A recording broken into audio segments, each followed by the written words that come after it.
He had just finished speaking when Zheng Yangzhao immediately snapped his fingers. Then, 2 black suitcases were placed on the table. Both of these suitcases were filled to the brim with money. Zheng Yangzhao made his request clear. As long as you perform well, this money will belong to both of you. The power of money was so great that as soon as they saw it, their eyes lit up. Both of them had the same answer. All right, we will definitely cooperate well. Hollywood always. At this moment, the green-haired man standing next to Zheng Yangzhao was incredibly cheerful and smiling. That Lin Yi guy really doesn't know the height of the sky or the depth of the earth, daring to steal CEO Zhao's woman and even trying to swindle him. Today, we will show him what bankruptcy looks like. Right after that, a person walked in to announce, CEO Zhao has arrived. The trial is about to start. Upon hearing this news, Zheng Yangzhao quickly moved to the courtroom. At this point, Lin Yi's group was already seated there. Lin Yi, with a cold expression, was sitting and waiting, suddenly startled when he saw Zheng Yangzhao standing in front of him. Zheng Yangzhao cheerfully approached and began chatting. Mr. Lin, I didn't expect to meet you here. It's truly heart-wrenching. Lin Yi remained calm, crossed his arms, and replied, Many young people these days seem to suffer from excessive delusions, especially in your case. After hearing that, he became angry. But when he thought about the impending bankruptcy he was about to cause Lin Yi, a sinister smile appeared on his face. He spoke in a haughty, warning tone. There are some things that Mr. Lin probably doesn't yet know. In this courtroom, I have never lost a case. Even today, I have grasped every weakness of yours firmly in my hands. I will make sure you end up in prison. As soon as he finished speaking, everyone in the courtroom stood up.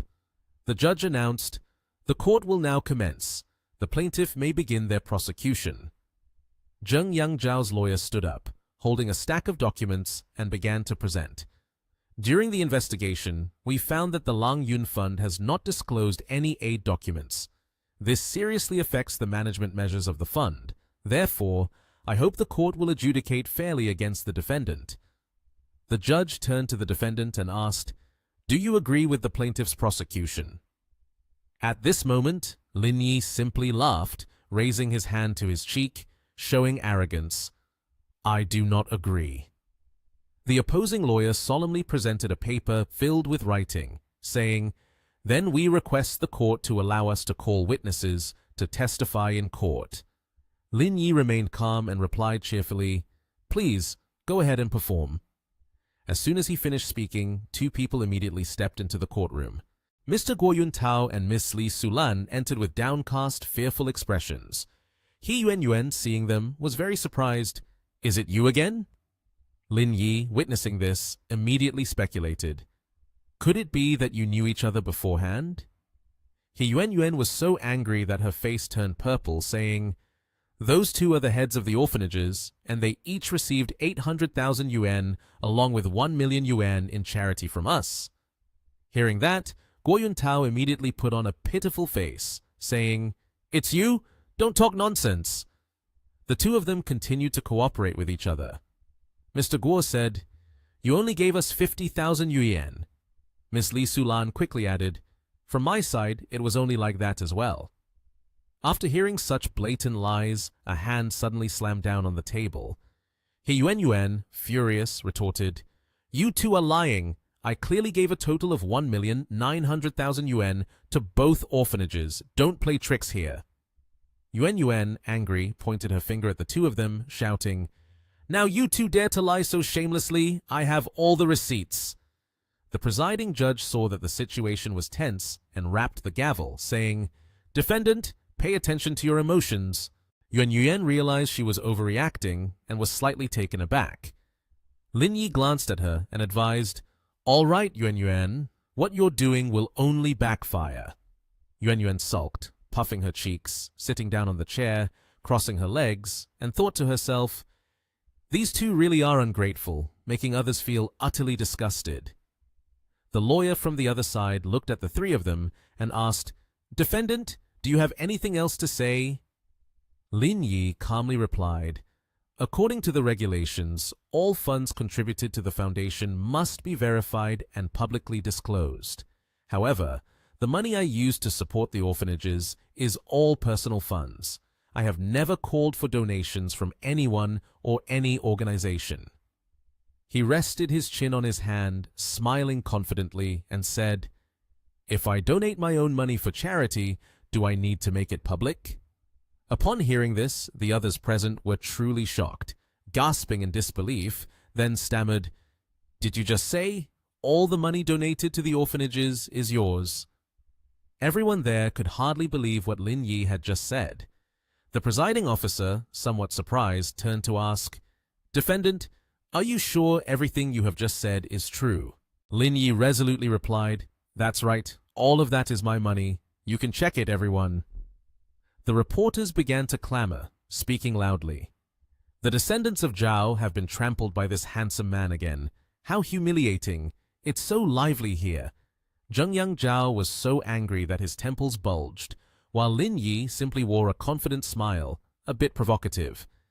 Seeing that there were no more words left for Zhengyang Zhao to justify himself, the presiding judge officially announced, "The court declares that the defendant Lin Yi has not violated any regulations during the charity process. The defendant is acquitted." After hearing the news of victory, Lin Yi gently stood up, smiled brightly, and said, "Brother, your scheme like this isn't very good, but still, thank you for helping our fund." Zhengyang Zhao, confused, opened his eyes wide and asked, "Help the fund?" Lin Yi chuckled lightly, responding triumphantly, "Thanks to that 50,000 yuan, we had a lovely candlelight dinner, with beautiful roses in full bloom. After that, we even rented a presidential suite." He continued to turn away, but not forgetting to turn back and say, "I'll take my leave now, Mr. Zhao. Next time we have a chance, we should talk more." Zhengyang Zhao listened, clenching his jaw in anger, but he couldn't do anything about it. Lin Yi turned around and smiled triumphantly. As for Yang Zhao, his people tried to soothe him. "CEO Zhao, that kid really doesn't know what's good for him. Should we find someone to teach him a lesson so he understands some manners?" Yang Zhao couldn't take it anymore, slamming his hand on the table, his face filled with rage. "I'm going to block that kid in the parking lot. You quickly go call Jack over. Let's teach him a lesson right now." In the parking lot, Lin Yi's group was preparing to get their car when suddenly a voice rang out. "Lin Yi, stop right there!" It was Zhengyang Zhao and the person he called Jack. Yang Zhao looked at Jack and ordered, "Jack, go bring that kid over here for me. I want to find a quiet place to talk to him." Jack, a tall and burly man, approached Lin Yi. Getting closer, he said, "Sir, our CEO Zhao wants to speak with you. Please follow me for a moment." Yuan, seeing the unjust situation, hugged Lin Yi and shouted, "What do you want? Do you want to fight?" Lin Yi held on to Yuan, feeling exasperated, said, "Mr. Lin hasn't said anything yet, and a kid like you is already being too aggressive." Yang Zhao was furious, his face turning red, and he shouted loudly at Jack, "Jack, hurry and drag that kiddo into the car." The big guy, Jack, immediately obeyed, raising his hand to grab Lin Yi. However, the moment he touched him, Lin Yi swiftly seized his arm. Without saying much, Lin Yi squeezed his fingers hard, causing him immense pain, and his face turned purple as he yelled, "Ah, you bastard! Let go of my hand." Lin Yi frowned slightly and replied, "All right, let go then." But he didn't easily let him go. His hands placed on Jack's shoulders, Jack was in so much pain that tears flowed from his eyes, and before he could react, Lin Yi coldly delivered a knee strike directly to his precious area. Jack collapsed to the ground, rolling around in agony. Lin Yi stood there, angrily looking at the trash writhing in pain. His brows were tightly knitted, exuding an atmosphere of extreme gloom. Yang Zhao, seeing that even Jack couldn't handle Lin Yi, trembled with fear and said, This." He couldn't believe that a large man like Jack was beaten by Lin Yi to the point of clutching his groin, lying on the ground and howling, "Ah! Hoo-hoo!" Yang Zhao was shocked and thought, how is this guy so amazing? With just one skill, he has already taken down Jack. Lin Yi remained calm, a smile on his face, and said to Yang Zhao, "It seems like he can't get back up anymore. You should go take his place." At this moment, Yang Zhao thought only of one thing: running. Because in the 36 strategies, the best strategy is to run. He stuttered, Lin Yi, actually I still haven't recovered from my flu. I'm afraid if I get too close, I'll spread the illness to you. How about we talk another time?" Upon hearing that, Lin Yi was left speechless, his mouth agape. As for Yang Zhao, after saying that, he immediately turned and fled. Yuan saw Lin Yi single-handedly slaying like that. Her eyes lit up. She approached and praised. "Lin, you look so cool when you're fighting, so handsome that it makes me swoon. I'm all fluttery now." Just as she was about to say goodbye, Yuan turned to Lin Yi and asked, "Do you need me to drive the two of you back?" Yuan waved her hand, smiling. "No need, Brother Qi has already driven here." She waved goodbye to Lin Yi, but didn't forget to shout loudly, "Goodbye, handsome Lin." Lin Yi also said goodbye and turned back to the car, fastening his seatbelt, ready to leave. In his mind, the image of the beautiful girl in the yellow cheongsam appeared again. That was when Lingwei joyfully said, "Expose the dark secrets pretending to be charitable, dispel the lies in orphanages, and reward the Metroang Electronics Manufacturing Factory." Lin Yi exclaimed happily, "What? The Metroang Electronics Manufacturer?" He immediately opened the map and cheerfully said, "A company on the brink of bankruptcy? And they're making chips too. Isn't this exactly what I've always wanted?"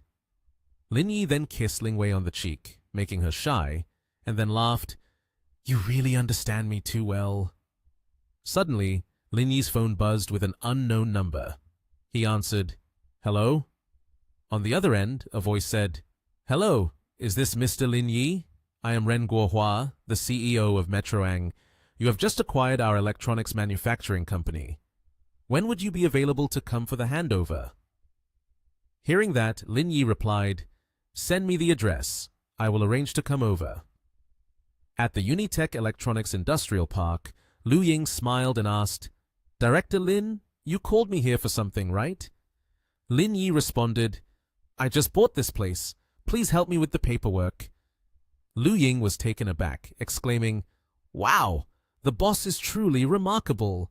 An suddenly placed his hand on his chin, moved closer to her, and teased, "What's so impressive?" Lu Ying felt a bit shy, holding the folder to cover half her face, and replied bashfully, "You are impressive at everything." After saying that, she turned her face away, feeling embarrassed. Lin Yi looked at her, scratching his head in confusion. A moment later, Lin Yi took out his phone, seeming to be doing something. When he saw that Lu Ying had finished, he asked, "So fast, are you done?" Lu Ying smiled and replied, "When I arrived, they had already prepared all the documents. I just needed to sign, and that was it." Lin Yi raised his head, looking around the spacious place, and said, "Didn't you always want a separate lab to research? How did you hand over this house to them?" Upon hearing this, Lu Ying clenched her hands tightly, feeling excited, and asked, "Really? Is it okay? I don't need a place that's too big and extravagant like this." Suddenly, he turned around and walked away, but didn't forget to say, "Let's go take a look at Metroang's production factory. Cisco's factory is there too." At Cisco's factory, the employees were still actively working. Lu Ying looked a bit downcast and said to Lin Yi, "Cisco has stolen our results. I heard they no longer accept orders now." Lin Yi heard that but ignored it, his expression slightly displeased. On the other side is the Metroang factory. A large transport truck is driving from the Cisco factory. Lin Yi and Lu Ying continue to observe as an uncle in a tank top, holding a fan, approaches. As soon as he sees them, he gruffly asks, "What are you doing here?" Lu Ying quickly presents her employee ID, calmly saying, "This is our employee ID." Upon seeing it, the gatekeeper changes his tone. "If that's the case, then come in." As they both step inside, Lu Ying says to Lin Yi, "Metroang has declared bankruptcy. There are probably only a few employees on duty doing regular tasks." Lin Yi quickly suggests, "Let's take a look around the production area." As soon as they enter, he asks, "Have you checked the equipment here?" Suddenly, Lu Ying sees something and gasps in astonishment. Some equipment is brand new, while others are old but still in good condition. All of them can meet production needs, but their performance varies greatly. Lin Yi quickly adds, "This equipment still looks quite new. It should still be usable. Let's go." Just as they are about to leave the production area, Lin Yi suddenly notices something. He stops Lu Ying. "Wait a minute." Lin Yi hid in the distance, observing two figures, one male and one female. Their faces were devoid of warmth. Lu Ying immediately asked worriedly, "Lin, do you know them? Why do we have to hide from them?" Lin Yi replied instantly, "That car, I saw it parked in front of the Cisco company earlier, and now it's passing by here. I feel like something is off." Lu Ying nodded, seemingly understanding. "Do you think they are from Cisco?" Lin Yi moved closer, took a picture of the license plate, and quickly reminded someone through his earpiece, "Help me investigate the information of license plate A34921, Shanghai, and find out who owns that vehicle." The other person promptly responded, "Okay." Before getting into the car, Lin Yi told Lu Ying, "As for planning the office construction, you and Mr. Sun can decide, and the optical machine project needs to be launched as soon as possible." Lu Ying quickly replied, "Got it. What about the issue with Shen Tianzhuo? How should we handle it now?" Lin Yi furrowed his brows and resolutely said, "I'll take care of that. Soon, I will go to M country to see if I can meet him." The scene quickly shifted to Ji Qunnian's house. As soon as Lin Yi entered, he asked, "What are you doing?" Ji Qunnian excitedly replied, "I'm preparing ginseng soup to nourish you." Lin Yi stepped forward, lifted her chin, and with a tempting voice said, "Perhaps you are complaining because I haven't put in enough effort, right?" Ji Qunnian replied without hesitation, "I just see you busy with work." Suddenly, the phone rang. The person on the other end quickly reported, "We've tracked down information about that car. The owner is Tao Sang Yu." Hearing that name, Lin Yi immediately murmured, "Tao Sang Yu." Ji Qunnian noticed his surprised expression and asked, "What did Yuan say that surprised you so much?" Lin Yi quickly explained, "I just bought Metroang today. At the factory, I encountered the son of the owner of Cisco, Tao Sang Yu." Hearing this, Ji Qunnian was very excited.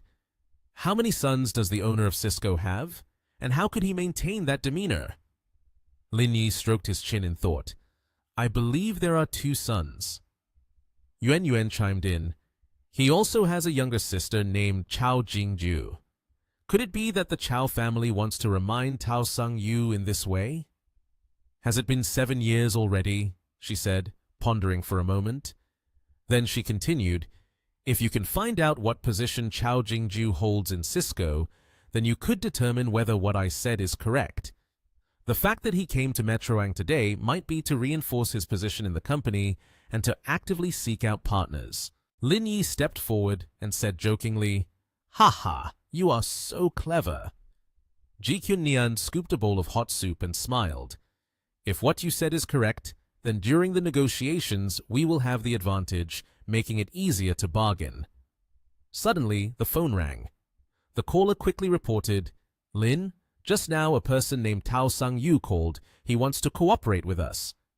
Hearing that, Lin Yi was thrilled, thinking to himself, "This is great, heh." At this moment, Ji Qunnian had also finished cooking. She brought the food out, but Lin Yi was still engrossed in his phone call. Ji Qunnian quickly called out, "Have you arranged your work properly? I've booked a flight to National M for tomorrow." Lin Yi replied immediately, "Everything is arranged. I will enjoy my time with you, not missing a second." Ji Qunnian came over and wrapped her arms around his neck. "You really are smooth-tongued."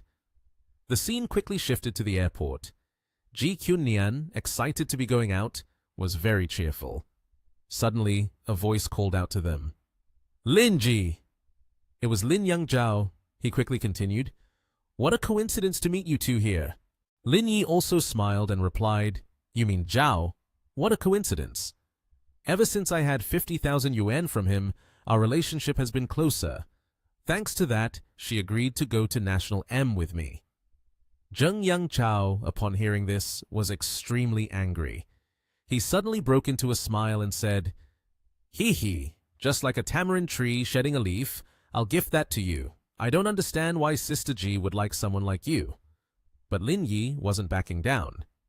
"In front of the court, you lost to me. From looks to capabilities, you have a lot to learn from me, dear CEO Zhao." After realizing he wasn't achieving his goal, Zheng Yangzhao hurriedly left. "I have to catch a flight right away. Just wait and see." The two of them silently watched him go. At that moment, the man next to Zheng Yangzhao spoke up. "CEO Zhao, it seems they also want to go to National M. Why don't I contact people over there to teach him a lesson about manners?" Zheng Yangzhao naturally reacted. "I'm going to National M to discuss matters with Microsoft.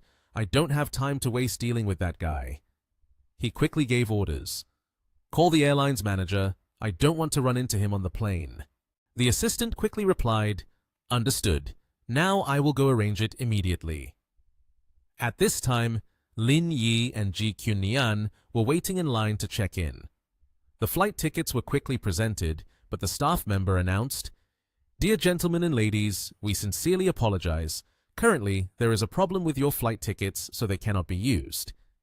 Ji Qunyan was slightly stunned upon hearing this. "That's impossible. I booked the flight ticket on the airline's website."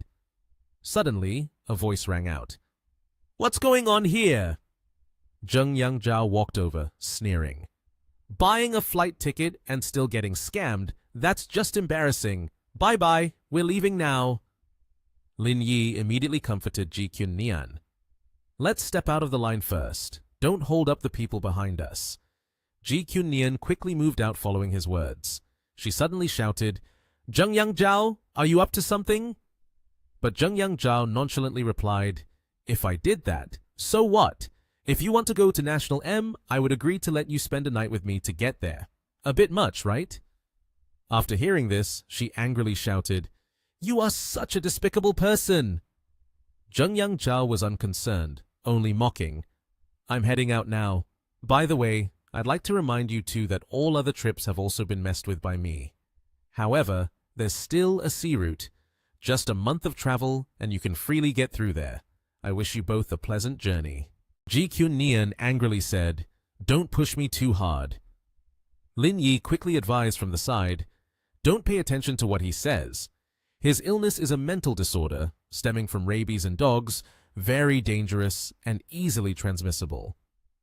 But Ji Qunyan was still upset. "But I'm still really angry." Lin Yi hugged her shoulders and said angrily, "This flight, if he can't go, then it shouldn't even think about taking off." Zheng Yangzhao smirked disdainfully and pointed directly at Lin Yi. "Is your mind infected with water or something? If you don't go, does that mean this flight can't take off?" Lin Yi confidently extended his hand. "You don't believe it, right? Then let time prove everything." At the airport, unexpectedly, there was an announcement. "Dear passengers, flight MU5305 to Oland at National M cannot take off on time. Passengers, please prepare. The plane will take off in 20 minutes. Lin Yi said with a smug expression, "I wonder if this turnaround is enough to surprise you." Ji Qunyan was looking at Lin Yi with admiring eyes, while Zheng Yangzhao began to feel worried. "Haven't you ever flown before? It's very normal for flights to be delayed. Do you really think you hold a position in society or something?" Lin Yi said nothing and sat down on a nearby chair. Lin Yi sat with a relaxed demeanor, one hand holding his commemorative lighter. "If you still don't believe it, there are still many thrilling scenes to come," Lin Yi said. He continued, "Anyway, we are not in a hurry." 20 minutes passed. Zheng Yangzhao held up his boarding pass and smiled smugly. "A 20-minute delay is just a blink of an eye. I'm off to board the plane." Suddenly, the airport made an announcement. "Dear passengers, we sincerely apologize for the inconvenience. Flight MU5305 is unable to take off on time. Please wait for further announcements regarding the specific boarding time." That announcement made Zheng Yangzhao feel anxious. He looked at Lin Yi, who was still relaxed in his chair. Unexpectedly, Lin Yi stood up, walked over, and smiled. "Isn't CEO Zhao supposed to be on the plane by now? How come you are still here?" Zhengyang Zhao was very worried. His face was ashen. His cheeks flushed red from embarrassment. Someone suddenly spoke up. "Sir, we are in a hurry. Please don't make a scene anymore." Another person was also very angry with Zhengyang Zhao. "Sir, what are you playing at? If there's something, I hope you will go apologize to him immediately. Don't delay our flight any longer. It's getting hot here." Zhengyang Zhao gritted his teeth, filled with anger. "Do you know who I am? Why aren't you going to apologize to him?" The expressions of everyone on the flight were very angry, and they all directed their gazes at Zhengyang Zhao. One of Zhengyang Zhao's people stepped forward and said, "CEO Zhao, please calm down. We should leave here first. Instead of staying here, we could change to another airline." Everyone there spoke in unison. "Apologize, apologize." Liang Jinming was approaching Lin Yi's group. Lin Yi extended his hand in greeting and said, "Brother Liang, I leave this situation to you." Liang Jinming moved towards Zhengyang Zhao and said loudly, "I am the CEO of this airline. You should go apologize to the customer right now. Once you apologize, we can take off immediately." At that moment, everyone present also chimed in. "Hurry! Apologize to that handsome guy. Don't delay our flight any longer. Apologize now." All the pressure was placed on Zhengyang Zhao. He and his people hurriedly ran to the door. Liang Jinming said to Lin Yi, "Brother Lin, you are truly amazing. Only you can handle that arrogant Zhengyang Zhao. We have disliked him for a long time." Lin Yi replied, "No, I also have to thank you very much for helping me. You informed the inspector to check the ticket again." Liang Jinming said, "It's nothing. I will go arrange things."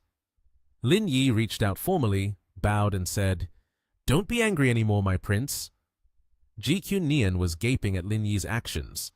She approached with a smiling face. "Only you can lift my spirits like this." At National M Castle Hotel, Lin Yi and GQ Nian were inside a luxurious room with sparkling furnishings and a gold hairpin on the table. GQ Nian put it on and asked, "Lin Yi, does it look good?" Lin Yi smiled brightly. "The hairpin is beautiful, but the person wearing it is even more beautiful." GQ Nian moved closer and kissed Lin Yi's cheek. "You are such a smooth talker." The two laughed happily. GQ Nian had just woken up from a long sleep, yawning wearily. Suddenly, GQ Nian's bottom bumped into Lin Yi's. She said, "I want to brush my teeth. Can you give me a little room?" Lin Yi looked blankly at GQ Nian. GQ Nian smiled brightly. "Let me give you this exclusive toothpaste that I've been using." Lin Yi unexpectedly snatched the toothpaste tube from GQ Nian's hand. He looked at the tube and said, "This tube of toothpaste is completely empty. What's so exclusive about it? Are you trying to trick me?" GQ Nian pouted. "Heartless guy, give it back to me." Lin Yi's two hands suddenly moved forward and embraced GQ Nian's body. He pulled her close, leaving her no time to react. GQ Nian's cheeks flushed red as she pouted, preparing for a kiss. Her eyes were filled with love. The two of them, Lin Yi and GQ Nian, shared a passionate kiss. Right after waking up, Lin Yi unexpectedly changed positions, holding GQ Nian by her arm with one hand and embracing her shoulder with the other. Lin Yi took out something. Lin Yi held an electric toothbrush in his hand. "This electric toothbrush might be more interesting than your tube of toothpaste." GQ Nian was surprised by the toothbrush and exclaimed, "Wow!" GQ Nian felt something touching her body. Lin Yi was still holding her from behind, looking at her in the little mirror, and said, "This beauty is truly one of a kind. There's no one else like you." The electric toothbrush had fallen to the ground without anyone noticing. The next day at the amusement park, the weather was beautiful. The golden rays of sunshine were shining down. GQ Nian, with an eager expression, pointed ahead to Lin Yi. "I hear the sound of a tiger roaring over there." Lin Yi replied, "Then let's go check it out." A sign reading, "North American Grey Wolf," appeared. Wang Ziyi and her husband were standing there. Wang Ziyi asked, "Honey, doesn't that North American gray wolf look a bit too skinny? I want to feed it something." Wang Ziyi's husband replied, "Feed it? You still have that packet of shredded beef jerky with lime leaves in your hand. I could secretly open the gate for you to toss it in." At this moment, Wang Ziyi was smiling brightly. Lin Yi and Ji Qunnian approached according to the park's regulations, where feeding animals outside food was not allowed. Wang Ziyi and her husband turned to look with disdainful expressions. "This isn't your home. I can do as I please. You don't need to worry about it." Ji Qunnian responded, "Oh." Lin Yi stepped in to calm Ji Qunnian. "All right, don't pay attention to them. The North American gray wolf is protected by the government. If they secretly feed it and it dies, they could end up in jail." Wang Ziyi and her husband turned pale with fear. Wang Ziyi and her husband left in anger. "You busybody, darling. Let's go somewhere else and don't mind their words." At another place, there was an amusement park with a carousel, and Ji Qunnian was very excited about that ride. "I also want to ride the wooden horse, but I don't know how long I have to wait in line." Lin Yi replied, "You can rest here. I'll go buy a VIP ticket for you, so you won't have to wait in line." Lin Yi approached the VIP ticket counter and asked, "How much is a VIP ticket? Is there a limit on the number of times you can play?" The staff there responded, 18.99 yuan per ticket. I'm sorry, but each ticket has a limit. You can only play one ride once. A person behind chimed in, "Hey buddy, cut the joke. Why would you ask such a pointless question? It's so embarrassing." Lin Yi said, "So, how many VIP tickets are left for today? I'll buy them all." Lin Yi's statement startled the ticket staff. The people behind were also surprised by what he said. "What? How can he buy them all?" At that moment, the staff hurriedly announced, "The total remaining VIP tickets are 105. Do you want to buy them all?" Lin Yi's face brightened as he confirmed, "I'll buy them all." Holding the VIP tickets in his hand, Lin Yi slipped his hand into his pocket and arrogantly walked out. Everyone was extremely surprised and startled by this scene. After that, he slowly walked towards Qunnian and coldly called her from behind, "Beautiful one."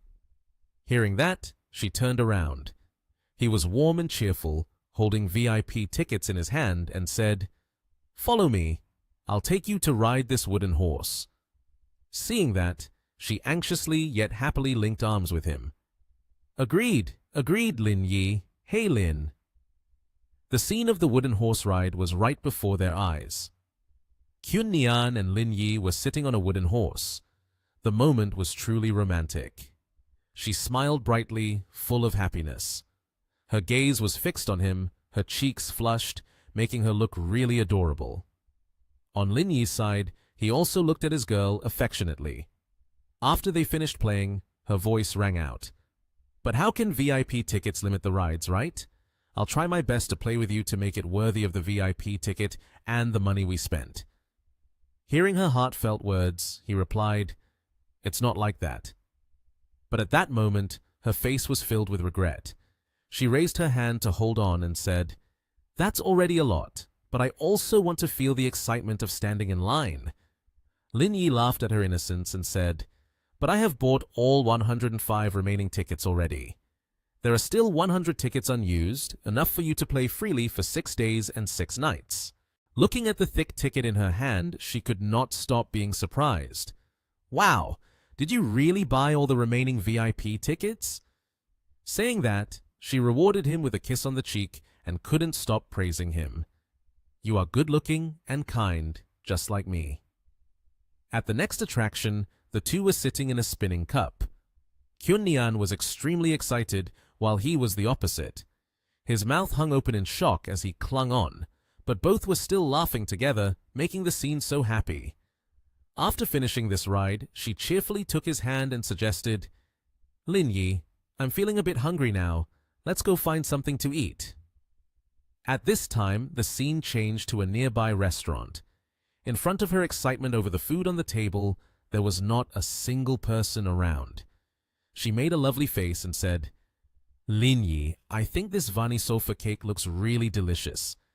Can you order me another piece so I can keep eating? Lin Yi was very indulgent, responding, Okay, let me get the cake for you. After that, he went to the counter and said, I'll have 2 Vani sofa cakes. Suddenly, a mocking voice came from a girl nearby.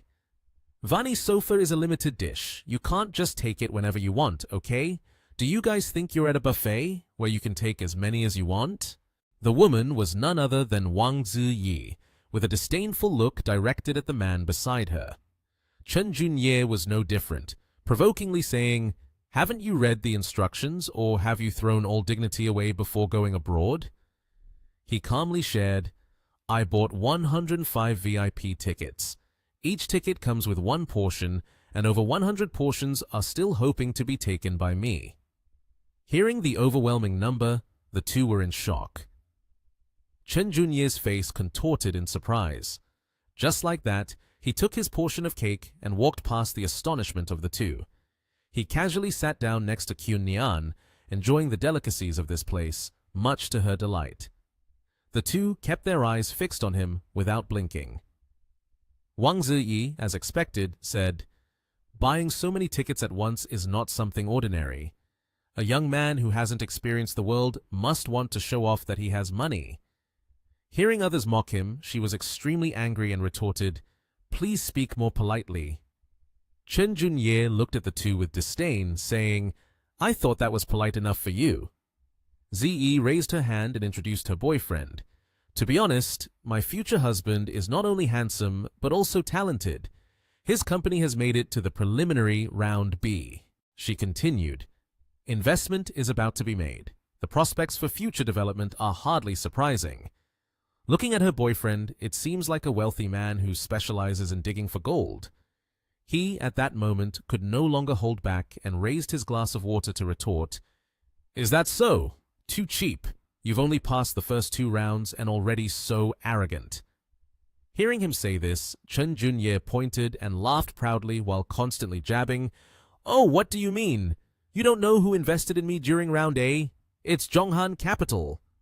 Upon hearing that, he spat out water from his mouth in surprise. His face twisted with anger, saying that Zhonghan Capital made him overly arrogant. Oh, is Qinhan your ancestor? In front of the two, he put on a proud face and kept boasting, Let me tell you, not only did Zhonghan invest in me, but even Lang Yun is about to invest in me soon. A nouveau riche like you probably has no idea about my status in this market. Wang Ziyi, from behind, also continually chimed in, Chen Junye, for a nouveau riche like him, why waste your breath?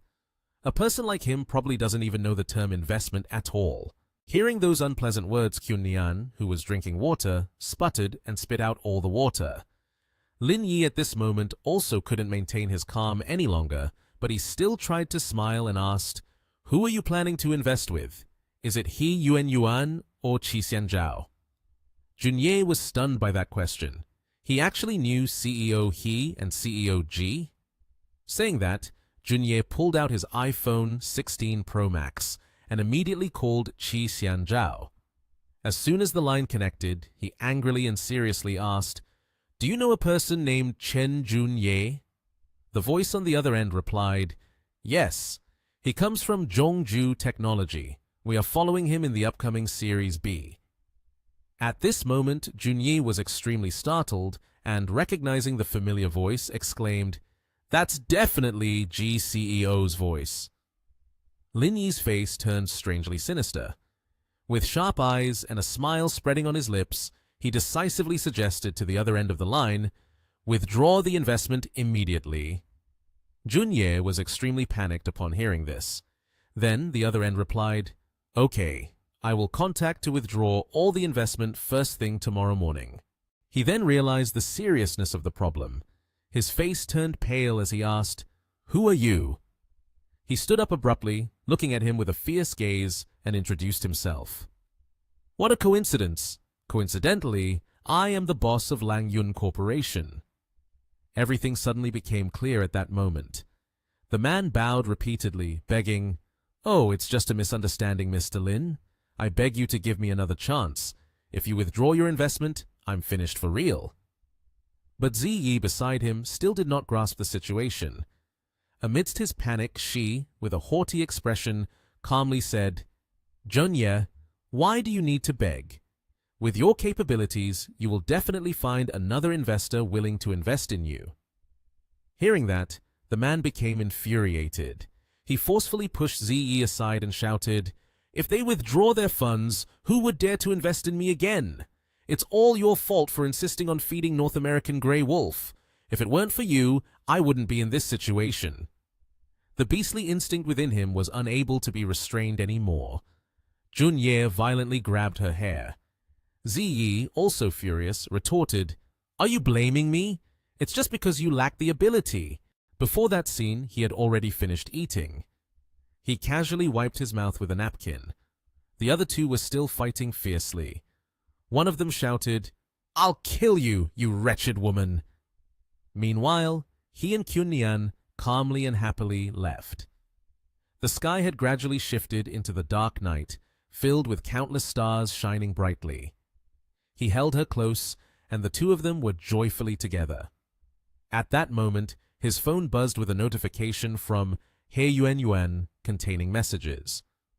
"Regarding Shentian, I'm sure you've done your best.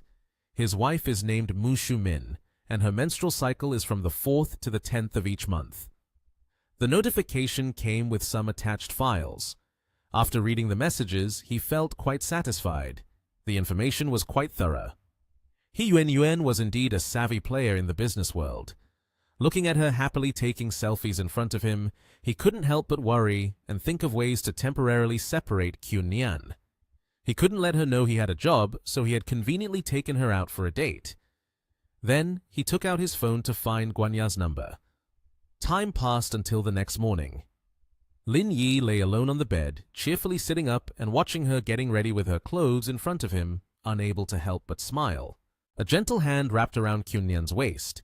He held her affectionately and asked, "Why are you up so early? The circus I booked doesn't start until 10 o'clock. Suddenly, she was touching up her makeup and turned to inform him, "I'm sorry, I can't go with you today.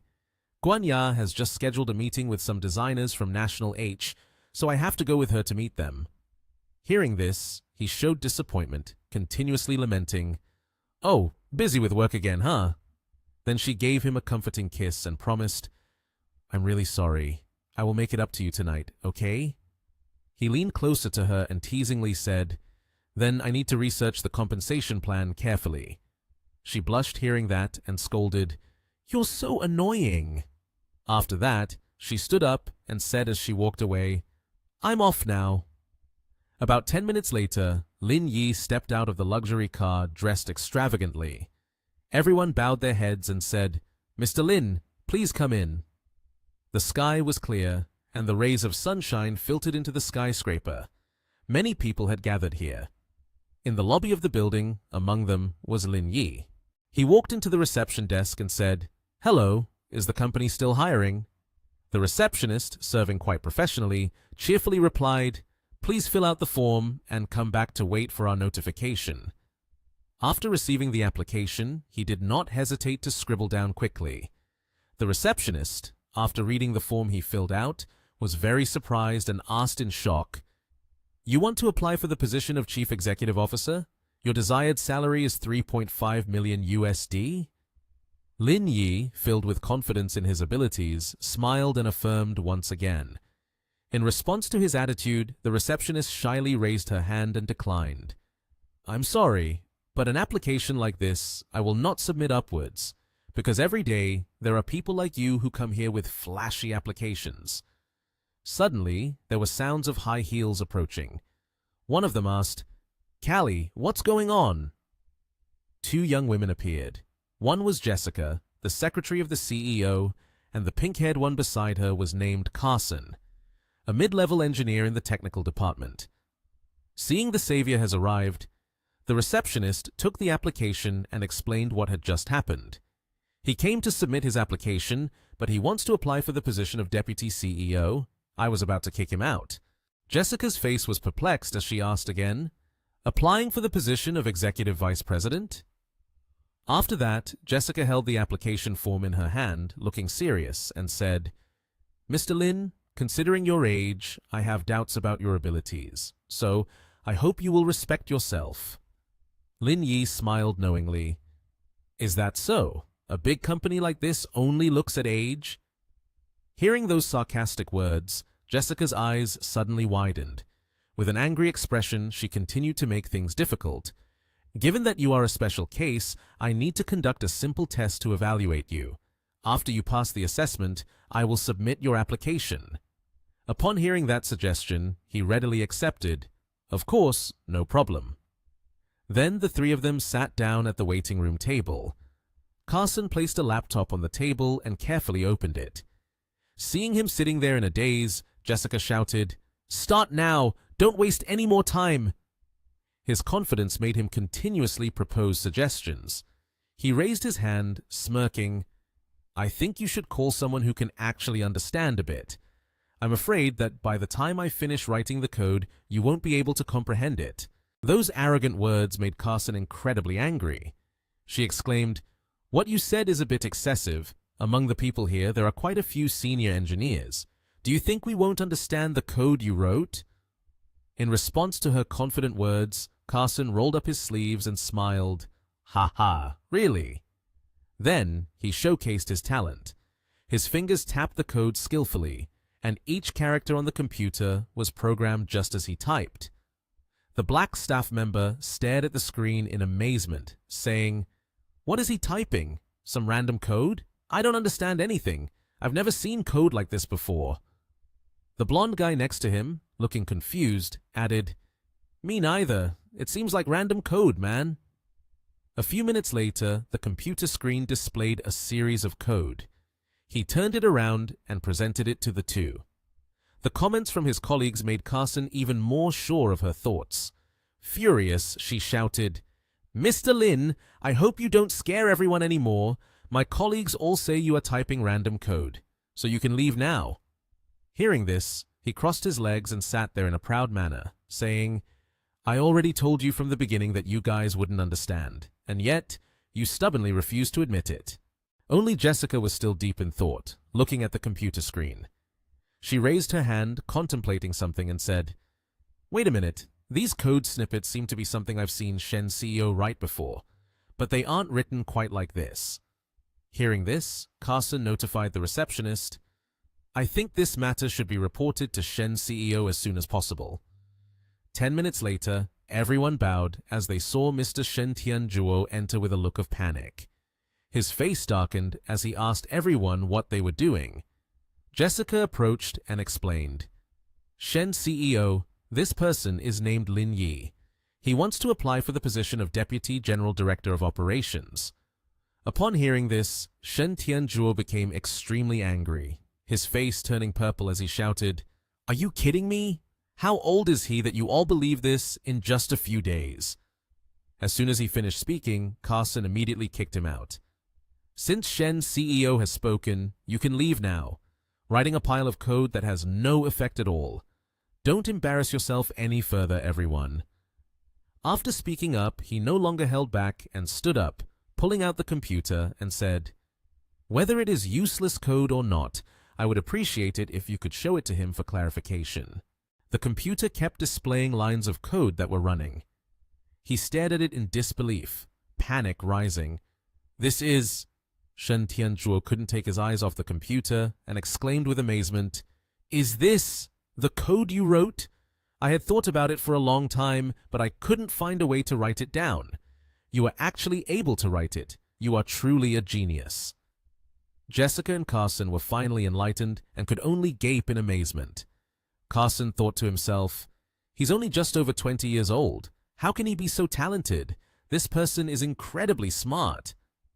Then, the two of them happily shook hands, ready to collaborate.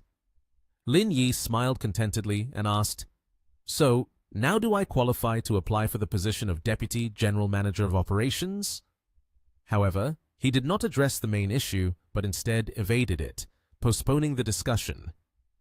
"Let's go to my office to discuss further." In Shen Tianzhuo's office, a familiar voice echoed out, I just finished some work, so I haven't tidied up yet. Mr. Lin, please don't mind. At that moment, he was also getting water to welcome the guests and asked, Would you like something to drink, Mr. Lin? But Lin Yi was currently looking at something.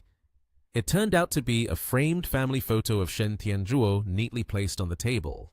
Then, he turned to respond to the gentleman with the earlier suggestion. Is there plum soup available? This took the gentleman by surprise, but he quickly became very cheerful, his face brightening as he asked, Could it be that Mr. Lin also likes plum soup? Is Mr. Lin from Wenzhou? Hearing this, he also responded cheerfully, Could it be that you've also figured it out? The gentleman happily handed him a drink and smiled. It seems that in the future we may be able to work harmoniously. I, representing Microsoft, welcome you to join us. At this moment, he felt a bit shy, but not too shy, to sit down in a relaxed manner and say, CEO Shen, please don't say that. After that, his relaxed sitting position with crossed legs exuded comfort as he asked back with a smile, Do you have the authority to decide my position? Shen Tianzhuo was feeling quite troubled, placing his hand on his forehead and thinking. Realizing he couldn't hide it any longer, he reluctantly said, Mr. Lin, the position of Chief Executive Officer is not something I can decide alone. First, I will arrange for you to join the marketing department as Deputy Director. Sooner or later, you will attain the position of Deputy Chief Executive Officer. The two of them were now seated again. He genuinely shared, Actually, I have a great passion and am also ready to dive into the work, but this place doesn't feel like home. He hesitated to raise his hand to his head and frankly said, Actually, I can understand you, but I'm not very good at communication. Research and invention must always have some available working capital, so I do not want to waste time on human emotions. Therefore, I am not yet ready to return to my home country. Everyone has their own feelings. Noticing the atmosphere getting a bit tense, he took a deep yawn and joked, If there were a place with no financial restrictions that could also give me a spot to freely research inventions, I would want to go back home immediately. Hearing that, he was very pleased and burst out laughing. I want that too, but right now I am thinking about a strategy for you. Shen Tianzhuo is indeed not an extrovert. It's necessary to build a relationship to the point of familiarity in order to lure him back home to work for me. But at that moment, he also wondered and asked him, What project is CEO Shen currently researching? Then he handed over the computer he was working on and frankly shared about his project. We are currently researching a new safety system invention. The code program you wrote just now is exactly what we need. Then he seized the opportunity to respond. So, have you ever thought about doing this project by yourself? After that, he extended his hand, presenting a contract in front of him and said, My current research focus is mainly on computer vision, which is also related to other optical machines. The two shook hands enthusiastically. He added, Let's go with it. I understand the sincerity of your company. I still have to go home and cook dinner for my wife. I'll come back again tomorrow. Watching his retreating figure, the man felt very satisfied, smiling continuously, and thought to himself, He's not bad at all. He even knows how to take care of his family. As soon as he stepped outside, he couldn't help but smile contentedly. Today went so smoothly. The scene then shifted back to the hotel where the two were staying. Kyun Nian, with an excited expression, holding a gift bag, affectionately said, Staying at the hotel all day must have been so boring, right? By this time, he had returned to the posture of a husband, comfortably sitting in the chair, replying, It's fine, but I still need to make it up to you. Then she excitedly moved closer to him, caressing and comforting. I know, you've been working hard. She then placed the gift on the table and said, Just now, Guanya took me to buy a gift nearby. Consider it my way of making it up to you. Lin Yi's eyes sparkled more than ever, excitedly looking at the gift. Then she pulled out something pink from the gift bag. When he saw it, his eyes lit up. Mr. Guan, this is just great. She, standing behind, instantly blushed and couldn't dare to look. Suddenly, he held the item she had given him in his hand, which was a pair of panties, and said in a mischievous tone, "But this color seems not quite suitable for you. Why don't you try it on for me to see?" As soon as he finished speaking, she turned red from embarrassment and tried to give him a punch right in the face, then shyly said, "Are you planning to see me again?" At this moment, the scenery of the hotel appeared in front of them again, accompanied by the glaring rays of the new day. At this time, they were being affectionate with each other. Kyun looked at him and then spoke up. "I have to get out of bed now. I'll try to finish early today so I won't keep you waiting long." Hearing that, he responded with a smug smile. "It's okay. If there's still a chance tonight, I wouldn't mind being dazed for a while." She shyly pulled the blanket to cover her body, embarrassed, and said, "You're such a rogue. Every day you can't keep your mouth in check. One should know shame." Hearing that, he not only didn't take offense, but became even more interested, flashing a dangerous smile, and then throwing the blanket over to her. "What shame are you talking about? Let's just enjoy ourselves first and figure the rest out later." Time passed, and an hour later, Kyun dressed extravagantly, prepared to go out, but still smiled and greeted him before leaving. "I'm going ahead. If you feel bored, just go out for a walk. Don't stay in the hotel all the time." Lying on the bed, he gazed at her adoringly, saying some cheesy words. "Without you by my side, no matter where I go, I feel lonely and cold." This made her extremely embarrassed, and she replied, "What are you saying? I really have to go." At this moment, he was also dressed appropriately, with a neatly tied tie and shiny shoes. He radiated an indescribable handsome charm, with an overwhelming aura that stirred people's hearts. He stepped into the company, which was vast in scale, making everyone envious. Just as he was preparing to go inside to work, a familiar voice called out his name, "Lin Yi!" He turned back to see eyes filled with resentment glaring at him. He thought to himself, "I've come this far and still run into this incompetent guy." He feigned a very friendly expression and welcomed, "Ah, is that you, CEO Zhao? I truly apologize for being late for so many days to get here. I hope I didn't delay your business matters." Upon hearing this, CEO Zhao's blood boiled. His eyes turned a fiery red as he angrily shouted, "Stay away from me! I'm here today for an important discussion. I have no time to care about you." Lin Yi then pointed towards the building, smiled, and introduced, "What a coincidence. I know someone here. Do you need me to help contact CEO Zhao?" This made Zhao even angrier, as if he felt mocked, and he replied, "We have already discussed this project. I'm here today just to sign the contract. No need for you to bother." Upon hearing this, Lin Yi waved his hand goodbye and leisurely walked towards the company's door. As he walked, he hummed a song. Zhao watched his figure leaving, growing more furious as he muttered resentfully, "Just let me handle everything during this time, and you will know my true power." A person beside him then asked, "What do you think that jerk is doing at Microsoft?" The person beside him suggested, "Maybe he's here with Ji Kyun to discuss business." At this moment, in front of CEO Zhuo's office, Lin Yi knocked on the door and entered, with a look of surprise on his face. CEO Zhuo introduced, "Lin Yi, let me introduce you. This is Xiao Ji and Shang Wenzhong. One is the general manager of the marketing department, and the other is the director of the marketing department." CEO Zhuo added, "Mr. Lin, now that you have joined our company, we are colleagues from now on. Let's take care of each other." Lin Yi said, "You two are being too polite. From now on, we will be colleagues, so let's take care of each other more." An employee walked in and announced, "Director Xiao, your client has arrived. When do you think you can head over?" Xiao Jai replied, "I'll go over right now." Lin Yi smiled and asked, "Director Xiao, are you going to welcome someone named Zhengyang Zhao?" Xiao Jai was surprised. "You are impressive, Lin. The representative from their side is indeed Zhengyang Zhao. Do you have any instructions for me?" "Nothing too big. I'll go with you to discuss things with him directly. Once it's all settled, I'll take up my position right away," Lin Yi replied. Xiao Ji asked back, looking astonished, "Have you agreed to be the deputy general manager at our company?" Lin Yi smiled. It was CEO Shen's sincerity that moved me. After thinking it over all night, I decided to accept. Then you go ahead and take up your position first. This little matter doesn't require your presence, she said.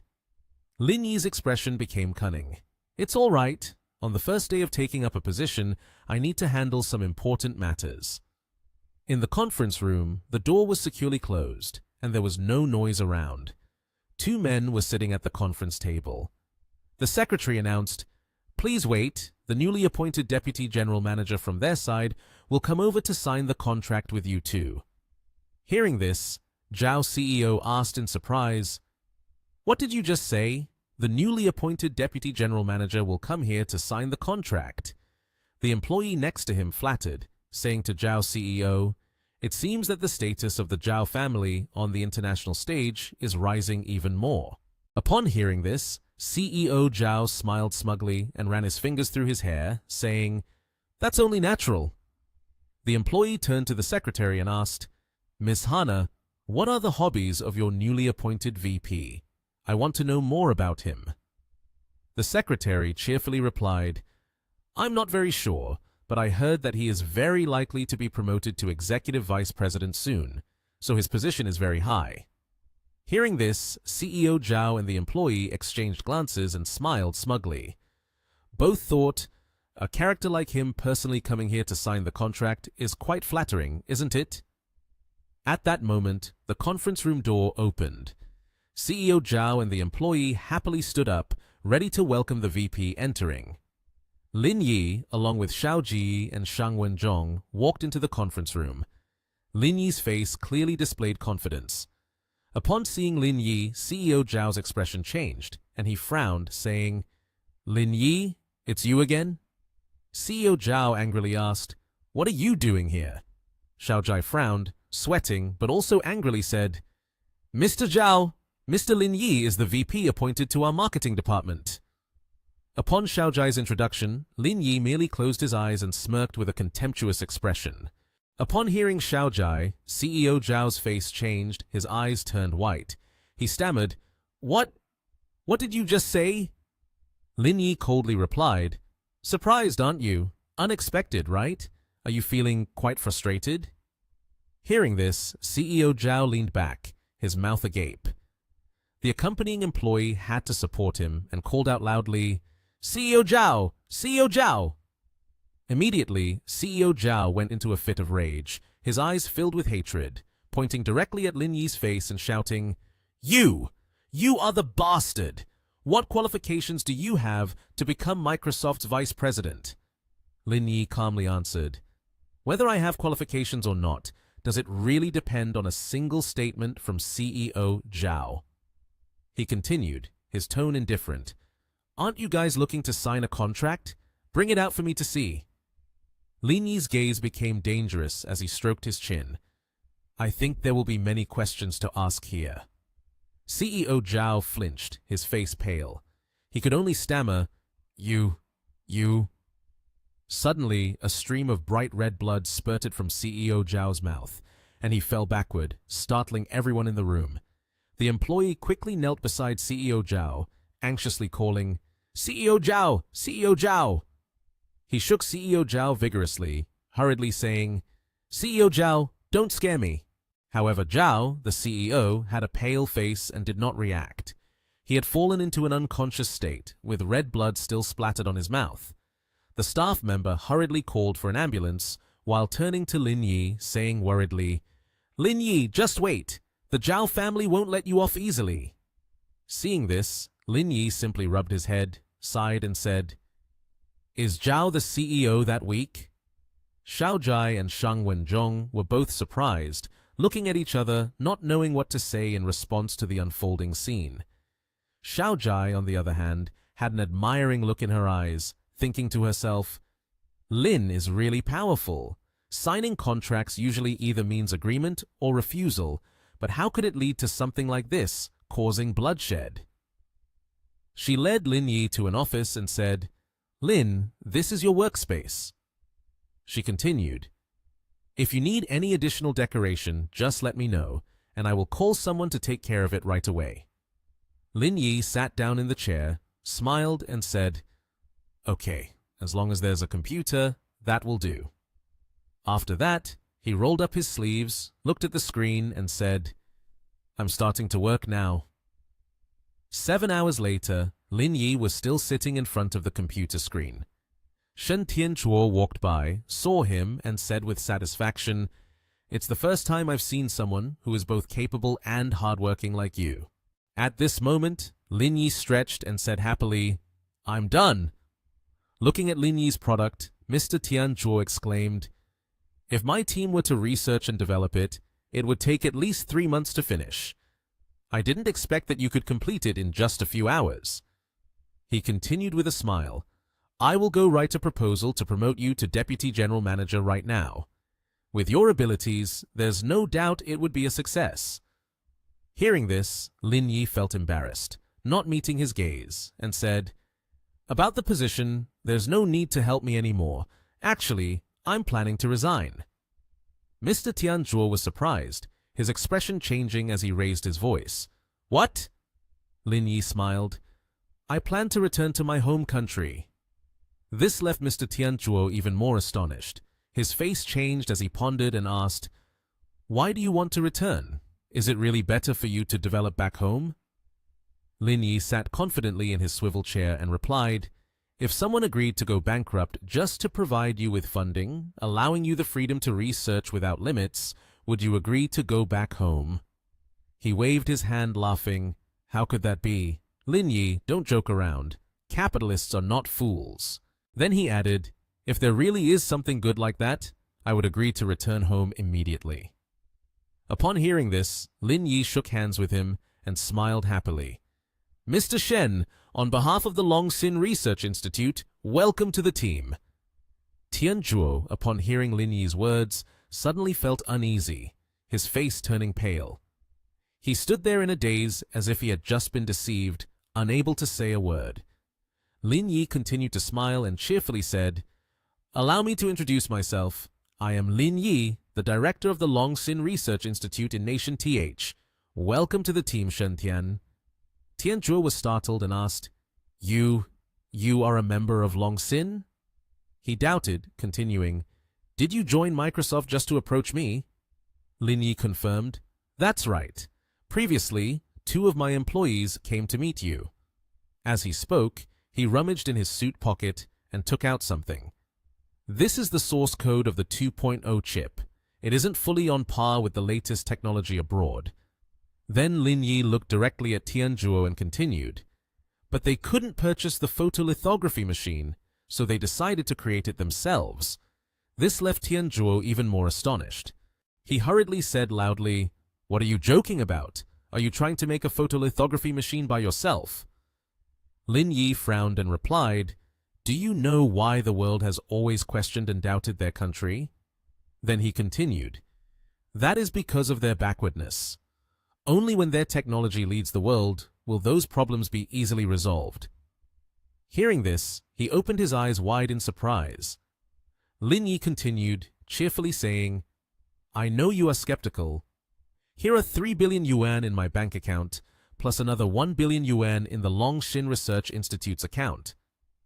As he spoke, he handed the documents to Tianzhuo, assuring him, "As long as you come, finances are just a small matter. Academics or anything else is also a small matter." Tianzhuo was stunned while reading the materials Lin Yi provided, thinking, Lin Yi is still quite young. How could he have such a huge fortune? It's truly unbelievable. Holding the document in his hand, Tianzhuo's face became contemplative. He then said, "Give me a few days to think it over." Lin Yi happily agreed and added, "When you return to your country, remember to bring your team along." Then, Lin Yi stepped out the door and did not forget to say to Tianzhuo, "I will let your team feel what it is like to have the care of humanistic socialism." Hearing this, Tianzhuo sighed and said, "So all this time, you were aiming at both me and my team?" Lin Yi left the room, saying as he walked, "Take your time to think. When you have thought it through, I will send a private jet to pick you all up." Lin Yi left Tianzhuo alone in his office, standing pensively in front of his computer screen, not knowing what to say. He pressed a key on the computer, chuckling lightly. This kid knows how to speak the code of chivalry, huh?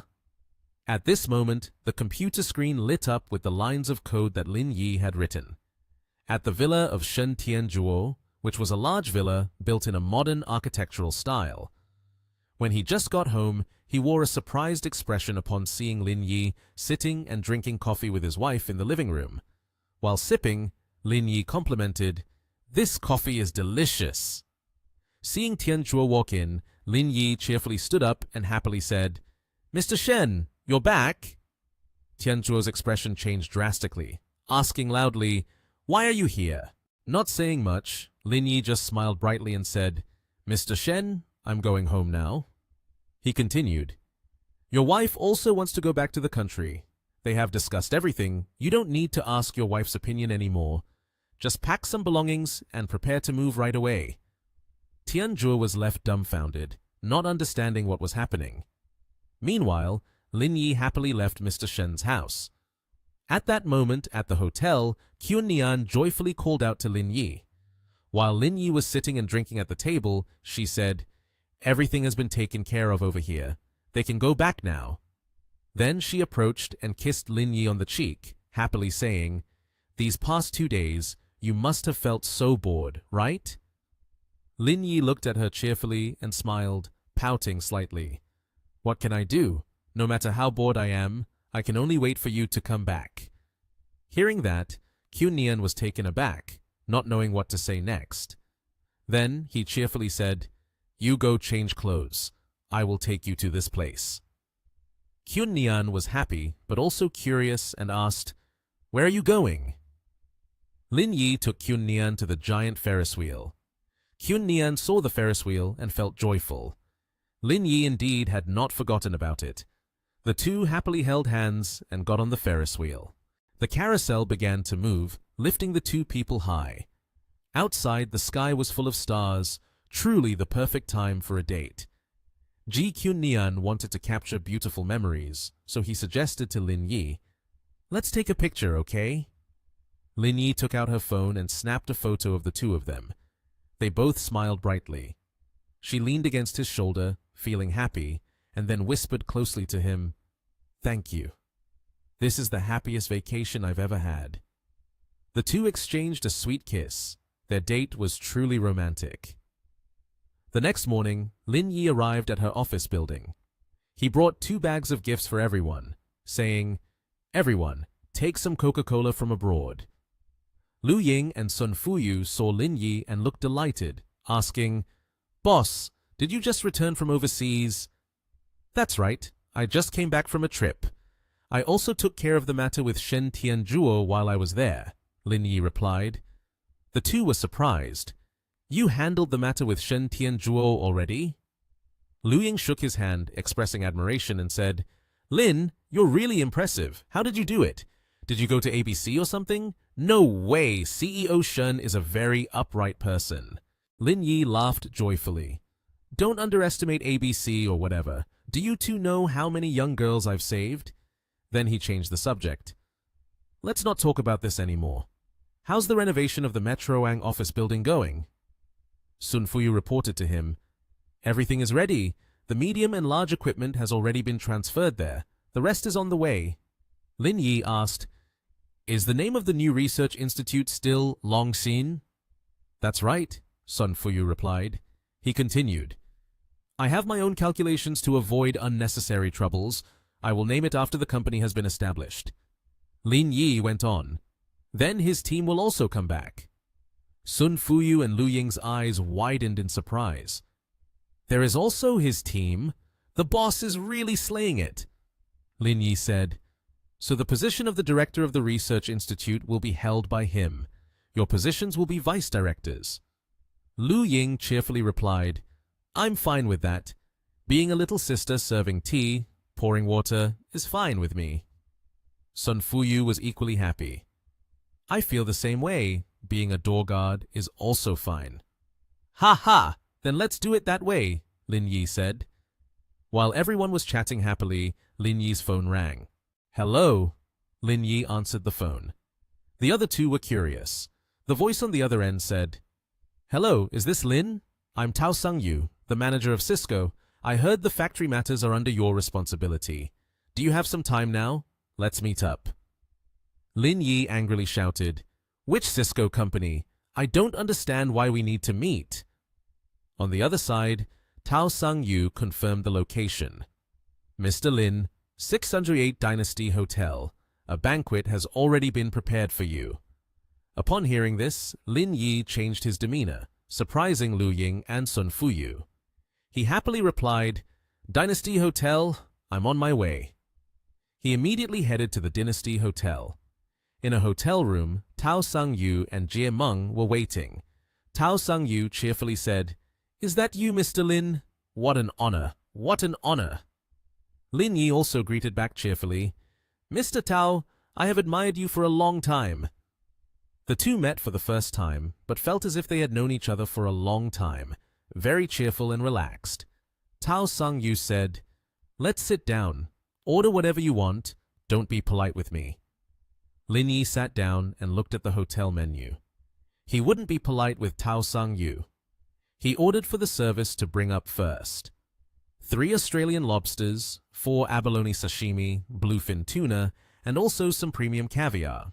Tao Sung-yu was startled, his mouth agape at the menu. Lin Yi ordered, Oh, the 3 of us can't eat that much. Lin Yi continued to browse the menu for more dishes to order. A series of items he chose made Tao Sung-yu break into a cold sweat. He had the intention to intervene. We've ordered too much. I'm afraid we won't finish it, and it would be a waste. How about just these dishes? Oh, and add a bottle of Satala Tor. Lin Yi smiled smugly, while Tao Sung-yu's face turned pale. This was indeed Lin Yi's unceremonious way of ordering. The wine was poured, and a table full of exquisite dishes was served. It was truly a luxurious meal. All right, let's start the feast. While eating, Tao Sung-yu hinted to Lin Yi. Currently, you're in charge of the operations at the Metro Ang factory. We will be neighbors from now on. I want to introduce you to a business opportunity. Lin Yi picked up a huge lobster, enjoying it. What kind of business? Making money, right? Tao Sung-yu explained, The production line on your side is currently idle. Coincidentally, the business I am working on is overwhelmed. I'm considering allocating 20% of it to your Metroang factory. What do you think? Lin Yi nodded in approval. That sounds all right. So how will the service fee be calculated? Tao Sung-yu happily glanced over at Jie Meng. At first glance, it was evident he was a person who valued wealth. Everything would be easier to negotiate now. He laughed happily and continued the discussion. He asked, For each chip produced by workers, we pay 80 yuan. However, prices are soaring. What can you do with 80 yuan? Tao Sung-yu took out a contract and handed it to Lin Yi with a convincing figure. Mr. Lin, 80 yuan for 1 chip. If I give you the quantity of chips to be made is 100,000, then what do you think? Lin Yi unexpectedly pulled out a calculator and began to calculate. He waited a moment and said, It comes out to the figure of 8 million yuan. That's such a large number that I couldn't keep my mouth shut. That's right, 8 million yuan, not a single cent less for the labor fee. After that, the two continued to bargain back and forth. Lin Yi said, How about we round it off to 100 yuan per chip? I'm too lazy to calculate it again. That would be exactly 10 million yuan. Tao Sung-yu replied, 100 yuan for 1 seems a bit high. It puts me in a tough spot. Lin Yi picked up a glass of wine and joyfully put his arm around Tao Sung-yu. Consider this a way to help a brother out. 100 yuan isn't impossible, but the payment for that, I'd need to stretch it out over a few months before I can give it to you. Lin Yi slammed the glass down on the table. How can it be like this? If that's the case, then we have nothing more to discuss. Tao Sung-yu immediately turned to signal Jie Meng. They had prepared in advance. She brought out a bag full of money. Tao Sung-yu suggested, Here is 500,000 yuan. Consider this as my advance payment to you. This amount is probably more than your annual salary, isn't it? Lin Yi's eyes brightened when he stood before such a large sum of money. He said, Mr. Tao, if you had brought this out earlier, there would be no need for so many words. The factory and the equipment inside, feel free to use them. After all, there really isn't anything that requires them. Then let's decide on this. Let's settle it like this. Tao Sang-yu happily agreed. The two were cheerful, and the negotiation went smoothly. Lin Yi stood up, took the bag of money, and prepared to leave. I have something to attend to, so I'll take my leave now. Bye-bye. He left, leaving behind Tao Sang-yu and Jie Meng, who were still in a daze. Tao Sang-yu quickly called Lin Yi back. Mr. Lin, wait a moment. We have only reached a verbal agreement. We still need to sign a contract. How can we just rely on verbal promises? Lin Yi asked, So does that mean I have to go to your company to sign the contract? Tao Sang-yu and Jie Meng stood up and walked towards Lin Yi. I've prepared everything. We just need to sign our names, and it's done. Jie Meng took out the contract and handed it to Lin Yi. Mr. Lin, here's the contract. You just need to sign your name here, and we're good to go. Lin Yi happily signed the contract, then turned around and left with the large sum of money. Tao Sang-yu appeared pleased. I didn't expect that just using 500,000 yuan would be enough to entice him. I really overestimated him. After securing the contract with Lin Yi, Tao Sang-yu felt quite joyful. Jie Meng was flattering him, massaging his shoulders. Brother Tao, your tactics are still the best. The delayed payment clause was just sneaked into the contract earlier. Even if there are disputes later on, they can only suffer injustice. He laughed with delight. Right now, we've not only solved the problem of the labor shortage in production, but we also have a warehouse to stockpile goods.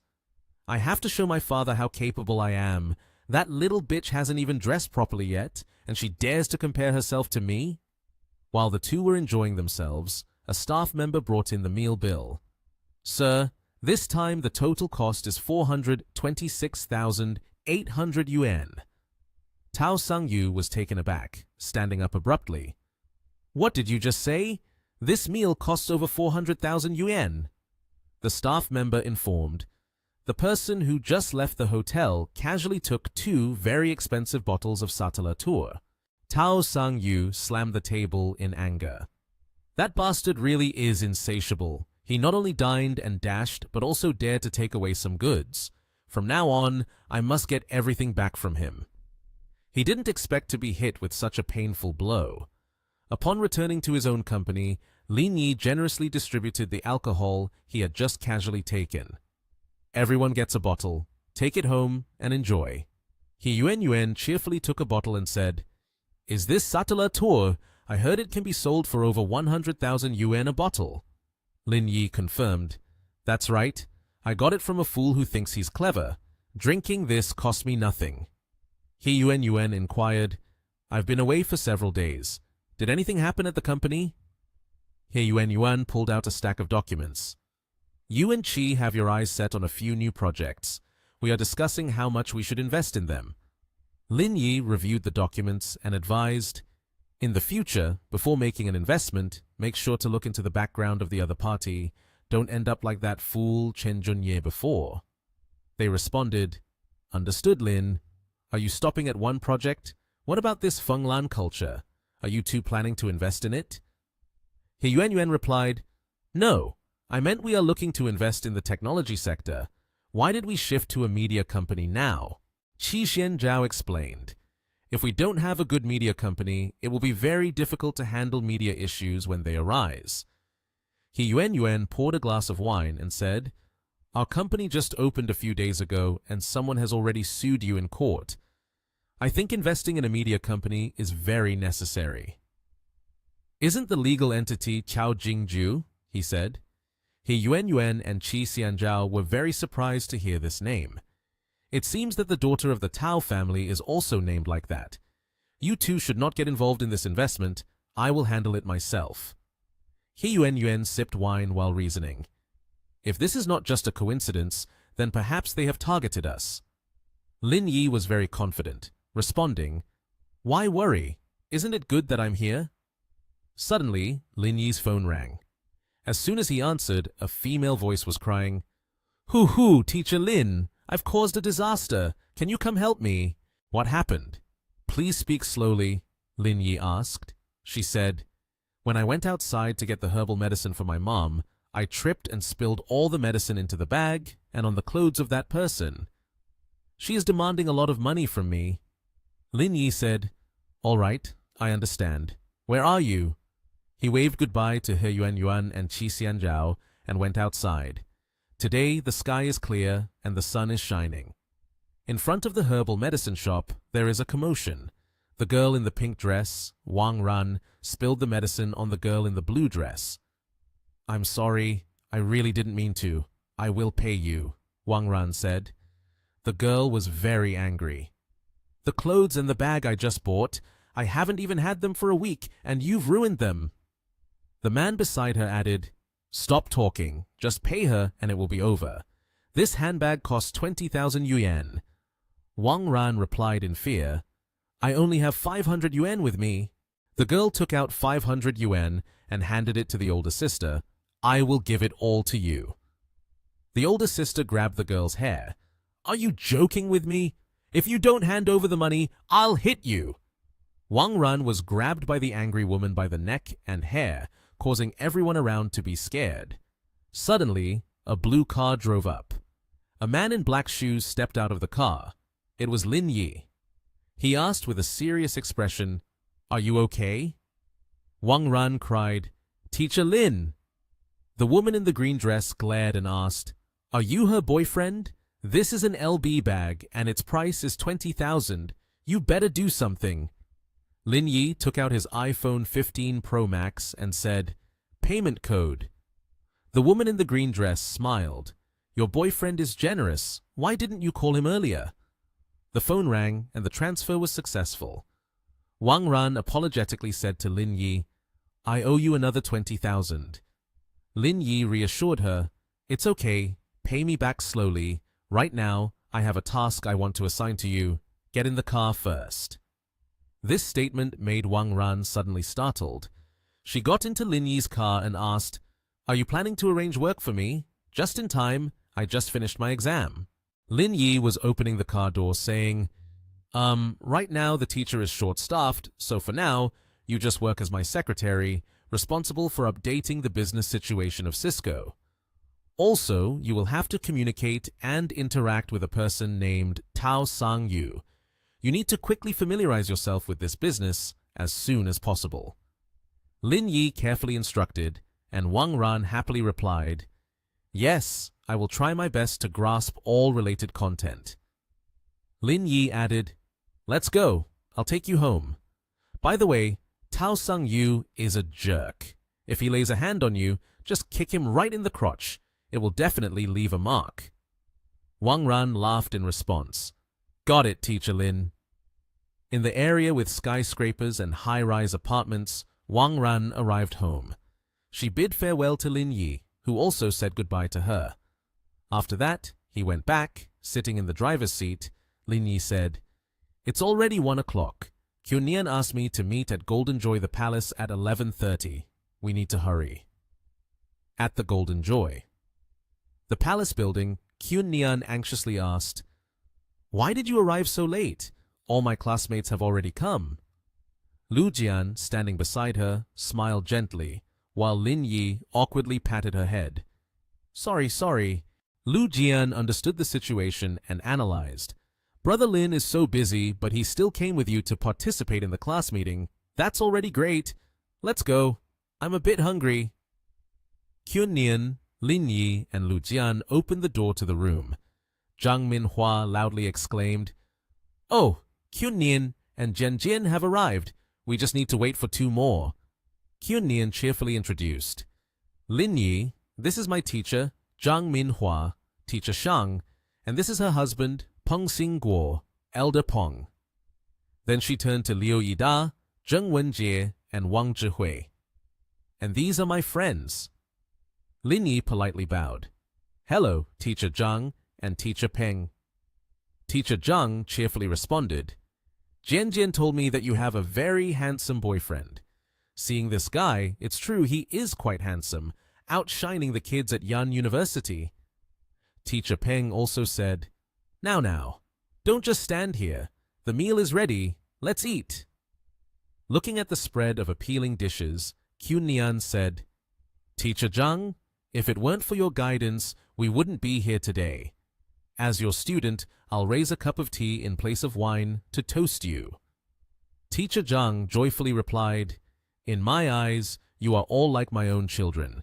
Now that you are here, we are one family. There's no need to say such things to me. Teacher Peng clicked his tongue and said, But this glass of wine has no special taste at all.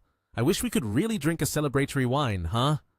The girl next to him shouted, That's right, hurry up and send out the wedding invitations. We're all waiting for your wedding feast. This made Kyun Nian feel shy. What are you talking about? Why the rush? Liu Yida, looking knowledgeable, spoke up. Personally, I think marriage shouldn't be rushed. There are many unreliable men out there, and some have dirty money. Kyun Nian, momentarily happy, suddenly felt anger. Senior, don't throw sarcastic remarks like that here. Lin Yi's character is really good. Doesn't he just play the accordion? Always talking about having substance, it's really ridiculous. Lin Yi, sitting nearby, perked up his ears to listen closely. Liu Yida, maintaining his knowledgeable demeanor, turned to say, Jian, what are you talking about? The accordion? That's one of my specialties too. Does everyone want to hear me play a piece? This left Kyun Nian speechless. Lu Jian beside him was also frightened, unable to say a word. To break the tension, Miss Zhang said, Playing a piece is fine. She happily added, It's been a while since I heard you play the accordion. The instrument is under the bookshelf, you know. Zhang spoke while clapping her hands. Liu Yida patted his head and said, Since Miss Zhang wants to listen, then I will perform in front of everyone. He picked up the accordion and played skillfully before asking, What song would you all like to hear? Teacher Peng, looking quite youthful, said, Play Lake Baikal. That piece I still can't manage to play. It's just right for me to learn from you. Liu Yida grinned widely. All right. He began to pull music from the instrument, playing with great skill, and Miss Zhang waved her hand in praise. Very good, very good. Then she turned to Lin Yi and asked, What did you think of that piece of music just now? Lin Yi, feeling anxious, suddenly replied, Good, good, extremely impressive. Liu Yida mocked, Does Lin also understand such a small instrument like the accordion? Why don't you teach me a little instead? Lin Yi pondered Liu Yida's words. Aside from the piano, the system's memory also grants me talent in some other instruments as well. Do you think you can challenge me? Kyun Nian was worried. How could that be? Lin Yi has never studied music. Liu Yida proudly laughed. It's okay because Lin Yi has some understanding of the accordion. Let's just talk comfortably. After all, we're all family here. Teacher Peng happily added, That's right. Talking is fine. Say whatever you want. Lin Yi finished the piece of meat and said, Then I won't be polite and will say that you played the Lake Baikal piece with too many mistakes just now. Basically, there's no need for any further guidance. This shocked Ms. Zhang and Teacher Peng, while Wang Zhehui and Zheng Wenjie were also astonished. Liu Yida angrily asked, I played the Lake Baikal piece with too many mistakes. Lin Yi's tone here sounds a bit arrogant. Miss Zhang hurried to calm Yida's anger. Don't say that. Let's first hear what Lin Yi has to say. Lin Yi put the bone down on the table and explained. Using the 2/8 rhythm in the piece is clearly not strong enough. In the middle of the piece, a 3/4 rhythm is used, but with too much force. Additionally, there are some issues related to the vocal ranges and handling the bass voice, resulting in many mistakes. I won't go into detail. Kyun Nian turned around, admiringly asking, Is Lin Yi a monster? Could it be that he really knows how to play the accordion? How is that possible? After listening, Ms. Zhang and Teacher Peng were truly amazed.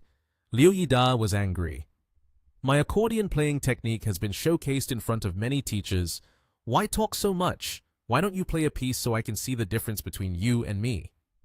Ms. Zhang turned to Lin Yi and said, Xiao Yi, you are really not simple at all, and you can play the accordion too.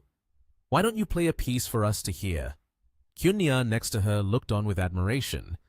Lin Yi placed his hands on the table and replied, If Ms. Zhang wants to hear, then I will play the piece Lake Baikal. I won't make a single mistake.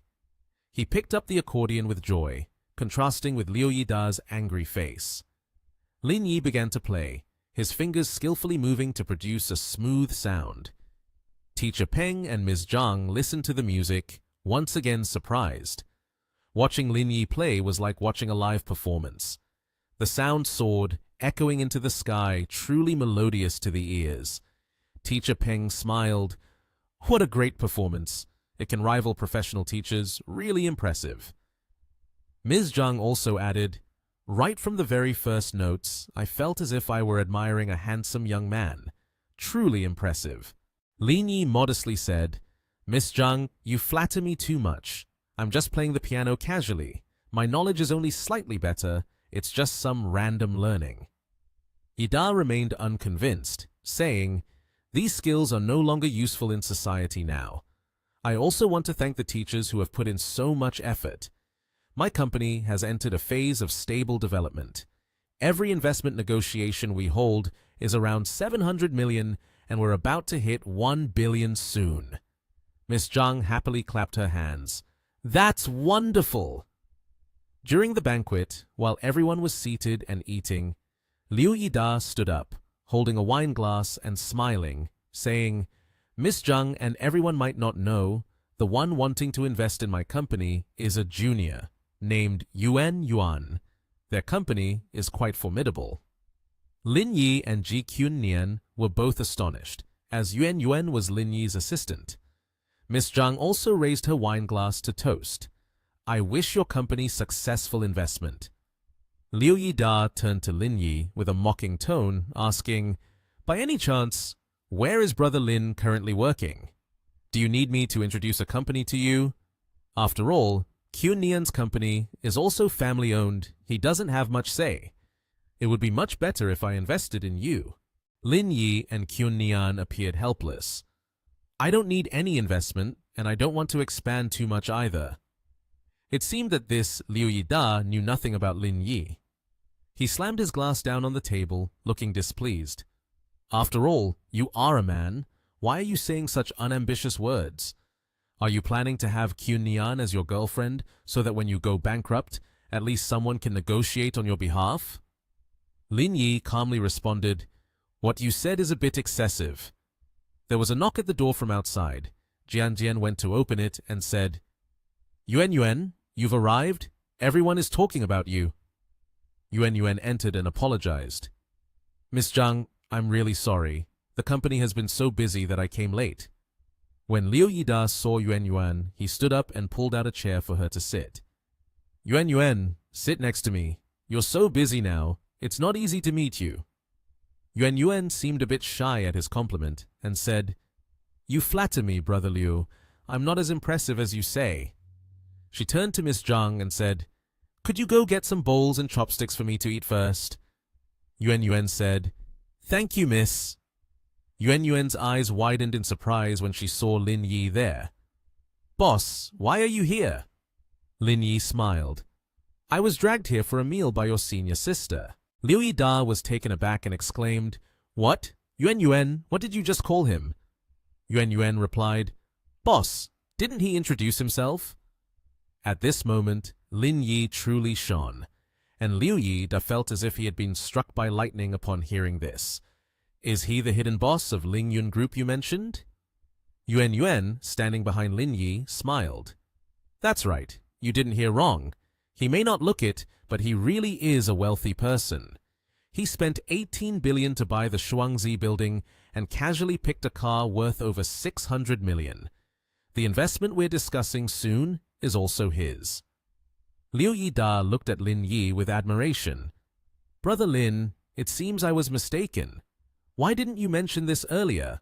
That isn't good at all. As the party concluded, everyone took turns saying goodbye to Miss Zhang before leaving. Lin Yi said, Miss Zhang, take care of your health. We will visit you when we have the time. Miss Zhang happily sent everyone off. Be careful on the way. At that moment, Liu Yida lowered his voice to get close to Lin Yi. Brother Lin, do you have any other plans? Do you want to go golfing with me this afternoon? Lin Yi wrapped one arm around Yuan Yuan's shoulders and the other around Quinn Na's waist, pulling them closer to him. What's so fun about playing golf? I already have another activity to enjoy. After saying this, he led the two girls away, looking like a man who had just won a victory. As they walked, they chatted with each other. Lin Yi asked Yuan Yuan, "Has the Fenglan Culture Company finished their investigation?" Yuan Yuan replied, "It's all done. Chao Jingju contacted me today. She asked if I was interested in investing, and I gave her my answer." Lin Yi said, "Get back to her and arrange a meeting for tomorrow afternoon. I will personally meet her, right? The location is at the Peninsula Hotel." Yuan Yuan responded, "Yes." At this moment, Quinn Na spoke up. "Earlier you mentioned there was a fun activity. Why are you two just talking about business?" Both Lin Yi and Yuan Yuan felt a bit awkward. Lin Yi quickly took his hand off Yuan Yuan's shoulder while Yuan Yuan waved her hand. "I won't participate in your activity. Its scale is too much for me to handle. You two go ahead." Quinn Na chuckled lightly. "I just wanted to ask if you wanted to go swimming. The pool at Kyushu residence is really nice. Many people are playing in the water together." Yuan Yuan is thinking what? She curls her legs and runs away. "No, no, you two play by yourselves." Kyunnian swims in the pool and then comes up. Ji Kyunnian's figure in the sexy swimsuit is accentuated. Lin Yi looks at Ji Kyunnian all drenched with great attention. Ji Kyunnian sees this, stands in front of Lin Yi, shyly covers her upper body, and asks, "Why are you looking at me like that?" Lin Yi suddenly pulls Ji Kyunnian's hand, causing her to fall towards him and sit on his lap. While Ji Kyunnian is still in surprise, he gently looks at her and asks, "Can you come work at my place as CEO? At the end of the year, I want to rearrange the existing resources, and if you are there, I will feel very assured." Ji Kyunnian sits on Lin Yi's lap, shyly says, "No way. The performance of Chaoyang Group hasn't reached the expectations I had. Moreover, I've reached such a high position at Lingyun Group, it would be hard to persuade the subordinates, and I don't have any accomplishments. I'm afraid my abilities are not sufficient." Lin Yi takes a towel, gently dries Ji Kyunnian's hair, brings his face close to hers, affectionately says, "If you feel too tired, I can support you from behind with advice. You can do whatever you want." Ji Kyunnian looked at Lin Yi, pondering silently for a moment, then shyly said, "Then let me think about it some more." The scene shifts to the company. At the gate, he waved goodbye to Ji Kyunnian. Suddenly, from behind, a voice called out, "Lin Yi!" Xiaozhe. Lin Yi turned around and said, "Sister Ying, where are you going all dressed up?" Wang Ying asked in return, "Do you still remember the Qingfeng project?" Wang Ying sighed and continued, "The company owes more than 100 million. Back then, Li Yu, along with an old woman, made it difficult for us. As a result, up until now, we still haven't recovered the money." Lin Yi replied, "No way. It's been a long time, and we still haven't gotten the money back." Wang Ying said, "Get in the car. You can't deal with them alone." Wang Ying quickly agreed. "All right, with you going along, I'll feel more at ease." Lin Yi quickly pulled out his phone from his pocket, dialed a number to call his subordinate. "Mr. Yao, bring a few people to the Qingfeng Group. Wait for me, I want to collect the debt." Half an hour later, the car that Lin Yi instructed to come arrived. A man stepped out of the car and called Lin Yi. "Mr. Lin, do you have any instructions?" Lin Yi replied, "We are going in to collect the debt. You all wait outside and follow my orders." The subordinate of Lin Yi bowed his head and replied, "Mr. Lin, very soon." Lin Yi and Wang Ying had arrived at the required location under the reception hall. The staff asked, "May I ask who you are looking for? Do you have an appointment?" Wang Ying frowned and said, "I am Wang Ying, the manager of Chaoyang Group, and this is Lin Yi. 4 months ago, you owed us 11.2 million for the project. I want to meet Mr. Li to discuss this matter."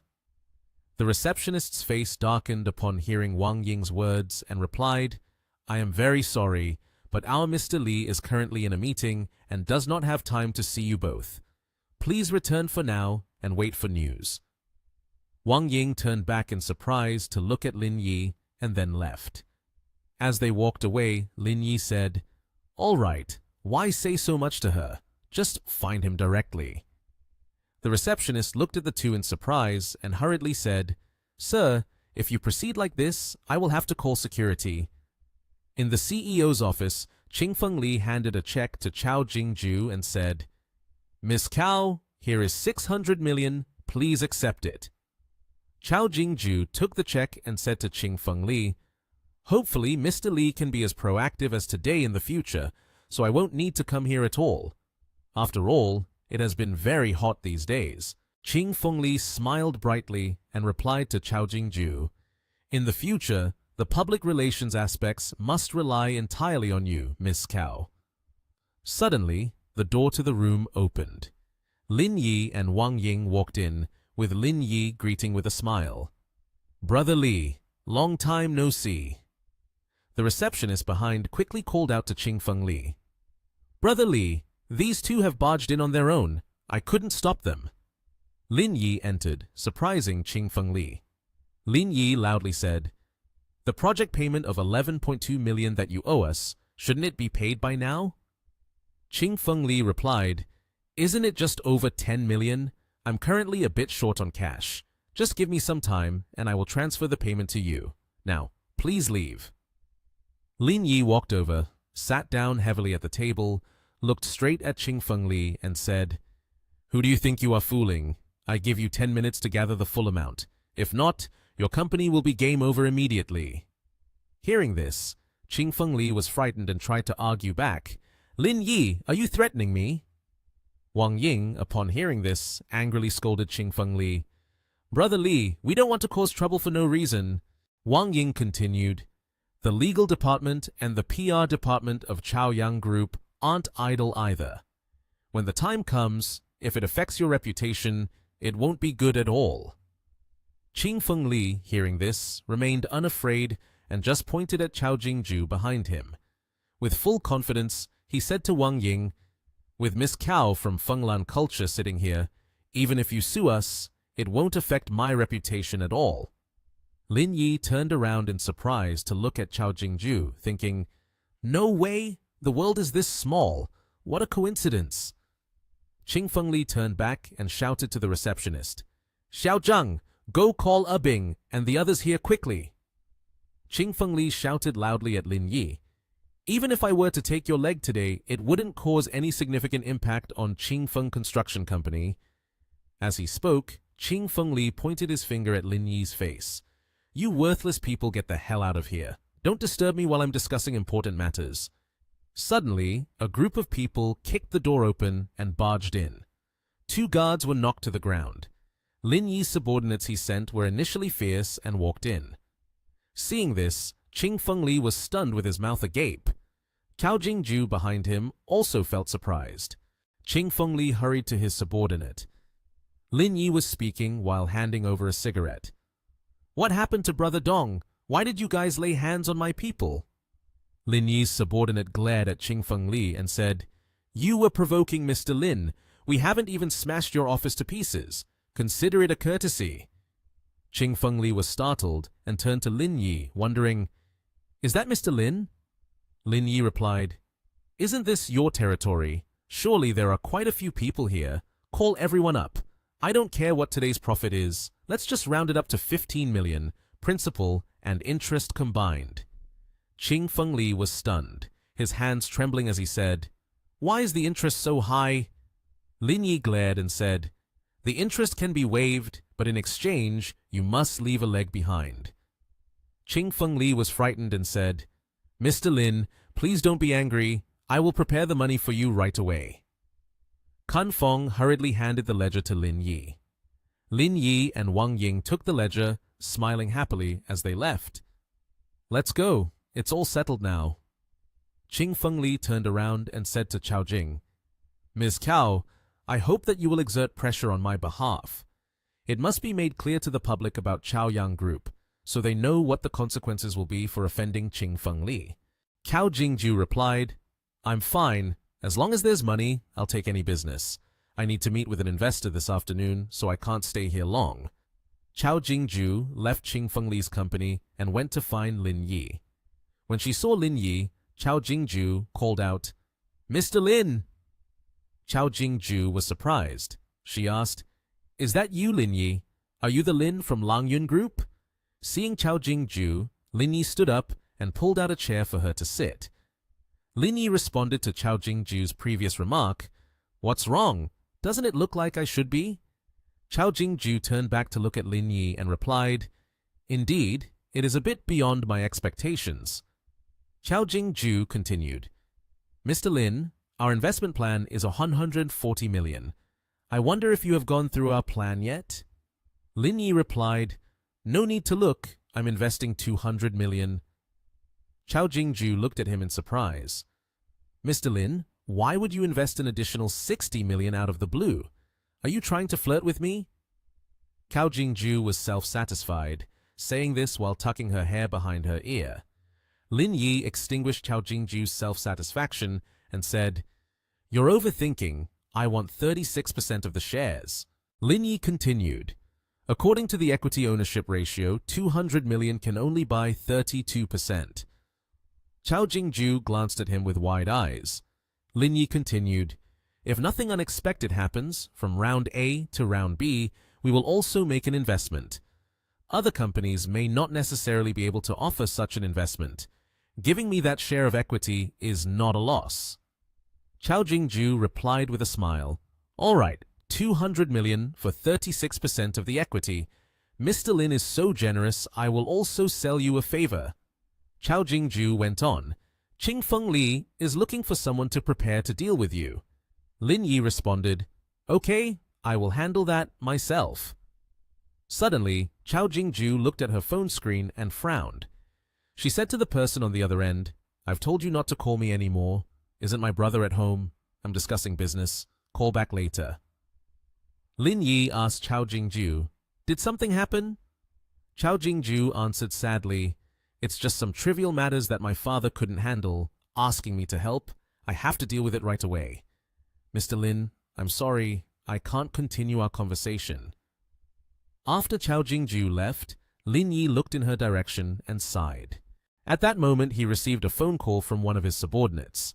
Lin Yi asked seriously, "Is there any new movement from Chao Yangshu's side?" The voice on the other end replied, "Yesterday, I heard him say that Cisco seems to have plans to expand the processing plant, but I don't know exactly when. That's what the report said."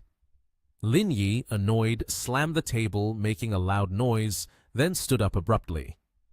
He put his hands in his pockets and said while walking, "Wait for the teacher at the factory. Call for 2 excavators to the factory area. They need to be fast. We have something to use them for." Not long after, around noon, his subordinates quickly dispatched both excavators to the factory area. As instructed, when they saw Lin Yi from a distance, his assistant began to chatter, "Teacher Lin, you've arrived. The excavators are ready." Lin Yi walked closer to the excavators and replied, "Notify everyone operating the excavators to demolish some of the warehouses inside." His assistant couldn't help but be curious. "Oh, demolish the warehouses." Lin Yi looked towards the factory and smiled smugly. "Just do as the teacher says. Doing it at this time will attract someone to come and stop us." After listening, the assistant immediately obeyed and quickly dispatched the excavator workers to demolish the factory. She relayed the words of her boss to the 2 workers. Boss requires the rapid demolition of the 4 warehouses at the back. After that, dig a hole about 2 meters deep here. The worker couldn't help but wonder, "Boss, the warehouses are still in good condition. Tearing them down would truly be a pity." Lin Yi seemed to have heard the whisper of that worker.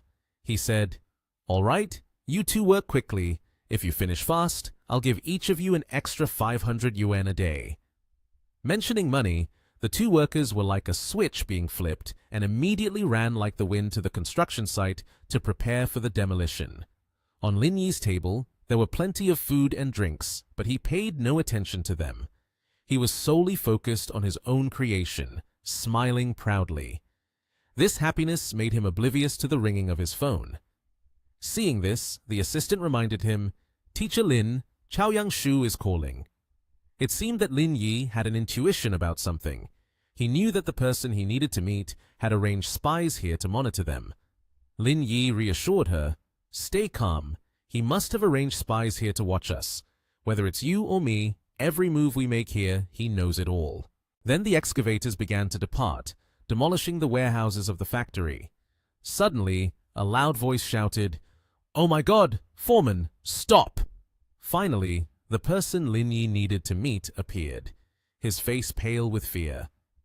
Everything was unfolding smoothly as Lin Yi wanted. He sneered, "Oh hey, Mr. Cow has arrived, huh?" He started to panic and replied, "Mr. Lin, why have you mobilized manpower along with 2 excavators here? What are you planning to do?" Lin Yi chuckled mockingly. That guy had fallen for his trap. He replied, "I plan to demolish a few warehouses and dig a large pond to raise koi fish. Recently, I haven't had much luck. The money you gave me 2 days ago has been spent entirely. Right now, I am still in debt, 200 million.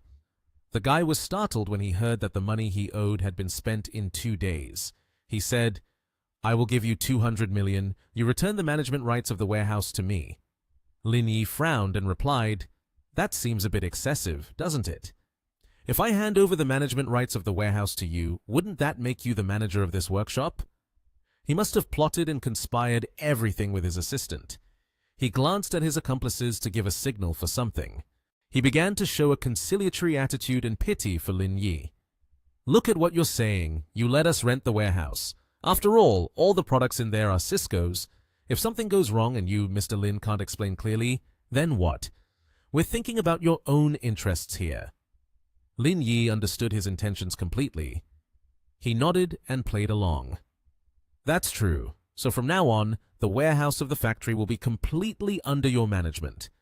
On Quechuang's side, we won't be responsible for this anymore. If something happens, it's your issue, not ours." He seemed to be angered, gritting his teeth and saying, "What a fool! Buying 4 warehouses for 200 million, I've made a profit." His accomplices were smug because they thought Lin Yi had fallen into their trap. They hurriedly prompted their boss, "Ms. Cow, here is our contract." Ms. Cow happily handed over the contract and said, "Mr. Lin, please sign here." Thinking he had been clever, Lin Yi grinned. "If you want to sign the contract, you have to pay first." At that moment, he realized he had fallen into a trap, so he had no choice but to agree to transfer the money to Lin Yi. Tintin had received the 200 million transfer. After everything was processed, Lin Yi signed the contract as previously discussed.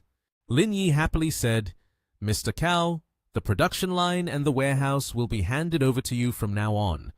I wish you good luck in your business. If you make a fortune later, don't forget your younger brother here." He responded, "That is, of course, a given.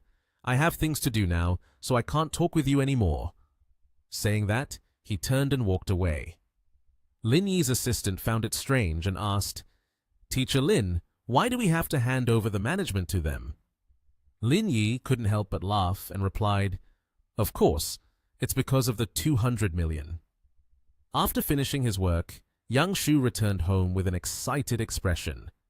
As soon as he stepped into the living room, he enthusiastically said, "Father, I have good news to share with—" Before he could finish his sentence, he noticed Jingju was also sitting and talking with his father.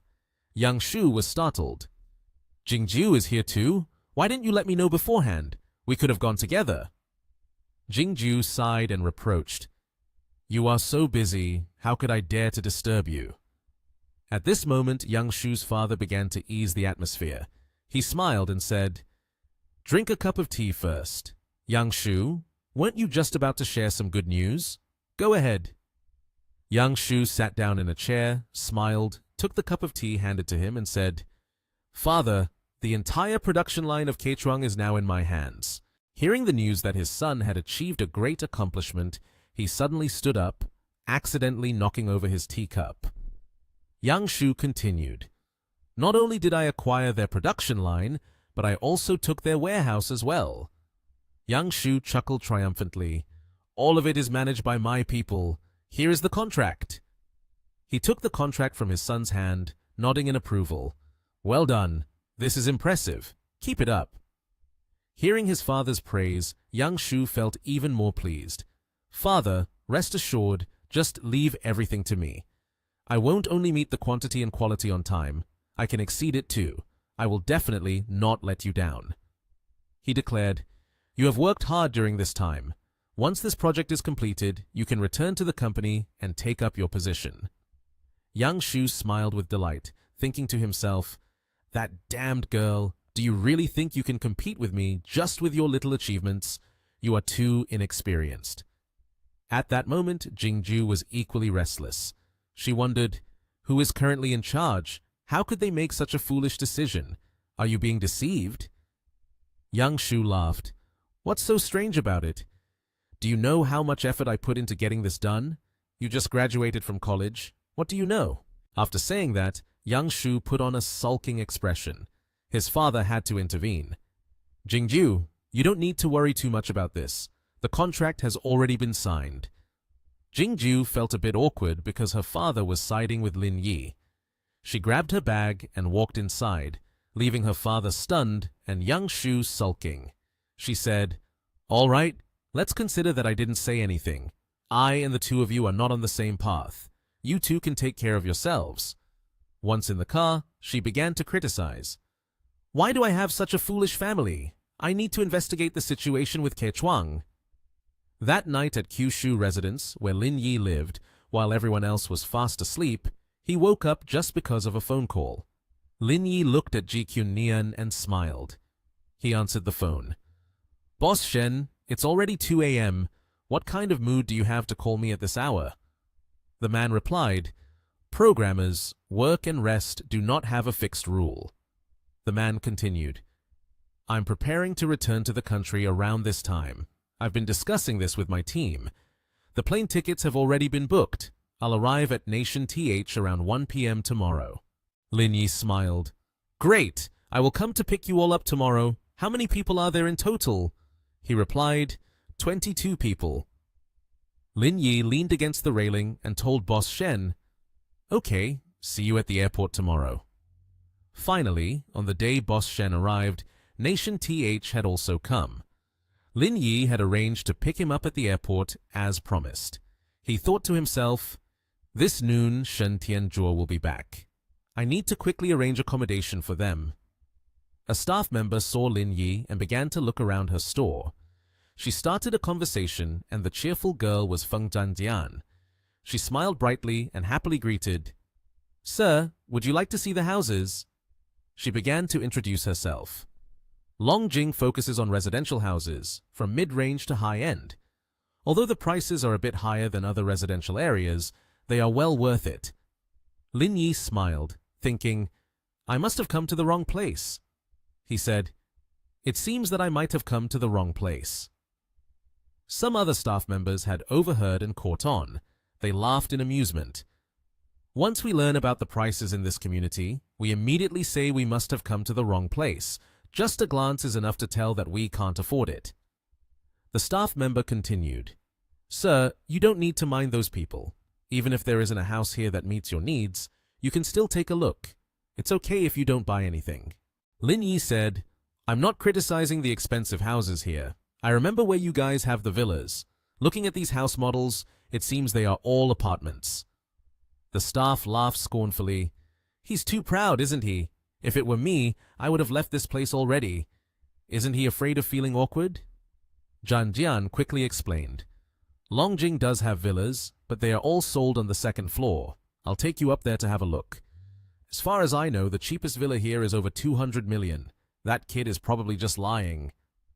The staff behind were whispering behind Lin Yi. When they reached a golden yellow room, beautiful like a dream that many girls want to possess at least once in their lives, Zhanjian said, Sir, we have a total of 8 villas at Longjing. The most luxurious one is Villa number 1, priced at 360 million. All right, no need for introduction, Lin Yi interrupted the receptionist. The staff member said, Why not need an introduction? Are you scared when you hear the number 360 million, not daring to listen anymore, right? Lin Yi said, Not exactly, because I've decided to buy this one, signing the contract and paying in full right away. Saying that, Lin Yi boldly pulled out his VIP gold bank card, shocking the receptionist to the point that her color turned from vibrant to a dull gray. The loquacious guy was so stunned that he was left gaping in disbelief. "Sir, what did you say? You want to buy Villa number 1? I will swipe the card to process it for you right now." The staff member said, "Buying a house worth over 300 million and not even glancing at the card? Does he really have that much money?" The sound of high-heeled shoes scraping against the floor came. "Hello, sir. I am the manager here. Please take back your card. The contract has been printed and stamped already. You just need to sign it to complete the process." On this side, the blonde guy was still in shock, unable to regain his senses, staring at Lin Yi, who was signing the contract with the female staff. "And you, be more polite to the customer. A fine of 10,000. The scene shifted to the airport, where Lin Yi was looking at a beautiful girl, mistakenly thinking he was admiring her. This girl is so beautiful, her aura is quite special. This person's name was Liang Ruoshu, and suddenly, Liang Ruoshu quickly glanced over. "The exit is over there."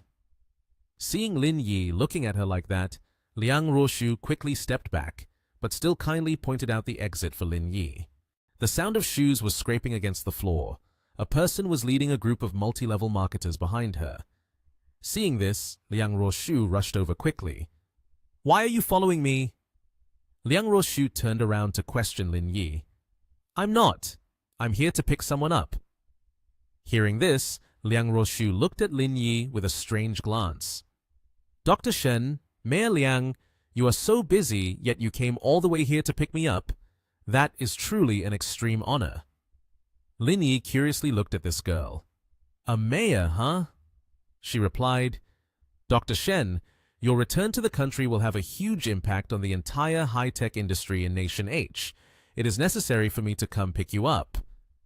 Dr. Shen said, "I'm not that impressive. Whatever the organization needs, I am always willing to do." She continued, "I have already booked a banquet for you and your team to welcome you here. Let's go. There are too many people here. It's not convenient for a conversation." Dr. Shen replied, "I'm afraid that won't work today. I have an appointment with him already. It seems I won't be able to attend your welcoming banquet." He then pointed towards the back, indicating Lin Yi, and she thought, "Is it him?" Lin Yi said, "I'm really sorry. Today, Boss Shen has to go with me. How about you join us and we can eat together?" "Then I have no choice but to obey," Liang Ruoshu responded. Dr. Shen said, "I guess the two of you don't know each other, right? How about introducing yourselves?" Ruoshu said, "Hello, I'm Liang Ruoshu. I run the economic block in this city." Lin Yi replied, "Hello, I'm Lin Yi, the director of the Longxin Research Institute." She was surprised. "You are the director of Longxin?" Liang Ruoshu exclaimed in astonishment. "I didn't expect the director of the Longxin Research Institute to be so young and to know Dr. Shen as well." Lin Yi said, "I also didn't expect the mayor to be so young.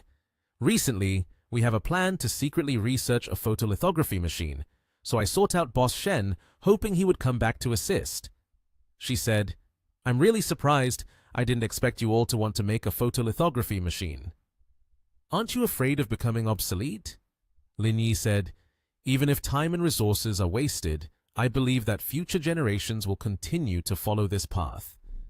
After hearing what Lin Yi said, Liang Ruoshu naturally blushed. "Mayor Liang, in fact, Lin Yi is an expert in the field of computer chips. In terms of technology, he is not at all inferior to me." Ruoshu laughed and said, "Dr. Shen, now I finally understand why you suddenly decided to return to the country. It is because you share the same aspirations."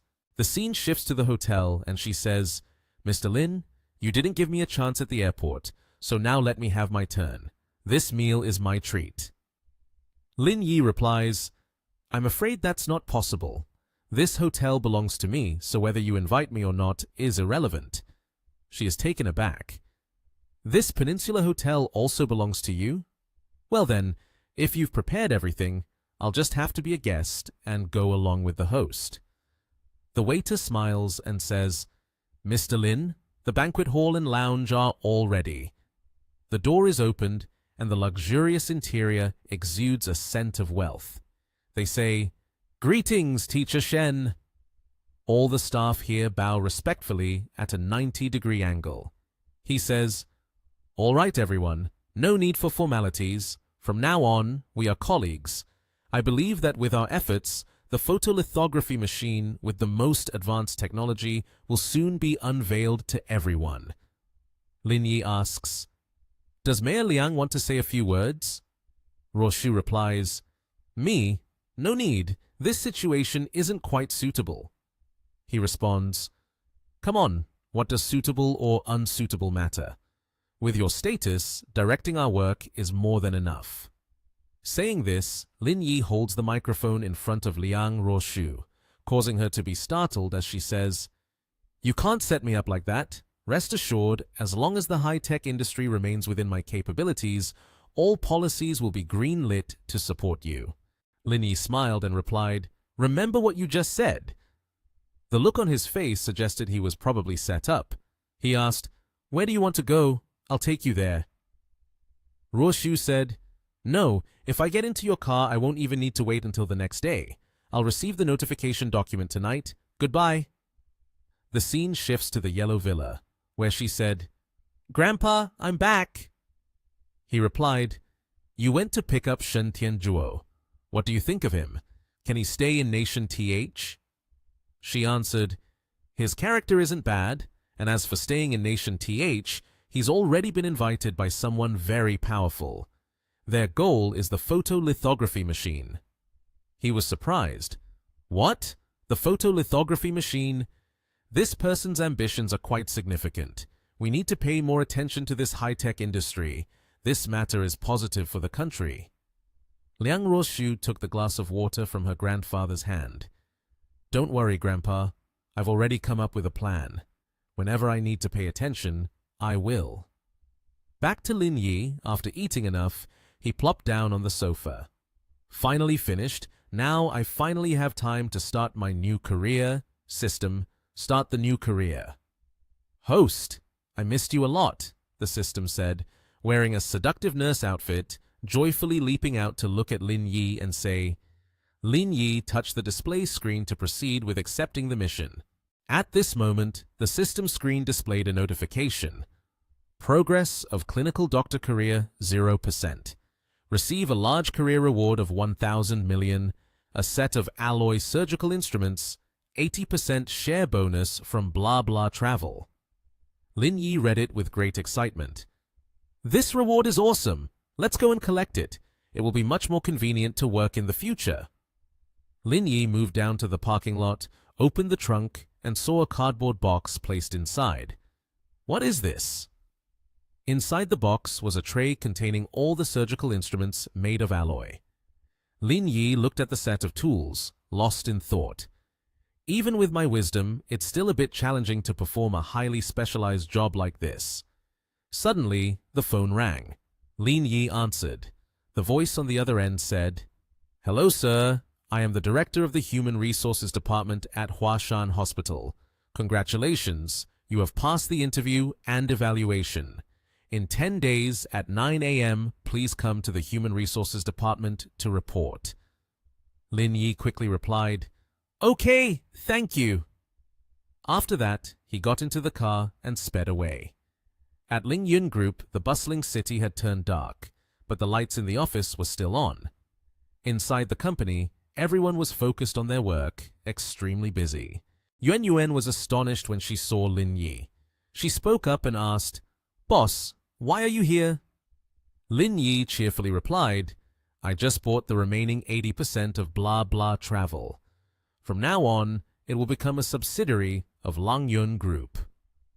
Lin Yi said to Yuan and another male employee, "Next, in the coming days, the two of you should make a trip there to complete all the transfer procedures."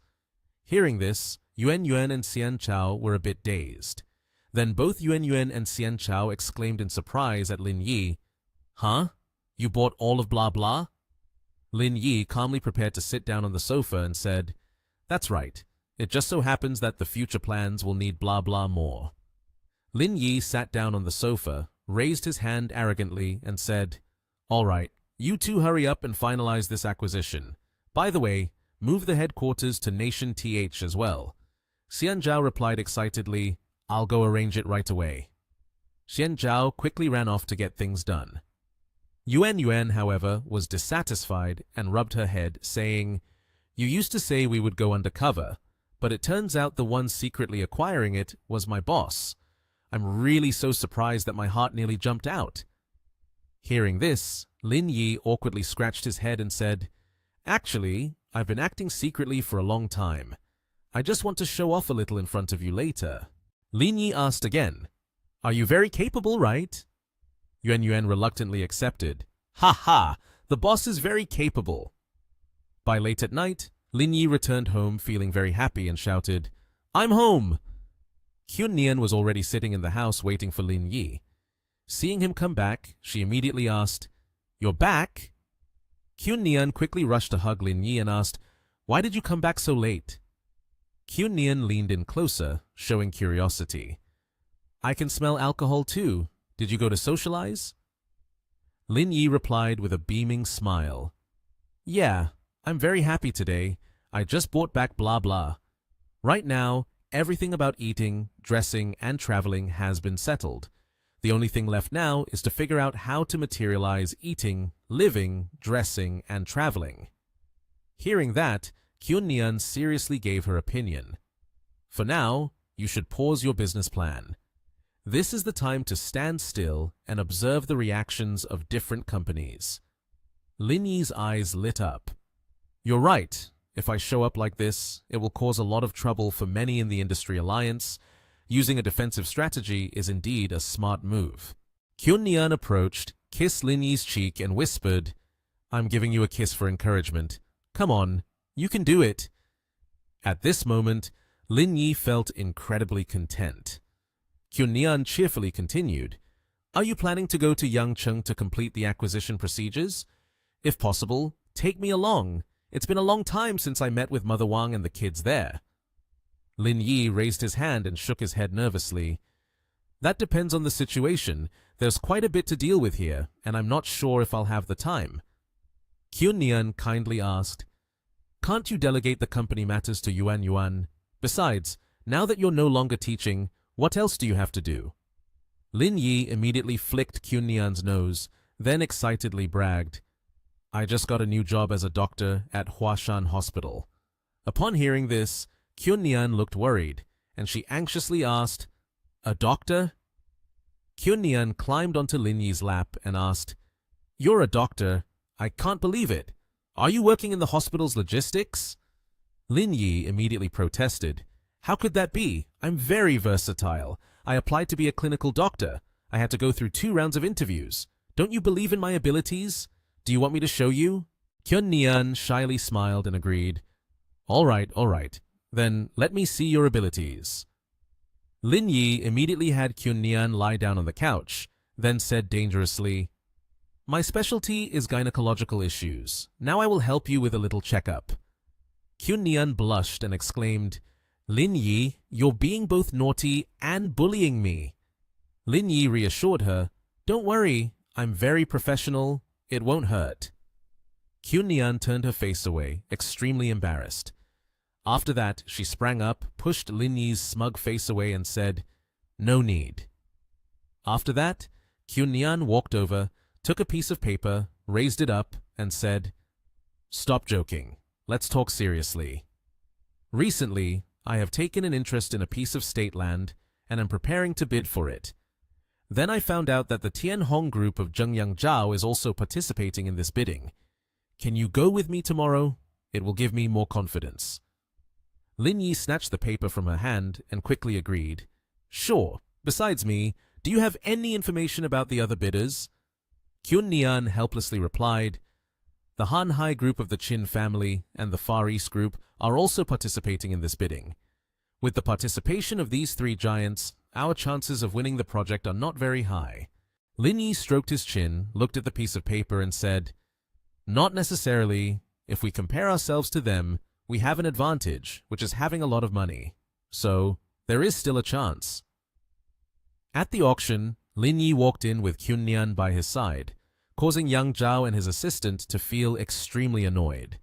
Lin Yi began to pull Kyun Nian's waist close to him, wrapping his arms around her affectionately and smiling triumphantly in front of Yang Zhao.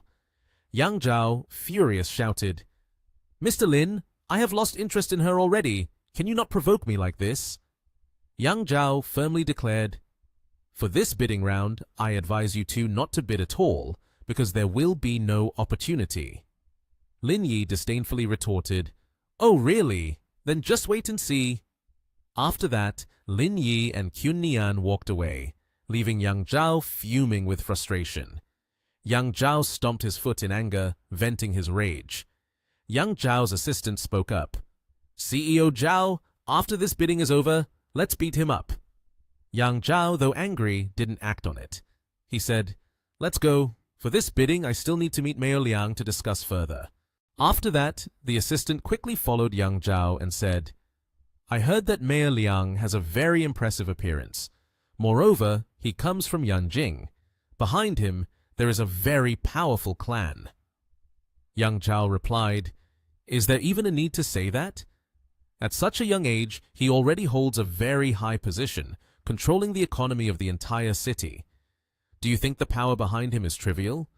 He might have come to Nation TH just to polish his reputation." Lin Yi and Kyun Nian had entered the hall of the bidding event. At this moment, there were many people coming and going. Chin Han saw Lin Yi and turned around, happily waving.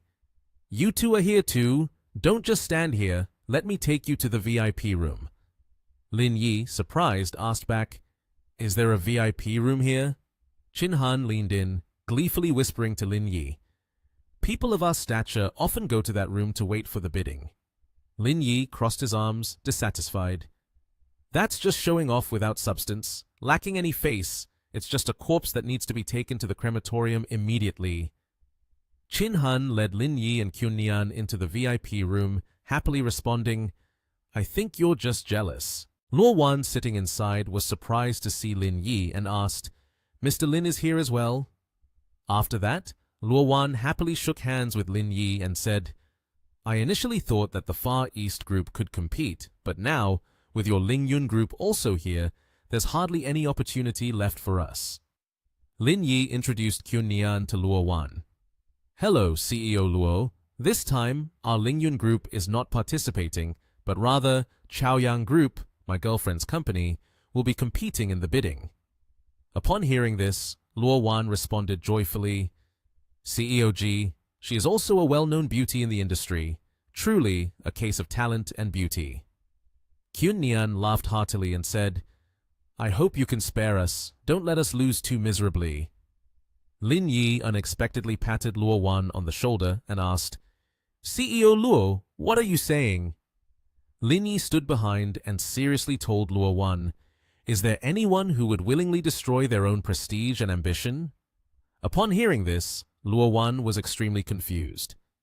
At this point, a man stepped forward to announce, "The bidding is about to begin. Please prepare your materials." At this moment, Kyun Nian was still busy on her phone, catching Lin Yi's attention. Lin Yi turned to ask, "What's wrong?" Kyun Nian looked worriedly at her phone and said, "The person in charge of today's bidding is Mayor Liang. I want to greet her, but she isn't answering my calls." Lin Yi patted Kyun Nian's shoulder to comfort him. Then Lin Yi stood up, turned around, and smiled at Kyun Nian, saying, "Don't worry, I'll go out for a stroll. Who knows, I might run into her."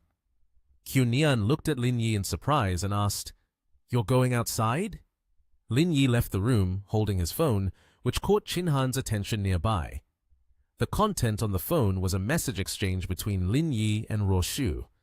Lin Yi texted, "You're at the bidding center, right? I have something I want to talk to you about." Roshu replied, "How do you know I'm here? I'm in room 408, but don't come in. There are other people in the room." Lin Yi continued to type, "Then come out in 5 minutes. I'm on my way to your room." Roshu agreed. "Okay." Chin Han approached and smiled. "Hey Lin, where are you off to? Are you planning to sneak out?" I heard the person in charge of this project is Mayor Liang, but I've heard he's not an ordinary person. Be careful, you'll end up in trouble. Lin Yi went up the stairs and Qin Han followed him. Lin Yi noticed this and asked, "Are you really eager to chase after someone?" Qin Han replied, "Well, I'm here to rely on my abilities to talk. How could I engage in something like that?" Lin Yi had just stepped onto the floor where Ruo Shu's room was located when his eyes were caught by a man with green hair, holding a bouquet of roses, standing in front of Ruo Shu's door. It turned out to be Yang Chao. At that moment, Qin Han also angrily realized, "Hey, isn't that Zheng Yang Chao? Looks like he wants to take the back door. But what does it mean that he's holding a bouquet of roses?" Lin Yi smugly replied, "Maybe he's planning to confess to someone. Dressed up so nicely, it can only mean he's about to do something like that." Yang Zhao, seeing Lin Yi and Qin Han approaching, arrogantly said, "Sorry to both of you, but you're a step too late." Qin Han immediately asked, "What do you mean? Have you already managed to get Mayor Liang out?" Yang Zhao still said nonchalantly, "Not yet." Then Yang Zhao happily continued, "It's just that I've been standing here before you. Whatever we do, we have to follow the order, right?" At that moment, the door suddenly opened. A pair of eyes full of surprise widened. Ruo Shu stepped out, seeing the three of them standing tensely in front of her door, feeling confused and thinking, "Why are there so many people here?" Yang Zhao quickly ran over, smiling as he said to Ruo Shu, "Mayor Liang, this bouquet of flowers is something I've prepared very carefully to give to you." Lin Yi, standing behind, spoke up, "Could you please step aside?" Later, Lin Yi placed his hand on Ruo Shu's waist, embracing her affectionately, and said to Yang Zhao arrogantly, "Stand outside in front of her. This is to meet me. No need to say more." Hearing that, Yang Zhao felt as if struck by lightning. His face turned pale, unable to believe his eyes. Yang Zhao looked at Lin Yi hugging Ruo Shu in confusion. He angrily shouted, "Damn it! What kind of technique is this?" Qin Han quickly made a phone call, sadly informing, "Wow, the bidding has hit a snag. Lin Yi has already won over Lin Ruo Shu." The person on the other end of the line replied angrily, "What nonsense are you talking about? Liu Ruo Shu is as tough as Bao Gong. Nothing can get through to her." Qin Han kept walking while responding, "It's true. I saw with my own eyes Lin Yi putting his arm around her waist and walking past." The person on the other end replied, "Your brother really has no ethics." Hearing this, Qin Han stood silently on the balcony without answering. At this moment, Ruo Shu pushed Lin Yi away forcefully, shouting, "What are you doing? Let go of me!"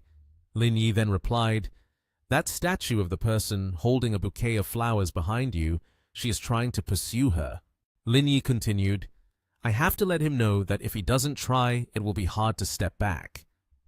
Ruo Shu, with her arms crossed in anger, asked, "Are you here to see me for something? Do you want to get an assessment or directly approve this project?" Lin Yi replied, "I'm here to bid, but I would appreciate it if you could help me communicate with Chaoyang Group through the back door. As for our qualifications and reputation, there's no issue. We will definitely ensure quality and speed and complete it on time." Upon hearing this, Ruo Shu, extremely annoyed, said, "Do you think of me as someone who gets blinded by money? Or do you think that based on our relationship, you can mix business with personal gain?" Lin Yi raised his hand in sincerity, saying, "You came to Nation TH just for the fame anyway.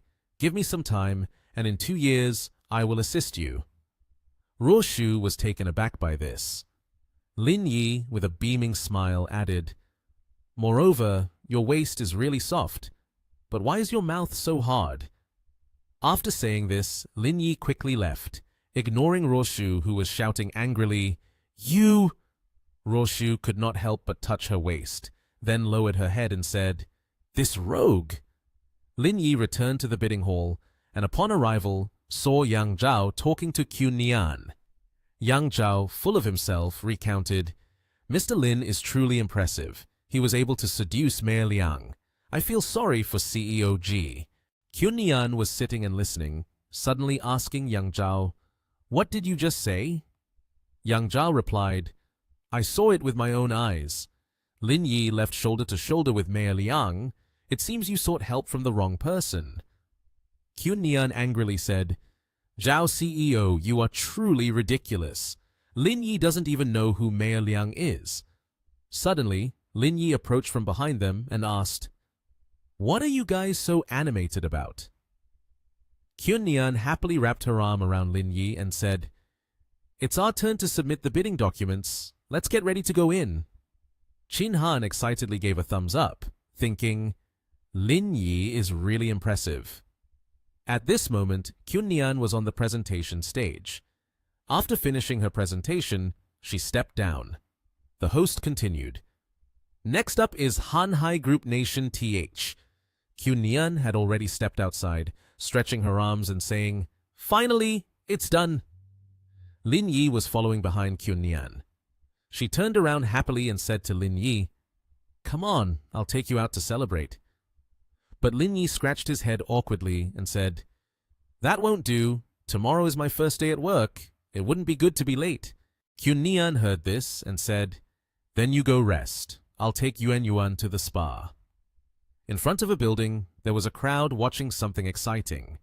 Among the crowd, a little girl cried out, Is there anyone kind to help us? My grandpa suddenly has a stomachache. It hurts so much that he can't stand up. Suddenly, a young man stepped out of the crowd and said, Don't move. Let me take a look. I'm a doctor at Huashan Hospital. He continued, He has acute appendicitis and needs to be rushed to the hospital. If it's too late, it will be life-threatening. The little girl, frightened, exclaimed, What? Acute appendicitis? Lin Yi stepped out from the crowd, annoyed, and said, Who told you he has acute appendicitis? The young man angrily replied, Are you kidding? I've confirmed it. It can't be wrong. It's clearly the symptoms of acute appendicitis. Lin Yi, uninterested in arguing, turned to the little girl and said, Don't worry. Don't listen to what he says. Your grandpa isn't in life-threatening danger. He probably just ate something that didn't agree with him this morning and is feeling bloated, not acute appendicitis at all. The young man angrily shouted, Are you saying he ate something bad? Are you doubting the qualifications of the doctors at Huashan Hospital? That's just ridiculous. Lin Yi chose not to argue with him and simply said to the girl, Quickly, go to the shop across the street and buy lactic acid bacteria and galactosides. Hurry up! The girl immediately complied, saying, Yes, sir. A moment later, she returned and said, Hey, I got the medicine. Before she could finish her sentence, Lin Yi had already given the man the medicine and was massaging his belly. He burped loudly. The girl joyfully asked, Grandpa, do you feel better now? Her grandfather replied, I feel much better now. This young man is really impressive. Just a quick glance, and he knew I ate something spoiled, unlike some unprofessional doctors who exaggerate everything. The young man who claimed to be a doctor had hit close to home and asked, Hey sir, are you no longer in pain? The girl's grandfather slowly stood up, angrily saying, Yes, so what? Do you hope that I'm still in pain? You dare to call yourself a professional doctor, yet you couldn't even recognize bloating and appendicitis. Your level is just too amateurish. Lin Yi said, Little girl, I have to go now, otherwise I will be late for work. Please take good care of grandfather. The little girl replied, Wait a minute, brother. What's your name? I haven't returned the money to you yet. Lin Yi simply responded, No need to return it. Just focus on studying well. With that answer, he made the girl admire him. At the door of a hospital room, Lin Yi approached and knocked. The person inside announced, Come in. Lin Yi entered and saw two people. One was the young man who claimed to be a doctor earlier, and the other was a girl. The young man was named Zhou Ziqiang. Ziqiang exclaimed in surprise, pointing at Lin Yi. It's you again. The girl next to him was named Qiao Xin. Lin Yi looked at Ziqiang and said, Spent half a day, turns out you're just like me, both newly hired doctors. A doctor named Chen Ping said, You two are both new hires here, right? Ziqiang quickly replied, That's right, Director Chen. I am Zhou Ziqiang from the cardiovascular surgery department. We met before. Chen Ping said gently, all three of you are from the cardiothoracic surgery department? However, since your positions are for officially trained doctors, you must take turns seeing patients.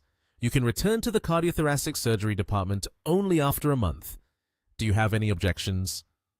As soon as he finished speaking, both Xiaoxin and Ziqiang were startled. In contrast to them, Lin Yi cheerfully said, no, I'm just a cog. Wherever I'm told to go, I'll go. I'm fine even doing logistics. Chen Ping was delighted and replied, oh my, listen to you. That sounds really good. Ziqiang, feeling frustrated, clenched his fists, thinking, this kid knows how to flatter, but what he doesn't know is that the current head of the cardiothoracic surgery department is my uncle. Trying to show off? Let's see how I handle you. Suddenly, someone approached from behind. It was Li Chuhan. Upon seeing her, Chen Ping cheerfully said, let me introduce everyone. This is Director Li Chuhan, the head of your cardiothoracic surgery department. Chuhan then said, are you the interns who have just been transferred? Follow me to the cardiology clinic. Chuhan led the way, talking as she walked. Director Chao, please help me arrange a bit for these three. Seeing a familiar face, Ziqiang waved his hand excitedly. His overly energetic gesture drew everyone's attention. Director Chao was worried and thought, if someone finds out that I led my granddaughter here, there will be gossip. Thinking like that, he said, Director Li, I've been doing quite a lot of surgeries lately, and I don't have the energy to guide them. Could you please take the lead this time? Chuhan replied, okay, then follow me. After that, she turned back to the three people and said, tonight there is an emergency duty. I need 2 people to go over there. Is anyone willing to volunteer? Ziqiang heard this and excitedly raised his hand and said, Director Li, how about I stay here to help you? I've been there once before, so I know the operation process of the hospital. Let these 2 go over there for the emergency duty. He thought to himself, I need to build a relationship with Li. Chuhan absolutely cannot go on the night shift. Chuhan then said, all right, you stay here. Tonight, I'll take these 2 over there for the emergency.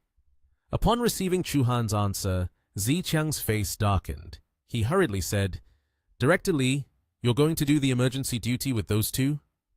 Chuhan replied, yes, first, I'll take them over there for a week to get them acquainted with the procedures here. She glared at Ziqiang and said, when you take over the emergency shift, let Lu lead you, and that will be fine. Ziqiang scratched his head, shamelessly saying, oh, how about the 3 of us go together? In case she's busy handling something urgent, we can guide the 2 of them for her. Chuhan glared. You want to go too? Then she turned around and continued, all right, follow me to check the room first, then we'll head to the emergency. Lin Yi confidently held his shirt tight and followed her. When they entered the room, an eager patient asked, Director Li, is that handsome guy behind you the new doctor? Chuhan replied, yes, he's the intern in our team. Ziqiang quickly introduced himself. Hello, I am Zhou Ziqiang, a cardiac surgeon. From now on, if... Before he could finish, the female patient interrupted. I didn't ask you, I was asking the one behind there. Ziqiang felt a bit offended, stammering, At that moment, Lin Yi spoke up. I am Lin Yi, an intern in cardiothoracic surgery. The female patient suddenly opened her blouse, revealing her chest, and said, Doctor, my heart suddenly feels uncomfortable. Please come examine me. Seeing this scene, Lin Yi couldn't help but feel a bit shy. At this moment, Chuhan turned to everyone and said, we finished the check, let's head to the emergency room. Everyone followed Chuhan as they walked towards the emergency room. Suddenly, Chuhan turned around to look at Lin Yi and spoke, Lin Yi, from now on, you will temporarily be in charge of inspecting all the rooms here. Lin Yi broke out in a cold sweat and asked, why? Isn't this one of the responsibilities of the clinical doctors? Chuhan remained silent in response to his question. Then she suddenly chuckled softly. I'm afraid the girls here will often have heart problems in the future. If that happens, it will be tiring to take them for surgery. Lin Yi didn't quite understand Chu Han's words and kept wondering in his heart, could it be my fault? Tears began to well up in his eyes when suddenly a stretcher rushed forward and a woman's voice repeatedly called out in a hurry, "Make way! Make way!"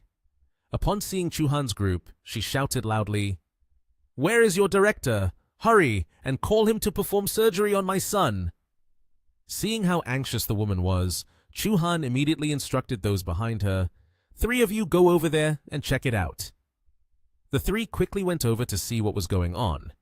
Lin Yi looked at the young man lying motionless on the stretcher, breathing laboriously.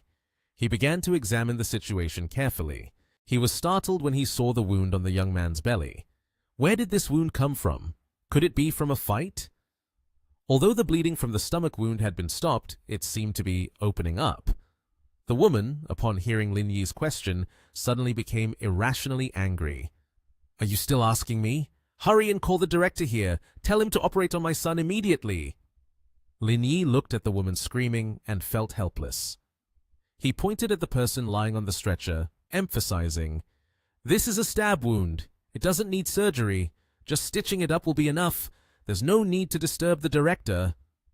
The woman didn't care at all. She shoved Lin Yi aside and yelled, "How old are you anyway?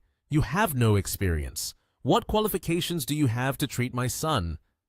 Lin Yi was left speechless by her stubbornness.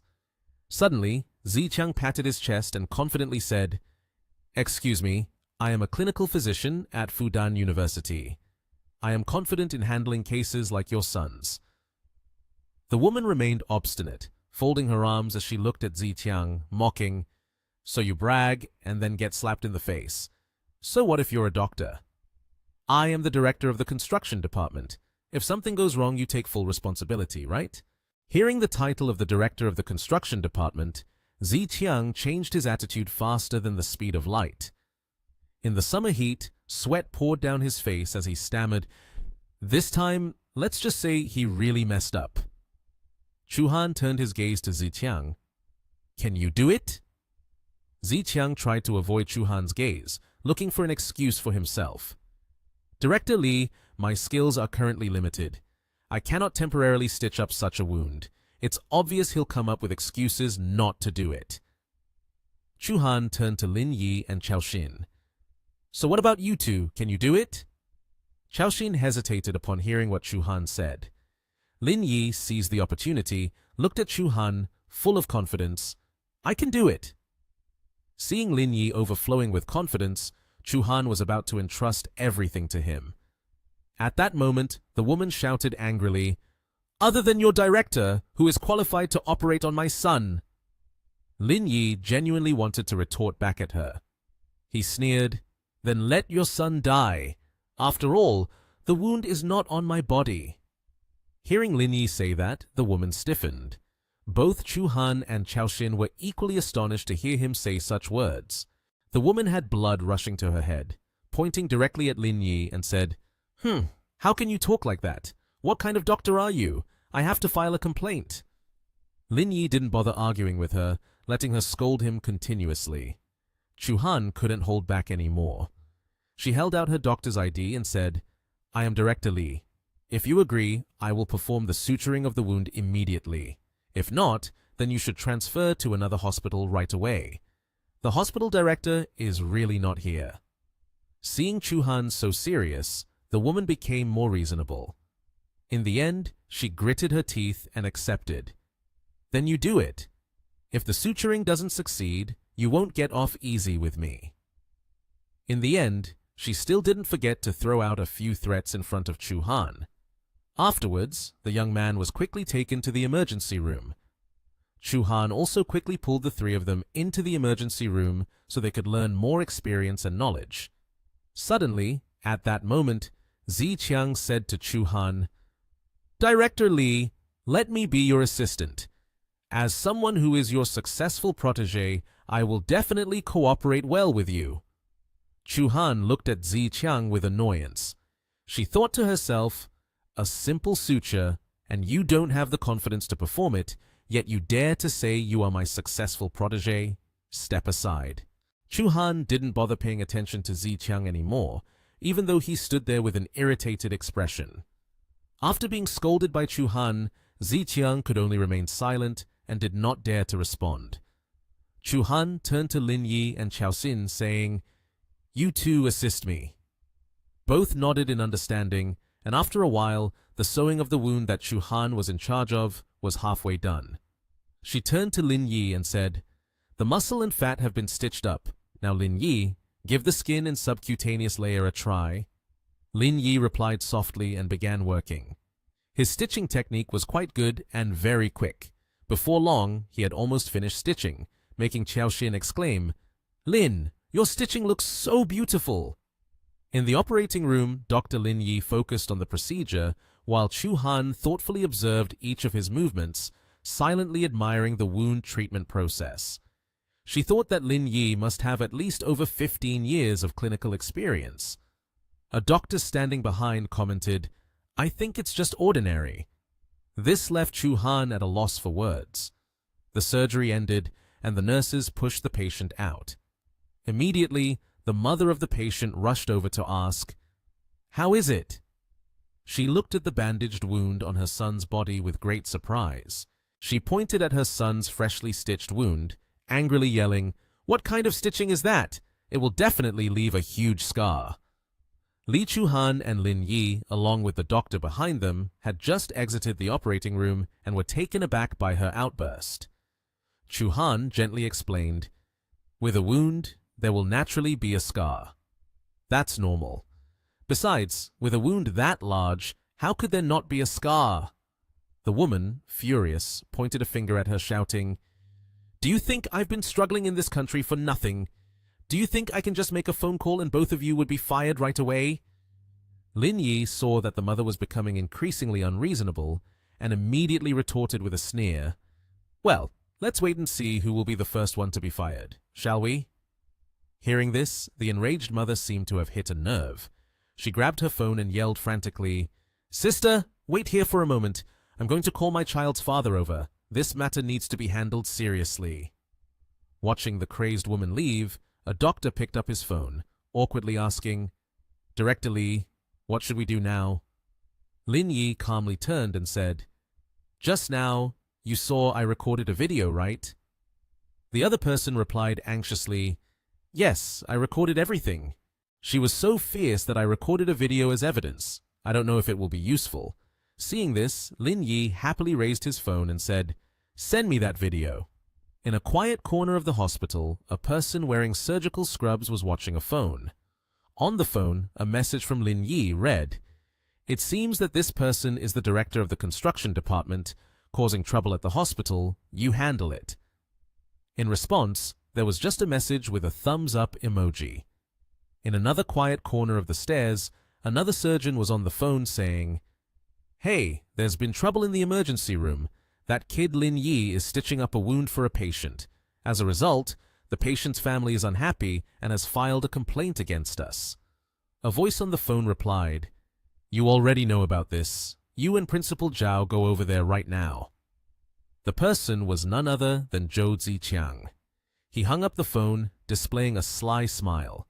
Principal Zhao arrived shortly after. He was a hot-tempered person. If Lin Yi encountered this man, he would surely be expelled from the hospital.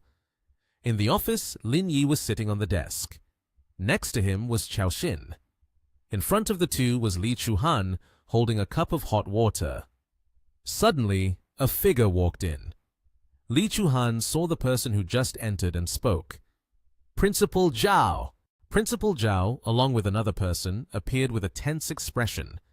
The man beside him immediately spoke up, shouting, "Director Li, what is going on here? Why is there such a commotion outside the emergency room? How could you allow such a major surgery to be performed by a newly arrived doctor?" Li Chuhan, feeling angry, retorted, "We couldn't do anything else when the patient's family was screaming irrationally like that. Moreover, I don't think this surgery is as major as you claim." The man grew even angrier and said to Principal Zhao, "For the sake of the hospital's reputation, I think we should dismiss him immediately." Principal Zhao calmly approached Lin Yi and said, "Show me the patient's medical records. I need to understand the situation first." Hearing this, the man panicked and said, "Principal Zhao, everything is clear right before our eyes. It's just a new doctor. We can hire again if needed, right?" Suddenly, the door behind him swung open. The frantic mother from earlier rushed in with an expression of utter fear and shouted, "Director Lee, I know I was wrong!" This scene startled everyone in the room.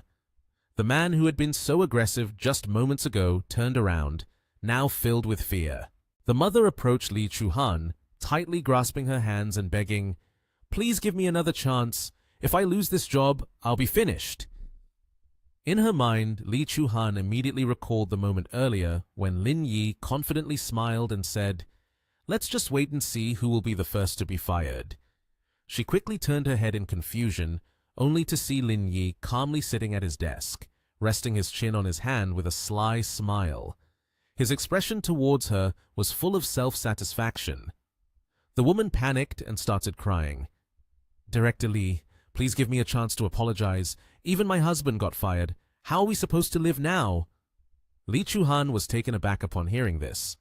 At that moment, the hospital's security team rushed in, pulling the woman away, along with Zhao Jianwei.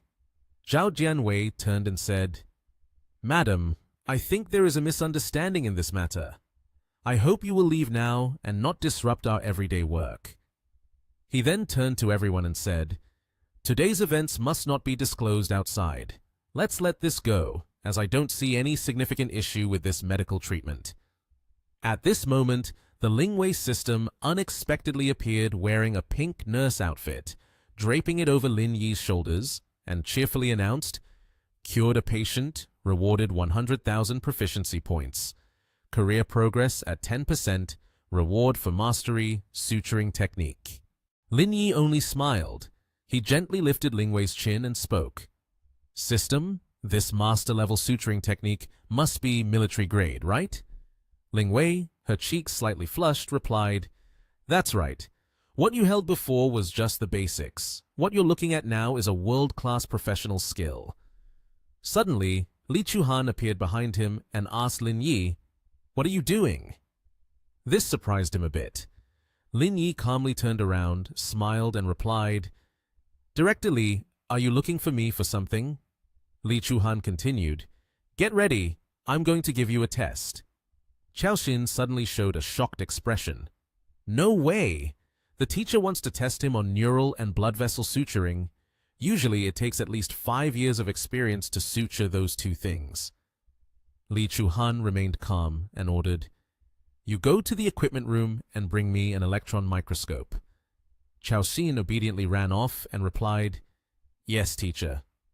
After a few minutes, Qiao Xin hurriedly ran back and reported, "Teacher Li, the equipment room said that the electron microscope is malfunctioning. The backup equipment hasn't been delivered yet." She continued speaking, "Today, I'm a teacher who can't check the technique of nerve and blood vessel suturing of him." Li Chuhan replied, "Then wait until we have an electron microscope and we can check then." One could see Lin Yi raising his hand to his mouth, letting out a few coughs. He confidently said, "Director, actually, there's no need for an electron microscope. Qiao Xin, just go get a regular microscope. That's enough for me to work with." The two of them were taken aback upon hearing this. Zhou Ziqiang also looked shocked as he leaned out to look at Li Chuhan, seemingly unable to believe his ears. He hurriedly asked again, "What did you say? She reacted quite violently. Can you suture the nerves and blood vessels with a regular microscope?" Lin Yi's expression remained unfazed. "It's pretty much the same. We can give it a try. After all, they're just tools. If I can't suture them, it won't be life-threatening." Upon hearing this, Zhou Ziqiang was so enraged that his face turned purple, pointing at him and saying, "Lin Yi, are you really that confident?" Seeing this, Lin Yi put on a teasing expression. "People like you wouldn't understand the techniques of a master." Zhou Ziqiang became furious at those words, exuding an aura of hostility. Li Chuhan found that what he said did hold some truth. After pondering for a moment, Li Chuhan said, "If that's the case, then let you do the test. Anyway, the specimen isn't worth much. Qiao Xin, go get it." Qiao Xin happily responded, Yes, I will. Just a little while later, the microscope was brought over. Everyone looked at Lin Yi with anticipation. Li Chuhan said, "The equipment is here. Give it a try." He replied softly, "Okay." Lin Yi's movements were incredibly quick and skillful. After a moment, he gently removed his mask, sighed with relief, and said, "All right, it's done." The other three were stunned by his speed. Li Chuhan asked in confusion, "Huh, is it finished already?" She looked at the sample in front of her and couldn't help but marvel internally. He really did stitch everything back together, with no mistakes. The stitches are neat and the threads are smooth. Most importantly, he used just a regular microscope. She couldn't hide her surprise on her face and turned to stammer, "How did you do that?" Lin Yi confidently replied, "Well, just one stitch leads to another. Director Li, does that mean I passed?" Li Chuhan had a serious expression and said nothing. She turned abruptly and said, "You passed. Starting today, you'll be my assistant. When there's a surgery, I'll take you along." Xiaoxin looked at him with eyes sparkling like stars. "Brother Lin, you are truly amazing." Zhou Ziqiang stood behind, unable to hide his jealousy. "Isn't it just sneaking in practicing suturing? What's there to be proud of?" The clock was approaching 12 o'clock. Lin Yi held his phone in his hand, his eyes focused on the distant Li Chuhan. He intently looked at the phone, where a message was displayed. Suddenly, Li Chuhan approached with a pile of documents. She spoke up, "Take a look. I have a very important surgery tomorrow. I have simulated this process many times, but the risk of post-surgical suturing is too high. I want to hear your opinion."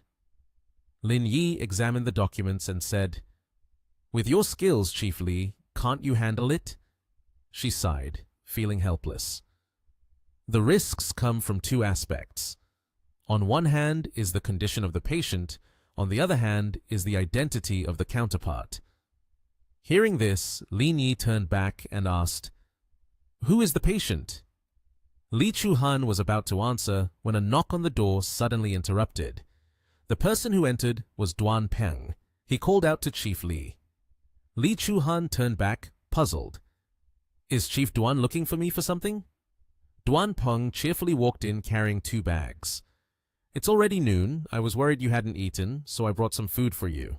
Li Chuhan replied nonchalantly, "No need. Dr. Lin said the food has been prepared outside.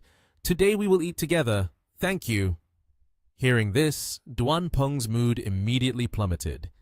He turned to look at Lin Yi with a look of disdain, secretly thinking, "Where did this person come from?" But Duan Peng did not give up, continuing to wear a radiant smile, holding up 2 bags of food. "Food from outside can't be as nutritious as what I bought, right? I got roasted duck, pig's trotters, beef bone soup, and..." Suddenly, the door swung open. A neatly dressed staff member entered, respectfully saying, "Mr. Lin, the food you ordered has arrived." Following that, a group of beautiful female staff brought in various dishes. Each dish was exquisite and visually appealing. The staff member continued to introduce, "This is the finest abalone, fresh lobster from Australia, bluefin tuna sashimi, Russian caviar, and Australian steak." A lavish banquet was set up like this, leaving both Lin Yi and Duan Peng stunned. Lin Yi awkwardly sighed. "I only told you to prepare a simple lunch, yet the steward called for a full banquet like this." The steward standing behind him quietly chuckled. "This lineup is more fitting for Director Lin's status." Lai Chuhan pointed at the dining table and turned to Duan Peng, saying, "Director Duan, you see, Dr. Lin ordered quite a lot. I sincerely appreciate your kindness." Duan Peng had a dull expression, stammering in reply, All right then." Feeling humiliated, he hurriedly left. "Then I won't disturb you two while you eat any more." Lin Yi held the document in his hand, calmly sipping water before saying, "Let's continue the topic from earlier. Who needs surgery tomorrow?" Just 2 words from Li Chuhan left him immediately stunned. Superior refers to a leader. Lin Yi's eyes brightened. "Really? That's great." Li Chuhan picked a piece of food and put it in her mouth, replying, "Of course it's true. Tomorrow, I will be the assistant. The director and the president will perform the main surgery. The remaining tasks will be mine. Therefore, the anastomosis part is what I am most concerned about." Saying that, she pointed to the picture in the document, directing it towards the heart position. The challenging part is where the artery is dilated. There are 2 very thick layers there. Lin Yi pondered. This operation is very difficult. If there is any vibration, the blood pressure will rise suddenly. Within a minute, the patient could die. Moreover, the previous records indicate that the patient weighs over 180 kilograms, which complicates the surgery. Li Chu-han saw that he truly was a talented person, and her face instantly brightened. "Well, prepare a treatment plan for me."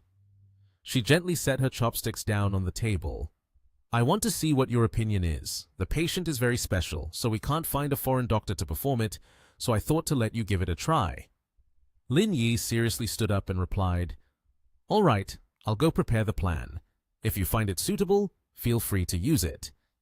Li Chu-han, still chewing her food, was a little surprised. "Aren't you going to eat?" Lin Yi smiled as he left and turned back to say to her, "No, I'm preparing the report first." It was 6 p.m. and the lights were still on at the hospital. Lin Yi was furiously typing on the computer, stretching out his tired body. Suddenly, the door opened and a familiar figure walked in. It was none other than Li Chu-han. She stepped in and called out to him. "Lin Yi."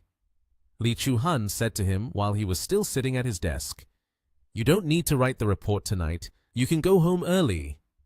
Lin Yi confidently held up 3 fingers. "I finished writing it." Li Chu-han was instantly surprised. "Finished already?" She walked closer, shouting at him with an angry expression. "Are you lying to me?" The beautiful and charming figure of hers appeared behind Lin Yi. Li Chu-han leaned against him, looking at him as she examined the report in front of him. "Did you complete this report all by yourself?" Lin Yi happily replied, "Of course. In this room, besides me, could there possibly be another ghost?" Li Chu-han was very pleased with Lin Yi's work results and said cheerfully, "This report has a high feasibility. You can go home and rest now." Upon hearing that, Lin Yi gently stood up, took off his white coat, and confidently left. He turned around, smiled, and thanked, "Thank you, Director Li." At a luxurious hotel, Lin Yi's phone suddenly rang. He answered the call, and a voice from the other end said, "Mr. Lin, should I call you Mr. Lin or Factory Manager Lin? If it weren't for my habit of researching partners on the Ground Eye website, I still wouldn't know that you have a partnership with my brother." Lin Yi found the other person's words somewhat unpleasant, and he replied, "Mr. Tao, I am just a 5-finger palm master. Moreover, my current side job is quite busy. I am currently a cardiac surgeon at Huashan Hospital. If Mr. Tao has any ailments, feel free to call me. I will hang up now. Goodbye." He looked at the phone screen, lost in thought for a long time. He sent Yuan a message. There is a website called The Ground Eye that specializes in searching for business owner information. Find someone to hack into that website to temporarily change the name of the head of Lang Yun Group to Chin Han. Yuan replied with 3 question marks, then sent another message. "I understand." In a luxurious room, a man in a position of power was engaged in debauchery with his mistress. The room was filled with ambiguous sounds. Suddenly, the door burst open, and Jingju unexpectedly entered, blushing with embarrassment at the sight before her. The man instantly stood up awkwardly, shouting, "Jingju, why are you here? Don't you know to knock before entering?" The mistress also felt embarrassed, covering her face with her hands. At that moment, Jingju spoke. "I came to tell you something." Her face became extremely serious. "Immediately, end things with Voy Metroang. Do it now, do it at once." Mr. Cao, hearing this, became furious, pointing his finger at her. "What nonsense are you talking about? Do you have any idea how much effort I have put into acquiring Metroang?" Chao Jingju replied calmly, "I know this is difficult, but to avoid unnecessary losses, you must stop immediately. Mr. Cao immediately became flustered. It can't be. If we stop, the one who suffers the most will be you. Cao Jingju crossed her arms and said seriously, I have found information about your partner named Lin Yi, but he is definitely not an ordinary person. Mr. Cao immediately sat down in his chair. You're right. Lin Yi is indeed not an ordinary person. He puts on a sly face. If not, I wouldn't have to expend so much effort to take control of Metro Ang. Cao Jingju could no longer tolerate her brother's words and shouted angrily, Do you know his true identity? He is the hidden boss behind Lang Yun Group. Absolutely not an ordinary person. Both Mr. Cao and Jiameng beside him were shaken. No way! He is just a money-loving playboy.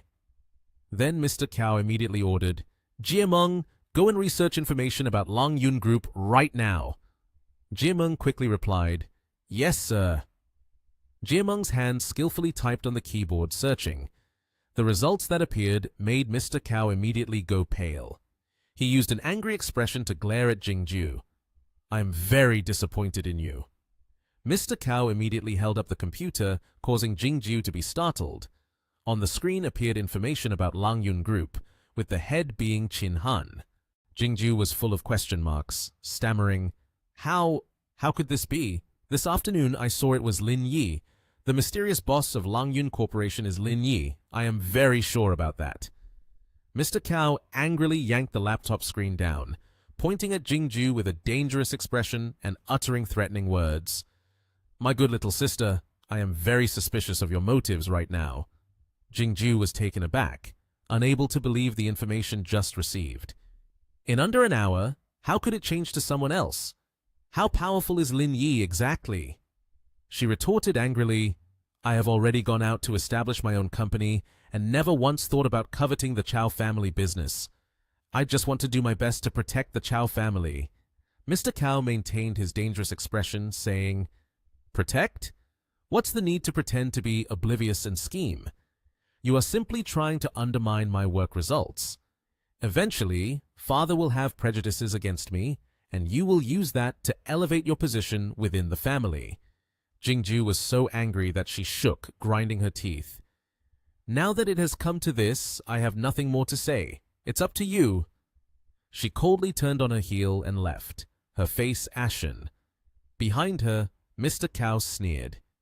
Jingju thought to herself, You all will sooner or later be played to death by Lin Yi. At the hospital, Lin Yi noticed the noisy crowd in a corner. Li Chuhan saw him and spoke up. You finally made it here. She stepped in front of Lin Yi, reminding him, I have to go into the operating room now. Don't go running around. Remember to keep your phone on. Lin Yi smiled and replied, Got it. The scene shifted to the meeting room, where a crowd of doctors was discussing. One doctor said, Earlier, we discussed 8 types of potential risks, among which the greatest risk involves the anastomosis of the artificial blood vessels. The president of Huashan Hospital, Miao Guofeng, asked, Mr. Duan, can't this issue be resolved? Mr. Duan crossed his arms and confidently answered, It can. I have the capability to handle it. The head surgeon, Duan Yongchun, father of Duan Pong, further asserted, I have minimized the risk as much as possible. Throughout this country, no matter where my teachers may have gone, their level is just about this. Please rest assured, leaders. President Miao Guofeng nodded in satisfaction, stood up, and made the decision. All right. Currently, there are no issues in any aspects. Inform all departments to get ready. The operation will commence in 30 minutes. At this moment, Li Chuhan suddenly stood up and expressed her opinion. Wait, I feel there's an issue with the anastomosis plan. The 2 men in military uniforms remained silent, nodding slightly. Duan Yongchun, seeing someone rebut him, angrily questioned, Is there a problem with the stitching plan? Director Li, do you think there's something wrong with that plan? Are you doubting my experience and skills? Li Chuhan calmly presented a document. This is a plan written by Dr. Lin Yi from our cardiothoracic department. I believe this one is more feasible, as it can reduce the risk by at least 20%. Upon hearing this, Duan Yongchun was left speechless and asked, Lin Yi just started working yesterday. The plan written by him has no value at all. Director Li, are you joking? Miao Guofeng, upon hearing that Lin Yi had just started, looked worried as well. He adjusted his glasses and read the note.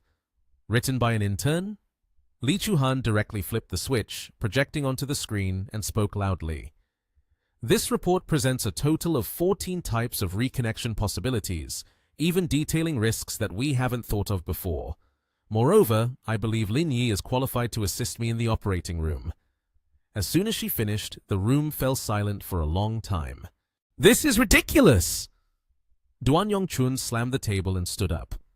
He could not accept it, shouting loudly, "Just because he performed a relatively excellent emergency surgery yesterday, you think he has the capability now?" Suddenly, Director Miao Guofeng turned to the two men in military uniforms and asked, "Do you have any opinions?"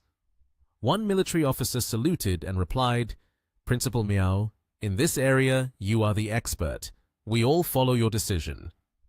Hearing this, Miao Guofeng frowned and pondered for a moment, as if contemplating something. After that, he said, "Then bring Lin Yi into the operating room, but he can only observe, not assist. Let's decide on that. The surgery will begin in 30 minutes. Even with just this, Li Chuhan was very pleased. After that, they all gradually went outside. Liang Ruoshu had been waiting outside for a long time and stopped a military officer, asking, "What's the situation now? Why are they just coming out? Is the danger they mentioned very serious?" The officer sincerely reported, "There was a slight debate during the critical stage. Their chief Li said they had minimized the danger to the lowest level. Only they across the country have handled it properly." Hearing this, Liang Ruoshu still felt anxious and restless. He sighed, "Based on the current situation, we can only take it one step at a time." The scene shifts to another place. A woman frantically runs to Lin Yi, shouting loudly, "Doctor! Doctor!" She clutches her stomach and cries, her face full of pain. "Doctor, please check me. My stomach hurts so much I feel like I'm dying." Seeing her cut in line, Lin Yi straightens his face and says sternly, "What are you doing? Wait for me to finish writing the medical record for this person first, then I will check you." But the woman aggressively pushes the seated patient aside and complains, "Why bother writing a medical record? Hurry up and check me. Just by looking, I can tell he has no illness. Hurry up! Don't block me from getting treatment." Lin Yi furrows his brow at this and replies in a serious voice. The person who was cut in line, being kind-hearted, speaks up. "Doctor, I've remembered everything you told me to pay attention to. Please check this lady first." Lin Yi finds it inappropriate to say more, so he just tells the person, "Please sit down." Then he turns to the woman who cut in line and says, "Give me your medical registration card." Upon hearing this, she jolts in surprise and awkwardly explains, "There were too many people lined up outside, so I didn't register. Please check me first. We can talk later." Lin Yi snaps his fingers and says, "You." He points at her and says firmly, "Get out for me." His angry expression makes her feel frightened. In the clinic, Lin Yi called the next person. This time, a beautiful girl walked in, her expression a bit shy.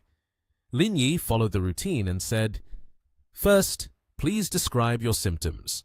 Where do you feel uncomfortable?" The girl seemed anxious and asked softly, "Doctor, can we discuss this in private? Is it possible for this female doctor to examine me?" Lin Yi perceptively realized and asked, "Do you want an examination related to gynecology?" The girl felt a bit embarrassed and nodded. "Yes, that's right." Qiao Xin, who stood beside Lin Yi, explained for him, "Actually, sensitive areas are just normal organs in the eyes of us doctors. Dr. Lin's expertise is higher than mine, so please feel free to speak openly. Don't let your condition linger. It's not good for your health." Hearing this, the beautiful girl went silent for a moment, as if battling with her psychology. After that, she hesitantly said, "Well, it's like this. It hurts down there." Lin Yi and Qiao Xin both nodded in encouragement, but still could not hear clearly. Lin Yi asked again, "Huh? Can you speak a bit louder? What was that?" The girl's face turned even redder.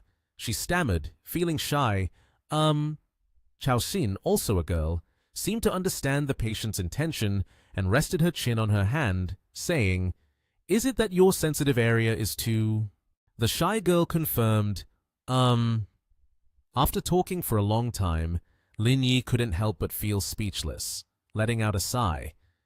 Immediately afterward, he pulled the curtain around the bed, put on a mask and gloves, and said, "Place your feet on the support." The girl slowly closed her eyes and lay down on the bed. At first, she trembled a bit from his touches, then could not help letting out a soft cry. Lin Yi, while examining her, reminded her, "Don't cry out too loudly." After that, the girl blushed, feeling embarrassed as she lay still on the bed. Chao Xin approached and asked, "Lin, how should we write this medical record?" Lin Yi hesitated for a moment and then joked, "Just don't scream like that." Chao Xin nearly choked from laughing, then put on a serious demeanor and said, "Lin, you're so calm because you've encountered this before, right? I have a good idea here. Do you want to discuss it?" Lin Yi nodded with a smile. "Sure, extremely commendable. I feel like the two of us are truly a match made in heaven. If one day I organize a competition, I will definitely ask you to be the lead." Hearing this, Chao Xin blushed and replied, "Oh, well, Lin, I was just saying it casually." Suddenly, Lin Yi's phone vibrated. It was a call from Li Chuhan. As soon as he answered, he heard her instructing, "Lin Yi, hurry up to the 13th floor of the department. We're having surgery soon. I need you to assist me. Quickly." He looked at the phone that had turned off and was filled with suspicion. Is it really going to let me in? Lin Yi did not forget to turn around and inform Chao Xin, "Director Li is looking for you to discuss something. You can handle the patient examination from here." Hearing this, Chao Xin nodded. The elevator quickly moved up to the 13th floor. Lin Yi stepped out and immediately caught sight of Liang Ruosu standing with her arms crossed in front of the office door. She unexpectedly asked, "Why are you here?" With a confident demeanor, Lin Yi smiled and introduced himself. "I am Lin Yi, a cardiothoracic physician and also the assistant to Director Li." This news struck Liang Ruosu like a bolt from the blue. Suddenly, someone appeared and asked, "Hey sis, do you two know each other?" Ruoshu turned to reply, "Of course, his name is Lin Yi." The newcomer was one of the two people in military uniform named Gao Chong. He approached with a friendly introduction. "So you are Lin Yi. Nice to meet you. I am Gao Chong." Gao Chong moved forward to shake his hand and said in admiration, "Earlier in the meeting, Director Li used your suture report to convince Principal Miao." Hearing this, Liang Ruoshu, who was standing next to them, was even more astonished. She gasped and exclaimed, "Wasn't it said that the most challenging part of this surgery is the suture? Did he really write that suture report?" Gao Chong smiled and said, "You just sent the report to the military doctors for them to review. They highly appreciate Dr. Lin's impressive skills." Liang Ruoshu was extremely flustered, thinking to herself, "How many suits does this man have that I have yet to come across?" Suddenly, the sound of heavy footsteps echoed. The group of Director Miao and Li Chuhan were approaching. Chief Li quickly walked towards the operating room, not forgetting to turn back to Lin Yi and say, "Let's go, everything is ready. We can start the surgery now." Lin Yi nodded seriously. "Got it." Suddenly, a hand grasped Lin Yi's hand. Liang Ruoshu unexpectedly bowed her head. This surprised Lin Yi. Liang Ruoshu awkwardly yet earnestly pleaded, "I kindly ask you." Upon hearing this, Lin Yi understood her meaning. He nodded affirmatively. "Regarding matters of life, I know my limits." He stepped into the sterilization changing room. A doctor approached Lin Yi and said, "Although you are here as my assistant, you can only stand and watch. You must learn well. This is invaluable experience that cannot be bought with money." He put on his gloves and added ominously, "Don't let yourself be scared and faint at that time." Lin Yi pondered as he looked in the direction of the man. A moment later, he met with Director Li and whispered in her ear, "Director Li, is Duan Peng the son of that man we met yesterday?" Right after that, they entered the operating room. The lights were on, and the leader lying on the bed was in a deep coma. Dr. Miao signaled to begin the surgery. All the doctors focused on their main task, concentrating on their specialties.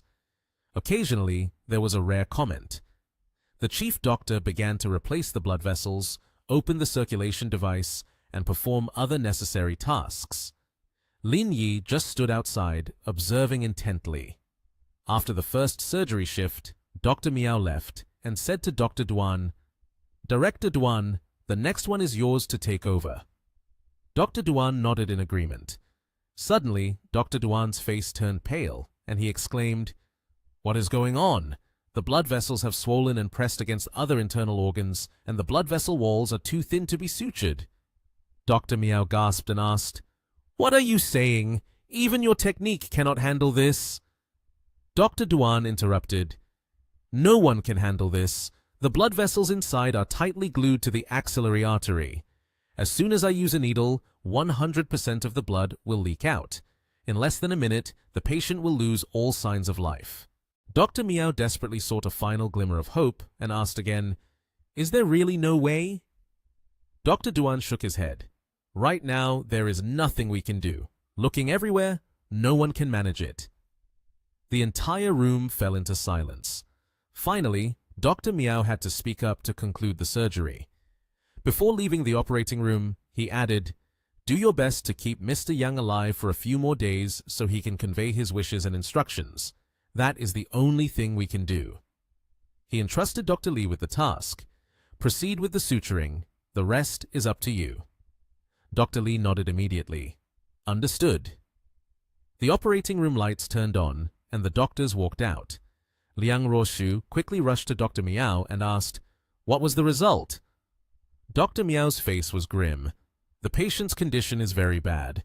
The blood vessels have reached a point where they cannot be sutured. If we force the surgery, there won't even be a chance of coming out of the operating room." He apologized. "We tried our best." Gao Chong suddenly shouted, "What are you saying?" His shout startled both the doctors and Liang Ruoshu. He continued, "In the meeting just now, wasn't it said that it could be treated? How did it come to this?" Dr. Miao and Principal Duan bowed their heads in apology. "We have done our utmost.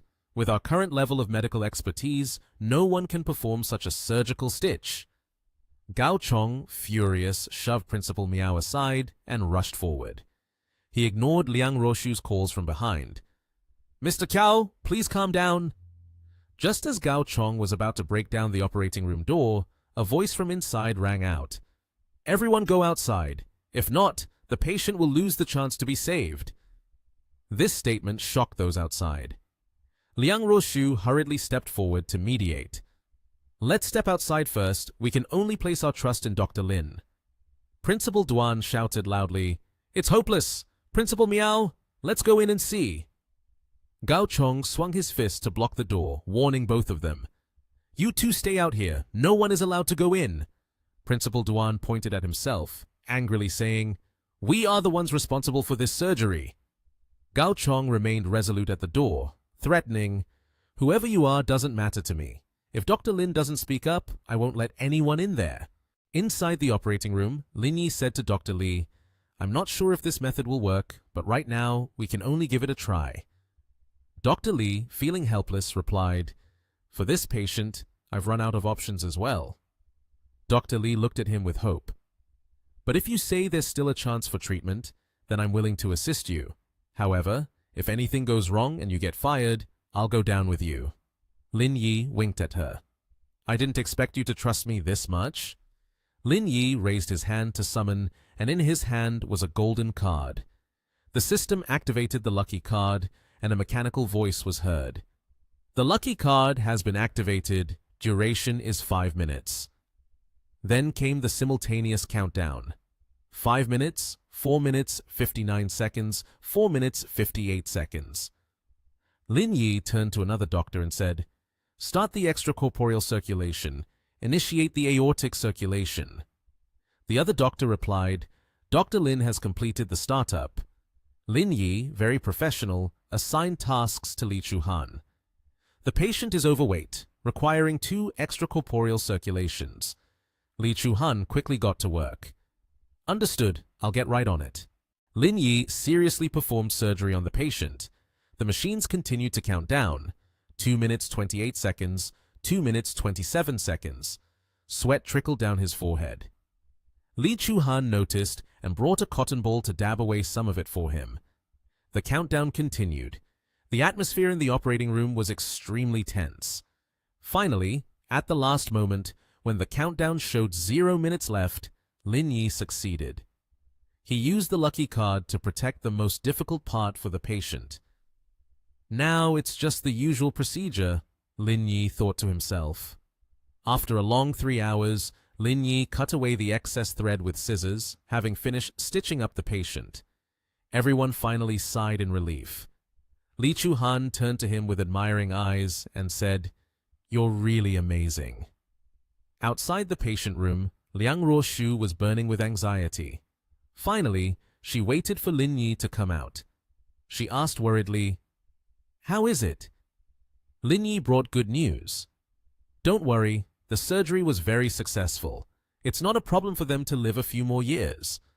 At this moment, Gao Chong and Liang Ruoshu finally relaxed. They joyfully exclaimed, "That's great!"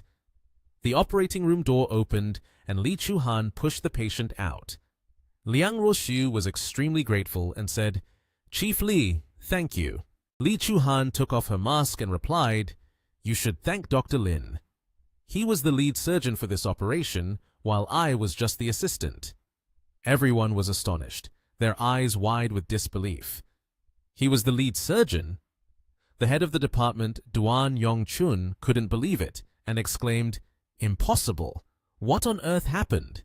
The blood vessels were so thin that there was basically no way to stitch them back together." Li Chuhan, feeling helpless, sneered coldly. Then she pointed at Lin Yi, who was standing tiredly far away and yawning, saying, "If it weren't for him, this operation wouldn't have succeeded like this." Gao Chong and Liang Ruoshu exchanged warning glances toward Duan Yongchun. They then decided not to argue with him any further and took their relatives away. In the doctor's office, Lin Yi was standing in front of the computer. The mechanical voice of the system announced, "Completed an extremely difficult surgery. Reward 150,000 points. Proficiency in medical skills increased by 25%. Reward, Inner Classic Pharmacopoeia." As soon as the words were spoken, a flood of medical knowledge poured into Lin Yi's mind, causing him to feel overwhelmed. Lin Yi was dazed, leaning his hands on the table. After a moment, Lin Yi, looking haggard and drawn, slumped into a chair. The knowledge in this ancient book is indeed vast. A nurse saw this and walked over to encourage him. "Hang in there! Hang in there!" Lin Yi looked at the system screen, which was displaying the mission. Examine and treat 100 patients. Reward, 100,000 proficiency points. Mission progress, 12 out of 100. He sighed, self-soothing. It's not too hard after all. Then he rested his head on the table and said, "The number of patients treated by Huashan Hospital in 3 days can complete the mission." Lin Yi slowly grew tired and fell asleep. 5 hours later, the sunset had painted the sky. Lin Yi finally woke up. He found a thin blanket that someone had left on him. Ruoshu saw that he was awake and asked, "Are you awake? Did you sleep for 5 whole hours? Feeling tired, huh?" Lin Yi yawned and waved his hand. "Don't say anything more. I've never felt as tired as I do today since I was little. It's as if I'm completely exhausted." Ruoshu pouted and exclaimed, "Have you forgotten my identity? Can't you say less?" Lin Yi smiled. "We are all familiar faces here. That makes it easier to talk." He folded the blanket in his hands and asked, "Is this for me?" On the table, there was a bowl of soup and 2 eggs that had been brought in. Lin Yi continued asking, "Did you stay here waiting for me because there's something you want to discuss?" He did not stand on ceremony and took the egg in his hand to take a bite. Ruoshu, who was sitting next to him, rested her chin on her hand, observing him. She said, "It's nothing really. I'm just waiting here to thank you for the surgery." Hearing this, Lin Yi suggested, "If you really want to thank me, then please sign some documents for me. Hold on, I'll print them out right away. He then walked over to the printer. A stack of documents was printed out. Lin Yi handed the stack of papers in front of Ruoshu. You just need to sign in the designated area. Ruoshu looked at the contents of the paper and was momentarily taken aback. She looked up at Lin Yi and asked, "Is this the result of your research? If I sign this, it seems like you all will benefit, but I will be the one benefiting the most." Lin Yi heard this and looked around to ensure there was no one else in the room besides the two of them. He then leaned down and whispered in Ruoshu's ear, "You have entrusted the suburban project to Chaoyang Group. I also said I would help you for 2 years. That's the truth." Ruoshu blushed slightly and replied, "All right." In the end, she finished signing her name on the stack of documents. After leaving, Ruoshu did not forget to remind Lin Yi, "If there's anything, just call me. I will pay special attention to the project of Chaoyang Group." Lin Yi was gathering the papers and replied, "Okay." Scene change. At this moment, Lin Yi, dressed neatly, was preparing to go home. Suddenly, he saw the girl Li Chuhan calling him back and asking, "Have you had dinner yet? Would you like to eat together?" She smiled and added, "I'll treat you." Lin Yi happily agreed, "Sure, I wasn't very full earlier." From a distance, someone was rushing over. It was Director Li, named Duan Peng. He was panting and said to Li Chuhan, "I finally caught up with you. I just joined the supercar club and there's an event tonight. Don't you love racing? Would you like to come along?" Chuhan quickly declined and pointed to Lin Yi. "Sorry, I have a dinner appointment with Dr. Lin." Duan Peng, upon hearing this, directed a glare at Lin Yi. He frowned in anger but quickly concealed his jealousy and smiled again at Chuhan. "The event tonight is between the 4 young masters of Nation TH competing against each other. It's quite a rare occasion." Lin Yi asked, "Who are the 4 young masters of Nation TH?" Duan Peng, hearing this, mocked him. "Ha ha!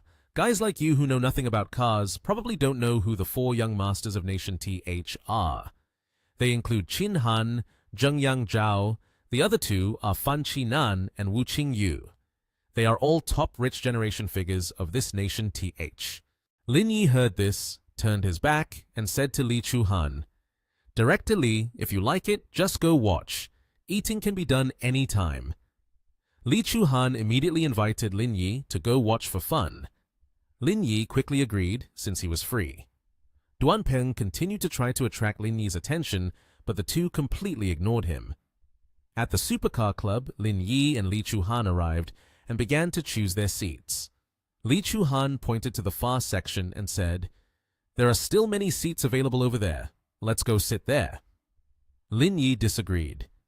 "That place seems a bit far. I'm afraid we won't be able to see clearly." He took Chuhan's hand and said, "Let's go to the repair area downstairs. Observing up close is much more exciting." Chuhan was a bit surprised. "Is it really okay to watch the competition from here?" Lin Yi confidently held Li Chuhan's hand and pulled her along, saying, "I've led you in here already. Do you think there's any problem left?" Suddenly, Chuhan's phone rang. It was Duan Peng calling to ask, "Director Li, where are you? I'm waiting for you 2 outside this door." Chuhan replied, "I'm with Lin Yi in the repair area, Area A." Duan Peng was surprised to hear this because that was the super VIP area. He told her, "Wait for me and Mr. Sun to come over there." Li Chuhan turned off the machine and sighed. "He said we can't stay here to watch, told us to go back." Lin Yi poured a glass of wine and said, "Don't mind him." He handed the glass of wine to Chuhan and continued, "What I say goes. This Duan Peng guy—" At that moment, Duan Peng rushed in, shouting, "Director Li, we need to leave now. This place is not where we should be." Li Chuhan, hearing this, refused. "It's fine to follow Dr. Lin. Besides, I want to stay here and watch." Duan Peng unexpectedly showed disdain, saying, "What does he know? The people who can be in this place are all worth over 1 billion yuan. He then continued rambling. "The 4 young masters from Nation TH will arrive soon, and they will definitely kick you 2 out of here. It will be very embarrassing then." Lin Yi, annoyed by the constant nagging, coldly replied, "That's our business. You don't need to worry about it." At that moment, 4 supercars rushed in.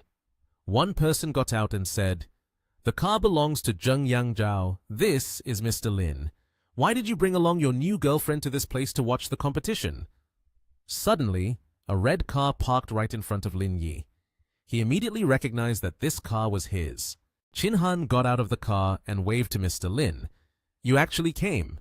Lin Yi replied, "My friend likes watching car races, so I brought her here to watch." Duan Peng saw the familiar demeanor of the two, Qin Han and Lin Yi, and felt amazed. What status does Lin Yi have? How could he know Qin Han? Zheng Yangzhao crossed his arms and said, "We are here to race today, so you two can be a team. Let Lin Yi race a few laps. The one who loses must immediately leave the 4 young masters of Nation TH. Lin Yi smirked. "If we're playing, are you all going to bet on this? Are we playing on the track? Or should we change it up to make it more interesting? How about if someone loses, they burn a car of the loser? What do you think? Are you brave enough?" Zheng Yangzhao and Qin Han were both shocked to hear this.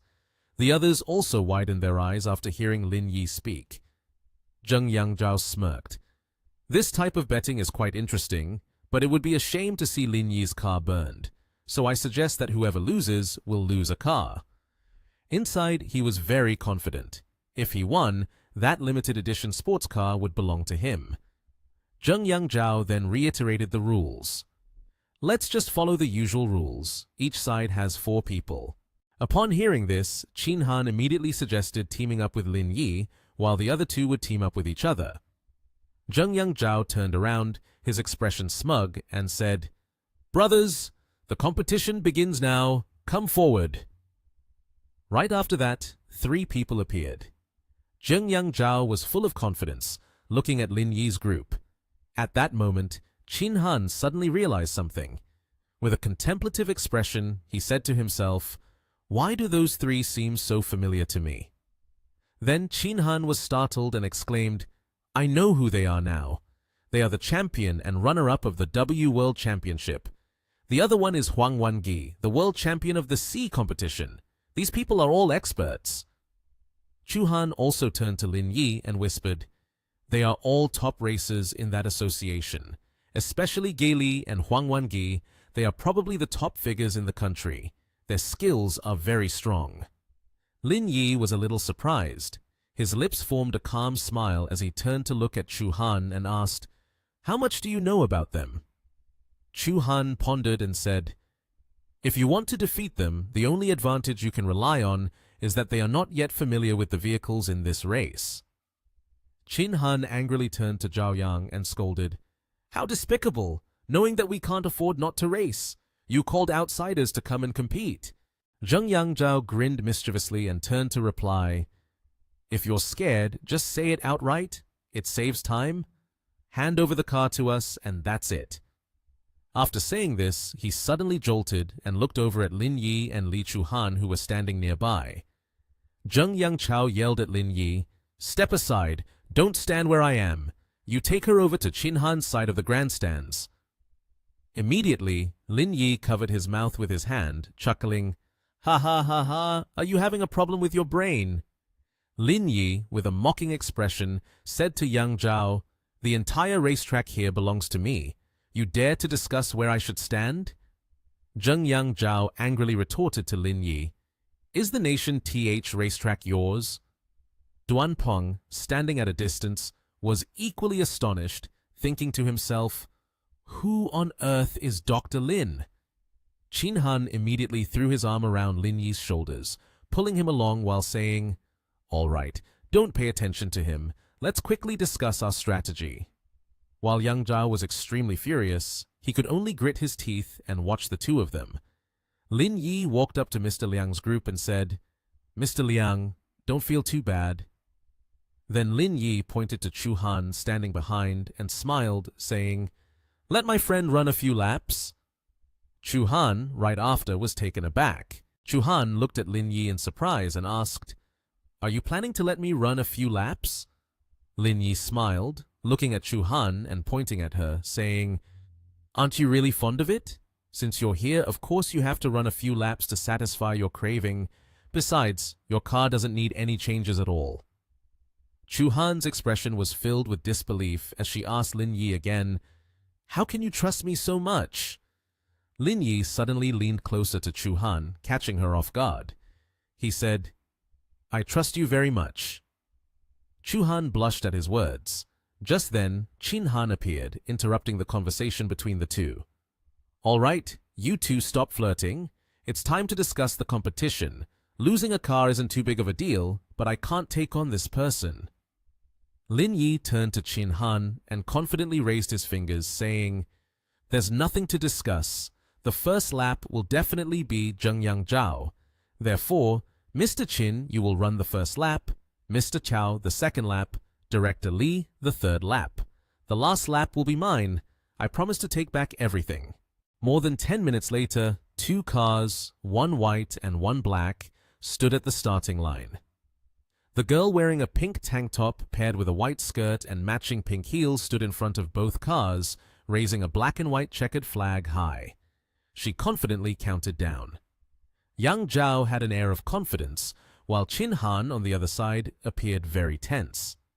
As the girl in the tank top counted down to 1 second, she shouted, "Go!" and the 2 cars immediately shot off down the racetrack, their speeds almost equal, as fast as the wind. Meanwhile, in the waiting area, Wan Gi's orange car and Chu Han's yellow car were parked next to each other. Huang Wan Gi leaned over from his car and cheekily said to Chu Han, "Beautiful girl, judging by the sound of your car, it must have been upgraded. How about adding me on WeChat? I can teach you how to drive." Chu Han, her hand resting on the steering wheel, replied nonchalantly, "I'm the head of the foreign department at Huashan Hospital. I can make hundreds of incisions on your body, and the final conclusion would still only be a minor wound. If you don't believe it, you can try and see." Huang Wangi was startled and scared by her words, and he no longer dared to tease her. The traffic light turned green. 2 orange cars and 1 yellow car began to speed off. Alongside the road, next to an old grandstand, the crowd's discussions could be heard. "That female racer is really something. She can run side by side with Huang Wangi." At that moment, Chin Han was standing next to Lin Yi, one hand raised to his forehead to observe the race. "Mr. Lin, the girl you've been courting is quite impressive. That car is much stronger than Mr. Cow's. It must be well maintained." Lin Yi beside him was also very satisfied and smiled. Yang Zhao, who was watching the match nearby, raised his hand to rub his chin with an overly confident expression. "Huang Wangi isn't even taking it seriously yet.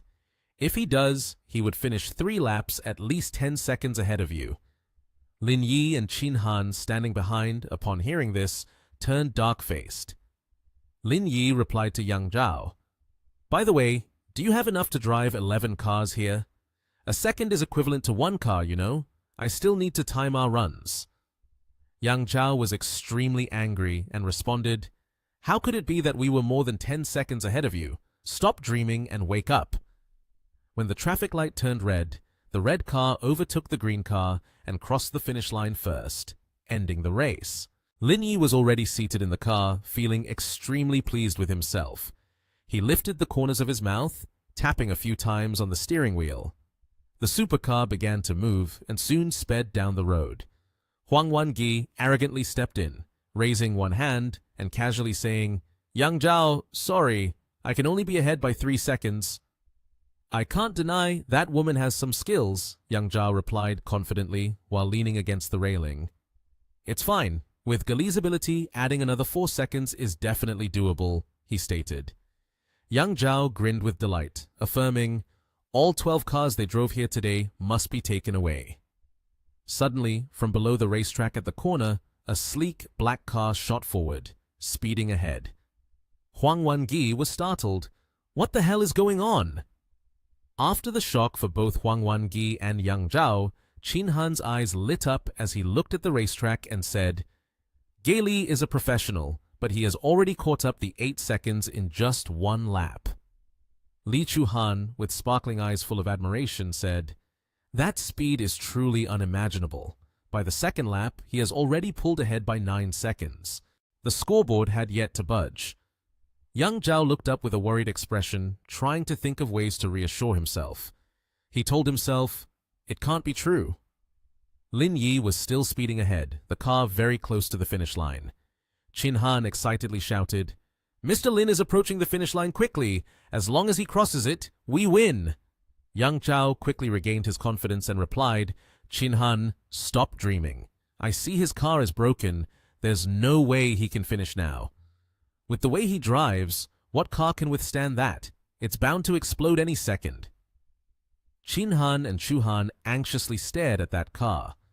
But contrary to Young Zhao's prediction, the car driven by Lin Yi swiftly crossed the finish line in a spectacular and clean manner. Young Zhao was panicked, and even Qin Han was completely taken aback. Qin Han quickly shouted in excitement, OMG, damn it, holy shit, he timed it perfectly, just exactly 11 seconds. Because the FP Club had brought exactly 11 cars today. Young Zhao's face quickly turned pale, and Huang Wangi's expression was no better. Young Zhao went white and awkwardly said, No way, that's just too monstrous. Then suddenly, from all around the stands, the spectators witnessing their betting shouted in unison, Hand over the car, hurry and hand over the car. Young Zhao was so shocked that he coughed up blood. Wangi quickly rushed to support Young Zhao, worriedly asking, Young Master, are you okay? What should we do now? Young Zhao anxiously wiped the blood off his mouth, his face pale, struggling to say, What else can we do? Quickly hand over the car keys. Young Zhao was extremely unwilling, handing over the car keys to Lin Yi. Lin Yi grinned with delight. From now on, the title of 4 Young Masters of the Nation TH will no longer include any of you. He juggled the car key playfully. Qin Han sneered, throwing back the scornful glances Young Zhao had given earlier. Young Zhao angrily turned away. Let's go! But Lin Yi wasn't done yet. He added with an inscrutable, mysterious expression, a remark that made Young Zhao cough up blood for the second time. Don't leave in a hurry like that. Today's so lively. If there's no fire to intensify it, it would be really boring. Choose this ON077. Consider it as a farewell gift for young Master Zhao. Young Zhao was infuriated, but he couldn't do anything else but make a scene. Turning back, he shouted loudly, Just wait! Wangi was in shock, her face devoid of any color, unable to utter a word. She thought, what status does Lin Yi actually have? A wealthy person like him, why does he still work as a doctor in a hospital? Could it be because of Chu Han? No matter how noisy or desperate the crowd was, Lin Yi took out his phone and called, Hello?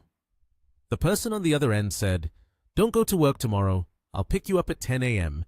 You have a batch of imported drugs that need to be brought into Nation TH. Can you help me take a look? It was Liang Ruoshu. Lin Yi mischievously blinked and said, A task as important as this, giving it to someone like me to check, isn't very good. I'm just a surgeon, not as skilled as you think. There was a brief silence on the other end before the person continued. But you're the only one I can trust. In another location at Jiangnan Spring Hotel in room 1802, the presidential suite, Zhao Wen, the market director of the HR pharmaceutical company, was casually relaxing in a bathrobe. He spoke calmly. Have all the negotiations been settled? A confident and serious young man replied, The price has been agreed upon with 13 experts. It has been set at 289 per box. This was Meng Hai-ching, Zhao Wen's assistant. Hai-ching made another announcement. The costs for these social interactions have already consumed nearly 10 million yuan. Surely you are quite dissatisfied. Zhao Wen calmly replied, Tell that bald guy not to worry. Whatever money I spend, I will earn back 10 times that amount. Then Zhao Wen tossed a towel toward Hai-ching. Hai-ching respectfully received it and bowed, saying, Understood, Miss Zhao. Do I need to notify the Fan family? Zhao Wen's slender fingers gently took some lotion from the box. His tone remained casual. No need, I will call them myself. Zhao Wen lightly applied the cream to a rather exposed area, a confident smile spreading across his face. Meanwhile, at the Yangshan villa, a confident figure walked in. A young man with 2 strands of hair sighed with a tired expression. "Father, why did you call me back urgently? I still have things to finish." The man standing in the formal room was Fan Donghui, the head of Dongheng Pharmaceutical Company. He angrily said to the person opposite him, "This kid, the price negotiation for the medicine scheduled for tomorrow has already been finalized, 289 per box. We will receive an 8% commission." The boy with 2 streaks of hair doubted. "Is it real or fake? Ibuprofen is just a common medicine. A box of 60 milligrams lasts enough for a week. 4 boxes in a month. Who has enough money to buy that?" Fan Donghui angrily pinched his son's ear. "You silly boy!" He continued to exert force, teaching his beloved son, "The higher they sell the goods, the more money we can make. The newly appointed global market director is very capable. Tomorrow, you should go there and learn from them a bit." In pain from the pinch, the boy with 2 streaks of hair ran away in a hurry, mumbling, I know. The next morning, at Lin Yi's house, a car parked right in front of him. It was Liang Ruoshu coming to pick him up. She turned to Lin Yi and said, "Get in the car." After Lin Yi got in the car, Ruoshu handed him a bag of hot buns. Lin Yi looked at the bun and smiled, feeling that breakfast was very thoughtful. Ruoshu turned to try to act tough and said, "You can't eat for free. You have to perform well later. As long as you can negotiate a reasonable price, whatever you want me to wear, I will wear it for you to see once." Her face gradually turned red. It turned out that the tough act was to hide her shyness. Lin Yi just took a bite of the cake and suddenly said, "Going big like this, what price do you want?" Ruoshu firmly replied, 60 milligrams, 138 per box. She looked straight ahead, focused on driving. The car sped down the road, fast as an arrow. Lin Yi laughed happily. "I will do my best." In a formal and serious conference room, which was also the destination of Ruoshu and Lin Yi, someone saw their arrival and greeted, "Mayor Liang, you have arrived." Lin Yi quickly recognized that the person was the son of the leader of Dongheng Pharmaceutical Company, and the other person also seemed to recognize Lin Yi. Lin Yi's expression was surprised. Ruoshu quickly responded, "You are too polite. I see that everyone is here, so let's get started." Wang Yanxing, a member of the negotiation expert group, looked at Ruoshu and Lin Yi with a doubtful gaze, thinking, "Who is this man? Why is Mayor Liang bringing him here?" Yanxing sat on the monetary side. Ruoshu stood up to represent and began the meeting. "Miss Zhao, if your side is ready, we can start the negotiation now. I hope you can offer us a reasonable price." Zhao Wen raised her hand to speak powerfully and confidently. "Dear Mayor Liang, in recent days, our company has conducted numerous studies regarding the prices of medicines on the market. Ultimately, the most reasonable price we can offer is 459 yuan per box." Ruoshu and Lin Yi both flinched simultaneously. Ruoshu looked frightened and noticeably paled. Lin Yi also noticed this and quickly grasped Ruoshu's trembling hand to reassure her, "Calm down, client." Ruoshu felt warmth and seemed to have recovered her usual working state. Yanxing continued to represent, "Miss Zhao, you are the Global Market Director of HR. In regard to the current situation of National H, you understand it best.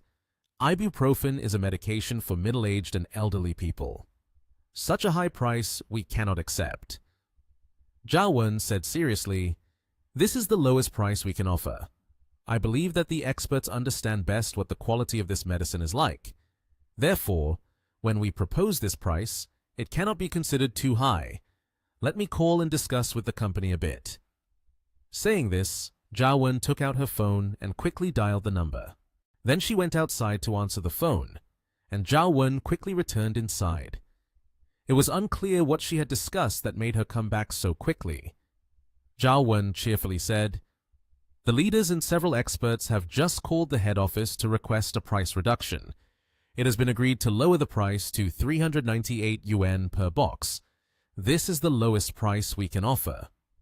Yanxing still firmly replied, "If the price cannot drop below 300 yuan, then not just myself, but all of us present here cannot accept that price." If you insist on a price above 300 yuan, then we need to stop negotiating. Let's end it here today. When saying this, Yan Xing glanced at Ruoshu with some concern. Lin Yi looked across the table, his eyes deep in thought. His acting skills are indeed top-notch.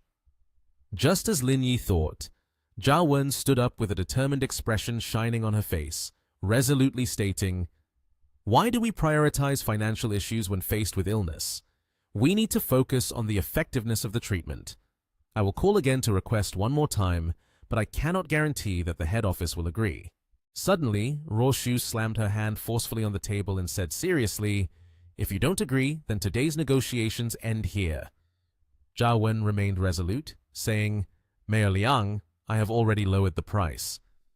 She held her phone, unsure of when she had managed to negotiate a lower price, and confidently stated, 299 per box, it can't be lowered any further.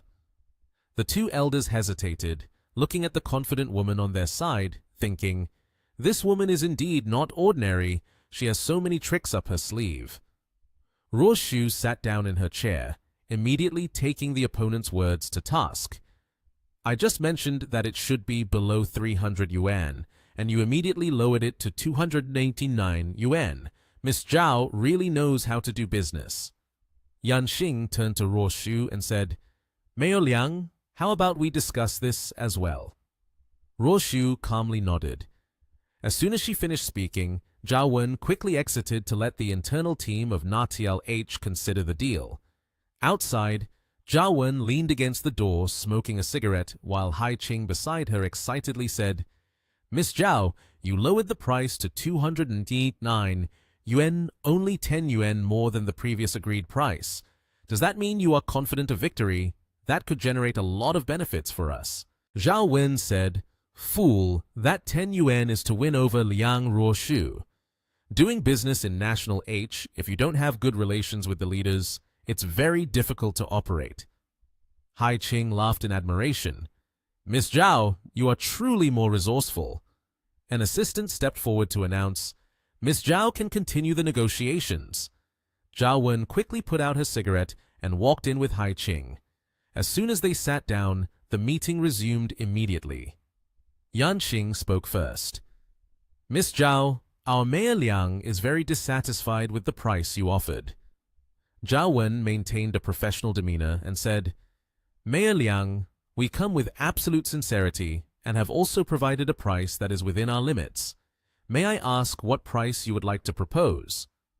Yan Xing, speaking firmly on behalf of the others, said, 279 million. Zhao Wen appeared worried and earnestly said, "Mayor Liang, we cannot agree to that price. However, due to your status, we are willing to forego a maximum profit of 10 yuan." Ruoshu lightly turned to poke Lin Yi. "Lin Yi, do you have any opinions?" However, she found that he was not unresponsive but unable to hear.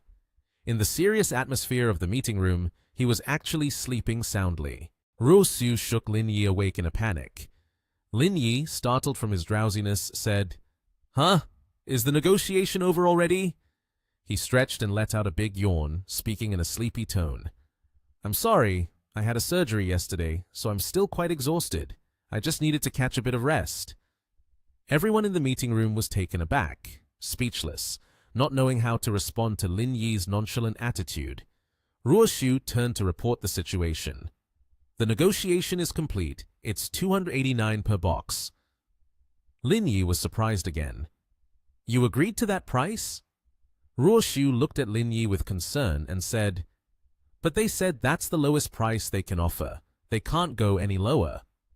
Lin Yi suddenly slammed his hand on the table, stood up seriously, and said, "But didn't you expect a price of 138? At 289, that amounts to 1156 a month. Are you planning to make money on National H soil?" Zhao Wen was gradually losing her patience, her face clearly showing frustration and anger. "Lin, I hope you can view this issue from a professional perspective. The raw material costs, production costs, and transportation costs of our HR pharmaceutical side are very high." Lin Yi calmly stepped towards the whiteboard placed in the middle of the meeting room. He took the pen and wrote something down. Just a short while later, the whiteboard was filled with writing. Lin Yi leaned on his notes and explained. The main components of this ibuprofen drug include a sopropylamino 3, synthesized with 2-methoxyethylphenoxy and several other substances. I have clearly outlined it here. In fact, to synthesize this drug completely, the cost doesn't exceed 6 yuan. What about you? Are you guys shipping it via rocket? Why is the shipping cost so high? Zhao Wen had certainly never anticipated such a scenario. She and the other guy with the pale face were now in deep thought, filled with fear. How could he possibly know such specialized knowledge? Lin Yi smiled and said, "You are from Hacker, so you understand the costs better than I do. Therefore, we can settle on a price of 9.9 yuan with free shipping. This is our offer. If you agree, we can sign the contract right away. If not, we'll be leaving." Zhao Wen exploded in anger, nearly shouting, "The price you proposed is indeed nonsense, absolutely unacceptable. Mayor Liang, we hope for a pleasant negotiation, but your advisor here seems to be an outsider who knows nothing at all." Lin Yi was not panicked, but remained calm. The smile gradually became ruthless as he exposed Zhao Wen's words. "Am I talking nonsense? You called so many people here to put on a show. Do you think we are all fools? This is the market of National H, and we will only accept that price." A representative from Zhao Wen's side cleared his throat and then put on the friendliest expression possible to say, "Mayor Liang, we are agents of Hacker. Originally, I have no right to speak, but this advisor of yours clearly knows nothing at all. He's just good at talking nonsense. If he keeps making a scene like this, the negotiations today will be very difficult to continue." Ruoshu just smiled confidently, speaking calmly and without worry. But he is the top cardiovascular surgery expert in Nation TH. To say he is an outsider is not quite right. Everyone sitting there was left speechless in shock. Nevertheless, Zhao Wen remained stubborn. Even if he is the top cardiovascular surgery expert, he has no right to interfere in the field of drug formulation. Ruoshu was a bit impatient. She slammed the documents down on the table.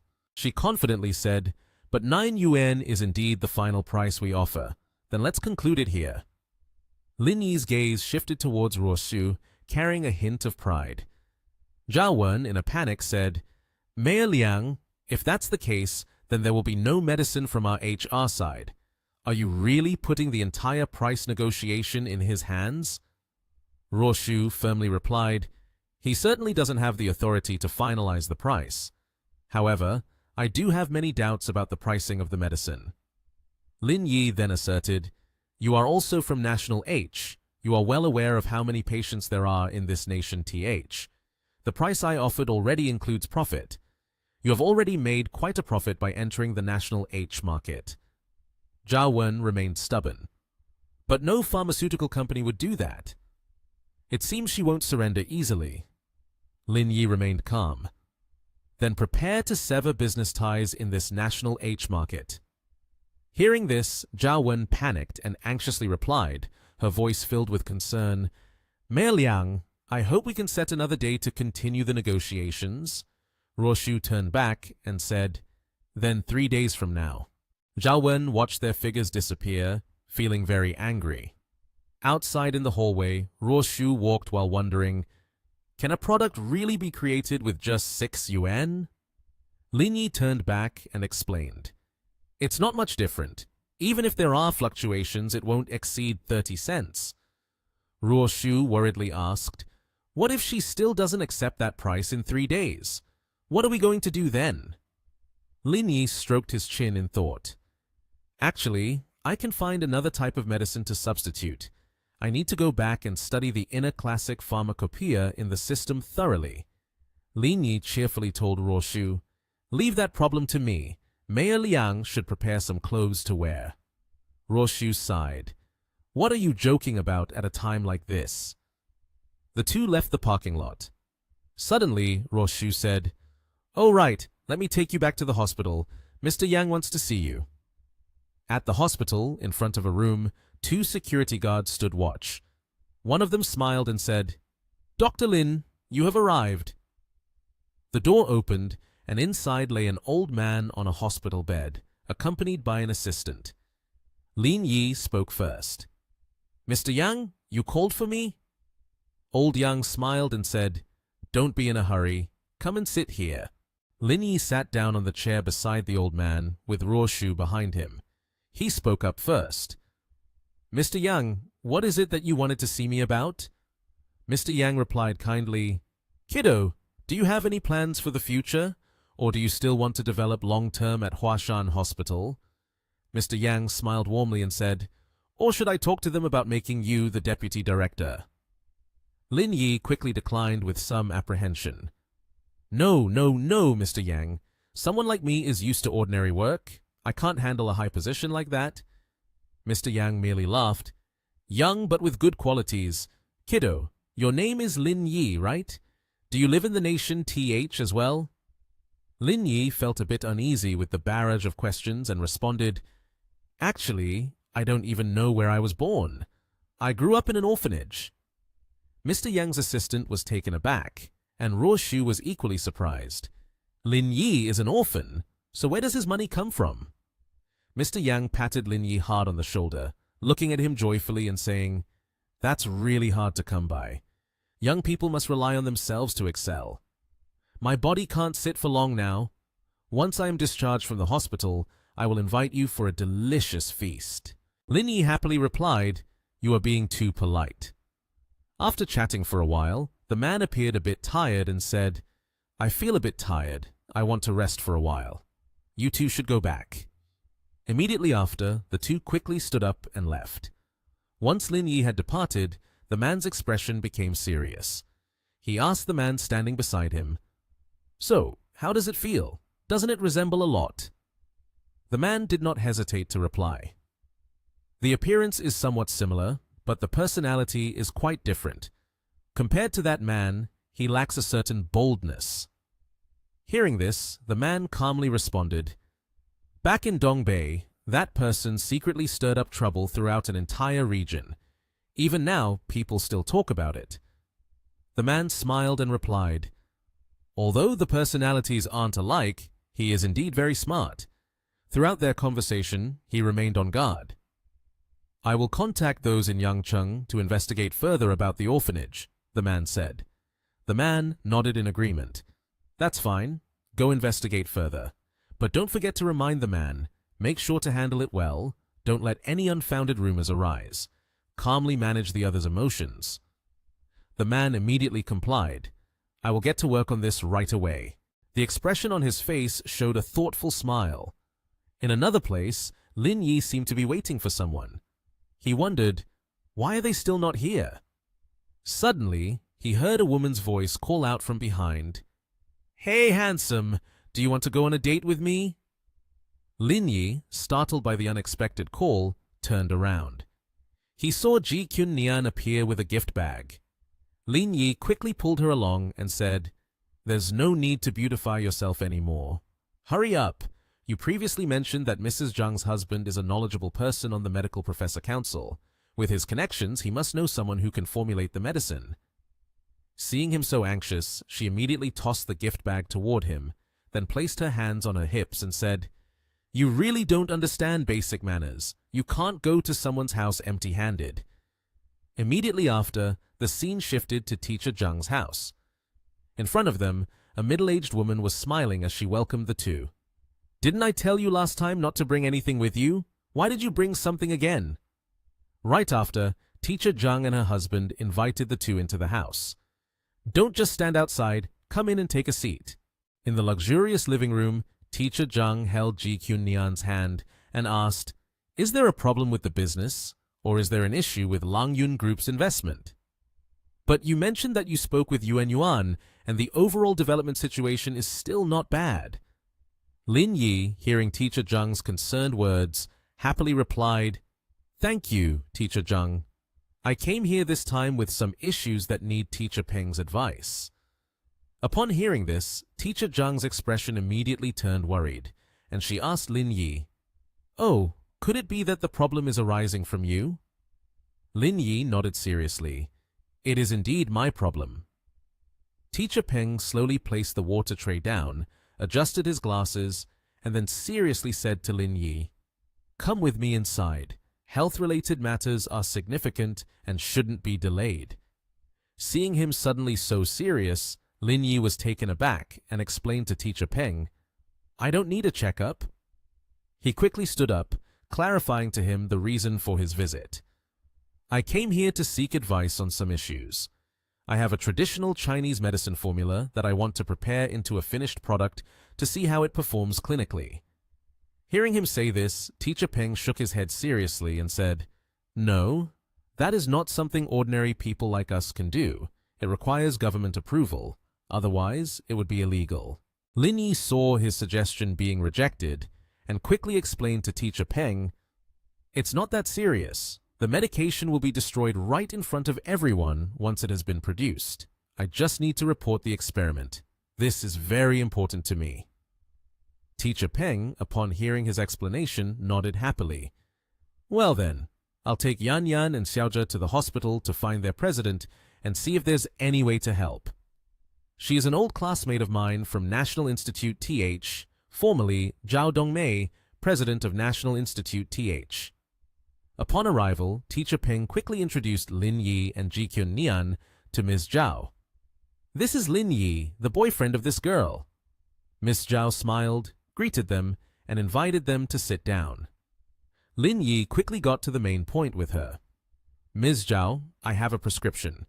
I want to formulate this prescription into medication and hope you can think of a way to help a little." Ms. Zhao looked at the paper that Lin Yi handed her, a bit surprised. Where did this prescription come from? The method of preparation is very unusual. I've worked in the hospital for many years, and I've never seen this kind of prescription before. Lin Yi quickly explained the origin of the prescription. This is a prescription taken from the Inner Classic Pharmacopoeia. When Lin Yi said that, Ms. Zhao was extremely surprised and exclaimed, "How can that be? The Inner Classic Pharmacopoeia is the most chaotic ancient book on healing. Moreover, more than a dozen volumes have been burned. How could you have read it?" At this moment, Lin Yi did not hide the sadness on his face, saying, "This has been passed down from my ancestors to the present day. I brought this remedy to find you in order to fulfill my ancestors' wishes." Ji Kyun Nian was suddenly taken aback by his words and couldn't help but wonder, "Wait, aren't you an orphan?" Miss Zhao, upon hearing him say that, also seriously explained, "While our hospital has a pharmacy, finished medicines need to go through multiple rounds of validation, and they also require clinical trials. The shortest time would be at least a year." Lin Yi, at this moment, looked pitiful, wiping his tears with his hand, and said, "It can't be that troublesome. After the finished medicine is prepared, experimenting on a few white mice would be enough. I just need to report the experiment. 3 days from now is the 35th anniversary of my grandfather's death. I just wanted to share this good news with him." At this point, Lin Yi's expression brightened, and he said to Kyun Nian, "Kyun Nian, I plan to donate 3 million yuan to the National Hospital. What do you think?" His statement immediately left Ms. Zhao in shock. Right after that, Ms. Zhao's expression instantly turned friendly as she said to Lin Yi, "Mr. Lin, if that's the case, then it's not a problem. We will strive to complete the report before the grave visiting day." Lin Yi achieved his goal and joyfully shook hands with Ms. Zhao, saying, "Ms. Zhao, thank you for your hard work." Afterwards, the two happily shook hands in front of Kyun Nian, who was astonished and speechless. Kyun Nian looked at him with a worried expression and said, "Lin Yi, you really know how to pull strings." At Kyushu residence during a sunlit sunset, Kyun Nian was lying on the sofa with her eyes closed. One hand pressed against her forehead as she said, "Lin Yi, you're quite something. The teachers just now were all tricked by you without realizing it."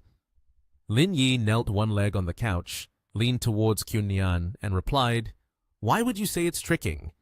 Isn't it all for your Chaoyang group?" Then he urged her, saying, "Go take a shower. You've been out all day." Kyun Nian raised her legs, still not having taken off her high heels, indicating that she didn't want to listen to Lin Yi. She said, Being out all day is indeed tiring. I don't want to do anything right now. Suddenly, Lin Yi picked her up in his arms. Lin Yi stood up, and Kyun Nian was utterly surprised. He looked at her affectionately and said, "Even if you don't want to do anything, you still have to. Let me wash you up. Just sit still." Lin Yi's smiling suggestion left Kyun Nian wide-eyed in shock. After saying that, Lin Yi began to unbutton her blouse from top to bottom. He asked about her work. "How's the project going? I guess it's in the process of relocation, right?" He continued to unzip the back so that Kyun Nian could quickly undress. She closed her eyes shyly and replied, "Some households are resisting relocation. It has to be handled gradually." She dipped her feet into the tub filled with water. As she submerged herself, Lin Yi leaned down by the tub and asked with concern, "Is the water warm enough?" Kyun Nian flushed and replied briefly, urging Lin Yi to go outside. "The water is warm enough. You can go out. I can bathe by myself." Suddenly, water splashed up, as if Lin Yi had jumped in. Kyun Nian let out a surprised "ah" at this unexpected event. She squeezed her eyes shut and curled up in the water. After a moment, she stepped out, wearing a bathrobe. She walked into the room, glancing back. The bathroom was filled with warm steam, where Lin Yi's silhouette still lingered. She thought to herself, "He said he was helping me bathe, but then—" Suddenly, the phone rang. It was a call from Mother Wang. Kyun Nian sat on the bed, one hand drying her hair and the other holding the phone. Hearing Mother Wang's voice, she said, "Kyun Nian, are you asleep yet? Mother Wang wants to tell you something. Just keep it to yourself, and don't let Xiao Yi know, okay?" Kyun Nian listened and replied, "He's taking a shower, Mom. Is something wrong?" Mother Wang on the other end of the line recounted, "This afternoon, 2 people came to the orphanage specifically to inquire about Xiao Yi. They asked if I had ever met Xiao Yi's biological parents." This shocking news struck Kyun Nian like a bolt of lightning, leaving her in silence. After a moment, Kyun Nian regained her composure and instructed Mother Wang, "Aside from me, please don't tell anyone else." Hearing this, Mother Wang agreed. After ending the call, Kyun Nian hugged her phone to her chest, closing her eyes to reflect. The scene shifted to a place with many lockers. A woman was sitting, searching for something among 3 safes. In the bottom drawer, she picked up a letter from a rectangular box lined with red fabric. This curly-haired blonde woman recalled an image of a woman with long red hair, elegantly dressed in a pink gown, carrying a baby during a rainy night. They had nothing to shield them. She closed the letterbox, knelt down and reminded herself, some things are better left unsaid. Back in Kyun Nian's room, she stared at her phone and wondered, why are people trying to investigate Lin Yi's identity? The next day at Huashan Hospital, early in the morning, there were already whispers and conversations. Among them stood out the words, "Come on, Mom. Please go with me to buy the medicine." That statement caught Lin Yi's attention. Before Lin Yi was a young man kneeling before his elderly mother. He trembled as he pleaded, "Mom, I beg you." The mother, leaning on her cane, opposed her son.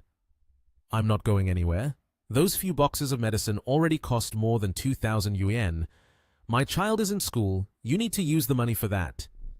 The son, feeling helpless and earnest, had tears streaming from the corners of his eyes. "Please go buy the medicine with me. Even if our family is poor, we must take you to see a doctor." The mother rejected. "My child is in school. Surely it costs a lot of money. I'm already old. Please don't waste money on my medical treatment." At that moment, Kyun Nian stepped forward and asked, "Hey, what's going on?" The son looked up and shared, "Doctor, please help me persuade her. My mother says she feels discomfort in her heart. The doctor prescribed medicine, but my mother thinks it's too expensive and refuses to buy it no matter what." Hearing this, Lin Yi frowned and asked, "Have you done an electrocardiogram? Where is the prescription that the doctor gave you?" Holding the diagnosis paper from Huashan Hospital, Lin Yi was stunned. Kyun Nian beside him looked somewhat panicked. "Lin, it seems like it's arrhythmia." Lin Yi read the information on the paper and turned pale with anger. He shouted, Which doctor prescribed this medication for you that is so foolish? The man's son had now stood up next to his mother and said, Dr. Cao prescribed it. He seems to be the director of the hospital. Lin Yi continued, Don't you all see that this prescription has issues? Medically speaking, your mother has arrhythmia, and the condition is not too serious. Avoiding excessive exertion and gradually recuperating is all that's needed. Usually, just a bottle of heart pills or medicines would suffice, but this medication puts a lot of pressure on the heart. Hearing this, the mother and son seemed enlightened and asked, Is that true? Lin Yi affirmed confidently, If you don't believe me, then switch to another doctor and you'll find out. Remember next time you come for a checkup to get the medical card from Chief Li Chuhan. After hearing this, the son was extremely astonished. Then the mother and son bowed and expressed, Got it, thank you very much, doctor. The atmosphere around the two mother and son suddenly turned pink. The son cheerfully said, Mom, we don't need to buy those medicines anymore. We just need to buy Suxiao Juxin pills. The mother also felt happy again. Are Suxiao Juxin pills very expensive? Kyunnian joyfully replied from behind, Auntie, Suxiao Juxin pills only cost 5 yuan a bottle. It's not very expensive. Upon hearing this, the mother hesitated for a moment, but then they both laughed. Then we just need to buy 1 bottle. After the business was done, Kyunnian saw the two of them off. The two did not forget to say, Thank you very much, doctor. At that moment, Lin Yi was still standing there when suddenly many customers came. One person brought a box of medicine and asked, Could you please check this for me? Is there any issue with this prescription? 2 boxes of medicine cost more than 800 yuan.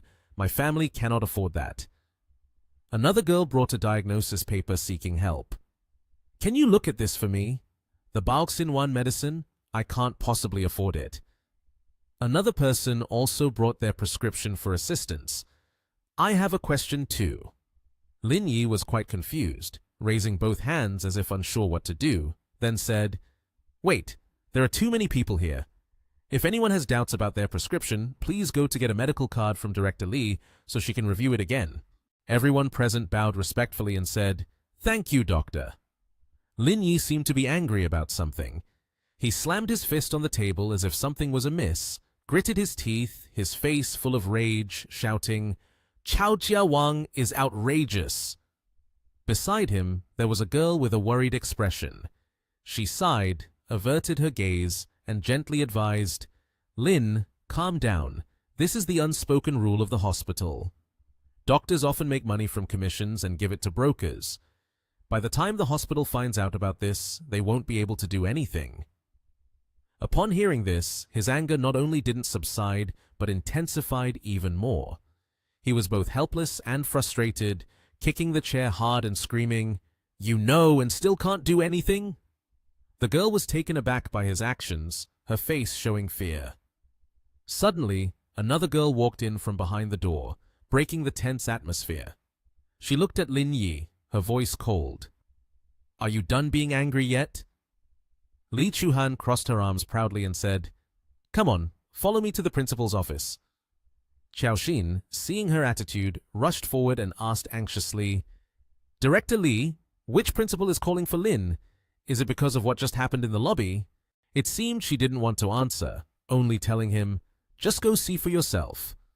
She appeared worried, regardless of Lin Yi's indifference, continuing to say, Lin, you must control your temper. Ignoring Xiaoxin's words, Lin Yi walked to the principal's office. He entered with a face still slightly angry, asking directly, Principal Zhao, what do you need me for? Before he could finish, the principal had already started criticizing him. Lin Yi, what you did was impulsive. Do you know how much impact this will have on our hospital? Hearing that, Lin Yi began to show his displeasure, asking, I caused an impact? I just looked at the patient's medical record and prescribed a different medication. Didn't do anything excessive. The principal frowned, his face somewhat grim, advising, That is an unspoken rule. Everyone understands and abides by it. By exposing this matter, you are making it difficult for others. I hope you will go back and write a self-criticism. I will not pursue the matter further. Those words made Lin Yi furious. He shouted, "Right in your head!" The principal was astonished by Lin Yi's words. After all, he was the principal, and being yelled at by a subordinate made him inevitably uncomfortable.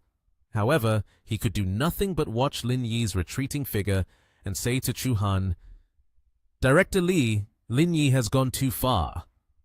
Chu Han shot him a glance, her expression displeased, and retorted, "I think Dr. Lin hasn't done anything wrong. It's a bit puzzling for you to ask him to write a self-criticism." Having said that, she walked away, following Lin Yi, indifferent to the principal's anger, as he shouted, "You two! Today I must deal with both of you seriously." Lin Yi had returned to his clinic. Qiao Xin noticed this and quickly approached, showing concern as she asked anxiously, "Hey Lin, what happened? Did the principal make things difficult for you?"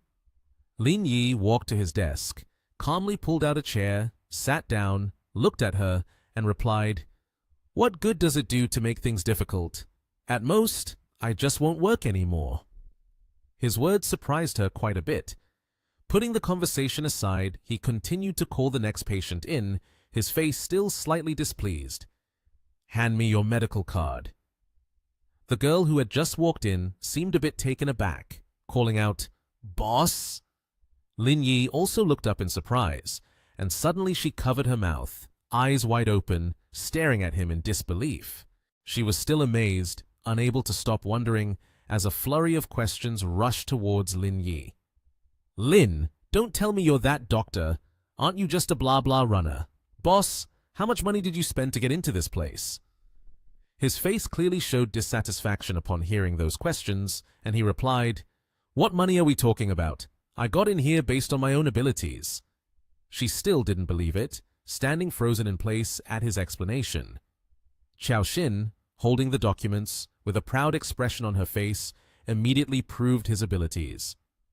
A few days ago, Dr. Lin performed a surgery on a vascular tumor and is now called the star of our hospital. After saying that, she stepped behind Lin Yi, returning to the main issue between the patient and the doctor. Lin Yi seriously asked, "What are you here to check? Why do you have so many red spots on your skin?" As if recalling the situation, the girl suddenly realized, touched the red spots on her body, her face filled with worry, and said, "I went on a business trip to Yangcheng, and when I came back, I had a lot of red spots." Upon hearing this, Lin Yi handed her a piece of paper and calmly said, "Go outside and buy a box of ointment for about 14 yuan. Just apply it, and you'll be fine." She seemed somewhat skeptical and asked again, "Is that true? Just 14 yuan will make it go away?" A cunning look briefly appeared on his face as he replied, "Oh, I misspoke earlier. 14 yuan is not enough."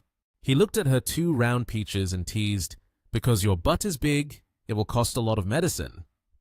Her unexpected response made her turn back to him, shyly covering her butt and shouting, "WTF! If you keep going, you'll ruin my pure innocence." His smug expression was evident as he laughed in an ugly way. Suddenly, he realized something when a cute nurse cosplay character appeared in the air in an alluring pose, announcing, "Congratulations, the host has completed the mission. The career completion progress is 35%. Reward, 20% shares in any company valued at under 200 billion. As a practical person, he was only interested in the reward, 20% shares in any company." The nurse, who had suddenly appeared before him, smiled confidently and said, "That's right, as long as the market value is not over 200 billion. He showed a pleased expression, thinking to himself, "This reward is for later. I need to think carefully about it." Suddenly, Liang Roshu's phone rang, and Qiao Xin reminded, "Dr. Lin, your phone is ringing." As soon as An picked up the phone, Roshu excitedly said a lot of information. "Lin Yi, I just received news. 6 major international pharmaceutical companies have simultaneously announced they will raise prices for 25 types of drugs exported to Nation H, ranging from 48% to 214%. The news was so sudden that Lin Yi couldn't help but shout, "What? A simultaneous price increase?" Liang Roshu's face darkened, seemingly worried, and told the person on the other end of the phone, 10 minutes later, go outside, near the hospital, there's a coffee shop.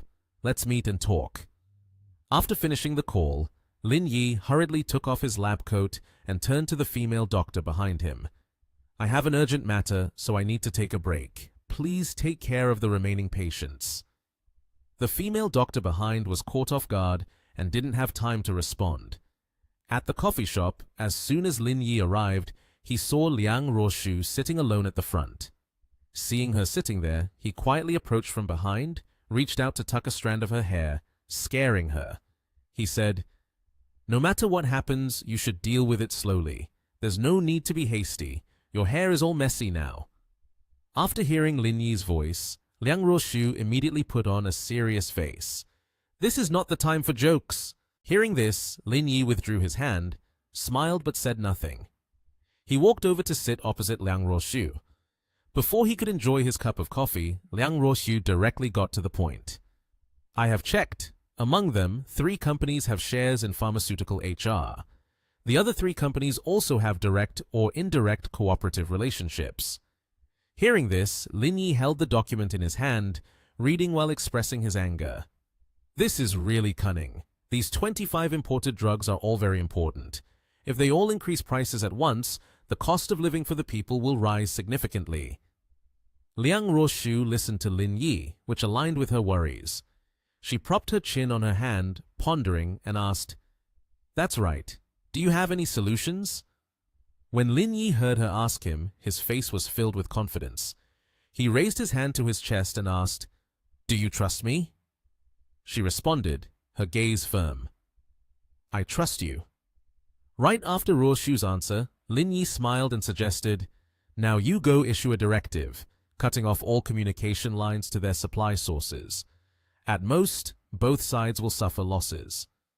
Hearing him say this, she helplessly replied, "That's a bit difficult." She rubbed her chin thoughtfully and said, "The responsibility for drug imports lies with the regulatory department. Local agencies do not have the authority to intervene." Upon hearing this, Lin Yi showed no sign of difficulty, lifted his coffee cup to savor the aroma, then replied with a smile, "You may not be able to manage the import department, but surely you can do something about customs, right? At the same time, inform all top-tier hospitals to order this drug in as large quantities as possible." Hearing this, Ruoshu seemed to understand, happily saying, "I know what to do now. Your idea is to stock up as much as possible before the price increases in the market, right?" Lin Yi shook his finger to indicate no, replying, "It's not about storing goods." Then he spread his hand, looking at her and adding, "Instead, when their goods arrive at customs, hold back all of it. This way, at least 80% of their cargo will remain at the port. Exciting, isn't it?" Ruoshu, still puzzled, asked, "What impact will that have on them?" Lin Yi's gaze became dangerous as he replied, "First of all, they will violate the delivery timeline stipulated in the contract. Secondly, I will leak the information that their goods are currently being held by customs for investigation." Lin Yi continued, "I assure you that their stock prices will halve. This will be a major crisis that will shake the financial foundation of the nation." Ruoshu, upon hearing this, felt a bit panicked, looking at the man sitting across from her, thinking to herself, "Is Lin Yi going too far?" Not paying much attention to Ruoshu's surprise, Lin Yi said to her, "Adjust the documents, then provide me with all that information, including the names of the 6 pharmaceutical companies and the names of the drugs as well." Liang Ruoshu stood up and replied, "No problem, I'll revise it right away." The two of them left the cafe together. As her hand just reached for the car door handle, Liang Ruoshu suddenly stopped, turned to Lin Yi and said, "The ambitions of billions of people are interconnected. Everything relies on you now." Hearing this, something flashed in his eyes. Lin Yi leaned down, patted her shoulder, and assured her, "Don't worry, I won't joke around with this." He stood and watched her car quickly drive away. Shortly after, Lin Yi made a phone call to Chao Jingju, saying, "Are you at the company? I currently have a business opportunity. Do you want in?" Later, At Jingju's office in the company, she looked at Lin Yi and asked, "What did you want to talk to me about, Lin?" Lin Yi stood in front of her desk, smiled and said, "On my way here, I sent the documents to your email. At the same time, I also found a few people to help spread the news." Jingju, hearing that, felt a bit panicked. "This matter is a bit special. Don't use the domestic server. It's risky." Lin Yi quickly moved behind her and, with a charming smile, said, "Let me help you fake some foreign IP addresses. Then, if we work with these IPs, no one will know." Upon hearing this, she was surprised. "You know hacker techniques?" Lin Yi pulled out a chair beside her and replied, "It's just faking server IP addresses. Is it that difficult? I know more than that." Hearing this, Jingju replied, "I also want to ask, what else do you know, Lin?" Lin Yi took out a card from his pocket, smiled brightly, and said, "I'm a cardiovascular surgeon at Huashan Hospital. You're welcome to come and register for a consultation." Seeing the doctor's card in his hand, Jingju was speechless with surprise. She felt confused and thought, how could this be? What is this man's true identity? After 2 hours of diligently typing on the keyboard, Lin Yi stood up, stretched, and said, "All these addresses are ready. The place you post the information should ideally be where there are more male users." Jingju furrowed her brow as she looked at him and replied, "I know that already. I will discuss it with the marketing department later to maximize the effectiveness." Then Lin Yi turned to leave. As he walked away, he waved his hand at her without looking back and said, "The rest depends on you all." Watching his departing figure, Jingju thought to herself about his IQ. How can one compete against someone like that? In a room, a voice echoed, "Zhao CEO, the headquarters have arranged everything smoothly. Whenever we want to raise the price, we just need to say the word." Zhao Wen held a cigarette in his hand, smiled upon hearing this, and replied, "Liang Ruoshu thinks highly of himself without realizing how much strength he actually has. Our HR is not to be underestimated. Tomorrow will be the second negotiation. I am quite looking forward to it." Suddenly, the phone rang. Zhao Wen quickly extinguished the cigarette, attached the phone to the stand, and sat in front of the camera, greeting seriously. "Mr. Roy, do you have any instructions?" Roy on the other side of the screen said to her, "6 major companies just contacted me. They said that Nation H is in the process of purchasing 25 types of drugs and will soon be raising prices across the board in large quantities." Zhao Wen seemed eager to seize this opportunity, placing her hand on her chest, confidently declaring, "It's normal for them to stock up before prices go up. I have full confidence in tomorrow's negotiations. We will settle on a price of 289 yuan. Upon hearing this, Roy felt reassured and replied to her, "All right, this quarter's financial report seems very promising. I've arranged the new position. When you return, you can take that seat."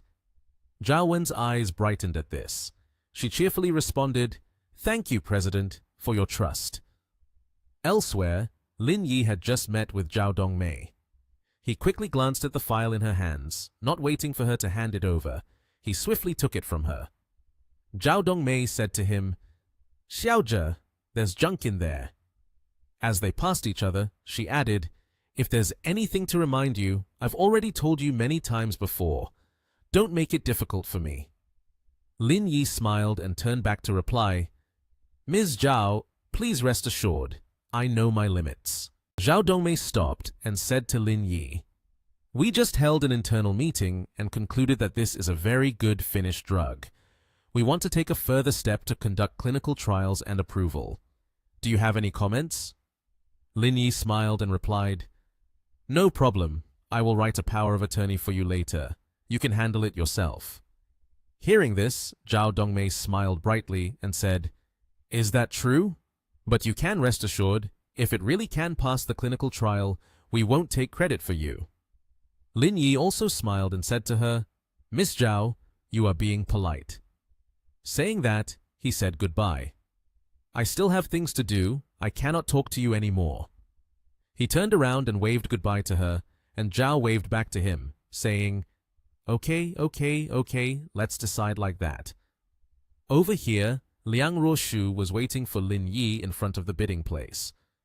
Seeing that Lin Yi had arrived, she happily asked, "Have you prepared everything?" Lin Yi raised the file in his hand and smiled. "Let's go. I will let you witness the moment of miracle." At the bidding center, in the conference room, everyone was sitting and waiting with Zhao Wen. The sound of the door opening attracted their attention. A man looked toward the door and saw Lin Yi and Ruoshu walking in. He immediately spoke. "Expert Liang." Zhao Wen also smiled and said, "Expert Liang, we have researched many times, and it really is impossible to reduce the price any further. Ibuprofen 60 milligrams, 289 yuan per box." Hearing this, Lin Yi grabbed Liang Ruoshu's shoulder and firmly stated, "Let's go. There's no need to sit here any longer. We don't need to negotiate anymore." The man from earlier hurriedly said, "Expert Liang, are you really not going to say anything?" Lin Yi immediately responded, "If they are unwilling to lower the price, then what is there to negotiate?" Zhao Wen, hearing Lin Yi's response, worriedly thought, 6 major pharmaceutical companies have all raised their prices. Does she really not know anything about it? She appeared to be a bit angry, gritting her teeth and saying, "Expert Liang, currently raw materials in the pharmaceutical industry are increasing globally. If you still refuse to accept that price, I really don't know how high it will go in the future." Lin Yi, without holding back, slammed the folder down on the table, smiling triumphantly and saying, "This is the result of our research on the new finished drug. It is as effective as ibuprofen, but with fewer side effects. The documents in this folder are certificates issued by a professional organization. I think there is no need for us to negotiate any further." Lin Yi's words caught Zhao Wen and everyone around her by surprise. They thought to themselves, has a new drug been developed? Everyone stared intently at the file on the table. Liang Ruoshu, standing next to Lin Yi, couldn't believe what was happening. After everyone finished reading the file, the man spoke up. "This report is very detailed, almost identical to HR's ibuprofen. It can completely replace ibuprofen." Seeing this, Zhao Wen's assistant panicked and said to her, "CEO Zhao, what should we do now?" Meanwhile, Zhao Wen was still in shock over what was happening in front of her. She shouted angrily, "This is just the details of the experimental work. There are no clinical trial reports. Do you think it will be convincing?" Lin Yi sneered. "The clinical trials have already been conducted, but today is the day of the second negotiation. I had to present it ahead of schedule." From his pocket, Lin Yi took out a mysterious vial and placed it on the table. He declared, "This is the drug that we developed ourselves. You can take it back to your laboratory for research. If the clinical trial results are not viable, then we can continue negotiating about the price at that time." She clenched her jaw, her eyes fixed on the vial of medicine. "This." Lin Yi turned his head, challenging his opponent. "We have no intention of researching this medicine. If you still intend to collectively increase the prices of those 25 imported drugs, then our team will not hesitate to research those drugs." Hearing this, everyone in the room was taken aback by Lin Yi's challenge. After they left, his assistant began to exclaim, "Today was really intense." She asked Lin Yi, "Did you really develop that drug? You're not using some props to fool her, are you?" He replied, "What props?" The girl murmured, "Is that vial really capable of replacing ibuprofen?" He smiled. "That's right, but I still hope you can give it the green light to move into the clinical stage soon." The girl looked at him with a smile, making Lin Yi feel embarrassed. "Why are you staring at me like that?" The girl replied, "I'm surprised. How could you develop such a great medicine?" Lin Yi smiled. "I don't know either. Who knows? Maybe I am the chosen man from heaven. I already mentioned that I would help you rise up soon, and perhaps 2 months is enough." After saying that, a car stopped where the two were chatting to take the girl home. On the way, Lin Yi put his hands in his pockets and whistled happily. Inside the car, the girl had witnessed all his silly actions through the rearview mirror. She chuckled and thought, although he looks a bit unreliable, he truly is a man who radiates light everywhere. At that moment, The girl with pink hair was continuously slamming a stack of documents on the table. She glanced towards the bottle of medicine that Lin Yi had given her.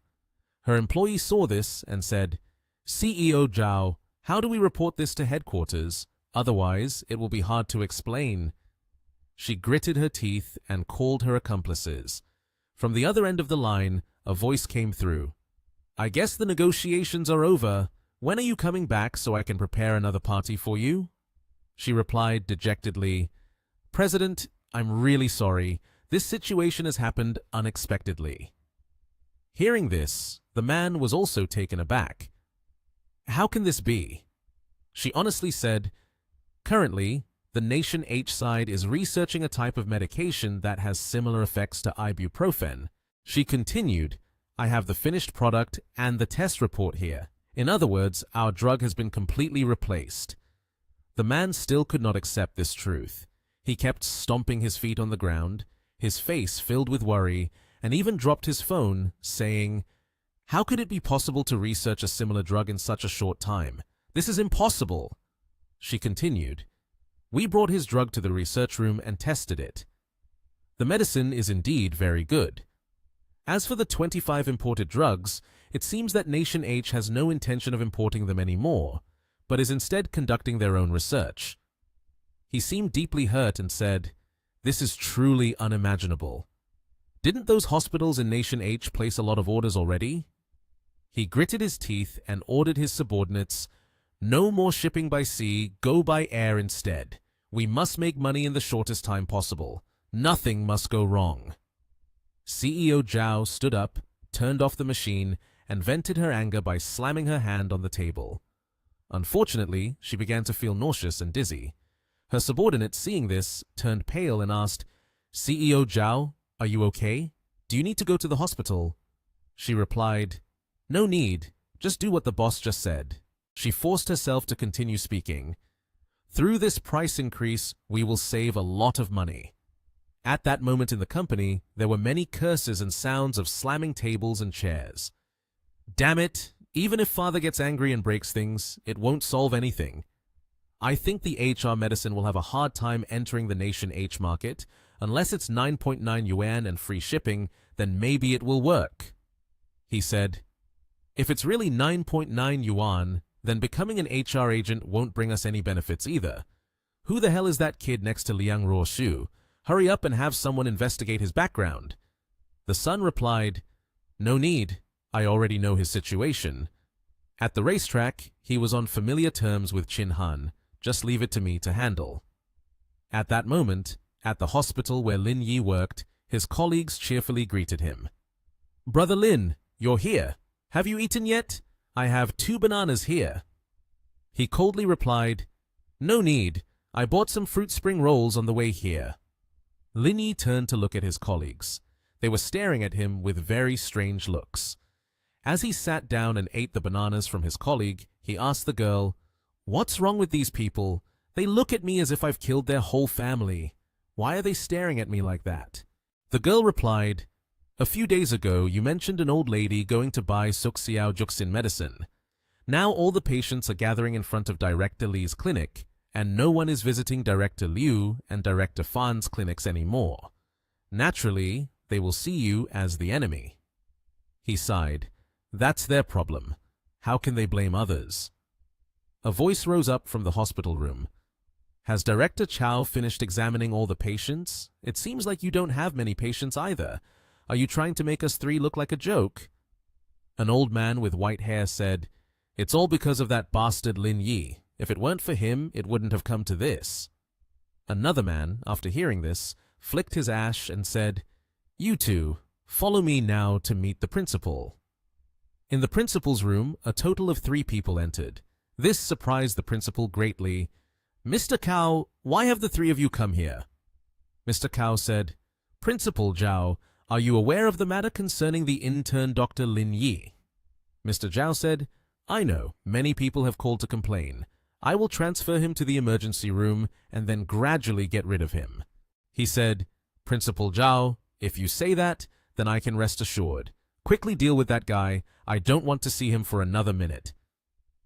At that moment, The man had a phone call in his hand. His expression was not very good when he saw the call. He immediately turned around and said, "I'm going to take this call." The voice on the other end said, "Director Cow, what's going on? Can the drug still be sold? My stock can't hold out much longer." He scowled and replied, "We have a new doctor, and currently no one is coming to our clinic. There's only one way now, and that is to lure that kid in. I will send you that guy's phone number. You can have a talk with him." The voice on the other end responded, "Okay, so send me that guy's phone number. I'll talk to him myself." From inside the room, someone had overheard everything. He was shocked and questioned the man. "Are you still in contact with them at this hour?" He replied in surprise, "Are you trying to scare your uncle to death?"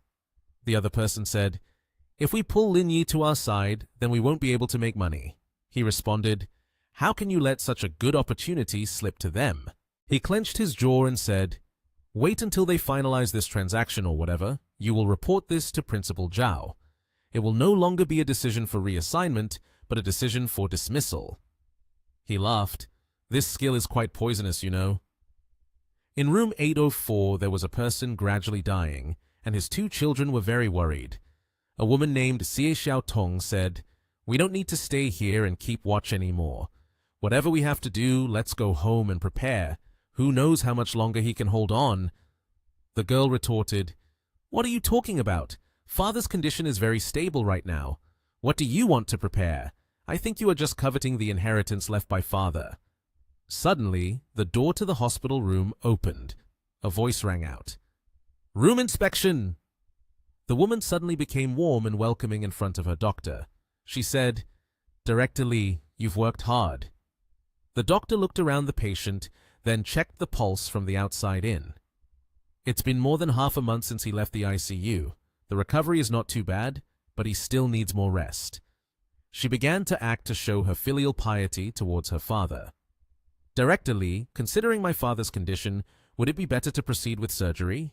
The doctor replied, "Your father is already of advanced age, and the danger level is very high. Even if he is in the best condition, the success rate is still not even 10%. It is very likely that he will die on the operating table, so I believe maintaining the current state is the best option." Hearing this, his 2 children appeared to breathe a sigh of relief. It seemed as if the burden had lessened for them. The older sister opposed, "I feel we should proceed with the surgery immediately." In Lin Yi's mind, he felt, Xie Xiaotong's judgment is questionable. The younger sister refused, "It's too dangerous. I don't agree to the surgery." The older sister shouted, pointing directly at her sister, "Liu Jingyu, do you still consider yourself your father's daughter? How can we not treat such a serious illness? It's such a waste after raising you for so many years." The girl, now frightened, said, "Director Lee just mentioned that if the surgery is performed, there's a high possibility he could die on the operating table. I don't want to gamble." The older sister continued to criticize, "You're such a useless person. You've been standing in the corner this whole time without saying a word. You are your father's son. You are the head of this household now." He said, "Brother, I also feel that the surgery may not be the best option." Xie Xiaotong exclaimed, "What do you mean? Let me tell you, if you don't treat your father to recover from this illness, then you are unfilial. People like that are often those who lack responsibility for their family. Get a divorce." He said, "Don't go, what's the matter? Just take your time. Let me arrange for the surgery." Director Lee replied, "Regarding the pros and cons, I have already made it clear. If you all still decide to perform the surgery, then I have no objections. Xiao Qiao, this afternoon, come back here, examine the patient, and then have the patient's family sign the agreement that needs to be addressed." Qiao Han responded, "Got it, Director Lee." Scene shifts to the CDC Nation TH. Someone said, "Sorry, we must have an emergency meeting. Have you eaten yet?" He answered, "Not yet. I haven't left the hospital. I'll come to see you right away." She replied, "The meeting is finished. I invite you to dinner." As they entered the meeting room, everyone's eyes turned to the 2 people, Lin Yi, who were walking in, looking at them with suspicion, coupled with the obligatory nods from those present. Today's meeting is held in the hope that everyone can provide opinions on the development direction of several new drugs, so we can expedite the research to replace some imported drugs. Someone said, "Mr. Lin, I want to know where this prescription comes from." Neijing Pharmacopoeia. Lin Yi calmly articulated the 4 words. He continued, "Mr. Lin, but the Neijing Pharmacopoeia has been passed down for a long time. Where did you get it? I hope Mr. Lin takes this seriously. This is not a joke." Lin Yi slammed his hand on the table, making a loud noise. "I feel that no matter what meeting it is, as long as it exceeds everyone's imagination, it will be seen as a joke. Isn't that right? I hope this finished drug product quickly enters the clinical stage as soon as possible. Let's not waste time talking nonsense here." Saying that, Lin Yi abruptly turned and walked out the door, running outside and saying, "Lin Yi, can you be serious for once? Everyone in this meeting room is a renowned figure in the field of medicine. Can you show a little respect for my position, please? Mr. Lin." A pair of legs hurried towards Lin Yi, calling out loudly. That person was Wu Daoliang, the principal of Nation TH Hospital, who approached, grabbed Lin Yi's hand, and excitedly said, "Mr. Lin, just listening to your speech is worth more than 10 years of reading. What you said just now seems to have shattered a thin wall that has bound the medical field for many years. I hope to learn more from you." The situation came too fast and too dangerously, leaving both of them still confused. Above their heads appeared big question marks. "A kid like you is not bad at all. Come to my house for a meal sometime." Lin Yi agreed. Sure. After talking for a while, both of them broke up.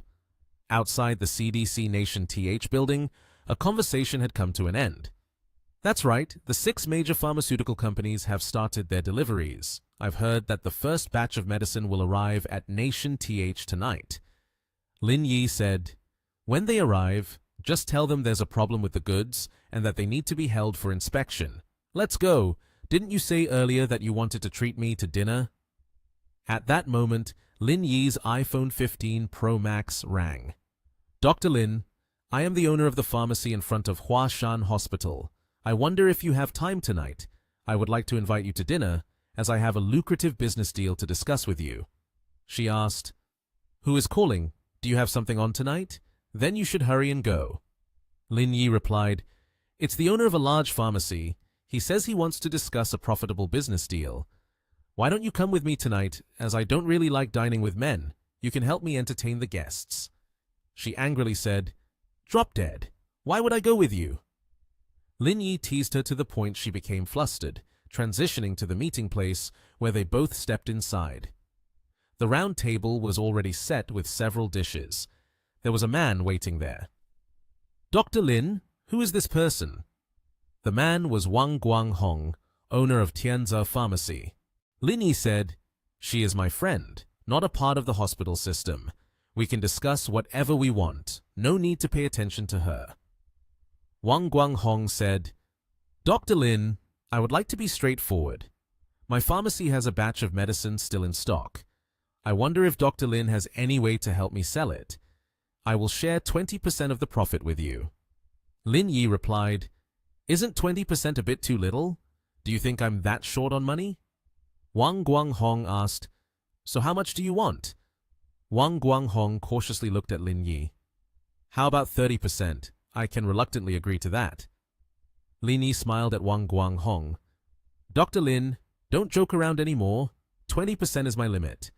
But if you can win over Li Chuhan, then I can give you 23%. Lin Yi set down the chopsticks and said, "All right, agreed, but I need to sign a commitment before I trust you." Wang Guanghong replied, "Dr. Lin, don't worry. I have been in the pharmaceutical business for many years, and I will definitely prepare everything thoroughly." A stack of money was thrown onto the table. The sound of wealth echoed throughout the room. After both of them signed the business contract, Wang Guanghong said, "From now on, we have a happy cooperative partnership." Lin Yi asked, "With this commitment agreement, it should be protected by law, right?" Wang Guanghong said, "Dr. Lin, you are being too humorous. What we are doing is actually against the law. It's illegal, so the law won't protect us.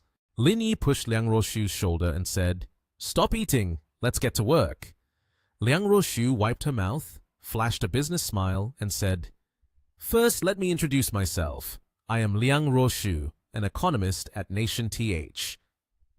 Wang Guanghong, upon hearing this, realized he had fallen into a trap and panicked, shouting, You tricked me." Lin Yi asked, "I want to know where you got my phone number from." Wang Guanghong looked guilty, turned his face away and stammered, "That." Ruoshu shouted, "Spill it." Wang Guanghong replied, "It's Chaojia Wang, the head of your department, who gave it to me. They have also signed an agreement with me."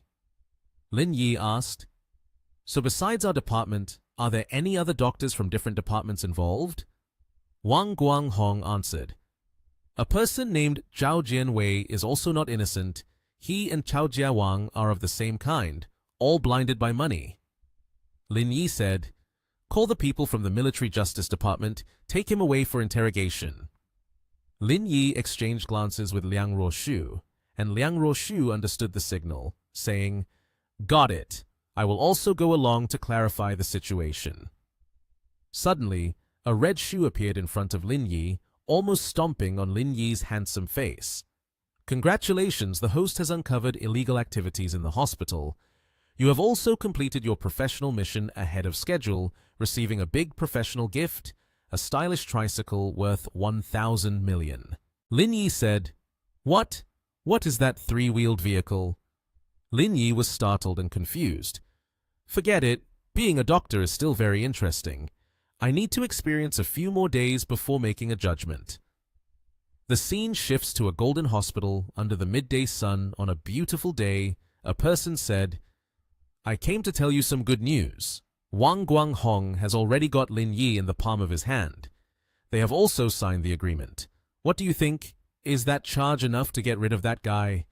Principal Zhao said, Enough. Don't talk about just getting rid of him.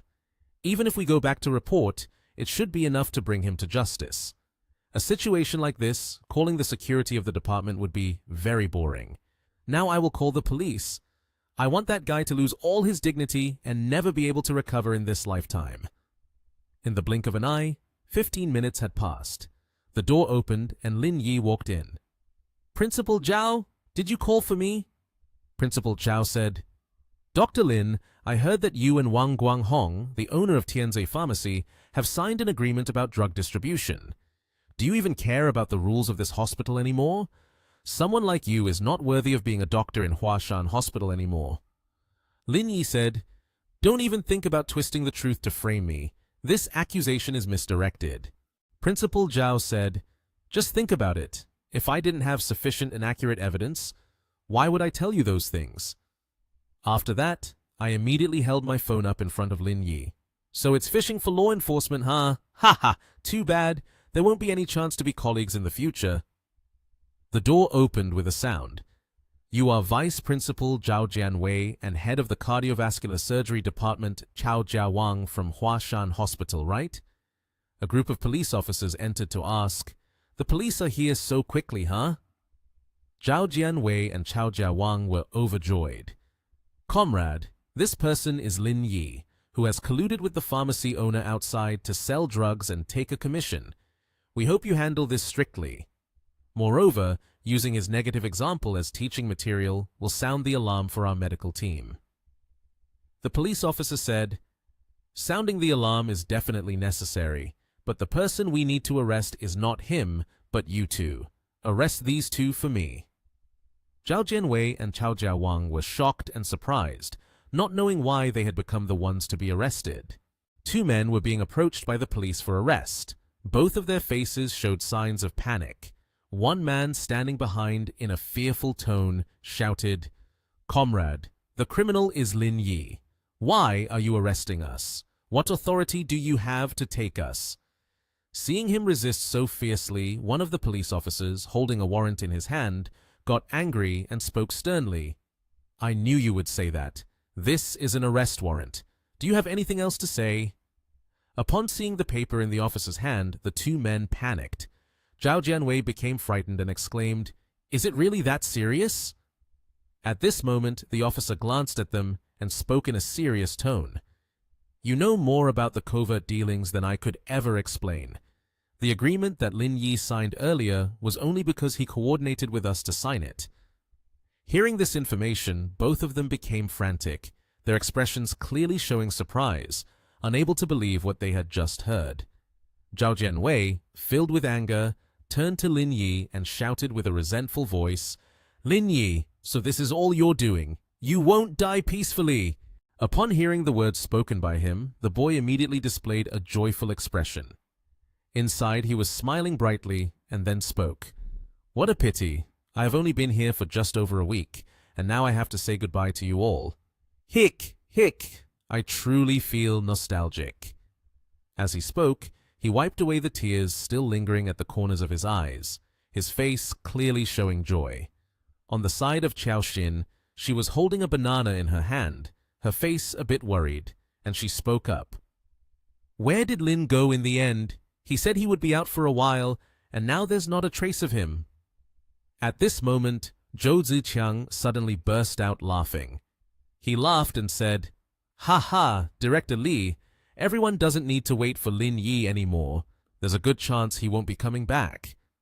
Upon hearing this, Xiaoxin immediately turned her head and asked with an annoyed expression, What do you mean he won't come back?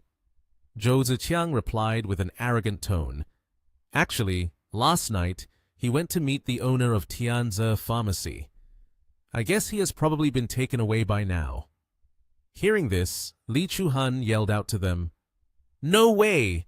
Does Lin Yi need that kind of money? What you're saying has no basis at all. Xiaoxin also immediately shouted, I believe that Lin won't do things like that. Seeing them talking like that, Zhou Ziqiang felt a bit angry.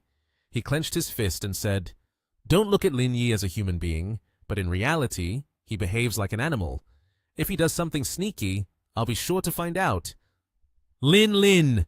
Xiaoxin suddenly shouted. Lin Yi appeared with a bright, confident expression, stepping forward confidently. Seeing this unexpected appearance, Zhou Ziqiang was taken aback. He couldn't believe what he was seeing and stammered, Lin Yi, how did you come back? Behind him, the police officers all entered. The faces of everyone turned angry. Seeing this, Zhou Ziqiang became delighted. He pointed at the police and immediately exclaimed, Look everyone, what did I say? The police are here. They must be here to arrest Lin Yi. At this moment, one police officer turned and said, You two are Liu Yongsheng and Fan Jifang, right? You should know what crimes you have committed. Please follow us. Immediately, the two were taken away. Everyone around became panic-stricken by the situation unfolding. No one knew what was happening, and they began to discuss fervently. Lin Yi raised his hand and said, Officer over there, there's one more person. His name is Zhou Ziqiang, the grandson of Chao Jiawang. Hearing what you just said, the police officer immediately spoke up. Young man, then let's take you in for questioning right away. Zhou Ziqiang, upon hearing this, immediately panicked, his whole body starting to sweat profusely. He spoke in a terrified tone. This is such an injustice. I haven't done anything at all. Suddenly, the sound of footsteps rang out. A pair of blue high heels clicked incessantly. Li Chuhan appeared, addressing everyone. Principal Miao just spoke to me. Starting today, I will be the head of the cardiovascular department. Lin Yi will serve as the temporary vice president with a review period of 6 months. From now on, you won't need to work night shifts. Just stay in the department. Right now, the department is short-staffed, so please bear with it for a few days. Li Chuhan cast her gaze toward Xiaoxin. She spoke softly, causing Xiaoxin to feel overjoyed, her face beaming with delight. Xiaoxin exclaimed, I understand now, Director Li. I will do my best. At this moment, Lin Yi looked at them and gave a light smile. He spoke up. Quickly go, prepare to enter the operating room. You have a surgery in room 804 today. Upon hearing that, Li Chuhan encouraged, Everyone, keep your spirits up, work hard to get ready for the operating room. Hearing that, the two people happily replied, Yes. The scene shifts to the operating room, the red light making the atmosphere tense. Outside, two people are anxiously waiting. A woman in a red dress is sitting on a chair, that is Xie Xiaotong. Suddenly, the phone beside her vibrates, catching her attention. Immediately, she shifts her focus away from the two others and sneaks out to a different place. Right at the stairs, Xie Xiaotong takes each step down below, speaking, "Darling, why are you here? It would be a big trouble if they find out." At this moment, the expression of the man with the choppy blonde hair became somewhat eerie. He smiled widely, revealing his excitement, and said, "Didn't you say that old man is having surgery today? I'm just here to take a look. Is that not allowed?" Hearing this, Xie Xiaotong's expression turned dangerous. She replied in a sharp tone, "The doctor said the success rate of the surgery is very low. He could even die on the operating table." "Are you sure he'll die right on the operating table?" As she spoke, the blond man's hands reached for Xie Xiaotong's hips. He wrapped his arm around her waist with an excited expression.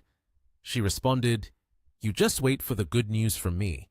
As long as he dies, all the assets of the Liu family will belong to me." Then, the two of them kissed passionately. Xie Xiaotong said, "I will find a way to kick Liu Jingyu out of the Liu family. I have to go back there, otherwise they will get suspicious." After saying that, she took one step at a time up the staircase. 3 hours later, the red light of the emergency room turned off. The door opened from the inside, and several doctors and nurses walked out. Seeing this, the two people hurriedly approached, worriedly asking, "Doctor, how was the surgery? How is my father?" One of them, with a cheerful expression, replied, "Don't worry, the surgery was very successful. As long as you take good care of him, living for another 10 years won't be a problem." Upon hearing this, the two children instantly became joyful. They clasped their hands together, expressing their sincere gratitude. A young man with brown hair exclaimed, "Thank you, Director Li. Thank you, Director Li. From now on, you are officially a part of the Liu family." Behind, Xie Xiaotong's face immediately turned pale with panic, as if unable to believe what the doctor had just said.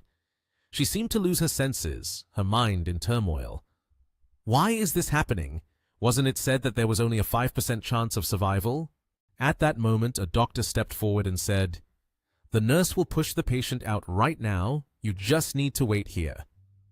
The husband hugged and kissed Xie Xiaotong's cheek and said, "Wife, thank you. If you hadn't insisted on the surgery, we definitely wouldn't have done it." Xie Xiaotong felt incredulous about what was happening before her eyes, bewildered and unable to believe the truth she had just heard. At this moment, Li Chuhan spoke up. "You two stay overnight. The first night after surgery is very likely to have problems, so stay and keep an eye on things." Upon hearing this, Chao Xin happily responded, "Understood, Director Li." The scene shifted to the evening in Lin Yi's office. The clock was nearing 11 p.m. Lin Yi was sitting on a chair, organizing the documents and reviewing them. Chao Xin was slumped over the table from exhaustion, lost in a stupor, drooling and mumbling. "So much good food, I can't eat anymore." Suddenly, a loud knock on the door came from outside. Xie Xiaotong's husband rushed in with a panicked expression, saying, "Not good, not good. My father's heart has stopped." Both Lin Yi and Chao Xin were surprised by the recent words. Chao Xin woke up but was still rubbing her eyes. A few minutes later, a group of people quickly rushed to the hospital room. Inside, Liu Jingyu was standing next to the hospital bed, her face filled with panic and constantly worrying about her father. Meanwhile, Xie Xiaotong stood with her arms crossed, observing the situation unfolding before her. She shouted loudly towards Li Chuhan, "What are you looking at? It must be your fault, your responsibility. The surgery was not done well. Otherwise, my father wouldn't have died like this." Chao Xin and Li Chuhan hurried over with anxious expressions. Hearing the accusation, Chao Xin angrily replied, "You are talking nonsense. The surgery was very successful. Don't say such things." Xie Xiaotong immediately became furious, her voice tense. "There must have been a problem during the surgery, but you are afraid to take responsibility, so you dare not speak up. Now, everything has been exposed. Because of you, my father has lost his life." Li Chuhan was sitting and examining the patient. The light shone through the eyes of both her and Lin Yi as they focused intently on the condition of the man. Hearing her incessant nagging, Lin Yi angrily turned and slapped the other person hard across the face, his expression clearly showing his fury as he shouted, "Get out of the way! This is not a place for you to raise your voice." The strong slap left Xie Xiaotong frozen in place, her cheek red and swollen. At that moment, Lin Yi's tone turned cold as he looked straight at her and said, "We are in an emergency. This is a hospital, not your home." Feeling mistreated, Xie Xiaotong immediately rubbed her injury and shouted loudly at her husband, "Are you dead? Can't you see me being hit like this and do nothing?" Upon hearing this, her husband rolled up his sleeves, his face filled with anger, and shouted at Lin Yi, "Damn it! Do you dare to hit my wife?" Suddenly, a long leg kicked straight into his stomach. The look of pain was evident on his face as both of them immediately fainted, collapsing on top of each other, their expressions frozen in agony. Lin Yi immediately warned, "You two calm down. If you dare to cause trouble here again, I will send both of you down below to keep your father company." Witnessing Lin Yi's bravery, the nurses and medical staff were instantly captivated, unable to help but admire him. In their minds, they all thought, "Director Lin is so cool." Lin Yi's gaze immediately turned to the hospital bed and asked, "How is it?" Hearing that, Li Chuhan's face darkened, and she said, "The stitches from the wound are not open at all." Both of them fell silent, their confusion evident. The beeping of the ECG machine continued to echo. At that moment, the persistent beeping emanated, and the ECG screen displayed a straight line. Xiao Xin suddenly noticed her and exclaimed, "Director Li, look at the patient's face. It seems to be bruised like—" As soon as they heard her words, both of them moved closer to the patient, leaning in to look closely. Lin Yi said in a cold tone, "I suspect this could be a complication from the surgery. If there really was an issue during the treatment, then the death condition wouldn't be like this." Director Li's face turned anxious. She said, "Call the police." Upon hearing this, Xiao Xin immediately grabbed the phone in her hand, turned around, and shouted, "Everyone, do not touch any objects at the scene. Wait until the police arrive. I will call the police right now." Hearing her words, Xie Xiaotong's face showed clear fear. Half an hour later, the police arrived to investigate the scene. A forensic examiner stated, "The patient died due to respiratory distress, and the preliminary findings suggest that it was caused by a malfunctioning ventilator, leading to death by oxygen deprivation." Upon hearing this, everyone became frantic, unable to believe the police officer's conclusion. Xie Xiaotong's expression darkened immediately. She trembled, her eyes darting around nervously, and she appeared fearful, sweat streaming down her face, making the air around her suffocating. She immediately fled outside. Siki Yuan noticed her actions, glanced at Xie Xiaotong, and called out, "Hey, family member of the patient, where do you think you're going? Stop right there." As soon as he finished speaking, the officer immediately chased after her. The sound of footsteps echoed incessantly. She hurriedly said, "Xiao Zhang, you lead the others to block all exits. Mr. Zhao, Xiao Liu, you follow me, chase her down, and catch her." Xie Xiaotong immediately fell to the ground. Behind her, a police officer rushed forward. Liu Jingyu, extremely furious, approached and yelled in an annoyed tone, "Xie Xiaotong!" A powerful slap struck her face. "Why did you do that?"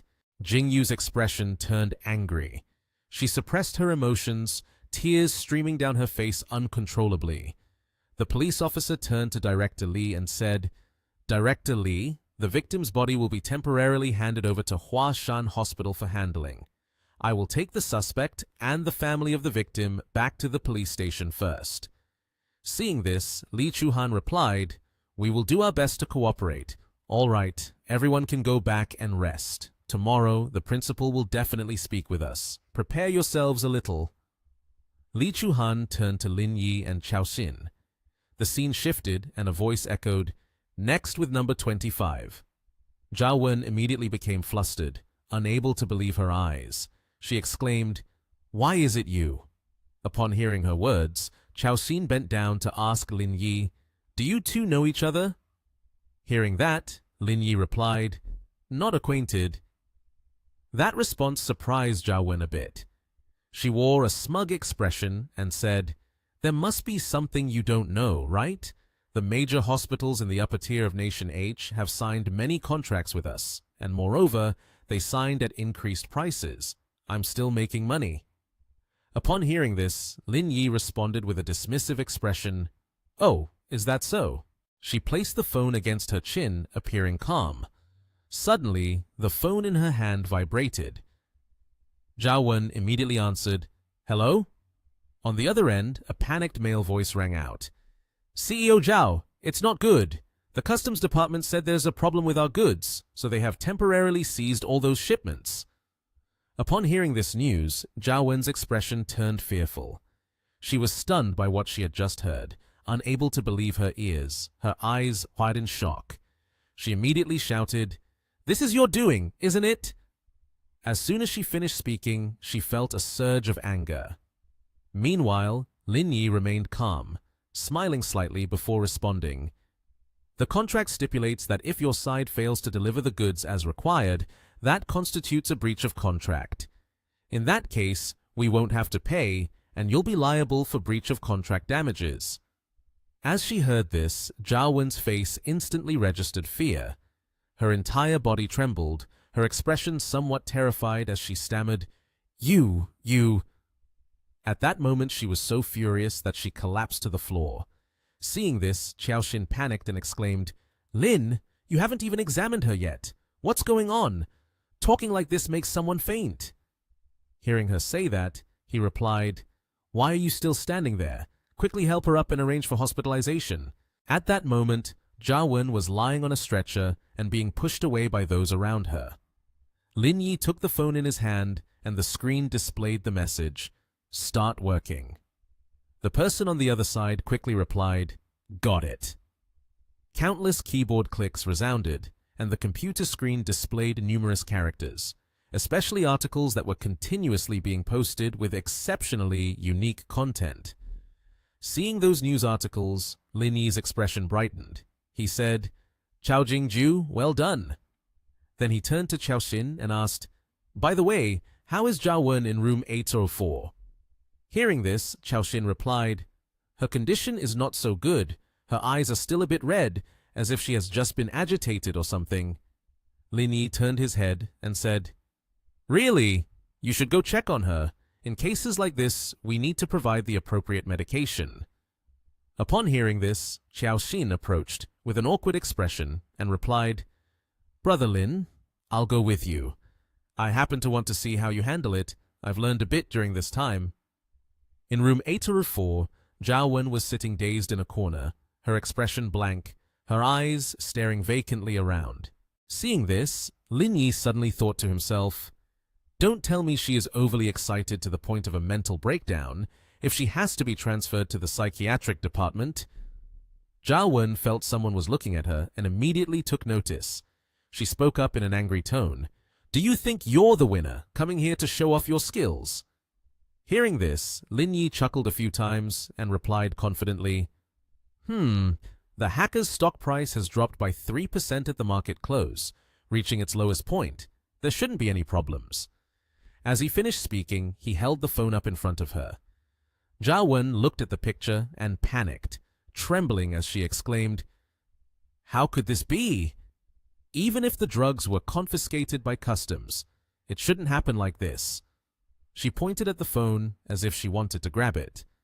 Lin Yi didn't let her seize the opportunity. Instead, he waved the phone back and forth. Zhao Wen swung along.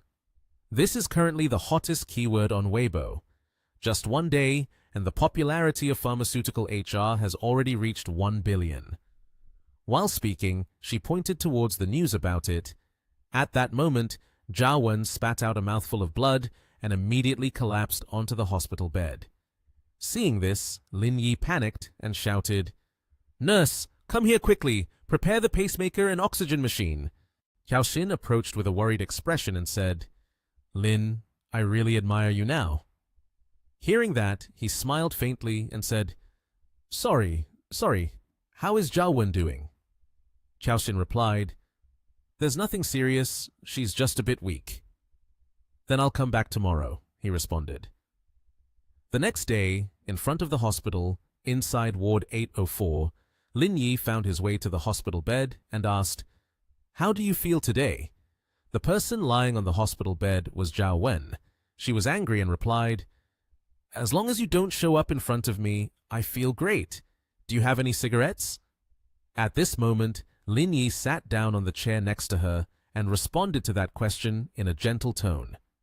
This is a hospital. Smoking is prohibited. Hearing that, Zhao Wen rubbed her head and said, Let's get straight to the point. What do I have to do for you to stop? Just tell me your conditions. Seeing that, Lin Yi placed his hand on his chin and replied, Hearing your tone, there must be some instructions from the hacker side, right? You came here to negotiate with me, didn't you? She used one hand to cover one side of her face and said in a cold tone, The corporation has agreed to reduce the price of ibuprofen to 138 yuan, as expert Liang wished.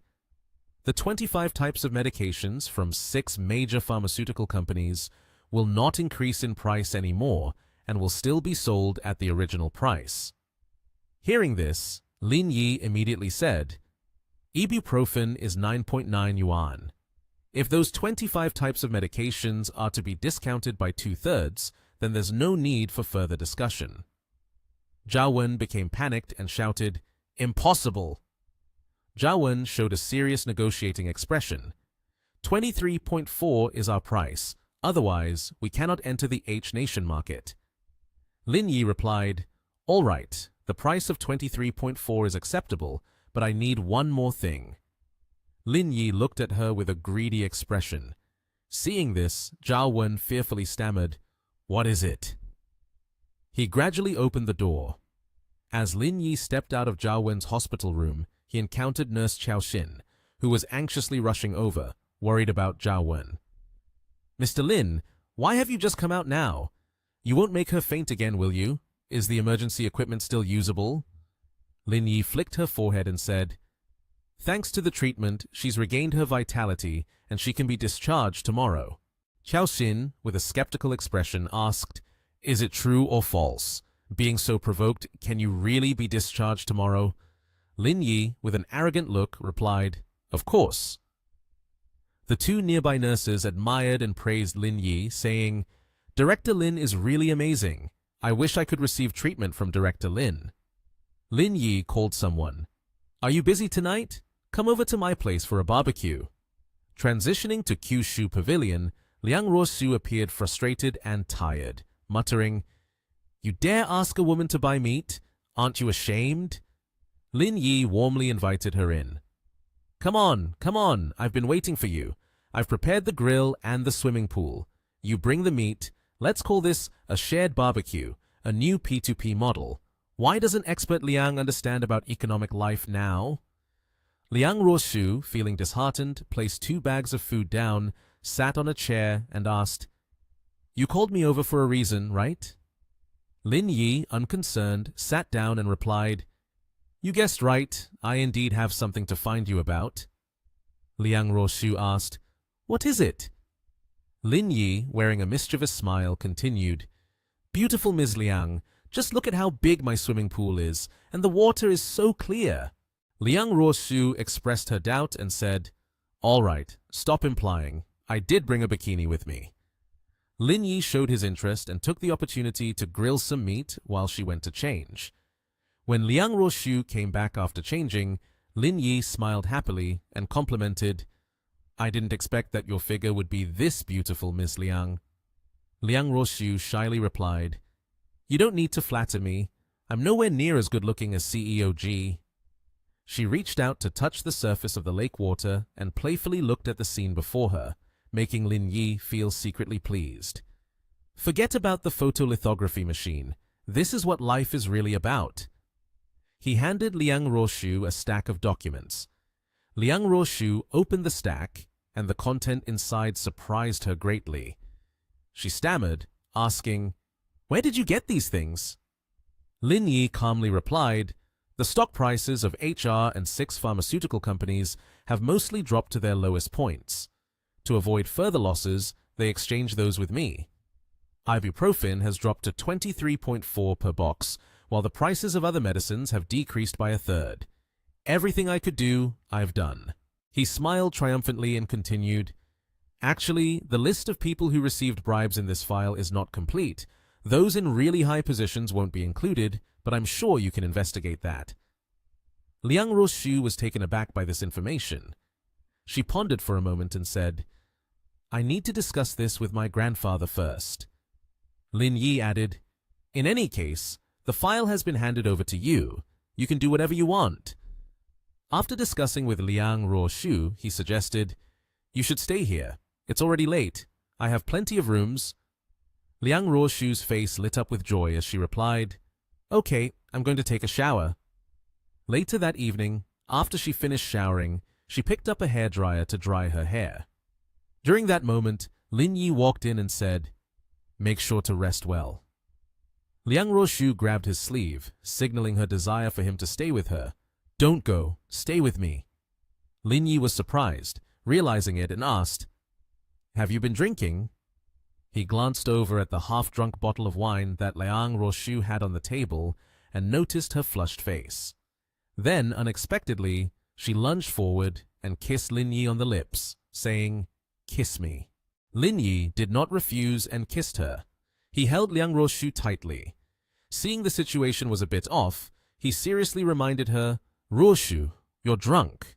Liang Roshu shyly expressed, I'm not drunk, I know what I'm doing, and it's not just because you helped me that I'm like this, I really like you. After saying that, she started to take off her clothes. Hearing this, he felt relieved and embraced Liang Roshu. She happily said, Lin Yi, that tickles. After that, it was adult matters, and sometime later, Lin Yi gently held her. The two of them embraced intimately. She unexpectedly broke into a mischievous smile and requested, By the way, send me a digital copy of that document. Lin Yi immediately replied, Sure, I'll send it to you. Liang Roshu gradually got off the bed and put her clothes back on. While she was getting dressed, her mother unexpectedly called. She picked up the phone. Hello? Her father asked, Roshu, where did you get this list? She replied, I can't tell you that, but I assure you everything written in that document is true, not fake at all. Hearing this, he reluctantly said, All right, I know about this now. You absolutely shouldn't get involved. Just do your job well. Lin Yi looked at Liang Roshu's dress that had not been fully pulled up yet, and he smiled slyly. He playfully said loudly, Let me help you pull your dress up. Upon hearing him, her face gradually turned pale. Her father furiously questioned, You silly girl, are you at that boy's house? Liang Roshu panicked, not knowing how to explain. She hurriedly said, My phone ran out of battery. I turned it off. Meanwhile, in Yanjing, when the phone was turned off, Liang Roshu's two grandfathers and her father were extremely astonished. Looking at the phone, her father, Liang Chunxiao, exclaimed anxiously, What on earth is happening? You haven't even gotten married yet, and you're already living together? What kind of situation is this? Liang Roshu's mother, Shen Suyi, calmly said, You two should calm down. I, as a mother, am not even this agitated. It could be that just a group of their friends got together to eat and have fun. It's not just the two of them. Liang Chunxiao scrolled through the documents on his phone and said with concern, Wow, this material is not trivial. If it gets leaked, the consequences will be very serious. Contrary to her husband's reaction, Mrs. Shen Suyi excitedly clapped her hands and said, Wow, this could very well be an opportunity for our Liang family. Hearing this, Mr. Liang Shanghe laughed heartily. Ha ha, look at that. My daughter-in-law is indeed smarter than her father. It seems this list could help our Liang family eliminate quite a few obstacles. He raised his glass and said, Put half a bottle of wine away. We'll keep the rest for tomorrow when father has to gift it to Director Zhang. The two of us need to exchange a few words. Hearing this, Liang Chunxiao was astonished and asked, Do we really have to bother that person? Mr. Liang Xianghe frowned slightly and replied, "If we see them as a thorn in our side, then naturally they'll see us as a thorn in their flesh too. But father is very curious about how Ruo Shu managed to obtain this.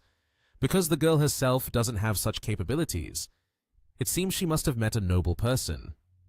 Shen Suyi unexpectedly asked, "Father, do you know what position that person named Lin Yi holds? I heard that the surgery for Mr. Yang was performed by him." Mr. Liang Xiang. He was taken aback and countered, "Do you still remember the incident years ago in the northeast? Unarmed over the black blind man." Both Liang Kunxiao and his wife were shocked to realize, and Liang Kunxiao asked in disbelief, "Father, are you referring to Lin Jingzhan?" Returning to Liang Ruoshu's side, she gradually put her hair up in a bun. "I've already sent that list to you. You will handle it yourself," she said.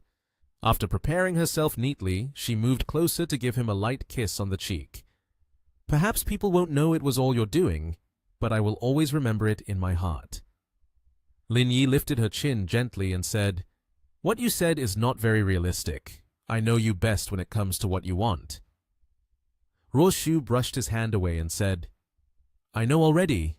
You should rest early. Tomorrow I still have to go to work. Try to resolve everything, including the drug pricing." The next day, at the hospital where Lin Yi worked, when he arrived and looked at the scene before him, 1,000 questions filled his mind. There were two unfamiliar men standing and chatting with Li Chuhan, both wearing very cheerful expressions. "Director Li, we'll be colleagues from now on. I hope we can cooperate well," one of the two said. When Li Chuhan saw them present a black gift box, she became flustered and hesitated. "This!" Suddenly, upon seeing Lin Yi, Li Chuhan rushed over. "Lin, you're here!" Then she turned to introduce, "These two are the new deputy directors of our department." Li Chuhan quickly introduced, "This is Director Wang Ziyi, the man with light brown hair tied up, and this is Director Zheng Binjiang, the man with short blue hair." Wang Ziyi, from the beginning to the end, always looked at Lin Yi with an annoyed expression and said, "I know who he is now. He is a deputy director in training, and I heard that he performed surgery on the leadership, which is why he skyrocketed to success." Hearing those words, Lin Yi immediately directed a cold gaze towards him. Chao Xin, standing in between, felt awkward as she saw Lin Yi and Wang Ziyi looking at each other with eyes that seemed ready to devour one another. To ease the tension, Chao Xin quickly spoke up. "Brother Lin, the patient in room 804 is being discharged today. Do you want to stop by and check on her?" Upon hearing this, Lin Yi nodded in agreement. "Sure, let's go over and take a look." He turned around and walked away, not bothering about Wang Ziyi behind him. A short while later, they arrived right in front of room 804. At this moment, Zhao Wen was packing her belongings into a suitcase, getting ready to leave after her days of treatment. When she saw Lin Yi appear, she turned around and asked with an annoyed tone, "Why are you here again? Are you here to mock me again?" Lin Yi replied in a mocking tone, "What are you talking about? You spent so much money on treatment. You are my female bodhisattva in my heart." Zhao Wen couldn't stay silent and swallow the anger in her heart. She immediately retaliated. "I admit I'm not your match, but I truly can't understand what your purpose is. Are you doing charity? You don't look like a philanthropist." After that, Lin Yi took out a piece of paper, looked at it, stroked his chin, and chuckled softly. "There's no reason at all. It's just that you look too annoying. That's simple." Hearing this, Zhao Wen, feeling uncomfortable, crossed her arms, her expression looking as terrible as it could be, bitterly staring at Lin Yi. Seeing this, Lin Yi pretended to be a good person and reminded her, "Take a good rest. Don't always be too agitated. Otherwise, a fast heartbeat isn't good for you." At this moment, Zhao Wen could no longer swallow her anger and shouted directly at Lin Yi, "I want to be discharged right now. I never want to see you again in my life." Lin Yi still maintained an indifferent demeanor, smiling. "All right, then get discharged." While Zhao Wen was fuming, he casually called Chao Xin. "Calculate how much she has spent so far so she can go downstairs to settle the bill." Upon hearing this, Xiaoxin quickly handed the hospital bill to Zhao Wen, smiling and saying, "You paid 10,000 yuan in advance, then paid an additional 2,000 yuan downstairs, with a total of 480,000 yuan remaining." Every word from Xiaoxin left Zhao Wen stunned, caught off guard. She couldn't help but exclaim, "So expensive!" Xiaoxin quickly explained, "Director Lin said your identity is very noble, so the equipment and medicine you use are all imported. The costs, of course, have to be high." Zhao Wen felt as if struck by lightning, helplessly punching her chest and nearly falling. She angrily turned her head, clenched her fists, and glared at Lin Yi, saying, "He really knows how to take advantage of everything. He managed to set a trap for me, even with this." Lin Yi naturally knew how pleased he was. A moment later, Lin Yi sat at his desk, talking to Xiaoxin as she placed a stack of documents on the table. "Have the procedures been completed?" Xiaoxin tiredly replied, "Yes, someone has come to pick her up. I just worry that you will provoke her again and she'll end up in the hospital once more, which would be a pity." Suddenly, Li Chuhan walked in, presenting a document in front of Lin Yi and said, "You two take a look at this." She had a serious expression and continued, "There is surgery scheduled for tomorrow. This is the patient's condition." Lin Yi agreed upon hearing this. "Got it." Suddenly, applause could be heard from somewhere. It turned out to be Deputy Director Wang Ziyi announcing, "Everyone, I just finished a discussion with Director Zheng. Today is our first day at work, so we invite everyone to lunch, which will also facilitate our future cooperation." He smiled as he took out his mobile phone. "Everyone, please don't order food at noon. I'll order Grab food to deliver it quickly." The people in the room responded cheerfully. "Thank you, Directors Wang and Zheng." Wang Ziyi maintained a cheerful expression and said, "Okay, that's the decision then. If I remember correctly, including the outside nurse, our department has a total of 28 people, right?" Hearing this, Lin Yi next to him looked somewhat confused.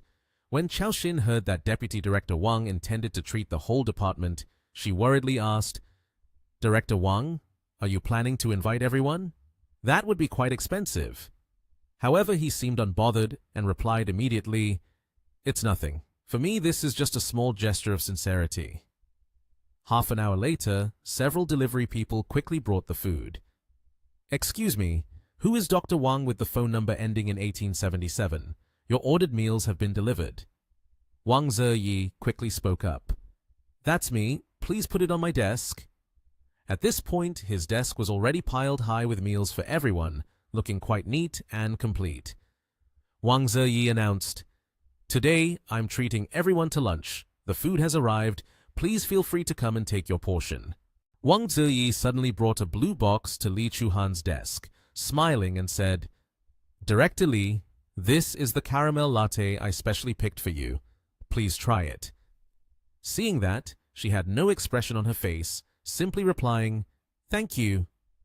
Xiaoxin, while getting her own meal, suddenly felt something was off, her face puzzled. "Huh, that's strange. It's my turn, but this is the last meal. Where's Lin's meal?" Wang Ziyi, with a cunning look, pretended to scratch his head. "Oh dear, look at my memory. Director Lin, I'm truly sorry. I forgot to include your portion. Please order your own meal." Both Li Chuhan and Xiaoxin were not children and immediately detected his ulterior motive, leading them to share the same thought. This guy Wang Ziyi is definitely doing this on purpose. Xiaoxin quickly handed her lunchbox to Lin Yi and said, "Here, this meal is for you, Lin. Just right. I need to lose weight today. Fruits will be enough for me." This left Lin Yi dumbfounded, unsure of what to do. Suddenly, from outside the door came a voice. "Excuse me, is Dr. Lin here?" To everyone's surprise, it was Ji Kyun Nian. She was dressed elegantly, radiating an enchanting charm, holding a lunchbox in her hand. The employees in the room, when they saw her, were captivated, unable to take their eyes off her, forgetting all about their lunches. This sudden appearance made Lin Yi curious. Why is she here? Ji Kyun Nian approached Lin Yi with a cheerful expression. She presented a lunchbox and said, I'm free this noon, so I brought you lunch. Lin Yi's face also lit up, responding, That's great. I haven't eaten anything yet. He glanced over at Wang Ziyi and said, Everyone can just enjoy your meal here. I won't be eating with you all.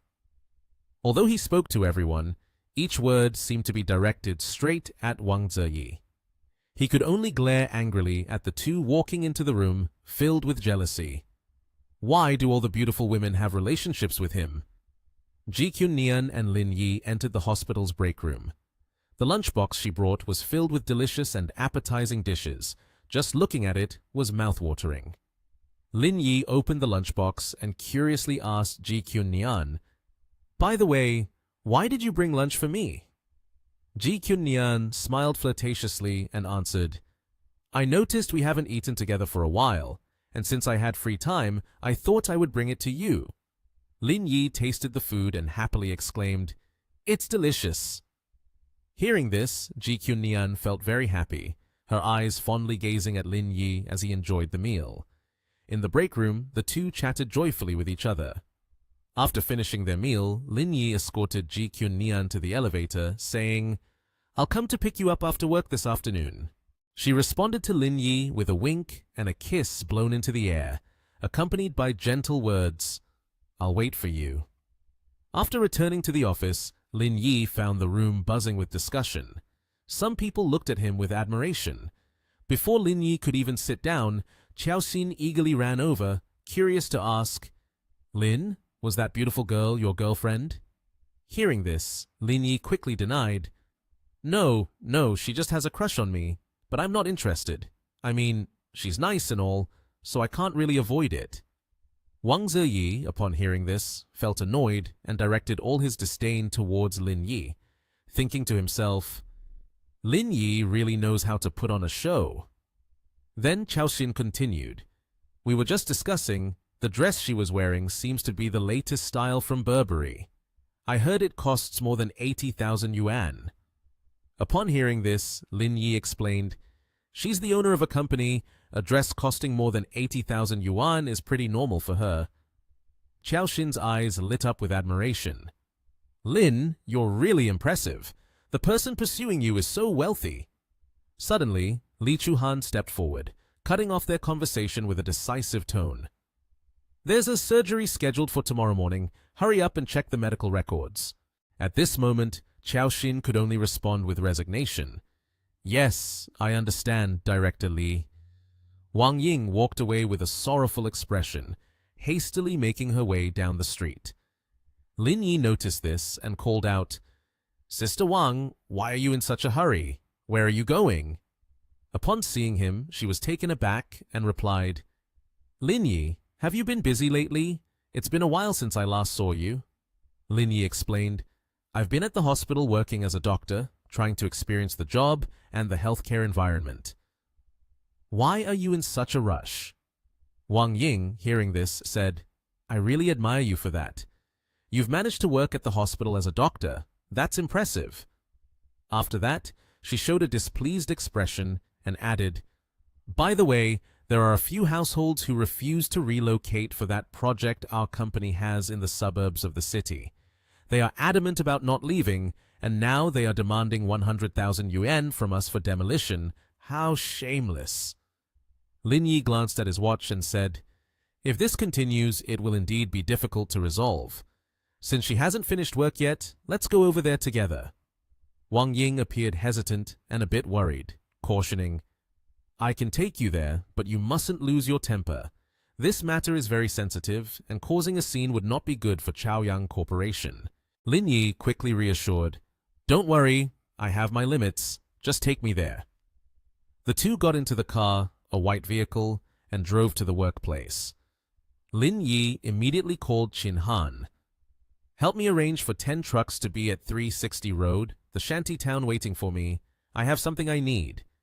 Qin Han wondered, Lin, what do you need the trucks for? Isn't the project in the shanty town about to kick off? Lin Yi smiled smugly. It's not that I need the trucks. It's because there are a few households that are a bit difficult to deal with. I'm just going to take a look for fun. Qin Han quickly understood. A few households won't relocate, huh? Got it. I'll arrange it. At the shanty town full of dilapidated houses, their car managed to stop at this location. Lin Yi and Wang Ying got out of the car and went inside. Suddenly, a stranger spoke up. Hey brother, are you a friend of Boss Chin? Seeing this, Lin Yi couldn't help but ask, Do you know me? The other man happily replied, Boss Chin sent me your picture, so I recognized you right away. I'm Zhao San. He told me to wait for you here. Everything will follow your arrangements. At this moment, Lin Yi and Wang Ying were walking together to a construction site. After meeting Zhao San there, Lin Yi assigned a task. There is a job for you right now. You must stop anyone coming out from this place, but be careful not to harm anyone. After hearing him say that, Zhao San replied, Don't worry, Boss Lin. We were called by Brother Chin, so we know what to do. Then the two of them entered. While there were two trucks parked there, Lin Yi suddenly stopped. Upon seeing a large crowd approaching from a distance, a blond man smoking, who looked quite arrogant, pointed and shouted, Enough talking! 100,000 yuan! If we don't get a single cent less, we're not leaving. Seeing so many people, Lin Yi and Wang Ying were both taken aback. Wang Ying anxiously asked, What's going on? Why are so many people coming here all at once? Hearing this, Lin Yi turned to Wang Ying and casually asked, What's the matter? Does this not usually happen? Wang Ying raised her hand to scratch her head as if trying to recall something. Her gaze dropped and she anxiously said to Lin Yi, Usually, there are only a few people. I don't know why there are so many today. Let's go over there and see what's happening. Suddenly, Hong Ji Wang, a negotiation specialist from the Chao Yang group, appeared. His face was pale with fear, sweat dripping down. He said, Minister Wang, Mr. Lin, you two are here? Seeing this, Wang Ying immediately asked, What's going on? Why are there so many people here? Hong Ji Wang quickly reported the situation to them. Normally, there aren't this many people. His complexion was now ashen, devoid of any color. He tugged at his collar and replied to Wang Ying, It's because they heard that someone wants to pay 100,000 yuan per square meter. This news reached them, so they came here to demand money. Upon hearing this, Lin Yi guessed their intent. I suspect these people want to drive up the price, so they came here. I'll go over and take a look. At this moment, Lin Yi stepped forward and said, What's all the noise about? Let's talk this out calmly. Don't they want money? Send a representative here. The man in the yellow outfit, who was leading, arrogantly stepped forward, smoking a cigarette and puffing away. With a grim expression, he said, We have no demands. Just hand over enough money, and we will leave immediately. Not a single household will stay. Lin Yi frowned and replied to him, I don't want to say much to you either. That matter is probably not possible. This statement caused the man, who was holding a cigarette, to become instantly furious, his face darkening. He took the cigarette down and, with an irritated demeanor, replied, Not possible. That's not very important. Then we'll just waste time here. After all, I have plenty of time. Upon hearing these words, Lin Yi, unsure of what calculations he was making, reached up to touch his chin and smiled slyly. Then Lin Yi stood between two trucks, raised his arms to the sides, pointing at them, and said to the blond man, Do you see those trucks on the side of the road? Even if you want to go outside, you won't be able to.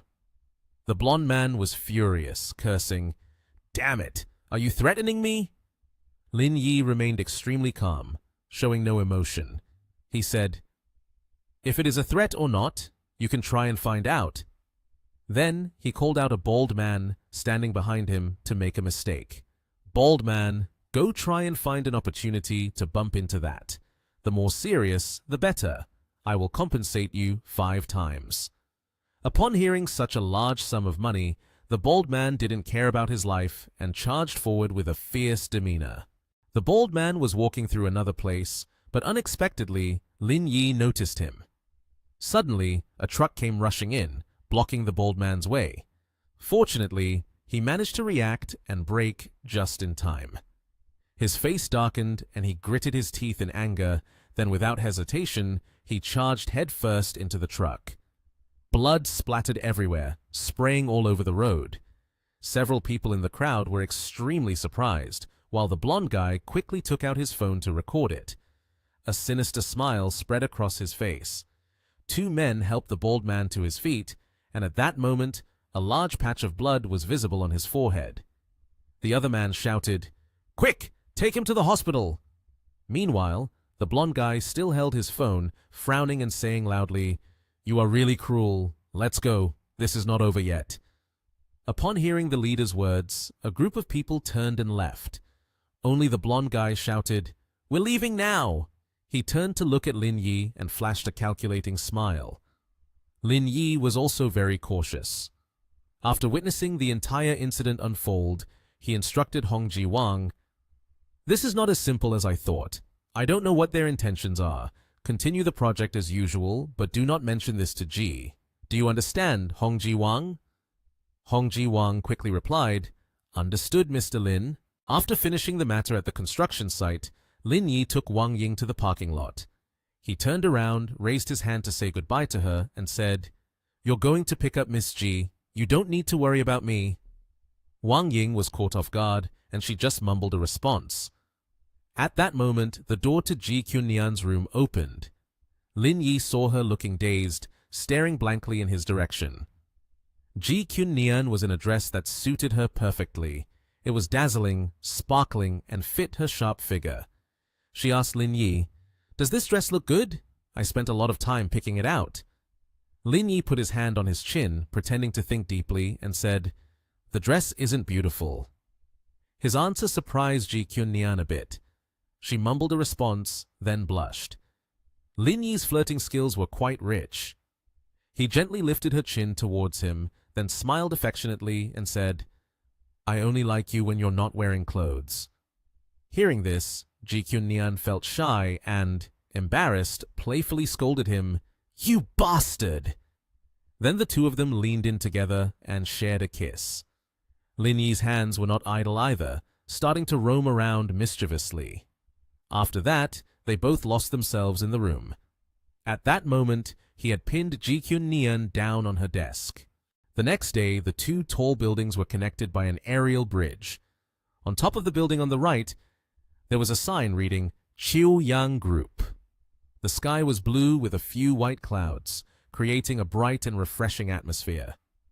Inside the building, at that moment, Ji Kyun-nian was entering when her secretary quickly ran out to report.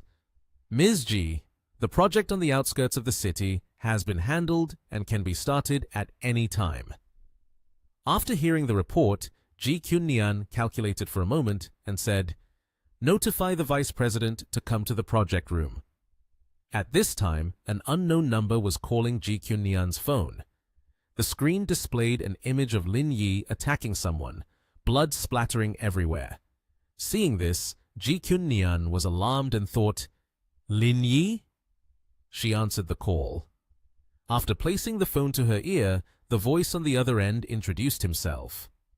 "Ms. Ji, I am Wang Yang."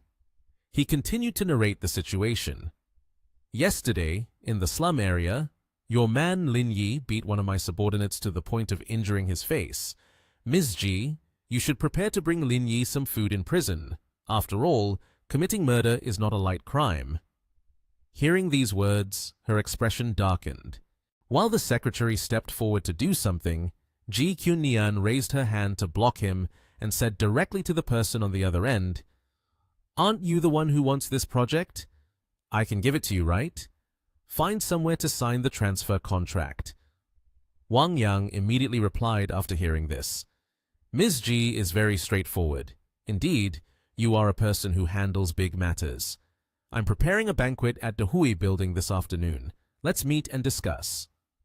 Ji Kyun-nian's expression was very stern at this moment. She calmly said, "All right." Suddenly, a boy's footsteps stopped, and he said loudly, "Sister Wang is in trouble." A boy reported to Wang Ying the current situation. "Ms. Ji has found out about what happened yesterday. Lin Yi is still handling the slum issue. Just now, she asked me a ton of questions." After that, holding the contract, he walked outside. Upon hearing this, Wang Ying jumped up in panic and asked, "What? Her face was filled with fear as she hurriedly grabbed her phone to search for Lin Yi's name in her contacts. After he answered the call, Wang Ying quickly got to the main point. Xiao Yi, Ms. Ji already knows about yesterday. We can't hide it anymore. Her face was covered in sweat as she spoke loudly. After learning this, Ms. Ji drove off immediately.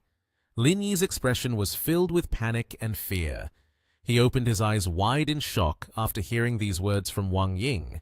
He quickly stood up, took off his lab coat, and hurriedly ran out of the hospital, throwing the lab coat to the nurse at the counter and saying, "Please hold this for me."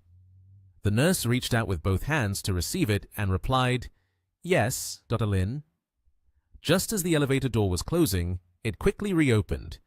Inside the elevator was a girl with black hair along with a man. The girl with black hair questioned, "Why are you in such a hurry, boss? Is something wrong?" Lin Yi quickly pushed the two of them out of the elevator and said, "Sorry." Both of them were flustered and uncertain about what was happening. After that, the elevator door closed again. Duan Yong and the girl with black hair stood staring at the elevator.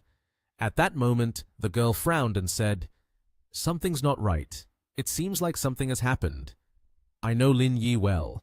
He is the type of person who wouldn't change his expression even if a mountain collapsed right in front of him. The fact that he is so anxious means there must be something going on." In a quaint, old-fashioned restaurant, Zheng Yangchao spoke up. "Mr. Fan, I heard that the deal for the hacker's batch of drugs you were negotiating has failed?" Mr. Fan, upon hearing this, sighed in disappointment and replied, "If it weren't for Lin Yi, that negotiation would have succeeded long ago. It has caused our family to suffer several billion in losses for nothing." Another man, holding a string of prayer beads and swirling them, said, "Wait for a bit. That kiddo's woman will arrive. I will make sure to reclaim the losses for you." All three people were incredibly sinister, sitting at the same dining table waiting for Ji Kyun Nian. Then Mr. Fan spoke up, saying, "Let's continue the discussion. So this matter troubles Mr. Zhao and Uncle Wang. This helps me regain my face. Besides, we might as well find a way to gain some benefits from Ji Kyun Nian as well." At that moment, the door of the banquet was pushed open. Ji Kyun Nian confidently entered, holding a stack of documents in her hand, with a calm expression on her face. As soon as she stepped into the restaurant, Wang Yang smiled and said, "Miss Ji, I've admired you for a long time." He raised his hand in a gesture to invite her to sit and continued, "The dishes have already been prepared." As soon as Ji Kyun Nian walked in, she immediately placed the stack of documents on the table. Zheng Yangzhao and Wang Yang couldn't help but be astonished. She then spoke up, "There's no need to eat. I've already signed everything. You just need to sign it too, and it will be done." Not even giving them the chance to sit down for a meal. Wang Yang placed his hand on the table, making a noise. He smiled cunningly and said, "Your attitude is something we cannot accept. Even if the person is dead, Lin Yi is in prison. At most, I will just stop doing business." Ji Kyun Nian was not afraid of them at all. She slammed her hand down on the table with force. She pressed both hands on the table and said, "You all don't need to be arrogant in front of me. I also don't believe that investing a few billion yuan cannot solve this problem." Ji Kyun Nian's face was extremely terrifying at this moment. Her gaze seemed capable of killing her prey on the spot. The three of them were frightened to the point of jumping, thinking to themselves, "This woman is hard to deal with." Wang Yang continued to smile cheerfully and said, "Come on, Ms. Ji, calm down. It's not good to be angry already when we haven't even started discussing yet." Ji Kyun Nian had no intention of discussing anything with them. She stood opposite, propped up her hands, and said, "The transfer contract is already here. What else do you want to talk about?" Wang Yang, sitting on the other side, spoke up. "Ms. Ji, after all, with such a large project, I can't handle it alone. I need to find a collaborative partner." Wang Yang pretended to offer goodwill again. "I wonder if Ms. Ji wants to collaborate?" Ji Kyun Nian completely did not want to waste her time. She turned to leave, looking back to say, "If you can't handle large projects like this, then don't take them on. Chaoyang Group does not want to cooperate with you." Upon hearing this, Wang Yang became furious, his face darkening. He clenched his hand into a fist and threatened Ms. Ji. If you say it like that, then you're exposing your cards. Someone, hurry and stop her. Upon hearing the command from the man named Wang, a group quickly rushed in. 4 men stood at the door to prevent Ji Kyun-nian from leaving. She shouted, "What do you want to do?" Meanwhile, Wang Yang leisurely poured himself a drink. He stood up, walked over to her, holding a glass of wine. His expression was incredibly frightening, causing Ji Kyun-nian to panic in fear. He spoke, "The enmity between us and Lin Yi goes beyond just this project. As long as you drink with the 3 of us, 1 glass each, then everything between us and Lin Yi can be considered settled." At that moment, Ji Kyun-nian completely lost the initiative. Zheng Yangzhao and Mr. Fan, the Fan, also stood up to restrain her. She anxiously shouted, "Don't you dare! What do you want? Let me go!" Ji Kyun-nian was held back by Wang Yang's minions. He grinned wickedly and said, "I will hold the contract. As for this glass of wine, today, whether you want to or not, you have to drink it." Zheng Yangzhao smugly took out his phone, recording a video while saying, "I want to record this and send it to Lin Yi. His woman is drinking with me. I have to drive him crazy."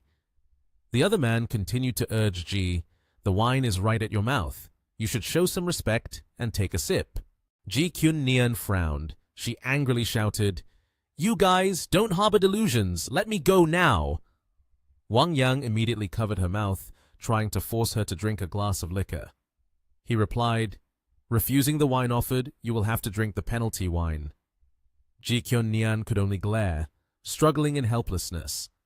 Suddenly, from outside, Lin Yi kicked the door open. Everyone in the room was startled. Lin Yi adjusted his collar with his hand, his face darkened with a fierce aura.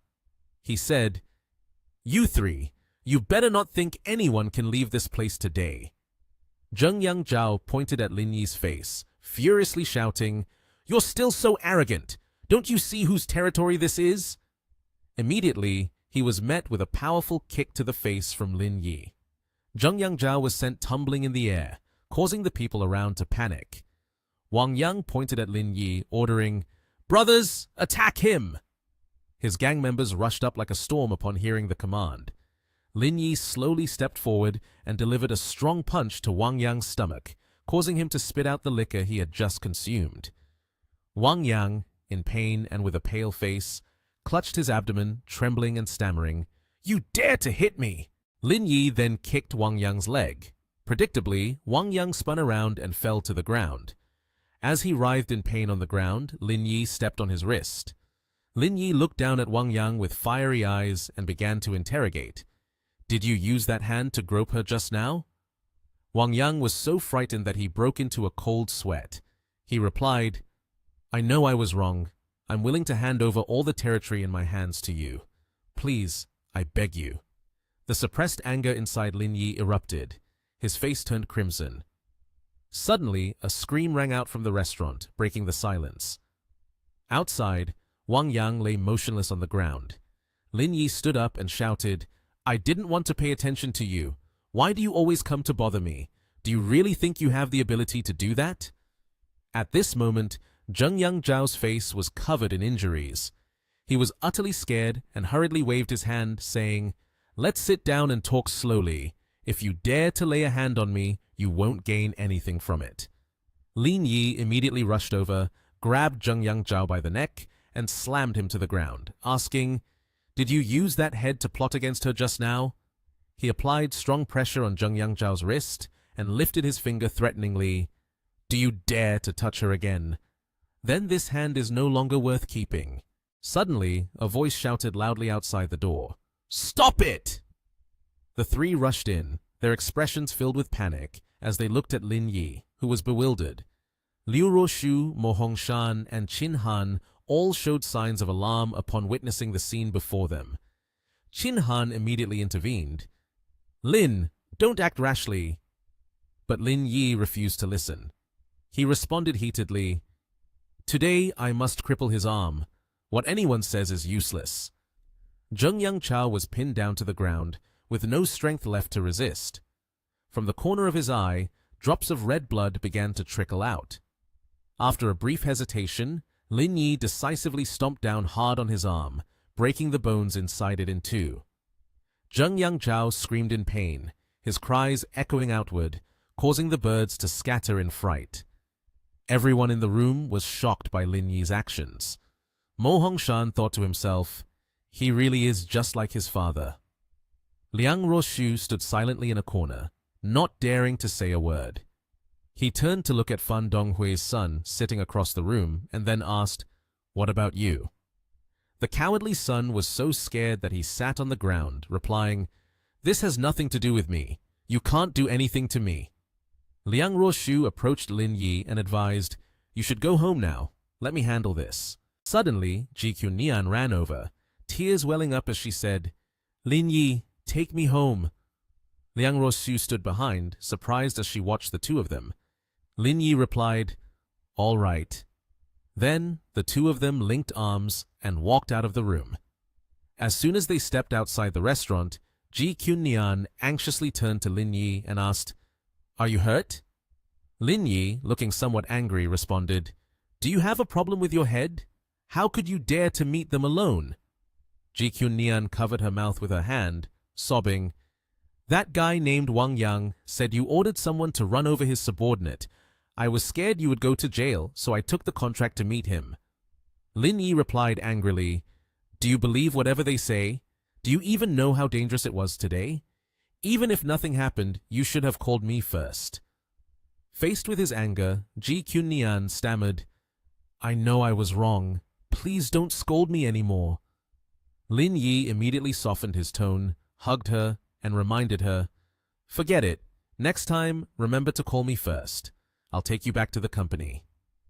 Ji Nian leaned against his chest and whispered, "I know you do this because you care about me, but please don't do such dangerous things in the future, okay?" A moment later, they arrived at the company. As soon as they got there, Lin Yi picked up the phone to call Liang Roshu. He asked, "How is the handling going?" Liang Roshu replied, "Qin Han has instructed the legal department of Zhonghan Capital to send a lawyer's letter to the Zhao family and the Fan family, treating it as a preemptive strike. As for Wang Yang, just let me handle it. Nation TH will no longer have this person in the future." From the other end of the line, Liang Roshu continued, "Fortunately, his arm doesn't have any major issues. He's agreed to settle with you. In the future, if there are any difficult matters to resolve, you must call me immediately. Don't act impulsively like that anymore." Lin Yi responded, "Okay, I understand." Just after hanging up the phone, someone suddenly called. Lin Yi and Ji Nian cheerfully walked over. Ji Nian said, "If you have time tomorrow, come to the dock and take a look. The first phase of the dock renovation project has basically been completed." Lin Yi smiled lightly and agreed, "All right." The next morning, on a beautiful day with gentle sunlight warming the ground, in the hospital, Qiao Xin eagerly ran over to announce, "Brother Lin, I have good news to tell you." With a bright smile, she recounted, "A few days later, there is a patient who wants to have a heart stent placed. Director Li said not to do it and let you handle it instead. I'll be your assistant for this heart stent procedure." Lin Yi seriously reminded her, placing a heart stent isn't just something that can be done in a few hours. Wang Ziyi glanced around, looking somewhat displeased. He forced a smile and proposed to the female doctors, "That's right, since our department is short-staffed, Director Li has arranged it. Nearly all the surgeries for tomorrow are booked. Therefore, I have a suggestion. Why don't we form a group and go out for a stroll?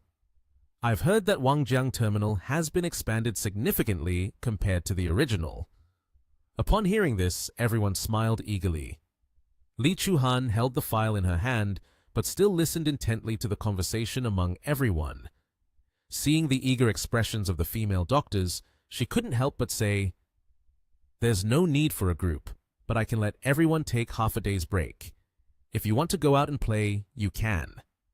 Qiao Xin approached, looking at the excitement of the nurses, and asked Director Li, "Can we really go?" Li Chuhan raised her hand to gently stroke her hair and replied, "You all can relax a bit. I will take care of the patient rooms. Hearing this, Wang Ziyi was taken aback and quickly persuaded Director Li, if you don't go, then what meaning is there for us to go? I am inviting everyone to play, so I will take full responsibility for all expenses. Chao Xin whispered to Lin Yi, he only wants to invite Director Li. Zheng Binjiang stepped up, warmly saying, Director Li, how about this? You all go ahead and have fun. I will cover all the expenses. I'm older now, and it's not really appropriate for me to join you young folks. It's better for me to stay behind.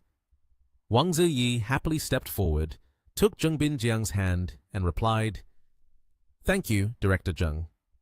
Li Chuhan glanced over at Lin Yi as if wanting to say something. He looked at her but didn't understand what she meant. Li Chuhan agreed.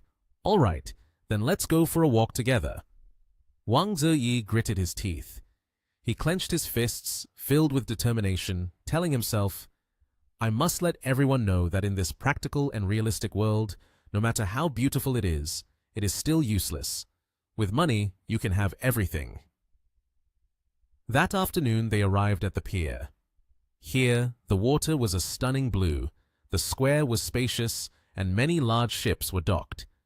Everyone was amazed by the scenery. Chao Xin exclaimed, Oh my God, Wangjiang Terminal is so beautiful. Wang Ziyi recounted, Not long ago, Wangjiang Terminal was bought out. A mysterious tycoon invested 800 million yuan to renovate it. I've heard that there will be more luxurious projects in phases 2 and 3. Hearing this information, the girls all looked surprised. Cao Xin clasped her hands in admiration and asked, Director Wang, do you really know even such internal information? He chuckled smugly and replied, A friend of mine is a member of the yacht club here, so there are many things I also know. Now, let's go grill some food, and then I will prepare the boat for us to go out to sea. The girls cheered excitedly. We can go out to sea? Wang Ziyi happily answered, Of course. Now that we've arrived at Wangjiang Terminal, we have to have some fun out at sea. Since you all came with me here, I must make sure you enjoy yourselves. He glanced at Lin Yi with a smug thought. You think you can compete with me? He turned around and was startled to see Lin Yi alongside Li Chuhan and Chao Xin. Chao Xin turned her head and asked Lin Yi, Do you know anywhere recently selling swimsuits? We need to choose a really nice one for Director Li. Li Chuhan felt puzzled by Chao Xin's attitude. She wondered, Isn't it just a swimsuit? Lin Yi is a guy and isn't even that excited. Why are you like this? As soon as they arrived at the store, Chao Xin immediately set her sights on a suit hanging on the rack. She picked up a sexy white bikini and said, Director Li, I think this white one would suit you very well. Li Chuhan's face turned red. She quickly waved her hand to refuse. No way, it's too revealing. Let's pick something else. She pointed to the nearby pink bikini and then asked, How about that one? The tie-up style will accentuate your figure. Li Chuhan glanced at Lin Yi, hesitating to think. She turned shyly and replied, Then let's get this one. Also, get a thin jacket. Chao Xin happily said, Okay. She picked up 2 bags of items and cheerfully ran out to tell Lin Yi, Hey Lin, it's time for you to shine. You'll cover the transportation fees, right? Including my stuff too. Li Chuhan stood aside, bewildered, trying to intervene. No need. Immediately, Lin Yi agreed and replied, All right, you're right, I'll pay. He turned to the shopkeeper and requested, Get me another sleeveless shirt and a pair of shorts. Li Chuhan shyly stepped out to the dock, wearing the swimsuit she had just bought, draped in a delicate sheer cover-up. This beauty captivated Wang Ziyi. He thought to himself, This figure, those long legs, just perfect. Seeing the lecherous look on his face, Li Chuhan felt scared and pulled the cover-up tighter around her body, causing him to lose interest. The girl snapped, You all stop looking at me. Go eat your food. Meanwhile, a girl with long brown hair exclaimed, Director Lin, why are you wearing a tank top? Why don't you show off your beautiful figure? Wang Ziyi smugly replied, These girls must give Director Lin some face. It's because Director Lin's figure isn't beautiful that he doesn't show it off. But the girls' eyes lit up as they looked towards Lin Yi. The girl in the pink bikini said, "No way! Director Lin isn't chubby. He surely doesn't have a big belly, right? Let's go over and pull off his tank top to find out." Two other girls then ran towards Lin Yi, excitedly cheering, "So thrilling! Let's go, duck!" Lin Yi stood there in a daze, still trying to grasp what they were about to do. One girl's hand gradually pulled up the part of his shirt above his tummy to reveal a toned body, while another hand pulled up the part of his shirt on his arm, revealing Lin Yi's scorching six-pack and rippling muscles. He ran his hand through his hair and then asked softly, "What are you all doing?" Looking at that body made the surrounding girls admire him in awe. Xiaoxin kept complimenting Lin. "Your figure is so beautiful." The girl in the pink bikini agreed. "That's right, that's right. With a figure like that, why wear a shirt?" Lin Yi smugly glanced at Wang Ziyi and replied, "I'm not the kind of person who likes to show off. What's the point of revealing it?" The beach scenery was absolutely stunning, with the crystal blue water and the gentle waves lapping at the shore. The soft sunlight illuminated everywhere, creating ideal conditions for the girls enjoying their holiday. Some were sunbathing, while others were playing volleyball. Lin Yi set his plate of food down on the wooden table. Xiaoxin, holding a volleyball, curiously asked him, "Where are you going?" Lin Yi waved his hand and replied, "Just taking a stroll. You all keep eating." He walked towards the operations center of the pier. As soon as he saw him, Bi Songjiang asked, "Lin, you're here? Are you bringing friends to have fun? Do you need a boat prepared?" Upon entering, Lin Yi declined. "No need. Someone else is taking care of it." Then he sat down comfortably on the sofa. Lin Yi asked, "I came to check on the situation at the pier. What's the progress now?" Bi Songjiang took out a thick stack of documents and smilingly replied, "The first phase of the expansion project has basically been completed. Our Wangjiang terminal has become the largest tourist pier in the country. The next phase of the project is to follow the direction of the world's leading wharves." Focusing intently on the document in hand, he continued to ask, "Has the Yalo design team proposed a specific plan yet?" Bi Songjiang immediately replied, "For now, there is only a rough overall schematic. We are waiting for the completed design before meeting with Mr. Lin to hear his opinions." He nodded in agreement. "All right." Lin Yi rested his hand on his chin and asked Bi Songjiang for his thoughts. "Mr. Bi, what do you think about building an artificial island out in the sea?" Bi Songjiang was startled and responded, "Huh, Mr. Lin, are you sure you're not joking?" Lin Yi chuckled and said, "Do you think I am joking?" He waved goodbye to Bi Songjiang and left, not forgetting to remind, "Contact me as soon as you have the design." Bi Songjiang stood still as if spellbound, still reeling from the shock of what had just happened. Lin Yi returned to the beach where everyone was having fun and saw Xiaoxin holding a gourd. She was eating and waving at Lin. "Where have you been all this time?" "Director Wang has finished streaming. Wait for a bit, then we'll go to the sea with his friends." Lin Yi cheerfully replied, "Looks like I came back just in time." Wang Ziyi walked over, resting his hand on his chin and pretending to ponder, then said, "Director Lin, if everyone goes out to play, it's easy to lose stuff. Even if we go, we need someone to stay back and keep an eye on the belongings." Lin Yi scratched his head innocently and replied, "Then we should thank Director Wang. Not only did he spend money to invite us out to play, but now he's also voluntarily staying behind to keep an eye on our things. Truly a good person." Wang Ziyi stammered, asking, "What do you mean?" Clenching his fists, Wang Ziyi angrily said loudly, "Director Lin, you might have misunderstood. I never said I wanted to stay." Suddenly, someone approached, causing them to turn in surprise. It was Gao Chong, a friend of theirs, who had also come here to have fun. As soon as Wang Ziyi saw him, he quickly put on a fake tone of concern, asking, "Hey Chao, I was just about to go meet you. You even brought someone along by yourself." Gao Chong ignored his words and suddenly glanced over to see Li Chuhan, happily exclaiming, "Sister-in-law is here too?" This statement made her widen her eyes in confusion, thinking that Gao Chong was referring to her. Wang Ziyi, on the other hand, was extremely pleased with himself and smiled, replying, "Director Li and I haven't had anything going on yet. Why are you calling her sister-in-law? It's making me feel so embarrassed." This remark infuriated Li Chuhan, while Gao Chong was left speechless. He erupted in rage, his face filled with tension, scolding, "You really know how to gold-plate yourself? Are you out of your mind? This whole Wangjiang terminal area belongs to Lin." Wang Ziyi was stunned, unexpectedly asking, "What did you say? Wangjiang is his terminal?"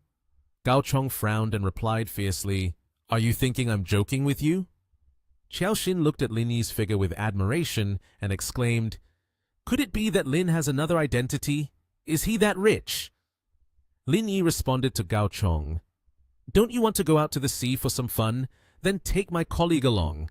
It's suffocating to be in the hospital every day. Let's relax a bit today." He cheerfully proposed, "Brother Lin, your sister-in-law and your friends are all here, right? Why not call for a big boat? It would be more fun if everyone gathered on it." Lin Yi sighed, then immediately agreed. "The kiddo is really clever. All right, just a moment while I make the call." Bi Songjiang prepared the large boat. After a while, a splendid big boat arrived. Everyone looked at the boat with excitement. The boat gradually moved closer to the beach to pick everyone up. Before boarding the boat, Xiaoxin did not forget to turn back and ask Director Wang, "Aren't you coming with us?" He replied dejectedly, "I'll stay here to watch over the belongings." As soon as they stepped onto the boat, the girls were greeted with the sight of soft sofas, and on the table were a variety of beautifully arranged candies, fruits, and red wine. The girls couldn't help but marvel. Li Chuhan stood by the ship's railing, her hair gently blowing in the wind. There was a voice calling from behind, "Director Li." He walked over and asked her, "Do you want to go for a swim in the sea? The boat has diving equipment." She paused and replied, "I only know how to swim. I don't know how to dive." Lin Yi placed a hand on his chest, encouraging her. "That's okay. I'll guide you." After a while, Li Chuhan had put on the protective mask.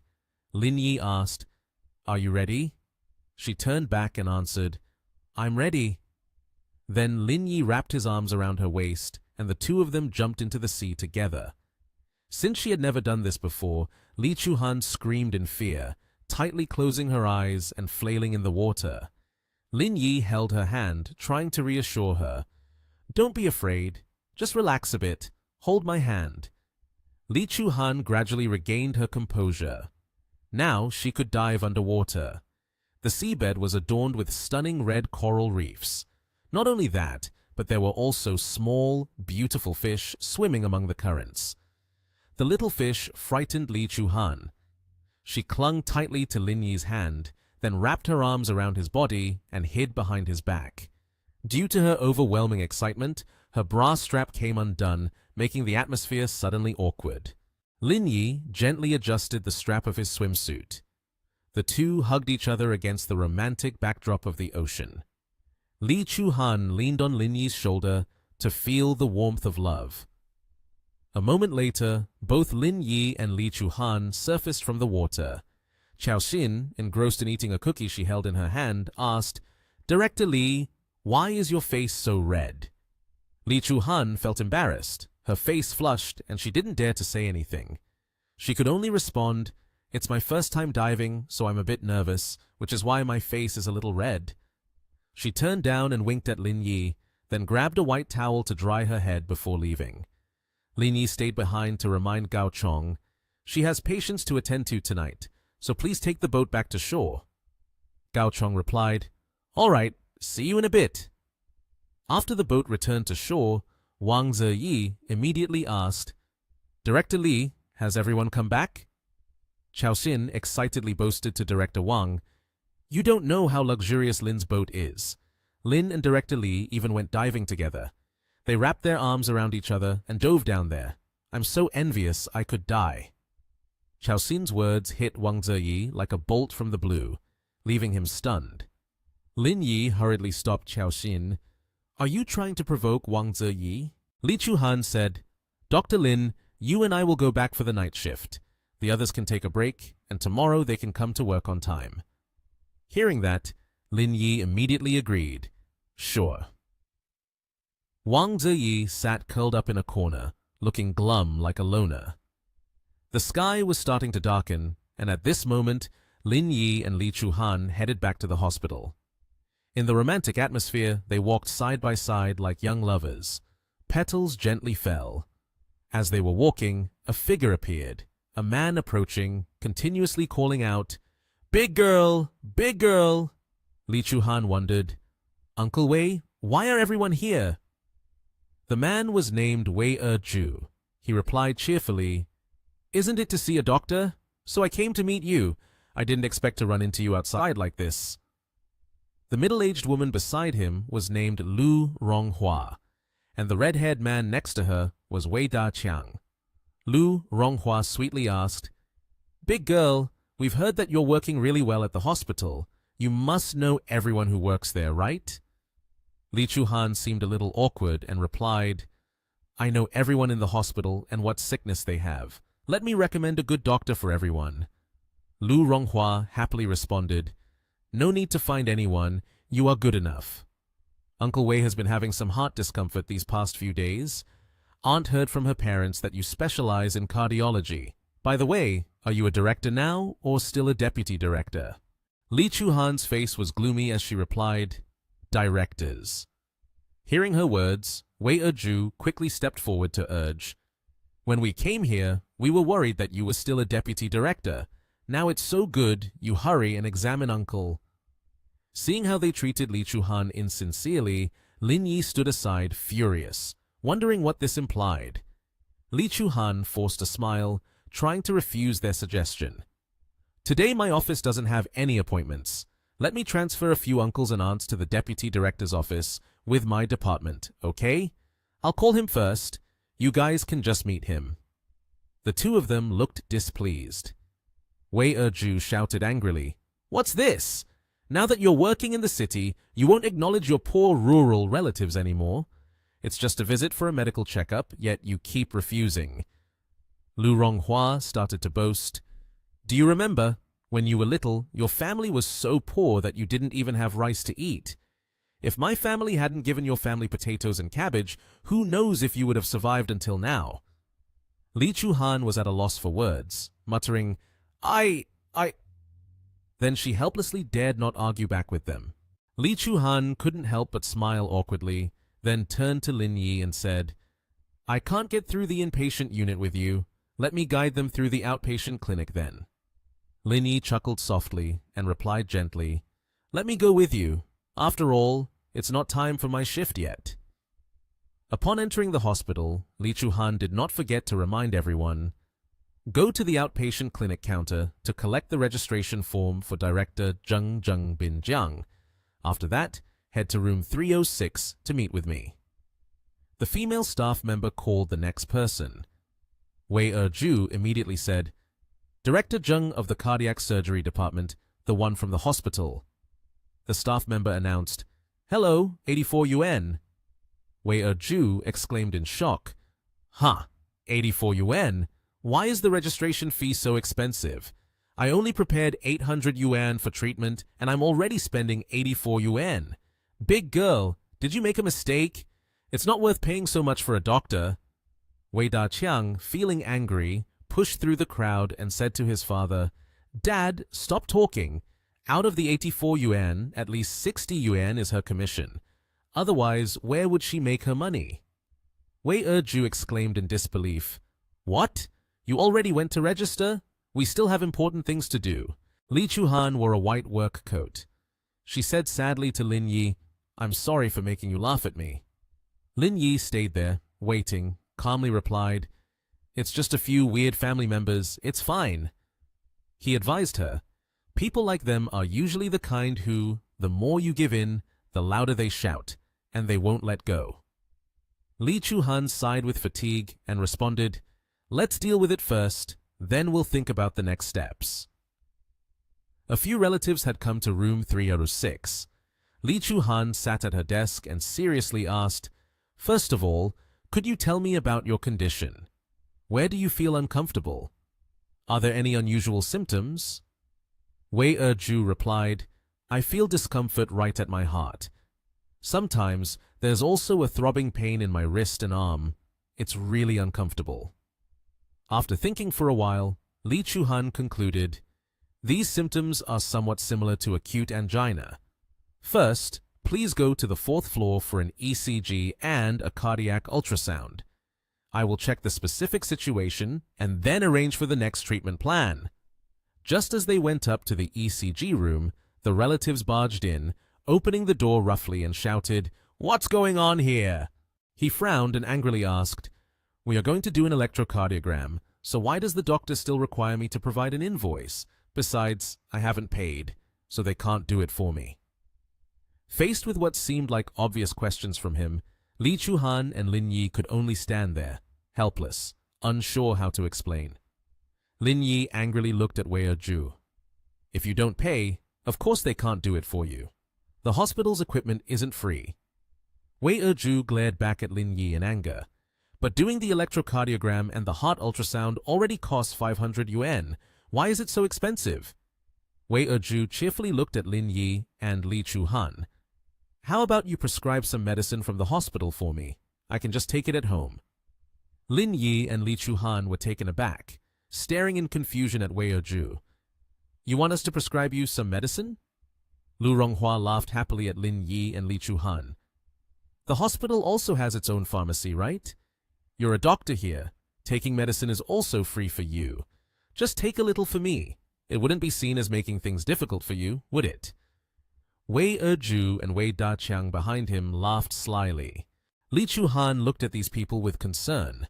She thought, these people don't even have a hint of shame. Lin Yi shoved his hands into his pockets and said seriously, That's fine. All the medicine in our hospital is available for you to take without hesitation. He looked at the group seriously and shouted, Do you need me to go get some sleeping pills for you to take right here and now? Wei Daqiang rolled up his sleeves, looking confidently at Lin Yi. What do you mean by that? Wei Erju and Lu Ronghua, scared, hugged each other tightly. Lin Yi stood in front of them, and Li Chuhan seriously shouted, Wei Erju, you all, if you still want to get examined, then first go get an ultrasound and all that. If you don't want to get examined anymore, the door is at the back. Hurry up and go home. Don't delay our dinner. Wei Erju clutched her right chest, trembling as she looked at Li Chuhan. If money is necessary, then who would want to meet you people? Fine. Today I see through you, you heartless person. From now on, we have no relationship whatsoever. Lu Ronghua helped Wei Erju out. Wei Daqiang angrily turned back to Lin Yi. You remember this. I won't let you off that easily. Lin Yi calmly and cheerfully looked at the crowd, reminding them, Remember what you need to. Li Chuhan sighed, feeling a bit tired. Finally, we managed to chase them away. Lin Yi placed a hand on Li Chuhan's shoulder, confidently saying, With me here, what is there to worry about? Li Chuhan was startled, turning to look at Lin Yi and blushing, saying, Thank you. The next day, Wang Ziyi was walking with a pile of belongings.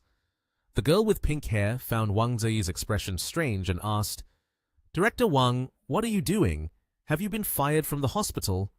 Wang Ziyi was taken aback, quickly looking at the girl with pink hair, and replied, Actually, I resigned, preparing to study abroad in country M. A knocking sound was heard, and 2 policemen entered and looked at Wang Ziyi. You are Wang Ziyi, right? Your father is Wang Yanxing, isn't he? Wang Ziyi saw the 2 policemen and was startled. Yes, that's right. One policeman presented a paper in front of Wang Ziyi and said, Your father, Wang Yanxing, is involved in a serious corruption and bribery case. We need to take you in for questioning. Please come with us. Wang Ziyi was surprised and astonished, being escorted away by the 2 policemen, confusedly looking at the girl with pink hair. This? The girl with pink hair looked puzzled at Wang Ziyi. Lin Yi stood with his arms crossed, deep in thought. The Who's side has already begun to take action. The girl with pink hair anxiously shouted, looking at Lin Yi. Director Lin, It's only been a short time, and our cardiothoracic surgery department has already lost 1 head and 3 deputy directors. This cardiothoracic surgery department is cursed. Lin Yi was stunned, unsure of what to say. Li Chuhan angrily extended her hand. All right, disperse quickly. No one is allowed to talk about this anymore.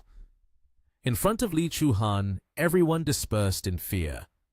Li Chuhan turned around and walked past Lin Yi, who was looking at his watch, and said quietly, "What do you want to eat for lunch today, so I can order it?" Li Chuhan anxiously turned to look at Lin Yi. "I have something to do this afternoon, so I won't be able to eat in the cafeteria." Li Chuhan ran her fingers through her hair, seriously walking past Lin Yi. "All right, you go ahead. I'll just order for myself." Lin Yi happily watched Li Chuhan walk away. At noon, Lin Yi arrived at the company. Yuan and a boy wearing glasses were waiting there. "Hey, Lin." Lin Yi sat down in a chair. "What's the situation over at Didi?" Yuan brought a cup of water to Lin Yi. "Over there, it's just a lifeless shell. The data center has completely transferred over to us.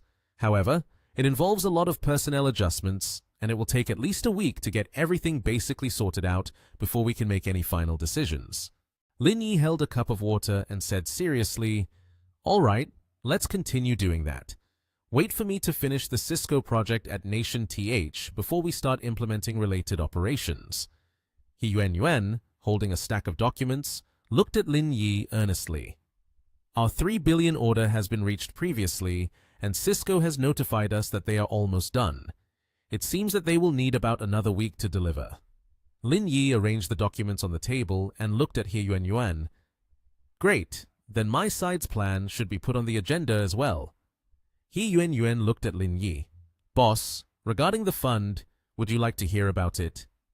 Lin Yi took the document from her hand and replied, "Sure, go ahead. I have some free time." Lin Yi opened the document and listened as Yuan spoke. "We have helped a total of 174 orphanages across the country. However, I feel that merely helping orphanages isn't very effective. Therefore, I want to invest in some impoverished counties that are key areas in the country. Specifically, building a few primary schools or doing something more practical." Lin Yi thoughtfully stroked his chin while looking at the document. "This also works, after all. It doesn't cost much. Do we have specific targets yet?" Yuan stepped forward and pointed to Lin Yi. "Take a look at this. Right now we have 2 options, Beiqiao Town and Furong Town." She continued, "The educational resources are very scarce. It's very suitable for pilot implementation." Lin Yi looked at the document, astonished. He thought to himself, "Beiqiao Town, isn't that the hometown of Li Chuhan?" Yuan suddenly looked at Lin Yi. "Mr. Lin, do you know about Beiqiao Town? A year there is not worth a single massage you pay for." This remark startled Lin Yi a bit. He handed the document back to Yuan. "Well, let's decide like this. The first environmental hope point will be set in Beiqiao Town." Yuan looked at Lin Yi with some displeasure. "But the road conditions to this school are not good. Beyond 30 kilometers, it is a muddy dirt road. Even if we offer high salaries, it will be difficult to recruit teachers to go there and teach." Lin Yi sighed and looked at Yuan. "A road just over 30 kilometers can block so many children's dreams. If we're going to do this, we have to go all the way. Make sure to meet your sister and start on the project plan. Calculate how much it would cost to build a road and a bridge." Yuan looked at Lin Yi in astonishment. "No way! Are you actually planning to repair the road and build a bridge?" Yuan looked seriously at Lin Yi. "Even though it's just a few dozen kilometers, the costs will be no less than 10 million yuan. She said, "It's even more expensive than building a hope school." The bespectacled teenager still stood there in silence. Lin Yi seriously and happily looked at Yuan. "We can just spend a little money. I've already contacted the school, so everything is going smoothly." Yuan raised a thumbs up, looking at Lin Yi with joy. "Boss, when you don't speak, it's fine. But once you do, you really astonish everyone." Yuan happily turned and said, "Well, I'm off then." The bespectacled teenager remained standing quietly beside Lin Yi without saying anything. At Nation Th Normal University, Lin Yi knocked on Zhao Yi's office door. The principal called Lin Yi in. Zhao Yi was surprised and pleased to see Lin Yi. "Principal Lin, I was just about to call you. This afternoon, the school is hosting a welcome party, and it would be great if you could join us." Zhao Yi brewed tea and placed a cup of hot water on the table. Lin Yi sat down in a chair and happily looked at Zhao Yi, who was sitting across from him. "I can't participate today. I'm here for a matter I need your help with. I want to build a Hope School in Beiqiao Town, but I've encountered some difficulties with the teacher team. I can meet the salary conditions just like in the urban areas." Zhao Yi picked up a cup of hot water, happily looked at Lin Yi. "It's not really a big problem. Finding an internship is becoming increasingly difficult now. The tough conditions are okay. Principal Lin can provide them a place to intern. That's already an honor for them." Lin Yi stood up, happily looked at Zhao Yi. "All right then, we will discuss the specifics later. I must take my leave now." Zhao Yi stood up, looked at Lin Yi. "Okay." It was already late afternoon outside. In front of Nation Th Normal University, Liang Ruoshu was standing and listening to a phone call, looking out at the busy street. Lin Yi walked out and was surprised to see Liang Ruoshu. Lin Yi thought, "Isn't that Liang Ruoshu? Why is she here?" Lin Yi smirked and gently walked up from behind. Liang Ruoshu intended to cover Lin Yi's eyes from behind, but Lin Yi dodged and was startled. Liang Ruoshu gently bent down, pulled out a gun, and pressed it against Lin Yi's side, her face full of murderous intent. Lin Yi was scared stiff, thinking, "Damn it." Liang Ruoshu put the gun away, looked at Lin Yi in astonishment. "Why is it you?" Lin Yi breathed a sigh of relief, looked at Liang Ruoshu. "You scared me to death. Why do you carry that thing with you?" Liang Ruoshu hurriedly hid the gun, looking at Lin Yi. "Who said you were planning to ambush me? I carried this just for self-defense. Why are you here? Could it be that you have an eye for some college beauty from the normal university?" Lin Yi smugly replied to Liang Ruoshu. "That's right. The campus belle of this normal university has already been taken by me as my personal secretary." Liang Ruoshu expressed her disgust towards Lin Yi. Lin Yi happily looked at Liang Ruoshu. "What about you? Why are you here? I actually have something to discuss with you." Liang Ruoshu cheerfully answered, "I have to go to a welcome party, so I don't have much time." Liang Ruoshu looked at Lin Yi, cheerfully saying, "Why don't you come along with me? It's pretty boring to go alone." Lin Yi started to walk, joyfully looking at Liang Ruoshu. All right, Lin Yi and Liang Ruoshu are happily heading to the auditorium of Nation Th Normal University. Zhao Yi saw Lin Yi return and cheerfully said, "Principal Lin, why are you here?" Liang Ruoshu, standing next to Lin Yi, was also unexpectedly amazed. Liang Ruoshu curiously turned to Lin Yi. "You are the principal of this normal university?" Lin Yi raised his hand, looking seriously at Liang Ruoshu. "I'm just an honorary principal. Don't look at me with such admiration. It's because I donated some equipment that I became a principal." Liang Ruoshu looked at Lin Yi, worried and amazed. How many identities does this man have that I still don't know about? In the hall, the MC announced, "We will officially begin now." Lin Yi and Liang Ruoshu sat in the front row, clapping and smiling together. She turned to Lin Yi and said, "Didn't you say you had something to tell me? Go ahead and say it now." Lin Yi leaned closer to Liang Ruoshu, whispered, "There is a poor town named Beiqiao Town. He wants to build a Hope School there. It might also fix the road there. He asked if you could contact the locals there." She was taken aback, surprised, asking Lin Yi, "You want to build a school?" She touched her chin, pondering, and said, "I just arrived in Nation Th. I have been in Yanjing all this time, not familiar with people in Yangcheng, but let me try to help you make contact." Hearing that, Lin Yi smiled contentedly and said, "Thank you." Then, as Lin Yi focused on watching the program, Liang Ruoshu propped her chin on her hand, gazing at him intently.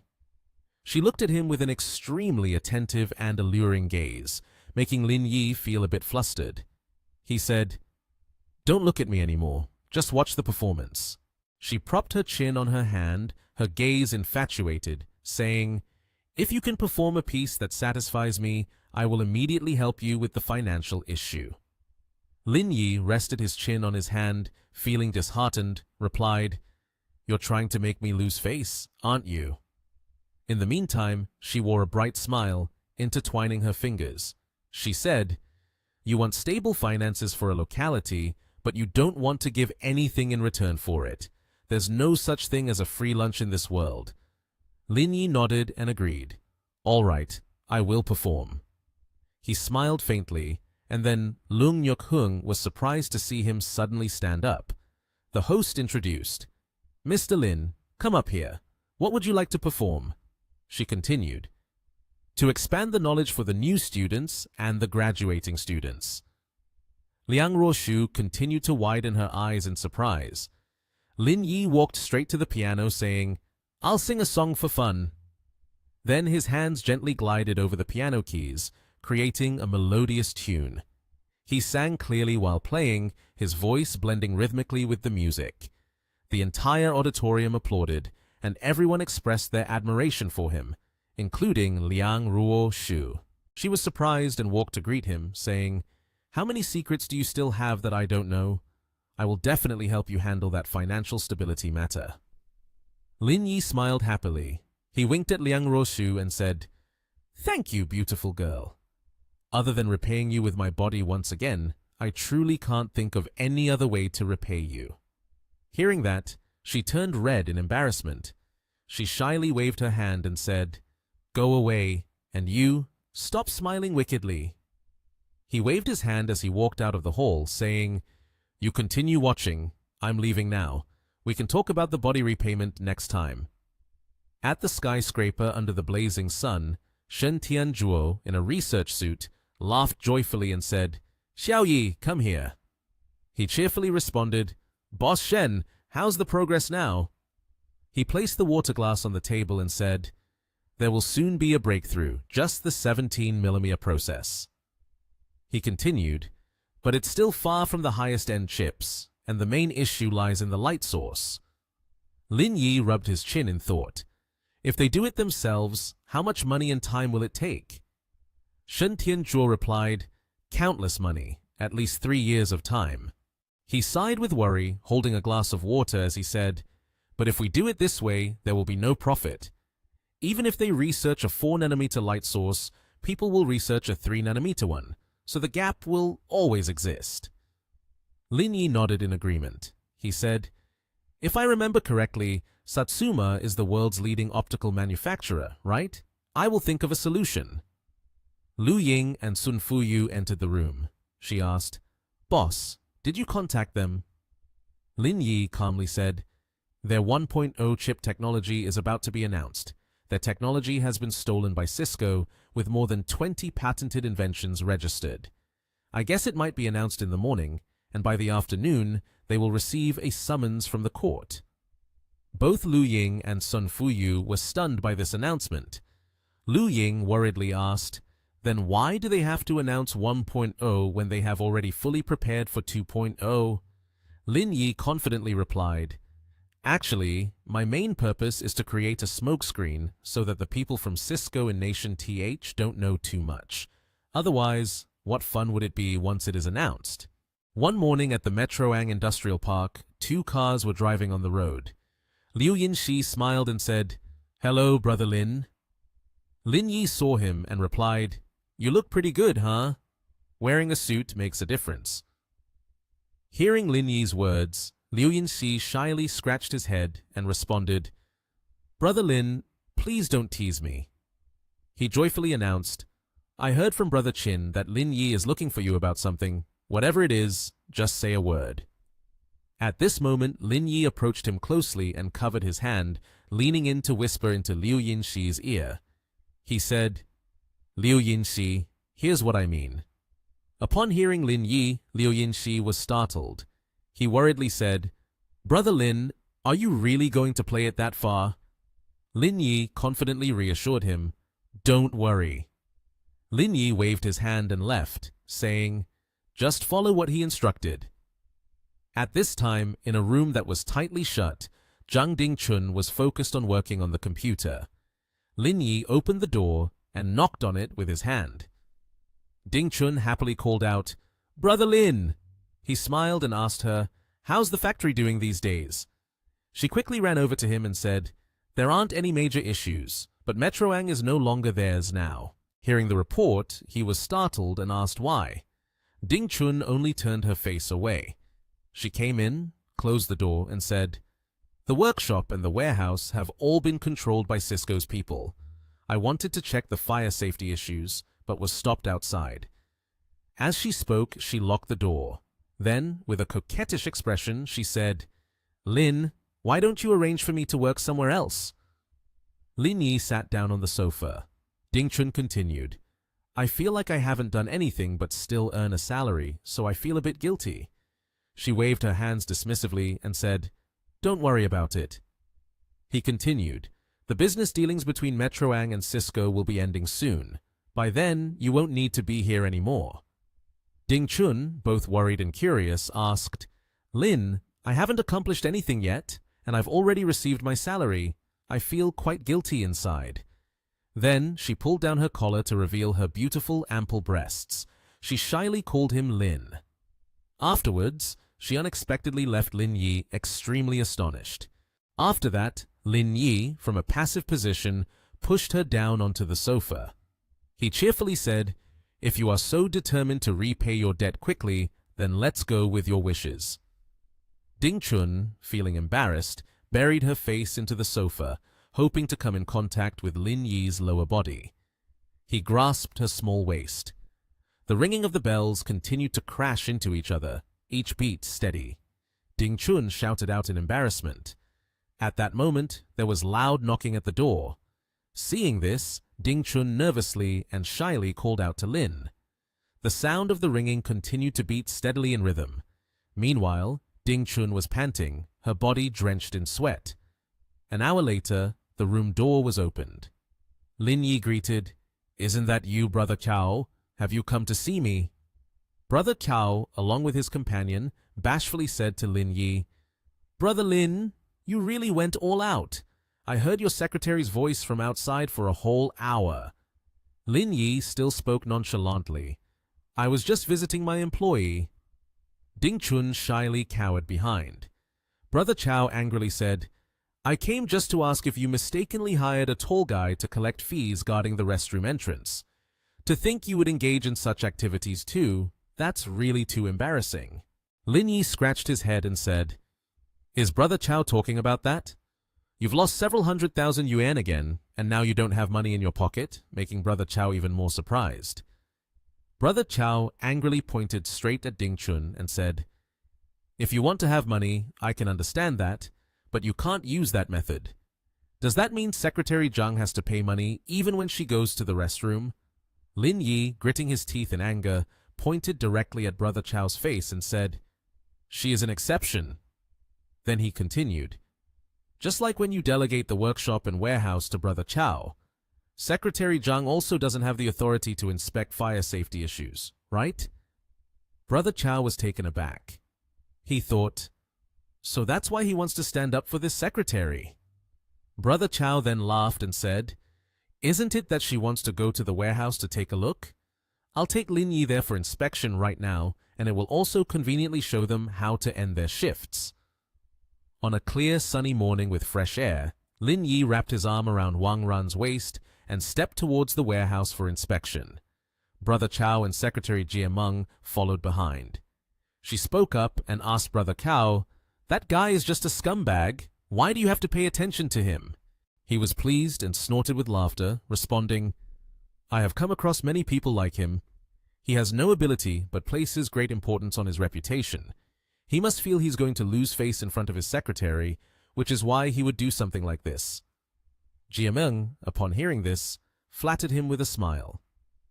"You're still more impressive, Mr. Cao. Just a glance, and you can tell what kind of person he is."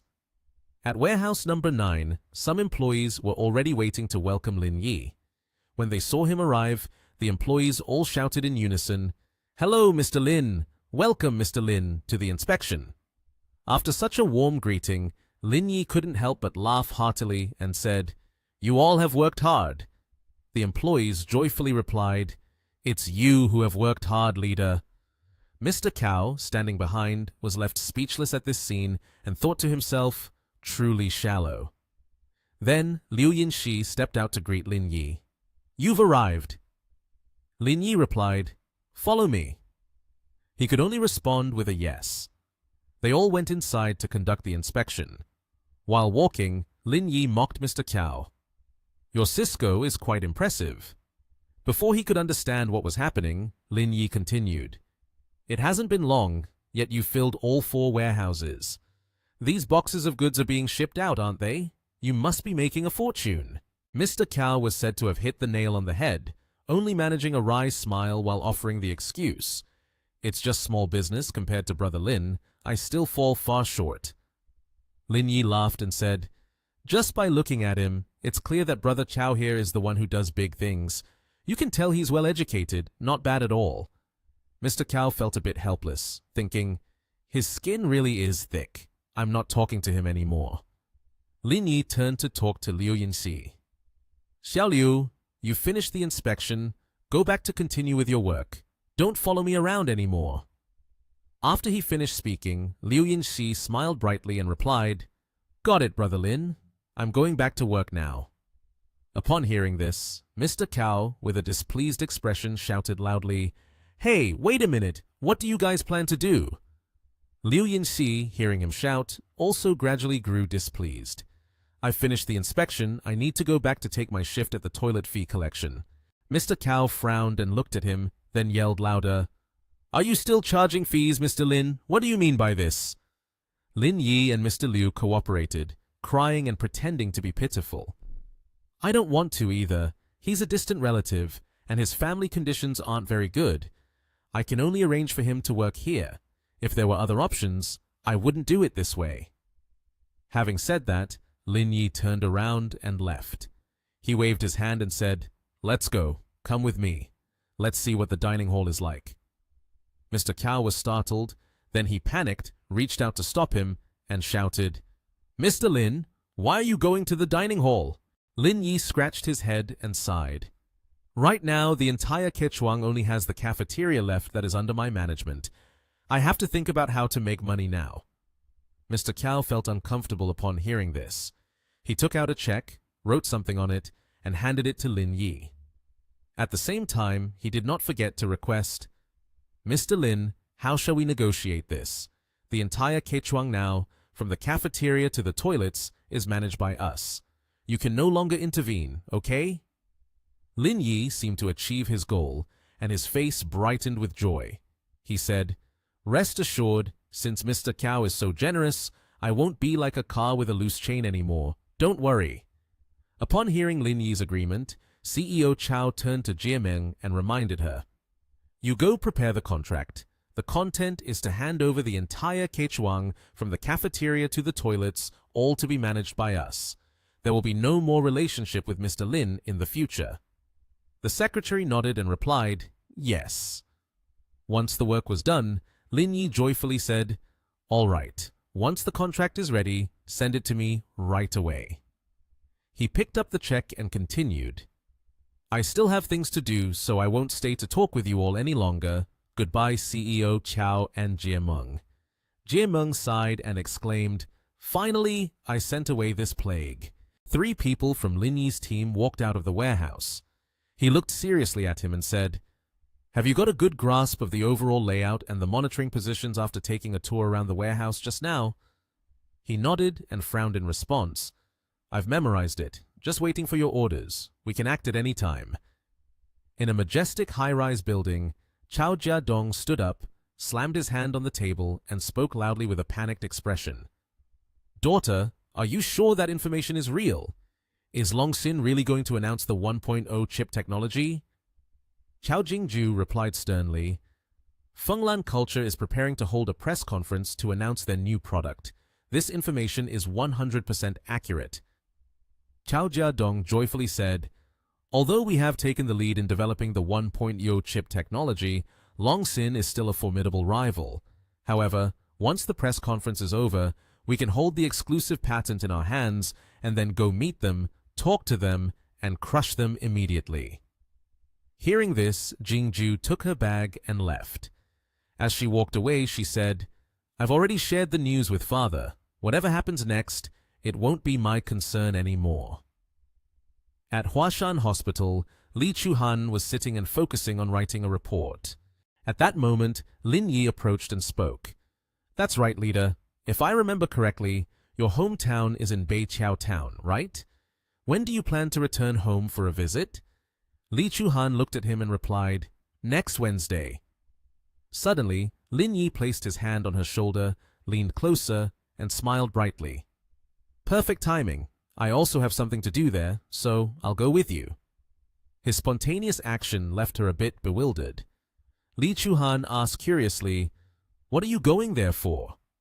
Lin Yi raised his hand in front of his mouth and said, "It's a secret." As soon as he finished speaking, his phone in his jacket pocket rang. Lin Yi walked outside while answering the call. "Hello?" The person on the other end asked him, "Are you busy tonight? I'll take you to meet some people, pick me up later." He replied, "Okay, I'll drive to the entrance of your workplace." Shift to the afternoon, under the blazing sun, at a magnificent high-rise building, Liang Ruoshu stood anxiously at the entrance of her workplace. She looked at the sports car in front of her and said, "Why did you drive this car here? If my colleagues see it, who knows what would happen?" Lin Yi, sitting in the driver's seat, rolled down the window and smiled at Liang Ruoshu. "What's the big deal? Can't Specialist Liang find a boyfriend who's both handsome and wealthy?" Liang Ruoshu was opening the car door and getting in.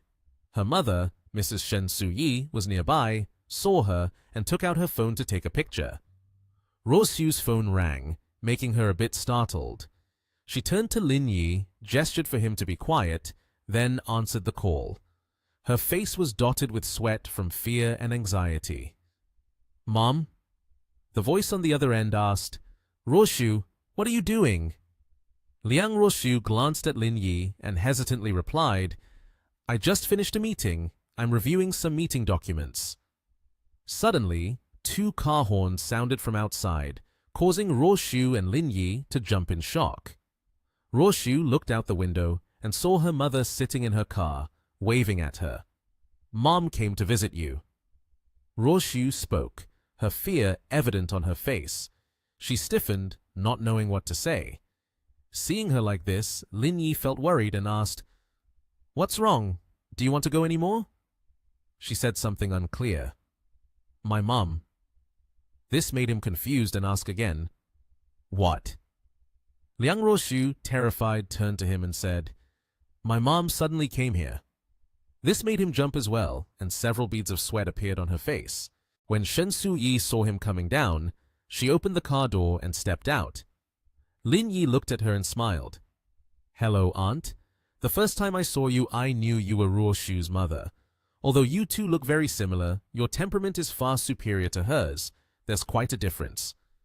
Ruoshu stared at him in confusion, bowed to her mother, and silently thought, "He's just lying without flinching." Lin Yi, with a mischievous expression, turned to her and said, "What are you standing there for? Hurry over here. It's me who sees Aunt, not my mother meeting her daughter-in-law. Why are you still standing there?" Liang Ruoshu ran over to the two and asked her mother, "Mom, why are you here?" Shen Suyi said, "I came to Nation TH to attend a conference, thinking to surprise you a bit and have dinner together. I didn't expect you to surprise me first." She quickly spoke up to explain, "Mom, don't misunderstand. He and I have something to do, so he came to pick me up." Her mother, happily reaching out to pat her head, said, "I didn't ask about that. Why explain? If you two have urgent matters, just go ahead. I'll head back to the hotel. After all, I'm not leaving until tomorrow." At this moment, Lin Yi said, "Don't you know who is more important than you? Auntie probably just got off the plane. Let's go eat with Auntie." She glanced at her daughter and asked, "Is that okay?" The girl blushed shyly when her mother teased her, and Liang Ruoshu smiled in agreement. "I just helped Lin Yi by calling to arrange a meeting with a few people. I can call to change it to tomorrow if needed." The three of them went to an upscale restaurant. In the private dining room, the exquisite dishes were beautifully arranged on the table. Shen Su-yi spoke up. "I didn't expect to meet both of you this time. Today, Xiao Yi has to pay." Lin Yi smiled and replied, "It's nothing. It's our hotel, so we can eat any time we want." Liang Ruoshu, feeling bashful, looked at him with a blush on her cheeks. She had a hint of worry as she watched the two. This child has only been in Nation TH for more than 2 months. Has he developed this much already? While picking up a piece of meat and bringing it to her mouth, she asked Lin Yi, "Xiao Yi, I've heard that you're researching the fabrication of photolithography machines. Is there anything difficult? For example, like investment money, I can invest a bit for you." The dining scene was very luxurious, but there were only 3 people sitting, creating a sense of emptiness. Liang Ruoshu sat between Lin Yi and Liang's mother. At this moment, only Liang's mother picked up her chopsticks, while Lin Yi just held his chopsticks but did not rush to pick up food, instead chatting with Liang's mother.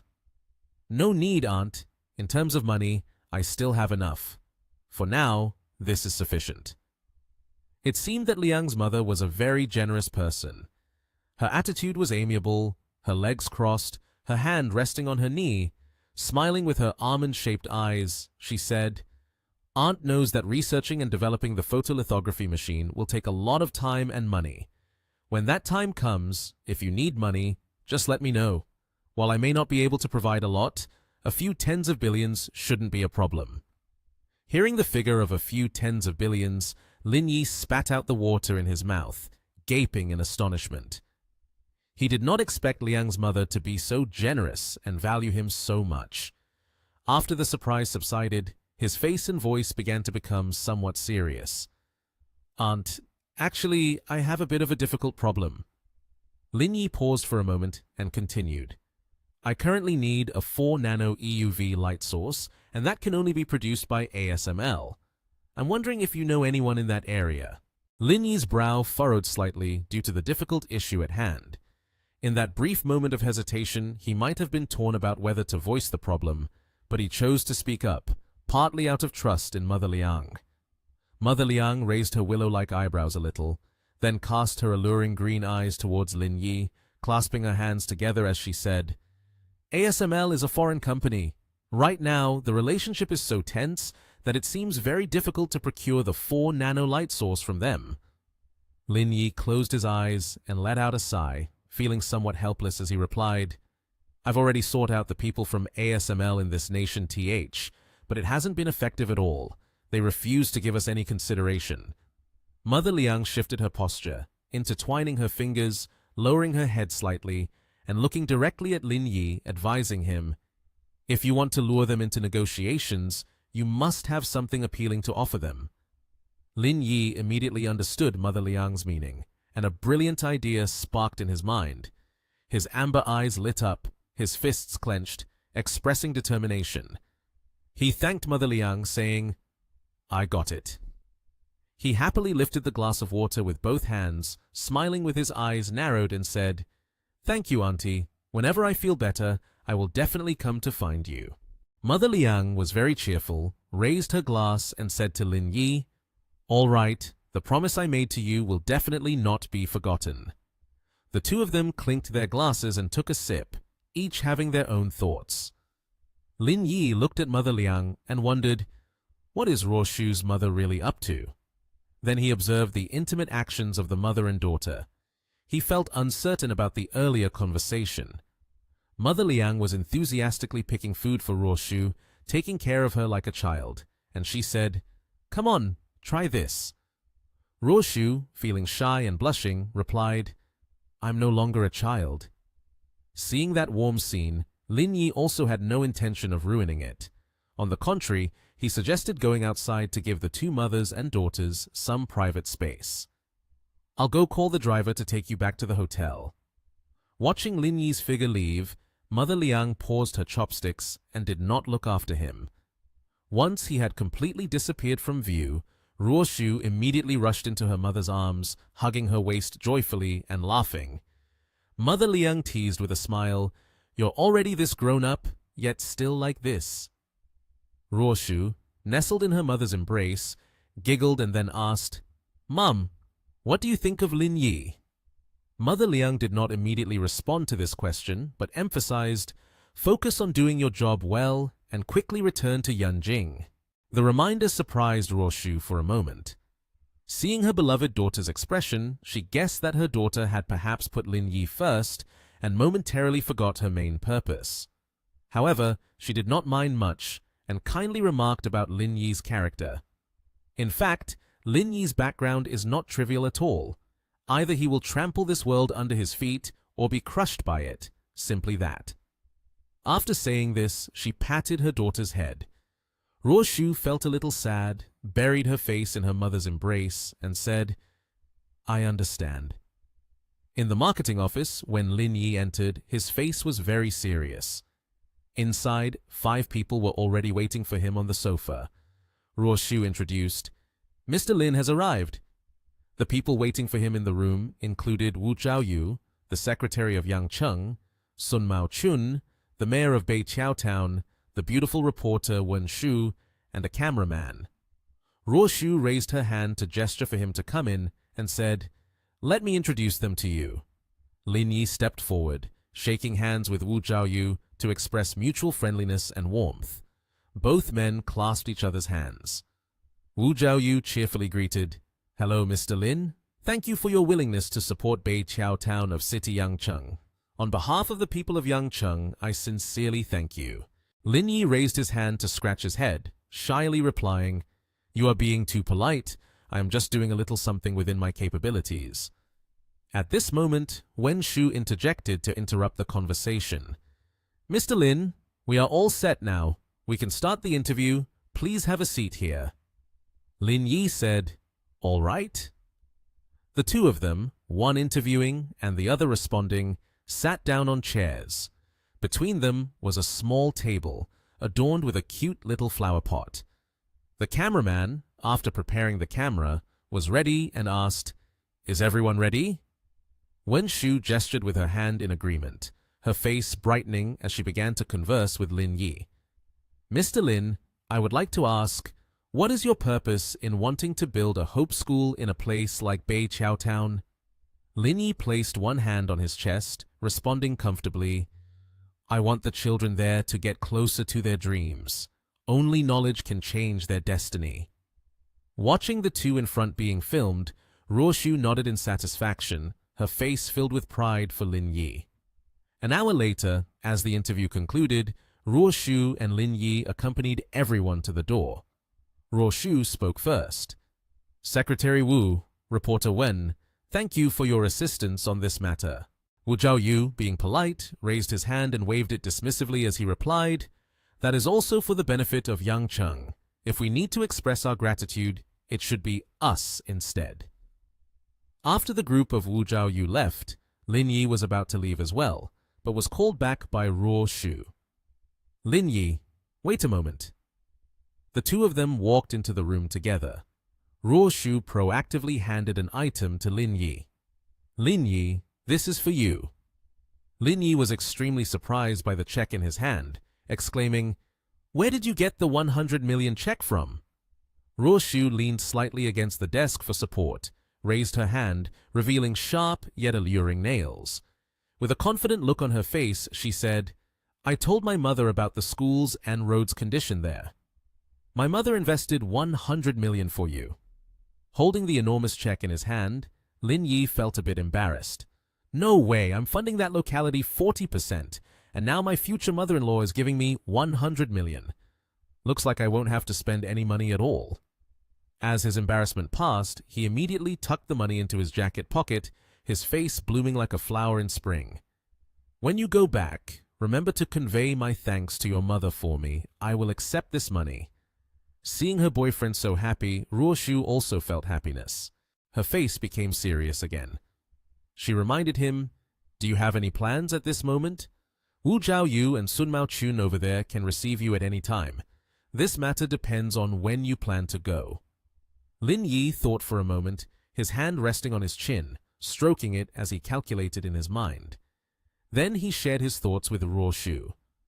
I have a main job in Beiqiao Town. Coincidentally, I have an appointment with her tomorrow. Hearing that his friend was a girl, Ruo Shu's hand slightly gripped the edge of the table as she turned to sit down.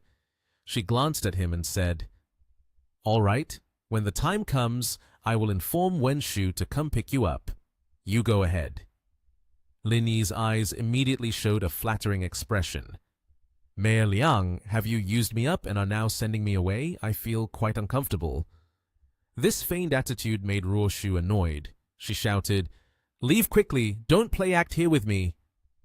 Lin Yi immediately turned and ran off, but on his face was a full expression of joy, rather than feeling wronged by such treatment. Ruo Shu could only smile happily as she watched the enthusiastic figure of her beloved.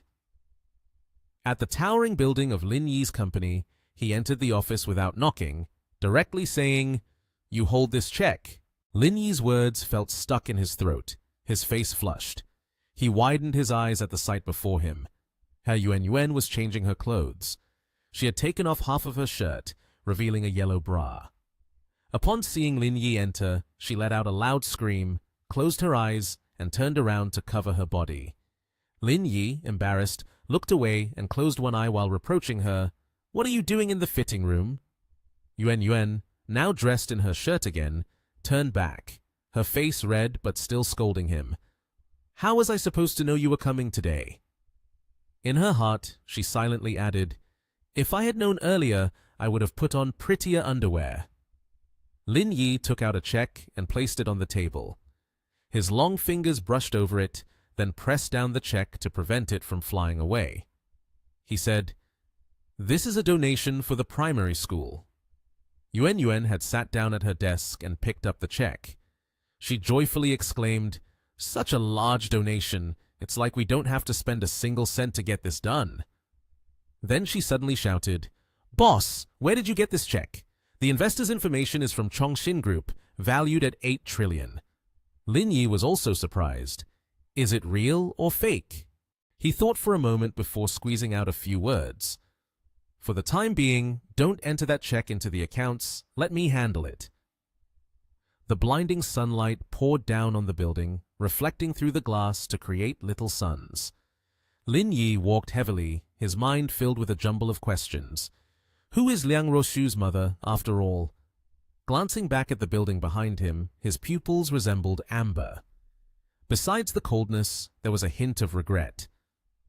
Compared to their group, we are indeed at the bottom. Summer evenings arrive late. At the airport, the sky is still slightly purple. The stars are shining, scattered little lights. The planes continue to take off according to their schedules, while the airport lights never seem to be lacking. Wen Shu came to welcome Lin Yi's flight. Hello, Mr. Lin. Still in that alluring red dress and with a warm, friendly smile for the investor. Upon seeing a beautiful young girl next to Lin Yi, Wen Shu teased, This beauty must be your girlfriend, right? That teasing remark left Choli Chuhan embarrassed and momentarily speechless. She quickly waved her hand to deny, saying, I'm just a normal friend of his, not a girlfriend. Knowing that he had been rude, Wen Shu took the initiative to pull the suitcase and extended his hand in a gesture of invitation. I'm sorry, truly sorry for misunderstanding the relationship between the two of you. I've already booked a hotel, and there's a welcome party for you. Let's go there first, have dinner, and then we can handle other matters. Lin Yi felt annoyed and declined. No need to go for dinner. He turned to Chu Han and said, The road to Beiqiao Town isn't easy, right? Chu Han frowned slightly and replied, About 3 kilometers is dirt road. Luckily, it hasn't rained for the past few days, so it's barely passable. He confidently took a step ahead of the two women, hands in his pockets, and said, Then let's go. Take me to the nearest 4-second store. I'll buy a car to drive. It's not convenient without a vehicle. Leaving the two women surprised by his decision, at the 4-second store, Wen Shu sat with her legs crossed, intently tapping on her phone while Lin Yi and Chu Han stood over there choosing a car. Lin Yi placed his hand on a luxurious red car and called the staff. Is this one in stock? I want to drive it away immediately. Chu Han beside could only stand there in shock watching. The staff member approached with a smiling face, enthusiastically responding, "Mr. Lin, are you sure you like this red G63? The staff member continued, "While the car is available, the red color requires an additional 100,000 yuan. Including various taxes and insurance, the price will be around 3.05 million yuan here." Hearing the price, Wen Shu almost dropped her phone. She glanced over to see Lin Yi handing a gold card to the staff member and saying, "All right, go ahead and swipe the card." She was even more astonished and immediately made an excuse to leave the lobby, saying, "Mr. Lin, I need to use the restroom. Excuse me for a moment." Lin Yi just looked after her and muttered a low, without saying much more. Standing in front of the restroom, she called her secretary, Wu. "Secretary Wu, I need to talk to you. The person named Lin Yi intends to use the sponsorship money to buy a car worth over 300 million. The voice on the phone shouted back, making her quickly pull the phone away. "What are you joking about?" The voice was replaced by a shout that pierced through the phone, hitting Wen Shu in the face. "The 500 million sponsorship fund is still with me, not allocated anywhere yet. How could he use it to buy things? You've been a seasoned reporter for years. How could you speak so recklessly?" Then, with a loud exclamation, the person on the other end hung up immediately. Despite Wen Shu being bewildered and not understanding what was happening, she could only scratch her head and prepare to return to find Lin Yi. The card swipe machine beeped, signaling that the card had been successfully processed. The staff immediately handed the contract to Lin Yi. "Hello, sir. Here is the vehicle purchase contract for you." He took the pen and handed it to Li Chuhan, which surprised her quite a bit. Lin Yi smiled at her and said, "You should sign it." Chuhan seemed to be in disbelief, pointing at the contract, and asked in surprise, "I'm signing it?" Lin Yi cheerfully replied, "It's to buy for you." Wen Shu, who was behind, heard this and felt taken aback. She secretly thought, "This man is too generous to his mistress." Li Chuhan stared at the contract in silence. Eventually, she decided to sign her name on it. After signing, the staff took the contract and politely gestured to the two of them, saying, "Dear sir and madam, please follow me. I will lead you to the garage to pick up the car." In the dealership's garage at that moment, the staff brought Lin Yi and Chu Han to the car they had just purchased. It was a brand new orange-red G63, and the windows still glimmered brightly. Lin Yi excitedly walked closer, followed by Wen Shu. He told Li Chuhan, "You should take it for a test drive." Hearing that, Chuhan immediately agreed. "Okay." The two quickly climbed into the car, fastening their seatbelts to prepare for the test drive. Wen Shu was also getting ready to open the car door to sit with them when Lin Yi turned and called to her, "Miss Wen, you don't need to come along this afternoon. We want to go for a little stroll by ourselves." Upon hearing this, Wen Shu immediately showed signs of disappointment, withdrawing her hand, her face clearly revealing her boredom. Once everything was settled, Chu Han pressed the accelerator, and the car sped forward, leaving the garage and leaving Wen Shu behind, coughing in the exhaust fumes. Li Chuhan excitedly asked, "Where are we going?" Lin Yi held up his phone displaying the map and said, "To my home, Blue Sky Orphanage. I'm helping you navigate, just follow the directions." Upon hearing the name of the orphanage, Chu Han turned in surprise and asked, "Lin Yi, are you an orphan?" He rested his chin on his hand, smiling as he answered, "What's wrong? Surprised by my background?" Chu Han fell silent, her mind swirling with thoughts. Could he really have come from nothing to achieve this? How could that be? The car continued to speed down the road, and in no time they arrived at their destination. There was a basketball pole and a slide for children. Suddenly, from the basketball court, a child's voice shouted loudly, "Brother Lin Yi!" The one who shouted was a boy with black hair. Beside him stood a girl holding a basketball and a boy with purple hair holding a teddy bear. Lin Yi saw the children and quickly walked over. As he arrived, the kids rushed to him and Chu Han. Suddenly, a little girl with her hair tied in pigtails, wearing a pink dress, ran up, opened her arms wide, and joyfully exclaimed, "Brother Lin Yi, hug, hug." Lin Yi saw the girl and picked her up, laughing. "You've gotten fatter now. If you eat too much, I won't be able to hug you anymore. Where is Mother Wang?" The little girl immediately pointed behind her and replied, Yes, she's in there." Upon hearing this, Lin Yi headed inside, saying, "Come on, let's go meet Mother Wang."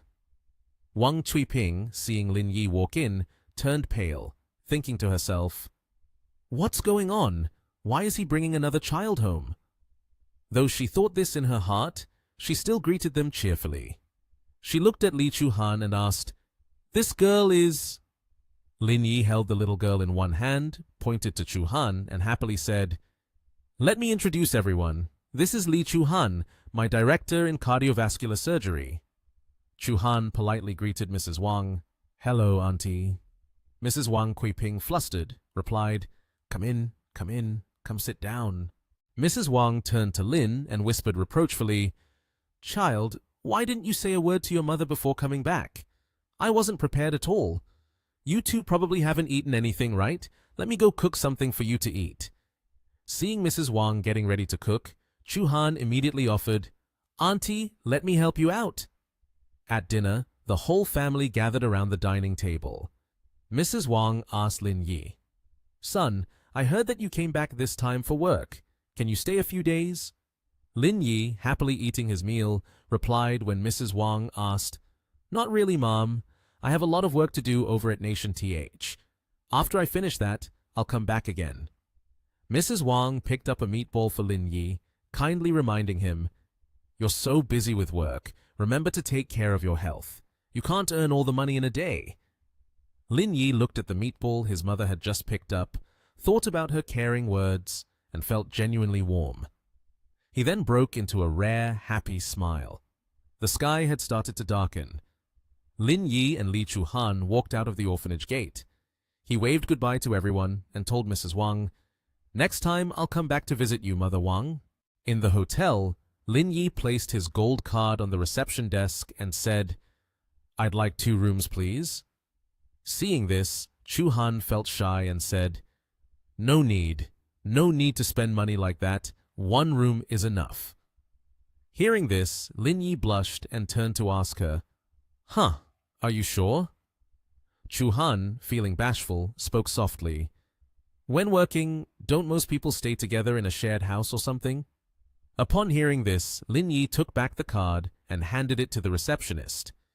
"It seems we don't need it after all. 1 room will do." Later, the hotel room door opened. Chuhan and Lin Yi pulled their suitcase inside. The room was decorated very luxuriously, with dark brown carpets, and the table and bed were arranged in a royal style. Chuhan turned to Lin Yi and asked, "Do you want to take a shower? I can let you shower first." Lin Yi readily agreed. "Sure." He walked over to the suitcase to grab clothes and prepare for a shower. But as soon as he opened the bathroom door, Lin Yi was startled, his eyes wide open. He quickly turned his face away, his cheeks slightly flushed, thinking to himself, "Damn it, no way! Not wearing anything at all. Are women in the medical field this bold?" Suddenly, from behind, a hand reached out and wrapped around Lin Yi's waist. At that moment, Chuhan was embracing Lin Yi, wearing only a bath towel. She buried her face in his back, catching Lin Yi off guard. Embarrassed, he said, "We still have to prepare to go to Beiqiao town later. Why don't you take a shower first?" Chuhan did not release her hold on Lin Yi, lowering her head, and replied, "I don't want to." Lin Yi gently pulled her away, advising, "You should shower first. We have to go to Beiqiao town later. Otherwise, we won't make it in time."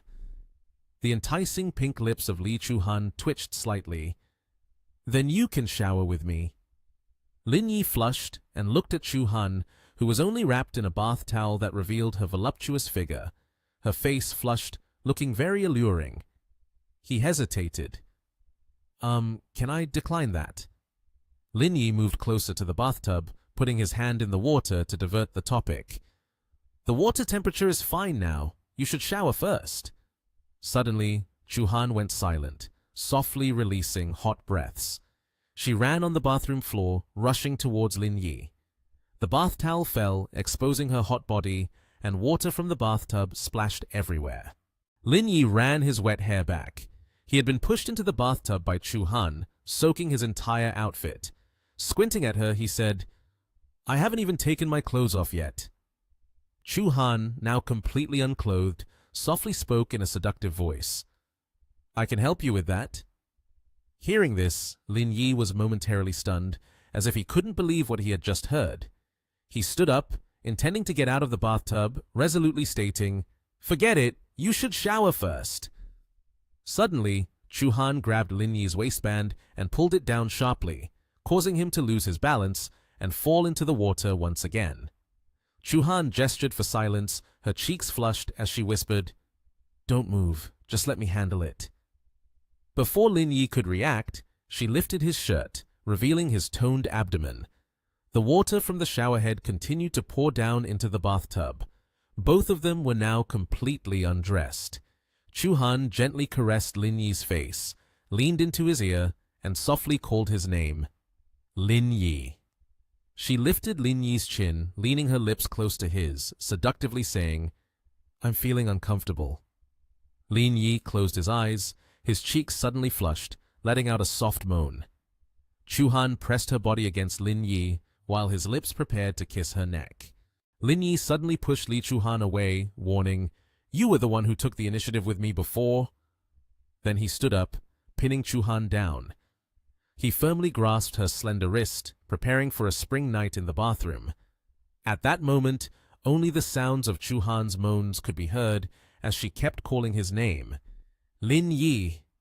Li Chu Han wrapped her arms around his shoulders, gently asking, "Do you have other matters to handle?" She carefully massaged Lin Yi's shoulders and suggested, "You can help with my matter first, right? This time I came back not only to pay respects at my mother's grave, but I might have to move her tomb." Lin Yi looked at her and replied, "Tomorrow we will go to the grave to pay respects for Auntie. This is an important matter, and we cannot be careless, so we will leave early tomorrow morning." The joy was evident on Chu Han's face. Suddenly, Lin Yi's phone rang. It was a call from Wen Shu, and the voice on the other end sounded a bit inebriated. "Mr. Lin, I'm not feeling so good right now. I'm drinking outside. Can you come here to drink with me?" Hearing that, Lin Yi's face darkened as he carefully glanced at the woman busy behind him and sighed. Chu Han was confused, not understanding what was happening. Lin Yi hurriedly declined. "No, I won't drink with you." The next day, a man and a woman were driving back to their hometown. They were leisurely cruising along the countryside road, with old tiled houses lining both sides. Lin Yi looked around, appearing deep in thought. Li Chu Han, noticing that he was gazing out the window, gently probed, "Are you surprised by this place?" Lin Yi intertwined his hands, his eyes assessing the scenery around, and replied casually, "After going to the hospital, I realized that those who can lead a comfortable life are just a few. In fact, I came to Beiqiao Town to build schools and repair roads. We can't let the roads and landscapes here hinder the dreams of the children." Suddenly, the car braked sharply, causing Lin Yi's head to bump lightly against the windshield. Hearing this, Li Chu Han was so joyful that she forgot to steer, exclaiming, "You came here to build schools and repair roads?" Lin Yi rubbed his head, looking at her in mild pain. "Ouch! Why are you so surprised? It's just building a school, right?" Chu Han flashed a charming smile and expressed her gratitude.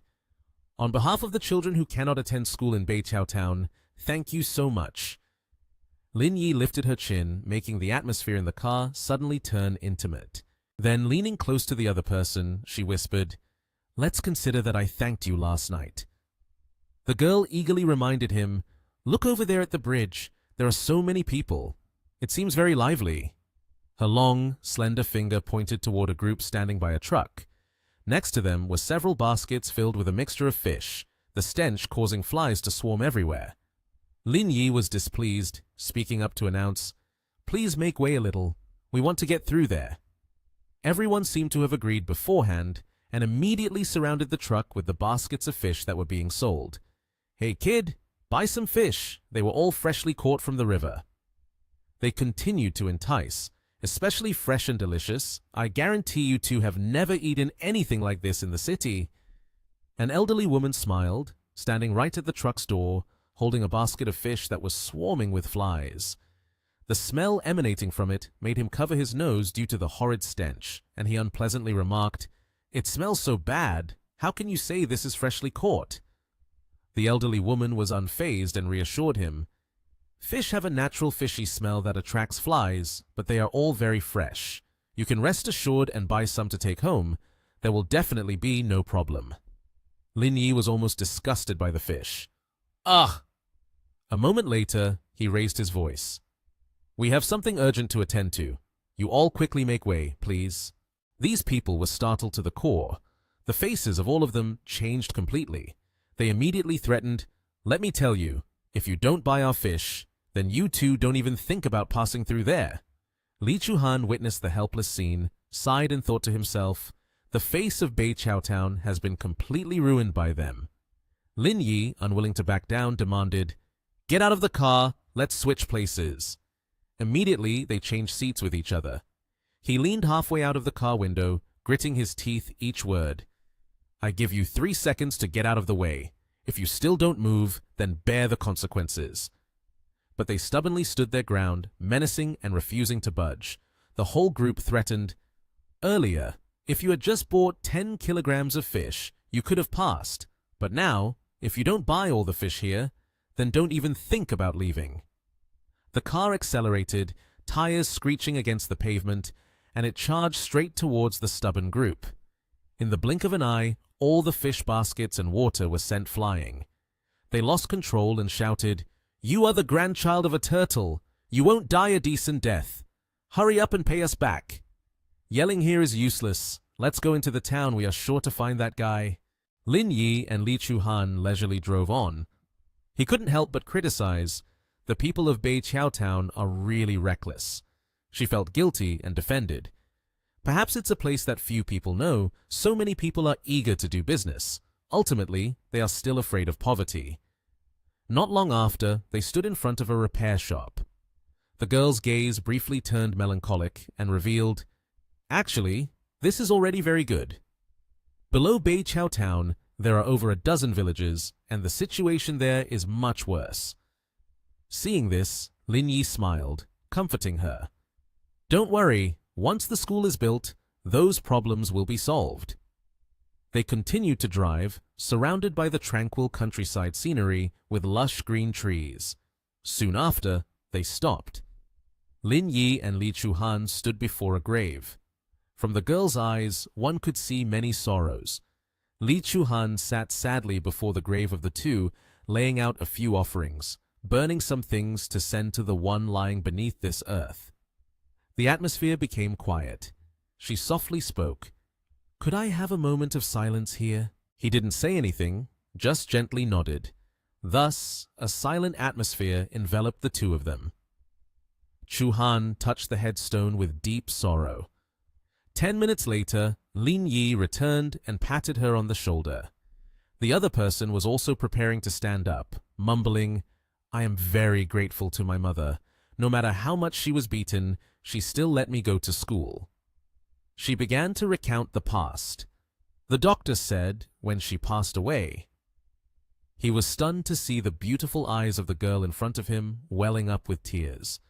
Her voice trembled as she said, "It was she who exhausted herself and left." Lin Yi gently wiped the tear from her eyelid. Li Chuhan suddenly threw herself into his arms, then burst into tears. Tears kept falling alongside the heart-wrenching pain.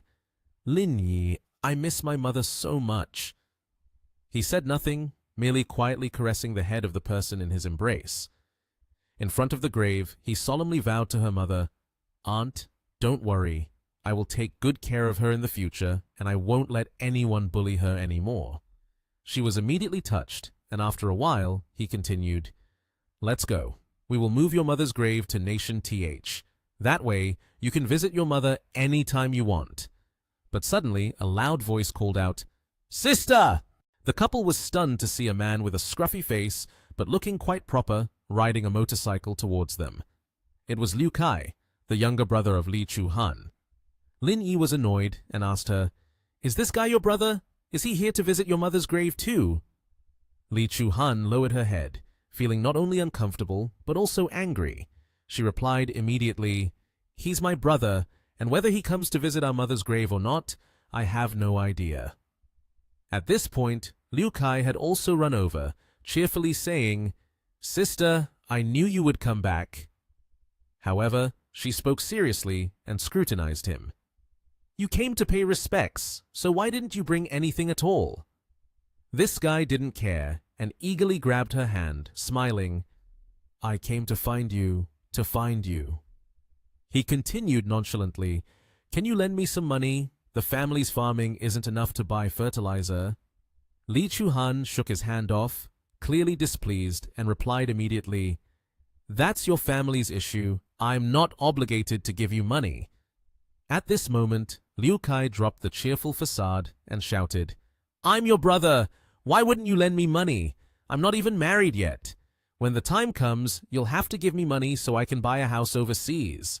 She no longer endured and replied bluntly, "Over the past few years, I have given you guys quite a bit of money, and there is no longer any relationship between us.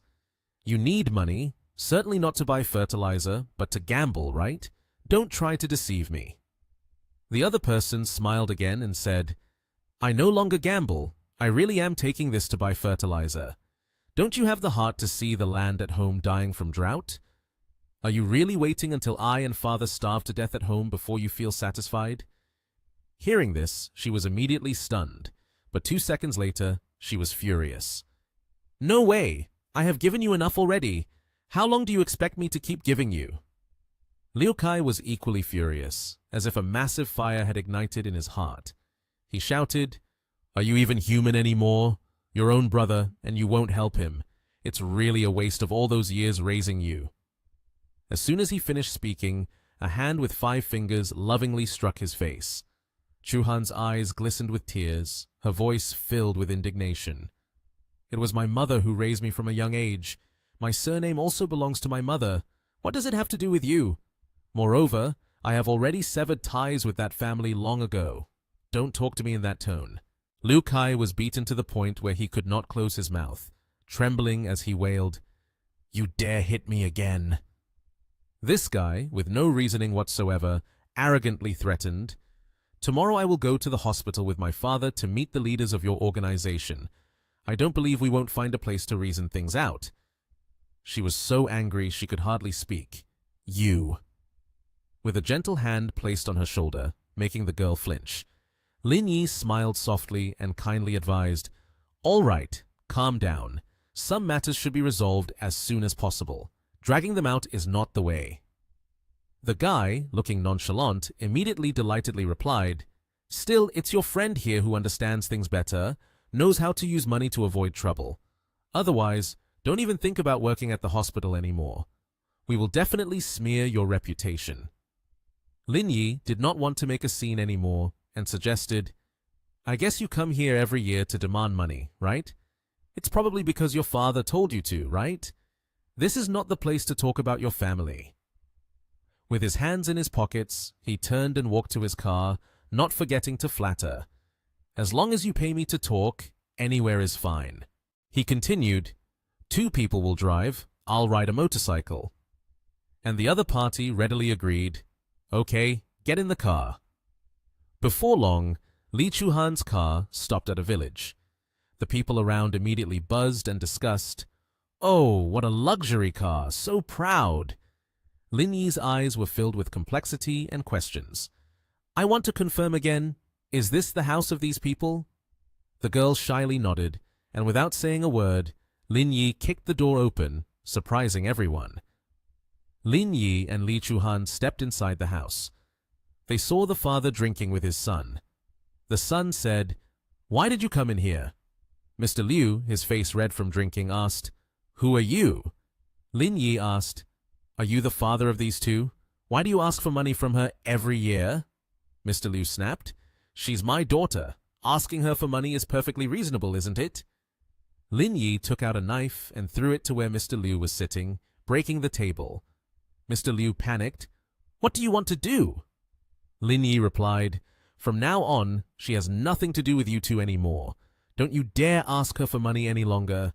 If I find out this happens again, I will dig a hole behind the mountain and bury both of you. If you don't believe me, you can try and see." The two of them were extremely frightened. You? Who are you?" Lin Yi wrapped his arm around Chu Han's waist and said, "I am her man. If any of you dare to make trouble for her again, I will not let you go." Then they left. "Let's go. This matter is settled. We should get back to our main work." Suddenly, a group of people blocked their way. "You two don't think you can just leave?" A large number of people stood in their way, refusing to let them pass. Lin Yi asked, "What do you all want? Are you planning to make me buy fish again?" One guy rolled up his sleeves menacingly. "The fish from our family has been knocked away by you two. My father was even scared to the point of having a heart attack. You better compensate us." The father standing beside pretended to clutch his chest. "I can't take it anymore. I'm feeling really uncomfortable." The group was very aggressive. "If you don't compensate today, you two won't be able to leave." Chu Han, scared, hid behind Lin Yi. "What should we do now?" Suddenly, a man's voice echoed, "Step aside, step aside." It was Sun De Liang, and Liu Kai, seeing him, exclaimed joyfully, "Brother Sun, you're here." De Liang continued, "Liu Kai, I heard that your sister is back. Is she this girl? She's really grown up beautifully." Liu Kai excitedly said, "That's right, that's right, that's right. This girl is actually my sister." Mr. Sun signaled for him to stand still. "All right, just stand over there. This is none of your business." He walked up to the front. "Oh, why is it so noisy?" Someone said, "De Liang, these two have knocked over my father's fish stall, and they've also made my father have a heart attack. We're looking for them to reason things out." De Liang acted arrogantly. "Is Beiqiao Town a place for you to make a joke? Do you know that I have shares in their fish stall? By doing this, aren't you ruining my place of income?" Lin Yi remained calm and replied, "A bunch of roadblocks forcing others to buy, and you have a share in that. Can't you be a bit more capable?" De Liang said, "What? You think people like us from the countryside are inferior?" De Liang began to set conditions. "Such a big incident has happened. I'm not going to make things difficult. You two give me 200 yuan, plus this girl next to you to stay with me for one night, and we'll consider this matter settled." Chu Han behind was furious. "You!" Lin Yi rushed up and punched him hard. "Are you awake yet? It's not even dark. How can you be dreaming?" De Liang's face was swollen, and he was furious. "You dare hit me! Just wait! I will call my father and have someone come to take you away." He took out his phone and called Mr. Sun Mao Chun. 10 minutes later, a car carrying him and a police officer arrived. He rushed in and asked, "Liang, what happened?" When Mr. Mao Chun saw Lin Yi, he felt as if he had struck gold and exclaimed, "Oh my God, Mr. Lin, I found you." Lin Yi replied, "What's going on? You're looking for me? I don't want to stay in your town anymore. The people of Beiqiao Town are not to be trifled with. They're like fragile items. Your son even tried to capture me." Sun Mao Chun, in anger, slapped his son and said, "You all are truly something. Mr. Lin has come to build schools and repair roads, and yet you did this. You've utterly embarrassed Beiqiao Town." De Liang was astonished. Building schools and repairing roads? Everyone looked at Chu Han with admiration. I can't believe Chu Han found such a wealthy man. Mr. Sun Mao Chun bowed deeply and sincerely apologized. "Mr. Lin, I am truly sorry. I did not expect this to happen. I've caused you embarrassment." Lin Yi gently said to him, "I hope you can handle these people properly. If not, who would dare come to Beiqiao Town again? This place will never develop." Mr. Sun Mao Chun said, Yes. After I go back, I will definitely educate them again, ensuring that this will never happen again, Mr. Lin. Let's get in the car and talk slowly." Mr. Mao Chun invited the two to get into the car, and they headed to Mr. Sun's house together. Mr. Sun had prepared a feast with many delicious dishes. "Mr. Lin, should I call a journalist? A big issue like this needs to be publicly announced." Lin Yi declined. "No need. When you announce it to the outside, Don't mention that the funds were sponsored by Ling Yun Group. Just say they were sponsored by Chongshin Group, and there's no need to mention our names. Mr. Sun nodded. Got it. I will say that everything was done by Chongshin Group. Lin Yi continued to advise. Later, I will send someone to discuss the construction with you, and you will have to cooperate at that time. Mr. Sun replied, Mr. Lin, don't worry. There won't be any problems. Smooth sailing. See you again. After they said their goodbyes, Lin Yi and Li Chuhan left. Sitting in the car, Chuhan looked in the rearview mirror, glancing back at her hometown. Her face showed a bit of sadness. Lin Yi held her hand to comfort her. Don't look back. This place is now the past. Chuhan replied, Mom's grave has been moved. I won't be coming back here anymore. After a while riding, they returned to the city. Lin Yi brought 2 bags of gifts to the company for everyone. I brought local specialties back for you and Qi Xianzhao. He Yuanyuan replied cheerfully, Boss, how was your trip to Beiqiao town this time? Lin Yi responded, Other places are also poor, but theirs is extremely poor. Therefore, we need to expedite the school issue. Qi Xianzhao, holding a cup of coffee, invited the boss. Don't worry, boss. I have already arranged everything. We will focus primarily on the Beiqiao town project and aim to complete it within 3 months. Lin Yi asked, By the way, has Cisco informed us when we should make the final payment? He Yuanyuan stated, We are currently in the final stages, coordinating delivery. We have verbally agreed to make the payment and deliver the goods the day after tomorrow. Do we need to prepare the final payment of 2.5 billion? Lin Yi said, Prepare for what? Cisco will collapse anyway. Day after tomorrow, you both don't need to come to the company. Dress formally, and I will take you to Jiangnan Spring Hotel to watch a play. They both replied in unison, Understood. At Cisco, the Chow father and son were delighted. Father, tomorrow, Longshin will hold their new product announcement.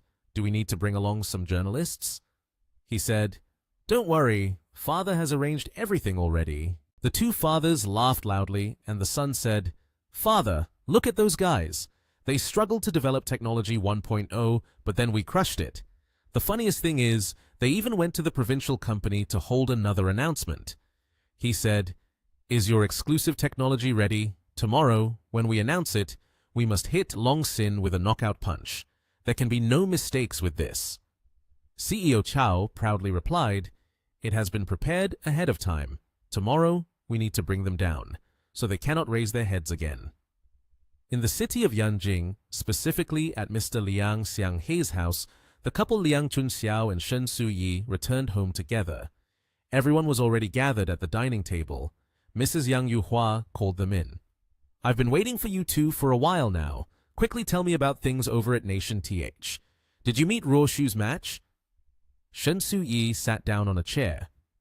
I just happened to meet Lin Yi. Then I went to eat with him. That kid isn't bad at all. He knows how to converse well. Mrs. Yuhua sighed in relief. If you say that, then I can rest easy now. Shen Suyi continued. Mother, but I feel that Ruoshu and Lin Yi are not compatible. Mrs. Yuhua was surprised. Huh? During the family meal, Mrs. Yang Yuhua was asking her daughter-in-law Shen Suyi, Why don't you agree? Does that child make you unhappy? Shen Suyi replied, Lin Yi's ambition is too great. I would prefer Ruoshu to find a man slightly inferior to her. That way, the girl can hold an important position. By the way, I feel it is very likely that Lin Yi is the child of Lin Jingzhan and that woman. Mr. Xianghe, somewhat agreeing with his daughter-in-law, said, Do you also feel that Lin Yi resembles Lin Jingzhan? Lin Yi's eyes have about 9 parts resemblance to that woman. Lin Yi may indeed be the child of the 2. They definitely are. Moreover, I have given Lin Yi's company a sum of money. I think he has probably figured out my identity by now.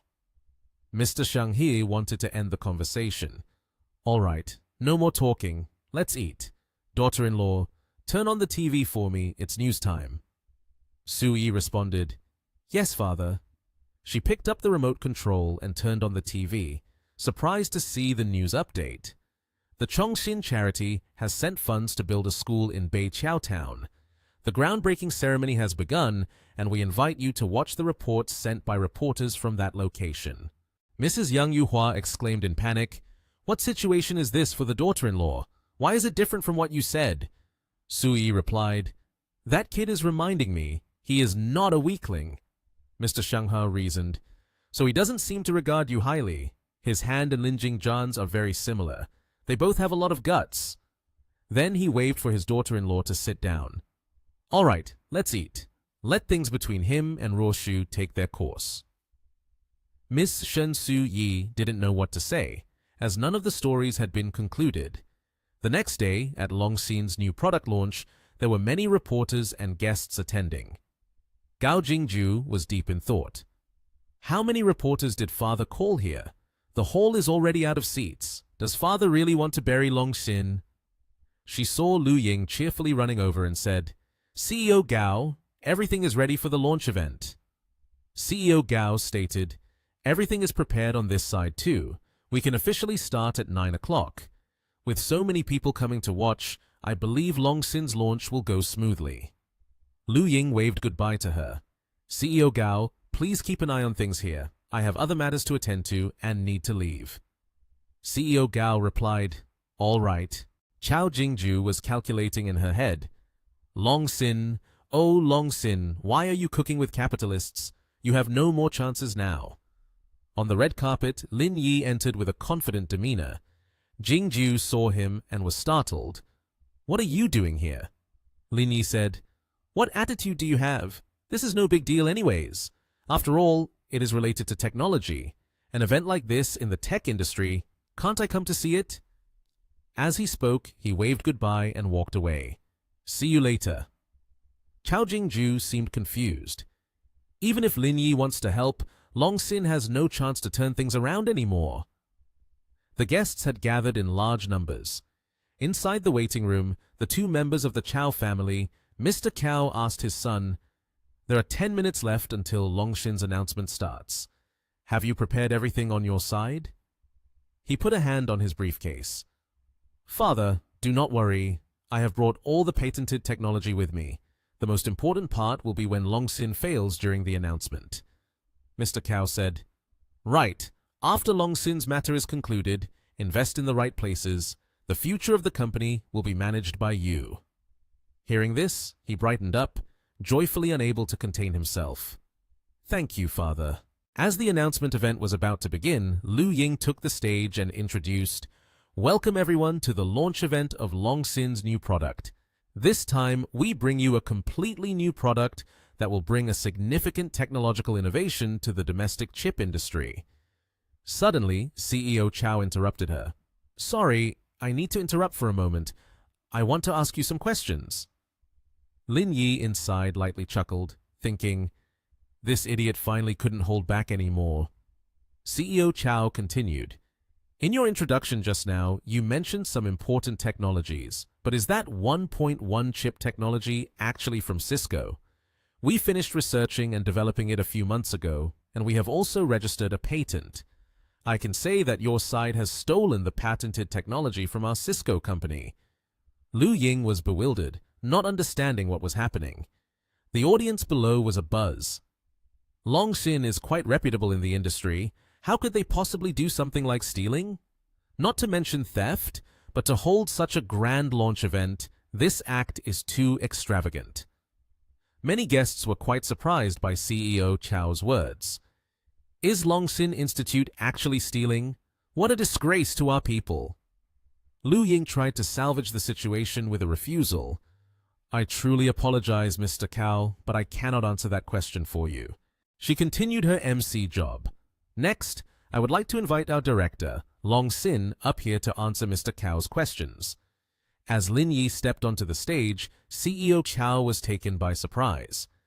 Lin Yi wondered, why the hell is that jerk standing at the podium? Father of the Liang family was also confused. "Do you know this person?" He said, "Lin Yi is in charge of Kechuang, a gambling fool, always eating and then lying around. You got Kechuang from him.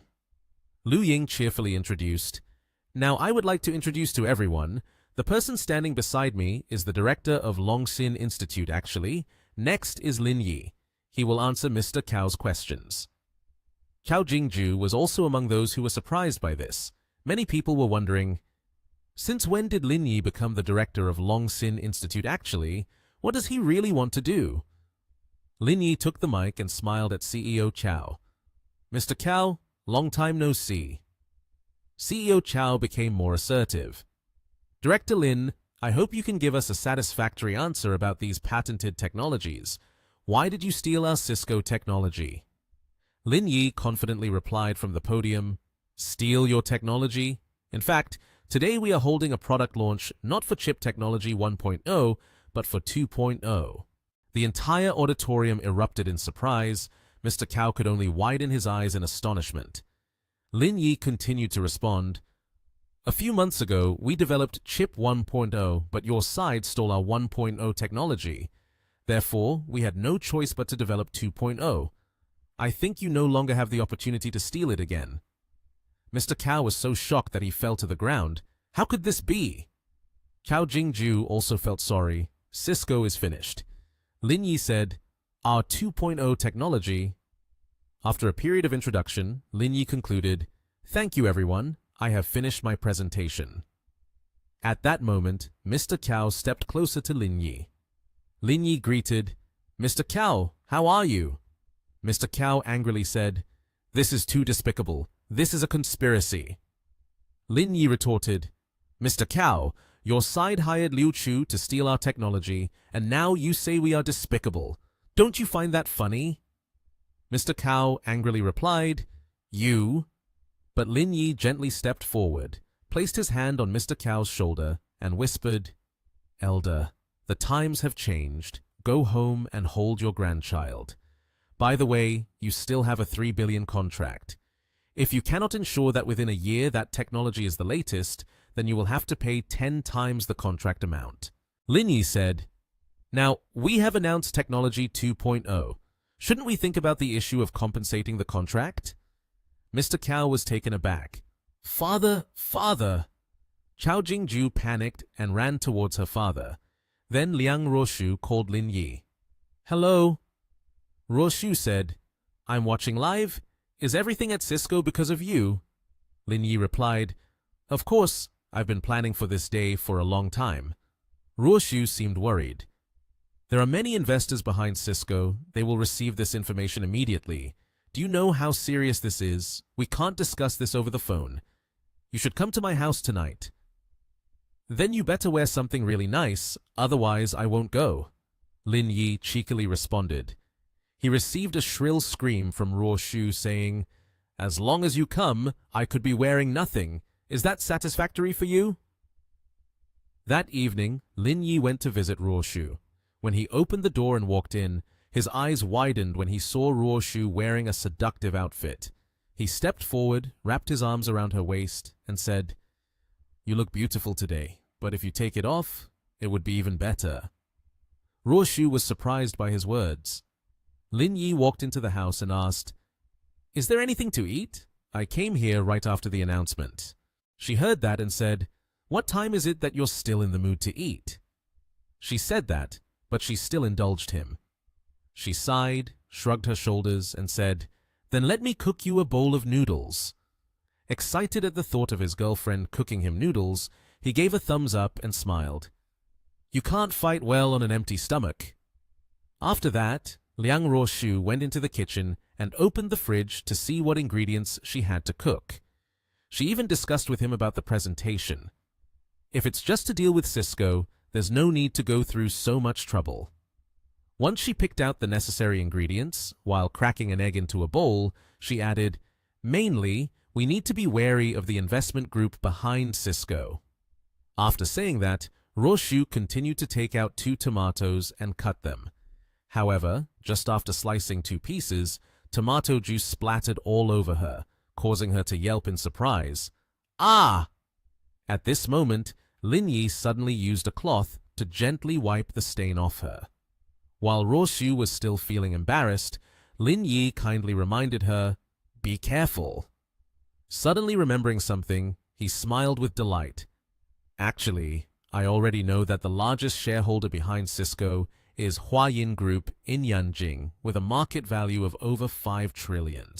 Liang Ruoxiu glanced at him and replied, I'm just reminding you about that. While waiting for the noodles to cook, she continued, the Zhao family and the Liang family have a long-standing relationship. I know very well how powerful they are. Cisco's bankruptcy also shows that Zhao Mo's investment has failed. This is a huge embarrassment. He will demand everything back from you. Before long, the noodles were ready, and Liang Ruoxiu handed a bowl of noodles to Lin Yi. After hearing the information she just provided, he was not afraid of their Zhao family's influence. He confidently responded, Then that's even better. I will just wait for the results regarding the photolithography machine. It must be because he has meddled with it. Ruoxiu replied, I believe in your abilities.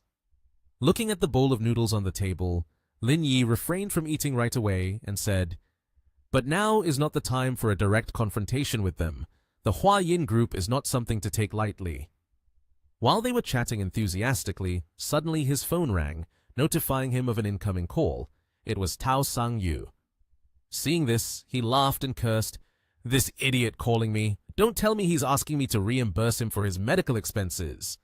But as soon as he answered, the voice on the other end said first, You are Lin Yi, right? I am Zhao Mo. Hearing the voice of the other person, it wasn't Tao Sang-yu. Both were a bit surprised.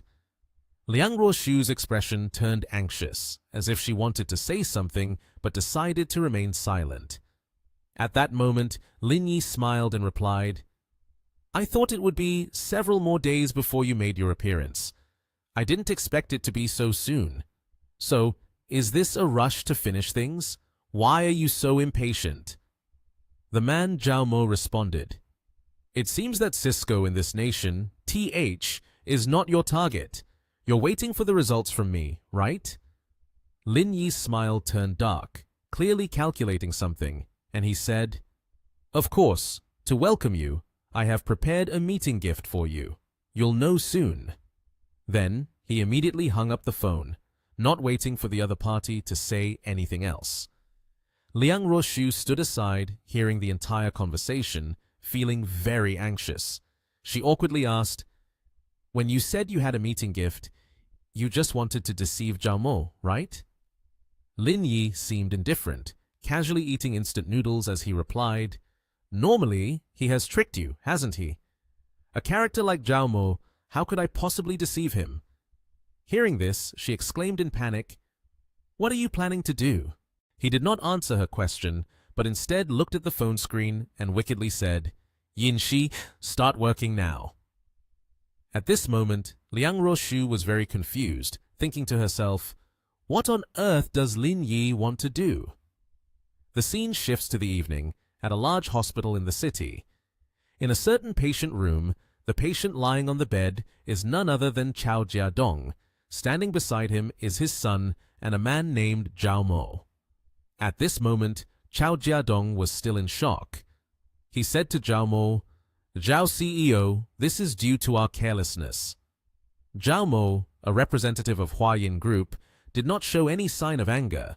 He calmly replied, This is not your fault. His skills are too cunning. You are bound to lose. In fact, he has always been waiting for me to take action. From the beginning to the end, he has not taken Cisco seriously. At this point, Chao Jiadong panicked and asked, Zhao CEO, is there any chance to save Cisco in Nation TH? Zhao Mo responded seriously, The chance is very slim. Apart from bankruptcy, Cisco has no other options. However, we still have plenty of chips in stock, and selling them could still recover some of the capital. As soon as he received this information, he was so shocked that he fainted. His son beside him anxiously called out, Father! After that, CEO Chao turned to Zhao Mo and asked, Zhao CEO, what are your plans next?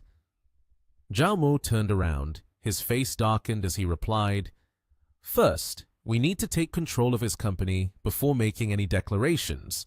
Didn't he make 30 billion from Cisco? I can't let him easily seize that opportunity from Zhao Mo. CEO Chao showed a pleased expression. I find the opponent's plan somewhat reasonable.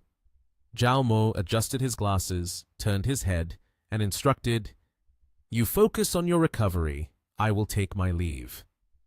Suddenly, a phone rang from CEO Chao's side. He quickly picked up the phone, rubbed his temples, and said to the person on the other end, Hello, I'm quite busy right now. It was unclear what the person said on the other end, but after listening, he exclaimed in panic, What did you say? The warehouse in Kechuang is on fire? Zhao Mo intended to leave, but was drawn in by the news just now. He turned back in surprise to look at Chao Jiadong, who had just been shaken and was now faced with yet another blow. He jolted awake, astonished, unable to believe the news he just heard. Cao's CEO must be feeling desperate at this moment. He trembled as he replied to the voice on the other end. All right, I understand. You hurry and call the fire department. I'll head over there immediately. Right after hanging up, he loudly announced to his father, Father, our goods at Kechuang are on fire. Upon hearing this, Chao Jiadong could barely endure any longer. He was so furious that he almost spurted blood, trembling as he said, It must be Lin Yi's doing. Seeing his father's condition, Chao's CEO grew even more panicked, repeatedly calling out, Father! Father! Meanwhile, the two were oblivious to the fact that Zhao Mo had just stepped out of the room, wearing a sinister smile, as if plotting something not very good. Chao Jiadong, unable to bear the shock of bankruptcy, had to be rushed to the emergency room immediately. His condition was severe enough that the doctors took him to the operating room. Outside the waiting room, Chao Jingjiu sat nervously on a chair, deeply worried. Meanwhile, Chao's CEO was furiously calling Lin Yi and yelling insults. Lin Yi, damn it, dare to burn my Cisco warehouse. I will never let you go. On the other side, Lin Yi neither refuted nor acknowledged the matter of the warehouse fire. Instead, he replied seriously, Brother Chao, we signed an agreement earlier. I handed over the management of the warehouse to you, so whatever happens in the future is not related to me. You better come up with a way to extinguish the fire, otherwise everything will be lost. With that, he hung up the phone, making the situation on that side even more serious. And the atmosphere quickly turned gloomy. At this time, Chao Jingju could only lower his head in despair, thinking, Cisco Nation TH has no chance to turn the tide anymore. At the same time, in Liang Roshu's dazzling 1,000-square-meter villa, inside the house, Liang Roshu was standing with her arms crossed, irritably saying, I feel like I'm cleaning up the battlefield for you. Tomorrow, Zhao Mo will definitely come to see me. After finishing a bowl of noodles, Lin Yi replied, I guess he will probably demand Ling Yun Group Nation TH to be punished. Hearing this, Roshu said, For now, I will protect you. However, Lin Yi declined, No need. You should try to stay away. Don't get involved in this matter. Let me handle him. Here, he slowly stood up and said to his beautiful girlfriend, After eating well, we need to exercise. While he was stretching his arms and legs for a moment, Liang Roshu wondered, What kind of exercise? My house doesn't have any gym equipment. Right after that, Lin Yi suddenly picked up his beautiful girlfriend in his arms. He lifted her up, causing her to look at him in confusion, not knowing what he was planning to do. Then he laughed and said, Well, do you know what it's like to work out without any equipment? Hearing that, Liang Roshu blushed like a tomato. Before anything happened, she immediately understood the intention of the man in front of her and shyly exclaimed, Ah! After that, he placed his girlfriend on the bed. A boy and a girl, together in a room, lying face to face on the bed. The romantic scene was self-evident. Then they kissed each other passionately, looking very affectionate. Following that, an adult scene unfolded. Liang Roshu held Lin Yi's hand and gently sucked on it. Her voice said, Lin Yi, I can't breathe. It's hard to breathe. The next scene, Liang Roshu placed her hand on the headboard. At this point, everyone is invited to imagine for themselves. Lin Yi was happily saying, Isn't this kind of exercise amazing? No equipment needed at all. Once everything was settled, while the girl was utterly exhausted, Lin Yi still cheerfully smiled. Tired, huh? Let me get you a glass of water. Suddenly, at that moment, Liang Ruoshu's phone, which was placed on the bed, rang. It was her mother calling, causing her to startle and sit up abruptly, looking flustered.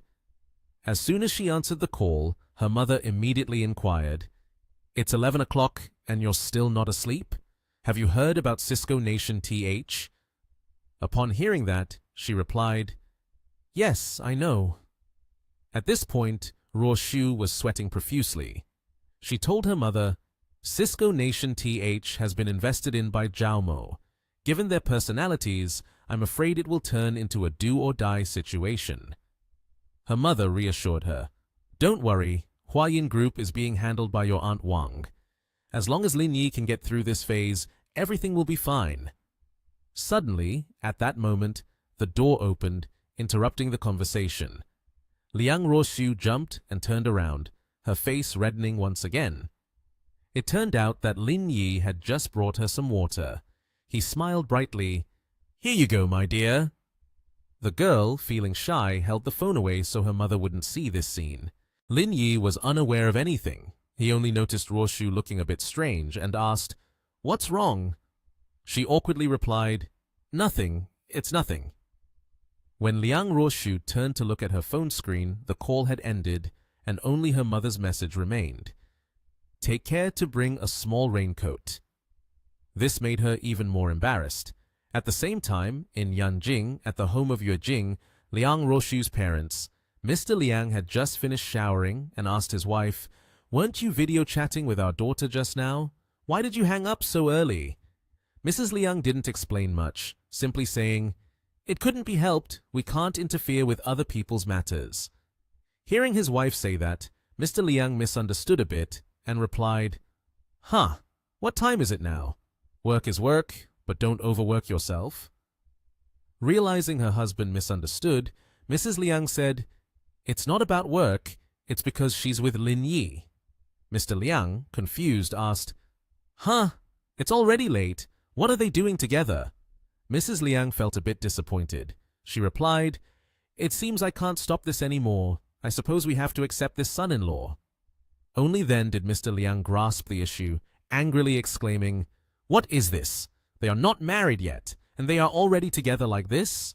However, his wife thought differently. She didn't want to oppose any further and said, "Young people today are much more open than we were back in our time. Worrying about such things doesn't help. Sooner or later, they'll have to get married anyway." After finishing the conversation about their daughter, Mrs. Luong switched to another topic.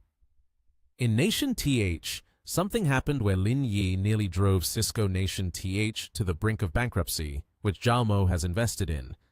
Moreover, Lin Yi even burned down a warehouse worth nearly 3 billion. Jiaomo has gone to Nation TH to deal with this issue.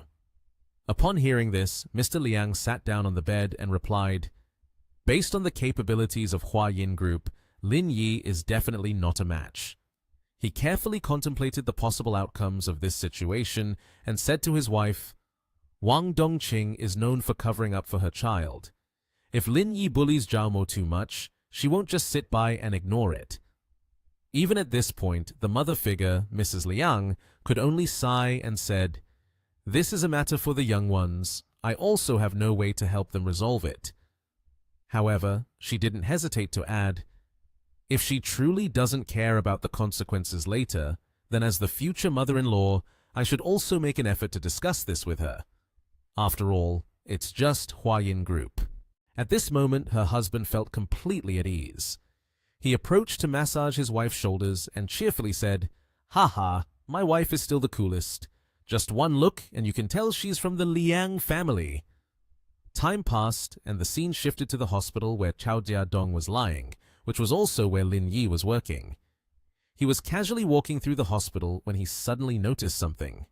It turned out that he saw a female doctor running toward him. She got closer and started a conversation with him. "Mr. Lin, there will be a heart stent surgery. Are you going to perform it?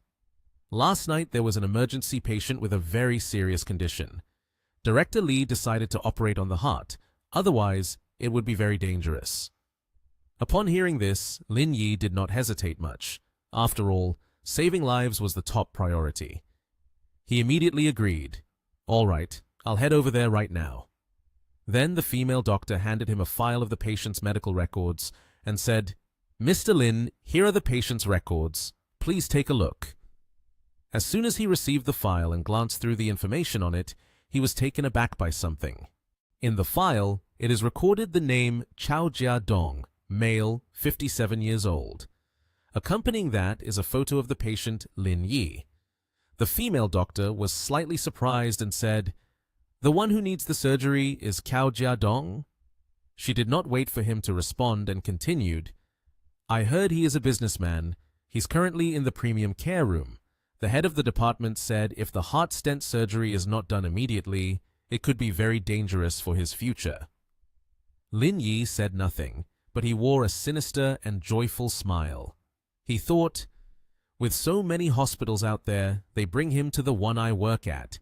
It seems like heaven has sown an opportunity for some people to escape. Then he folded the medical file and proceeded to the elevator with the female doctor. He confidently said, I'll perform this surgery. It is still unknown whether our Lin Yi intends to save the person or not. In the waiting area before the operating room, CEO Chao and Chao Jingju were extremely anxious. They were standing there waiting for the doctor to arrive, each of them in a terrible mood. Then a sound of footsteps echoed. Unfortunately for them, the one who walked in was not an ordinary surgeon, but Lin Yi, the one who consistently clashed with them. Seeing this, CEO Chao exclaimed in shock, Lin Yi! He angrily shouted, You still dare to come here? The doctor saw Lin Yi being scolded by the patient's family member and stepped in to intervene, saying, What are you doing? Why are you speaking like that to Director Lin?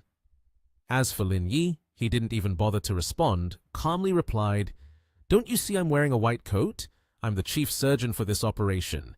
This surgery is being performed by me. Upon hearing this, the two members of the Chao family were stunned for 5 seconds. Chao CEO dazedly stammered, asking, You are the chief surgeon? Meanwhile, Chao Jingju, standing aside, felt a wave of panic wash over her. She recalled, He mentioned it before, but I didn't believe him. I never expected it to be true. The Cisco Nation TH was destroyed in his hands. Could it be that father... Lin Yi, noticing the shock on the faces of the Chao siblings was not enough, wanted to frighten them a bit more. He sighed and said, The operation to place a heart stent carries significant risks. Now, it is indeed happening. They were left speechless, shocked. This news was as shocking as a bolt from the blue. CEO Chao angrily pointed at him and shouted, Damn it! How dare you! If anything happens to my father, you will be guilty of murder. But those words did not faze Lin Yi at all. On the contrary, it was an opportunity for him to intimidate them further. He put on a sinister expression and responded, Before the surgery, everyone signed an agreement. Death is unpredictable and has nothing to do with me. The more he listened, the angrier CEO Chao became. Now he could only let out a yell, smothering his anger inside, as he could do nothing else. Meanwhile, Chao Jingju, who was standing behind, held her head as she listened, her face darkening, looking quite unwell. Then, with a thud, she really got so frightened that she fainted and collapsed onto the floor. Everyone was taken aback by this situation. Seeing his sister unconscious, CEO Chao anxiously called out, Sister! The doctor also panicked and said, Why have you made her faint again? However, Lin Yi remained calm and paid no attention to her condition. He simply called over a few nearby nurses and instructed, What are you standing there for? Don't you see someone has fainted? When the nurses helped Chao Jingju up, Lin Yi deliberately instructed them to quickly take her for emergency treatment and requested, Use all imported medication, no need to cut back on anything at all. A nurse, despite feeling strange, decided to go along with it. She replied, Got it. Then Lin Yi turned to CEO Chao with a frightening expression, causing him to jump in alarm. Although he was unwilling, now that it had come to this, he could only grit his teeth and endure. allowing Lin Yi to be the lead surgeon for this operation. After a while, Lin Yi completed the preparations for the surgery on Cao Jiadong. He stood in front of him, appearing very much like a doctor saving lives. At that moment, the condition of Cao Jiadong seemed to be worsening. His complexion was not good at all, and he had to use a ventilator to breathe. It was unnecessary to mention how severe the illness was. Lin Yi looked at him with a hateful gaze, but said nothing. He truly did not know whether he intended to save the man or to cut off the life path of the Cao family. After 2 hours, with a final announcement, the surgery was completed. Outside in the waiting area, the 2 Cao siblings were anxiously worrying about their father. As soon as they received the notice that the surgery was finished, they both jumped and looked up. CEO Cao hurried over to ask the doctor, "How is my father doing?" Although she was a bit irritable, the doctor still answered very well. He will need to be monitored for a few more days before he can be discharged. After that, Lin Yi stepped out of the operating room. He walked confidently, ignoring the Cao brothers and not uttering a single word. Hearing that his father was okay, CEO Cao felt a lot more at ease. He slumped into a chair, but his expression was still full of resentment. He kept muttering, "That bastard Lin Yi, and if you dare to lay a hand on anything, I won't let you off the hook." On Cao Jingjiu's side, after fainting from shock when she regained consciousness, she looked far from okay. She had been silent all this time, as if deep in thought. At this moment, she spoke to her brother. "Whether you forgive him or not is pointless now. From the moment you signed that contract, there was no turning back. In the future, if you encounter anyone like Lin Yi, make sure to steer clear of them." Hearing his sister's gentle words, CEO Cao suddenly burst into tears. Tears streamed down his face. He then held his head in his hands, bowing his face down, and began to blame himself. He felt like a failure in everything. At a luxurious hot pot restaurant styled after Nation H, the door to a private room opened. Inside were 3 young masters, 3 of the 4 young masters in Nation TH, each with a tall girl chatting animatedly. They were Qin Han, Liang Jinming, and Gao Zongyuan. Lin Yi walked in, looking no different from the movie stars. Qin Han cheerfully said, "Lin, come here quickly. We just need you here." Qin Han stood up and introduced Lin Yi to everyone. "I introduce to everyone, the person standing in front of you is Lin Yi, the leader among the 4 young masters of our nation TH." The tall girls immediately exclaimed, "This man is much more handsome than many other rich men." Qin Han excitedly said, "Come on, Lin. Today we won't go home until we're drunk." Lin Yi sat down at the table, calmly picked up a glass of water, and said, "Let them go outside first.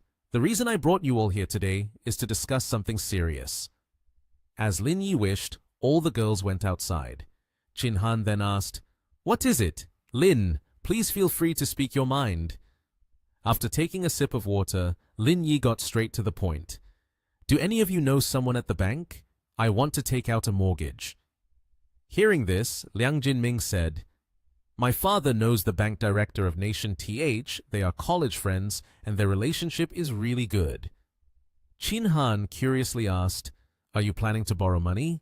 If you want to do a project, just tell the 3 of us directly. Investing 48 billion yuan for you wouldn't be a problem." Lin Yi replied, "It's not about doing a project. My cash flow is only over 20 billion yuan, and I'm afraid that's not enough." Qin Han was a bit surprised that such an amount was still insufficient. He cautiously inquired of Lin Yi, "Do you need that money to deal with Zhao Mo?" Lin Yi set his cup down and began to explain. "This does relate to Zhao Mo, specifically regarding the Cisco Nation TH company. I suspect he will soon take action against me." Qin Han did not hesitate and asked, "How much more do you need? Let me talk to my father and see. With the capital from Zhonghan Capital, I could probably get you around 5 billion yuan. Liang Jinming added, "Lin, I also have a few companies under my name. If I pledge those, I could get around 3 or 4 billion yuan. Gao Zongyuan also chimed in, "My situation is similar to Liang Jinming's. After all, the companies are still in my father's hands. but getting 3 or 4 billion yuan wouldn't be a problem. However, Lin Yi remained firm and said, "No need. My desire this time is to face Zhao Mo alone. If you all contribute money, it won't be interesting anymore." Qin Han advised, "Are you sure you want to play like this? Yunjing and Nation TH are not the same. Zhao Mo is not easy to provoke either."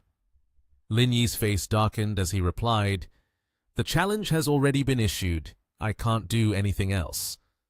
Qin Han responded, "All right, I'll have the money ready for you. Just let me know when you need it." Liang Jinming suddenly asked, "Lin, what are you planning to mortgage? Let me know so I can report back to my father." Lin Yi had been waiting for this question. He immediately listed a series of assets: International Racetrack, Nation TH, Peninsula Hotel, Wangjiang Terminal, Moon Bay Beach, Long Yun Building, and even my Kyushu residence. Qin Han was taken aback. "Lin, are you really planning to rotate capital?" Lin Yi confirmed, "That's exactly what I intend to do. After all, that money will ultimately come back anyway." After calculating, Liang Jinming said, "Lin, I roughly calculated, combining all those mortgaged assets, it should be around 40 billion yuan. When the time comes, I'll make some adjustments. It should be about 45 billion yuan. Lin Yi reminded, "It's okay if the number is a bit lower, but you must ensure the bank keeps it confidential. This matter must not be disclosed outside. Otherwise, there's no need for a mortgage." Liang Jinming was certainly not too concerned about this issue. Liang Jinming wondered, "Lin, why don't you use Longsin as collateral for the newly announced 2.0 chip technology? It can be said that when the tide rises, the boat rises. If you put it up as collateral to the bank, I feel that you could receive a loan of at least 40 billion yuan. Lin Yi explained, "The reason is that Longsin is very important to me. For the time being, I do not want to touch it." After finishing their discussion, the four of them parted ways. Lin Yi affirmed, "I will definitely remember the help of my brothers in my heart." The next morning, at Lin Yi's company, he was reviewing the report documents in his office when Liang Jinming called. Lin Yi answered the phone. "Hello?" Liang Jinming announced, "Lin, the matter you asked for has been completed.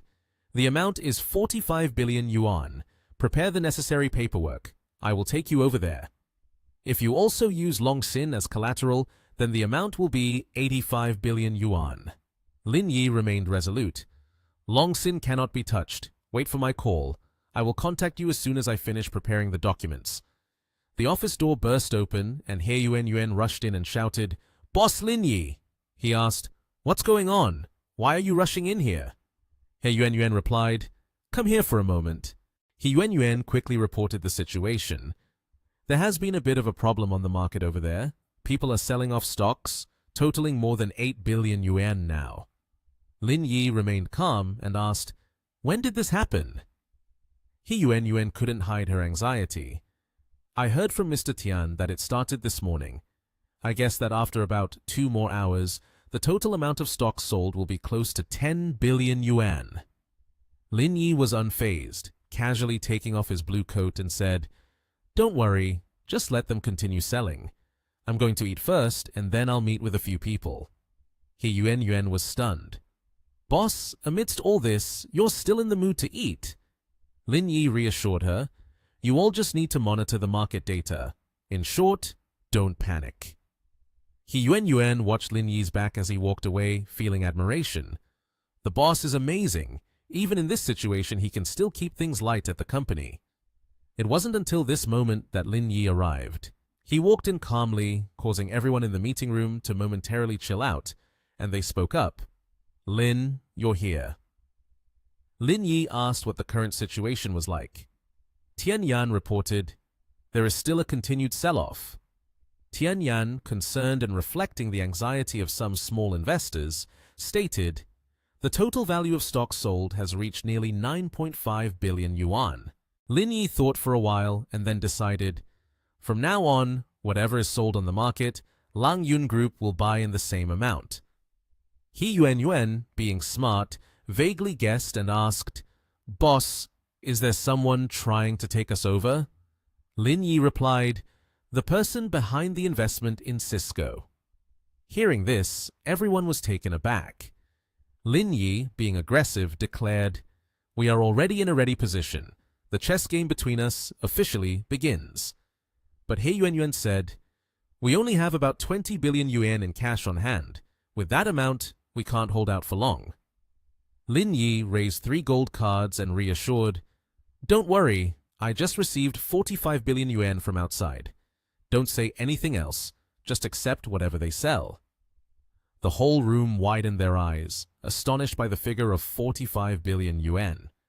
In Yanjing, in Zhao Mo's office, Sun Ci propped one leg up and said, "Brother Zhao, it seems you and Langyun Group in Nation TH have made your move." Sun Ci, the third among the 4 young masters of Yanjing, arrogantly said, "If we don't play them to death, we won't let it go, right?" Gu Changchuan, the leader of the 4 young masters of Yanjing, curiously asked, "Tell me, how many shares have you bought from the brokerage?" Zhao Mo answered, "Almost 168 million shares. Based on the current stock price, if sold off completely, it could bring in over 40 billion yuan. He swore, "If I don't crush him, I will no longer bear the Zhao surname." Gu Changchuan guessed, "You've been hibernating for so long, you must have been busy with this, which makes me view you differently now. You even bought 168 million shares from a brokerage company." Gu Changchuan had to admire, "Except for the stress from that year, you are indeed a very ruthless player." Zhao Mo replied, "Of course." Zhao Mo's expression darkened, swearing, "If I don't crush him, I will no longer bear the Zhao surname." Zhao Mo's secretary anxiously rushed in and called out, "Mr. Zhao, Langyun Corporation in Nation TH has started buying the shares we sold off." The entire room fell into a terrifying silence. Zhao Mo struggled to maintain his composure and asked, "How many have they bought?" The secretary placed the report on the table, handing it to Zhao Mo to see. "Nearly 10 billion yuan already. Their stock price has stabilized, fluctuating not too much." Zhao Mo couldn't believe it. "Has it stabilized already without anything happening?" Gu Changchuan remained calm. They realized their financial reserves are longer than we imagined. Sun Ci suggested, "Let's not sit here any longer. Let's go to the securities department to check the situation." They quickly arrived at the stock exchange office. Zhao Mo walked in coldly, and the minister of the stock exchange was delighted to see Zhao Mo. "Mr. Zhao, you have arrived." Suddenly, a staff member who just finished a call, with a rather pessimistic tone, reported, "Minister, the 10 billion shares we sold have all been bought back by them. What should we do next?" Hearing this, the minister turned pale. Zhao Mo, filled with anger, took a gamble and demanded, "Sell another 10 billion. Keep playing with him." On the screen, the stocks continued to move. A voice exclaimed, "The compensation from Cisco has not yet been transferred to their account." At this moment, Zhao Mo, Sun Ci, and Gu Changchuan were standing together, intently watching the screen. Sun Ci continued, "Langyun Group is buying again. I guess he doesn't have much reserve cash left. If you sell another 10 billion, he definitely won't be able to buy more." Hearing this, Zhao Mo stroked his chin, pondering, and said, "Your thinking is quite similar to mine. I think he must have borrowed a lot from various places to gather the previous 10 billion. Zhao Mo turned to Gu Changchuan, who was holding a cigarette in his hand. "Mr. Gu, do you two want to get in the game a bit? We could make about 70% of the price difference." Gu Changchuan took a drag of his cigarette and replied, "Money given for free that you don't take is just a waste. Consider it helping you out." Sun Ci also stroked his chin and said, "Then I'm like you, Gu, buying 84 million shares." After that, Zhao Mo skillfully shot the cigarette back to his lips and gleefully said, "At that point, we will create a new launch software, completely replacing the old one. We'll earn a lot more. I want everyone in the industry to know." Zhao Mo put on a dangerous expression, cigarette in mouth, and continued, "Those who go against me will end up like this." Sun Ci laughed loudly, standing alongside Gu Changchuan, and said, "When Lin Yi goes bankrupt, he'll definitely cry helplessly." Zhao Mo also laughed triumphantly, took his phone out, and held it in his hand. Now I'm going to call him and see what his mood is like right now. When the phone was answered, Zhao Mo immediately said, "Lin Yi, it's Zhao Mo." But the other end was filled with the sound of arguing, causing Zhao Mo's face to turn pale. He heard, "No matter how stupid you are, you can still buy it all. Keep selling. Let me see how much you can sell." Zhao Mo hung up the phone, his expression changing immediately, leaving Sun Ce and Gu Changchuan confused about what had just happened. When Zhao Mo was angry, Sun Ce forced a smile and said to reassure him, "He must be fighting desperately over there right now." Zhao Mo glared at his phone, then turned to angrily ask a nearby employee, "What's the situation now?" The employee, somewhat scared, reported, "We've just sold about another 3 billion, but it seems the Lang Yun Group is buying up everything we have." Hearing this, Zhao Mo angrily waved his hand and resolutely ordered, "Keep selling. Sell all 10 billion of this first. I want to see if he can buy any more." The employee quickly took the order and replied, "Yes, Mr. Zhao, understood." At this moment, Sun Ce came up from behind, cheerfully said, "Mr. Zhao, don't panic. You have 164 million shares. When that amount is converted to cash, it totals nearly 40 billion yuan. He definitely can't buy any more. Just stay calm." Gu Changchuan also approached and patted Zhao Mo on the shoulder, saying, "Let's go. This selling game will probably take a while longer. We can't just stay here watching forever. Let's find somewhere to relax a bit." Zhao Mo grimaced and said, "I've been rolling around in Yanjing for so many years. If I can't outplay him, I don't deserve to be called Zhao Mo anymore." Gu Changchuan put his arm around Zhao Mo and said to Zhao Mo and Sun Ce, "Let's go. I know a place nearby with hot springs for a soak. I'll take you both there for some fun." At this moment, at the Heavy Trust Group, Shen Suyi was sitting with his chin resting in his hand, looking calm and relaxed. Kun Xiao entered and saw this, then asked, "What are you so focused on?" Shen Suyi quickly lifted his laptop for his husband to see, resting his chin on his hand as he spoke. The battle between Lin Yi and Zhao Mo has begun. Zhao Mo has sold nearly 82 million shares, raising over 20 billion yuan. Hearing this, Kun Xiao's expression tensed as he asked, "What's the situation on Lin Yi's side?" Shen Suyi looked at the stock screen and replied, "Overall, for now, they are able to buy in. The real test for Lin Yi is about to start. I wonder if Lin Yi has enough financial reserves." Kun Xiao moved closer to Shen Suyi, taking out a cigarette as he said, "He just bought up all the shares, so he probably doesn't have much money left. I suspect the money he currently has is from a mortgage loan." Shen Suyi turned back to ask, "A mortgage loan?" Kun Xiao, holding the cigarette, explained, "Longshin has successfully developed. The 2.0 chip industry has become the new darling of the technology sector. Mortgaging it with a bank easily yields a loan of about 40 billion yuan. Kun Xiao anxiously continued, "If Zhao Mo still doesn't stop after using the entire 40 billion, then it will be difficult to handle." While they were talking, Shen Suyi's phone suddenly rang, displaying the name Daughter. Shen Suyi picked up the phone, covering her mouth as she yawned, and said, "Ruo Shu has been calling me continuously, but I haven't answered." Kun Xiao immediately replied, "What kind of mother are you anyway?" Shen Suyi, holding the phone, smiled as she calculated, "I don't want to get involved. I want to see if he can reach the heights of his father." By the swimming pool, Lin Yi just emerged, his hair dripping wet. Kyun Nian sat at the edge, looking down and angrily spoke, "What's the time right now? And you still have the mood to swim?" Lin Yi swam over to where Kyun Nian was sitting and said, "At this moment, aside from spending money, there's nothing else to do. Why worry?" Kyun Nian stood up abruptly, asking fiercely, "So, have you found a way yet?" Lin Yi gestured for Kyun Nian to come closer, saying dangerously, "Come here, I'll tell you my plan."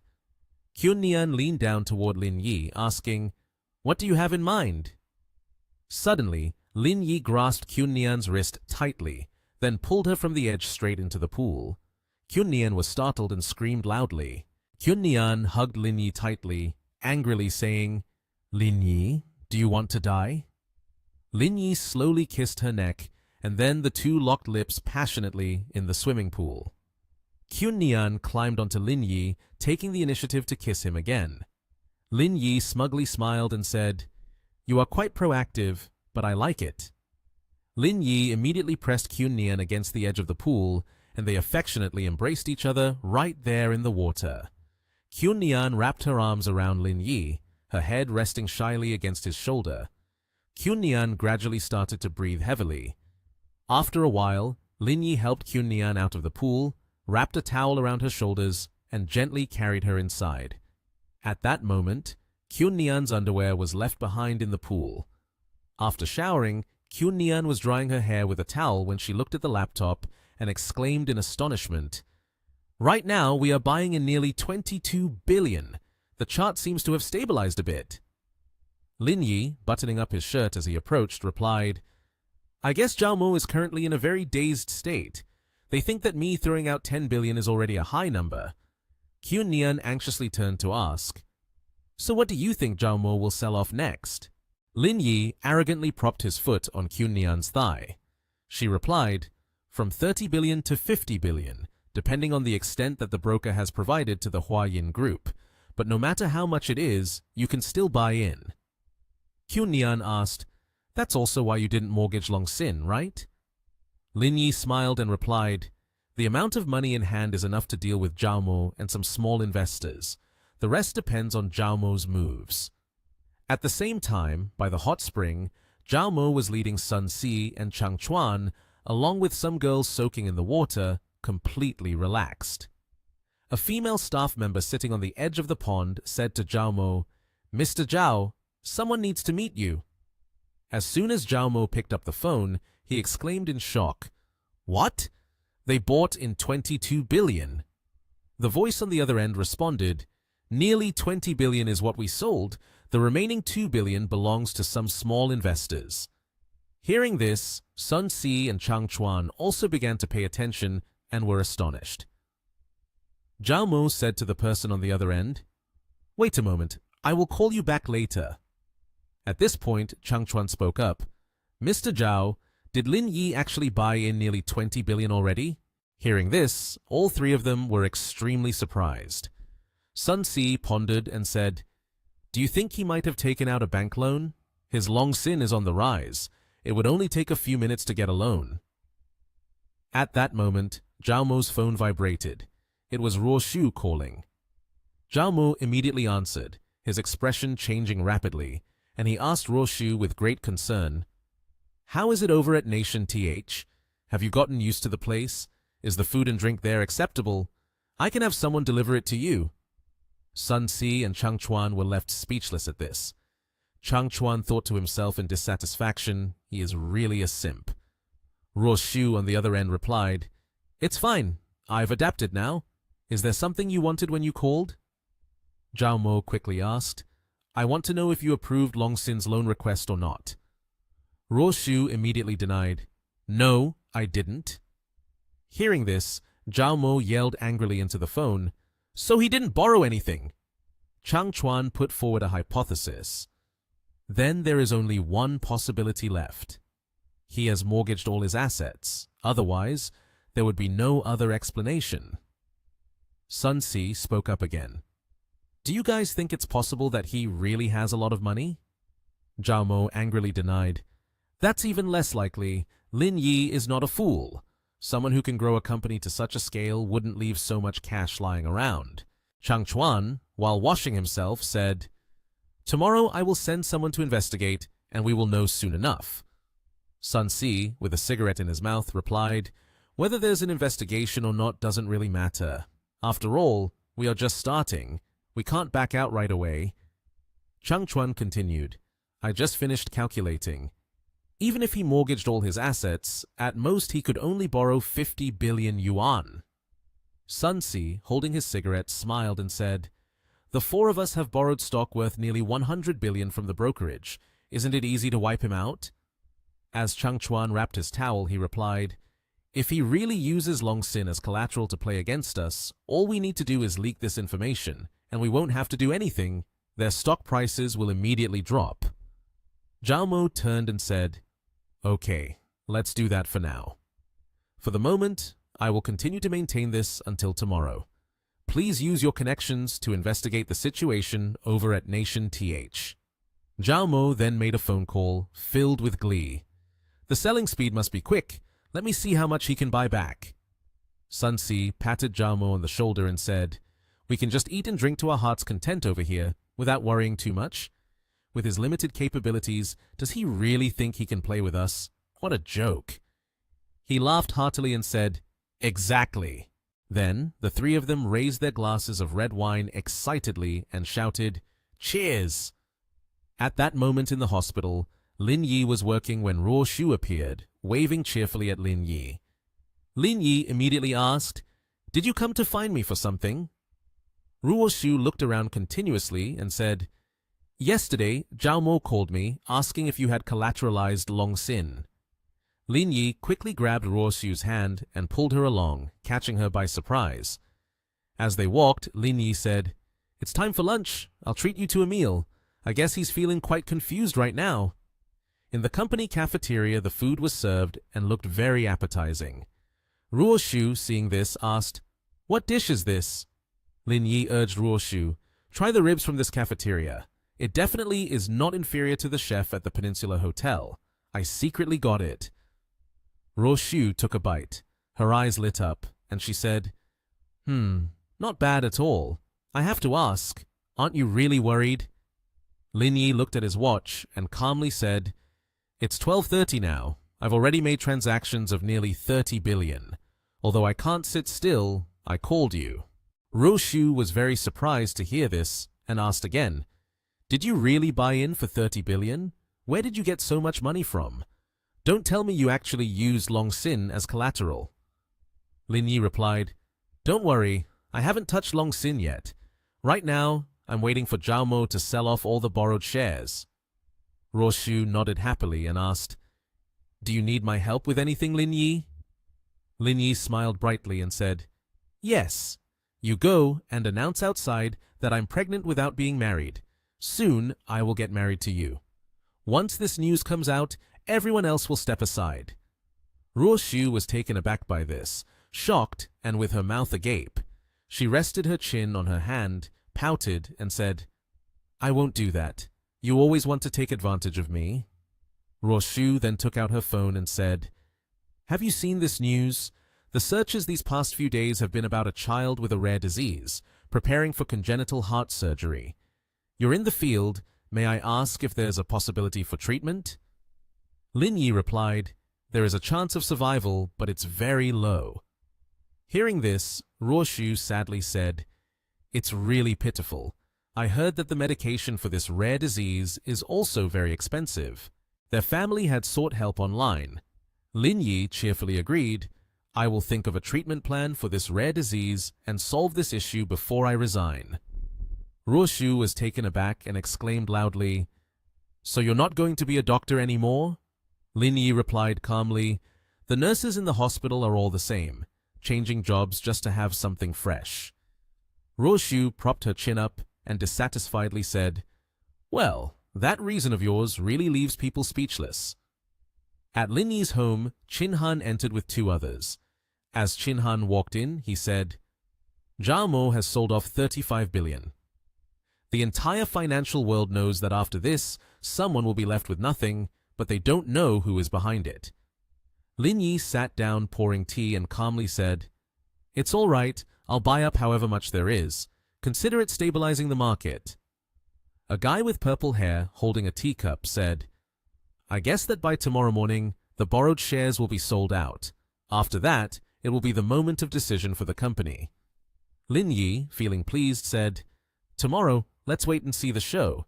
I'll see just how capable he really is."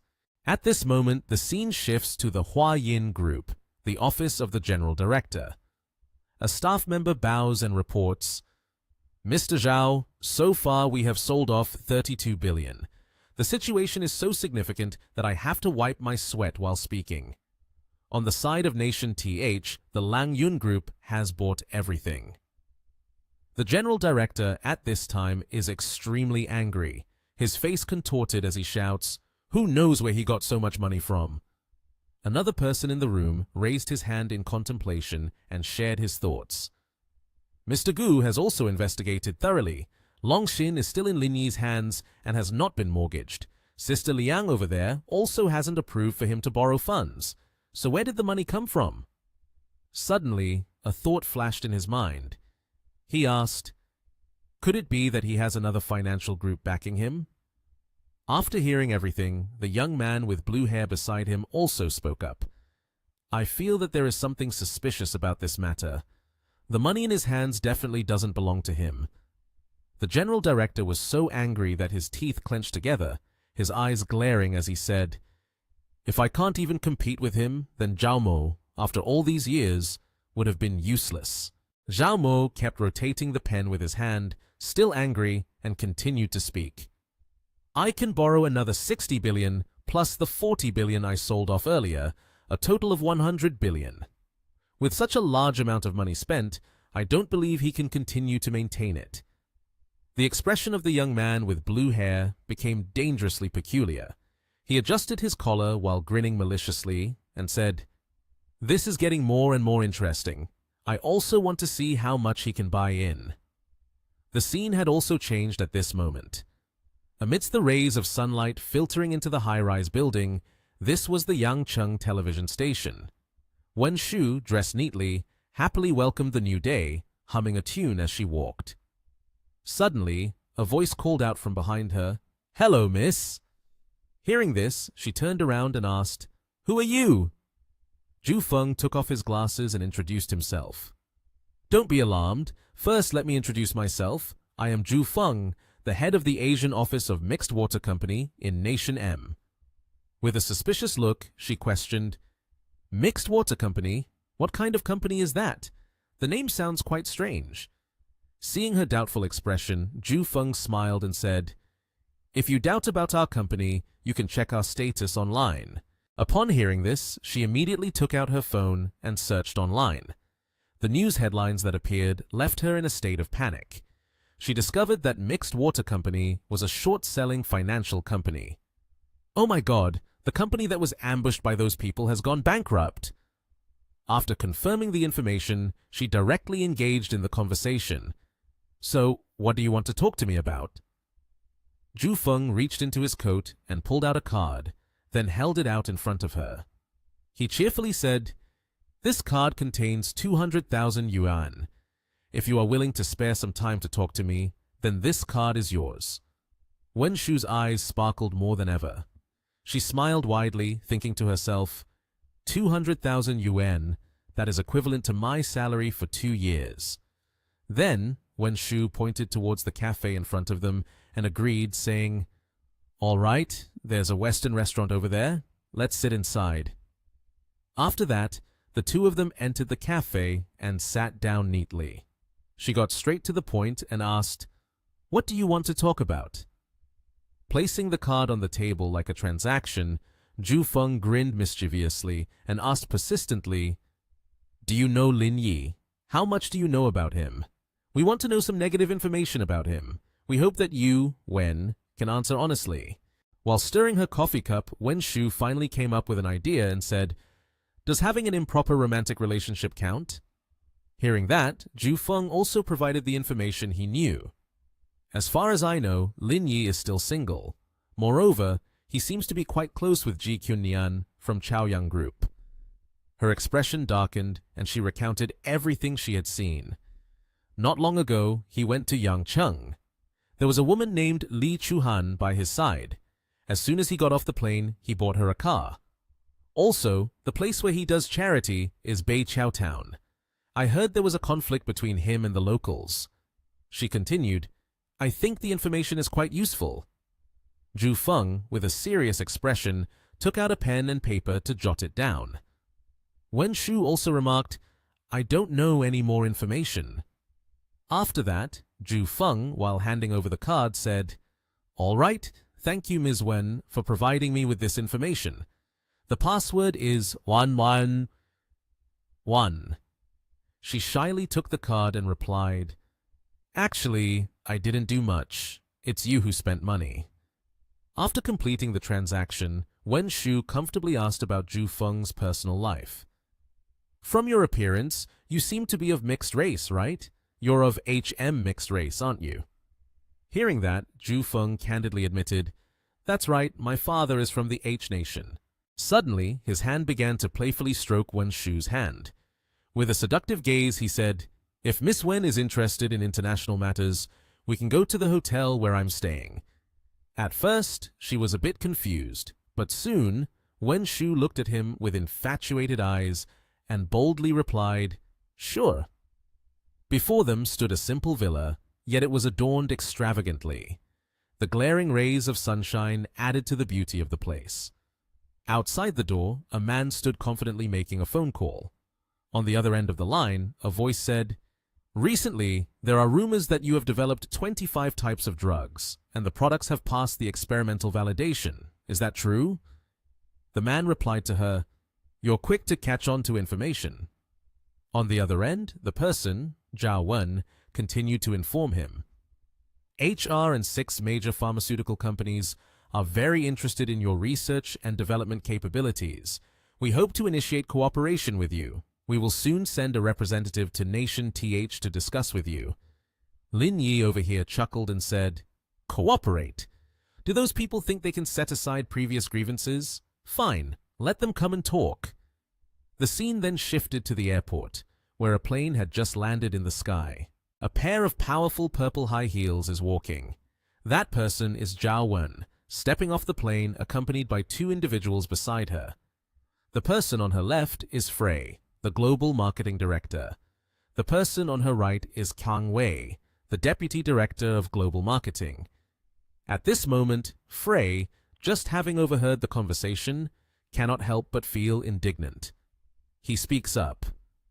This Zhao Lin Yi guy is too reckless. As they exit the airport, Frey criticizes further. He doesn't even bother to greet us properly. Hearing the discontent around her, Zhao Wen glances at Frey and responds, The formulation he proposed can replace ibuprofen and 25 other medications. Mr. Frey, it's no surprise that he doesn't pay us any attention.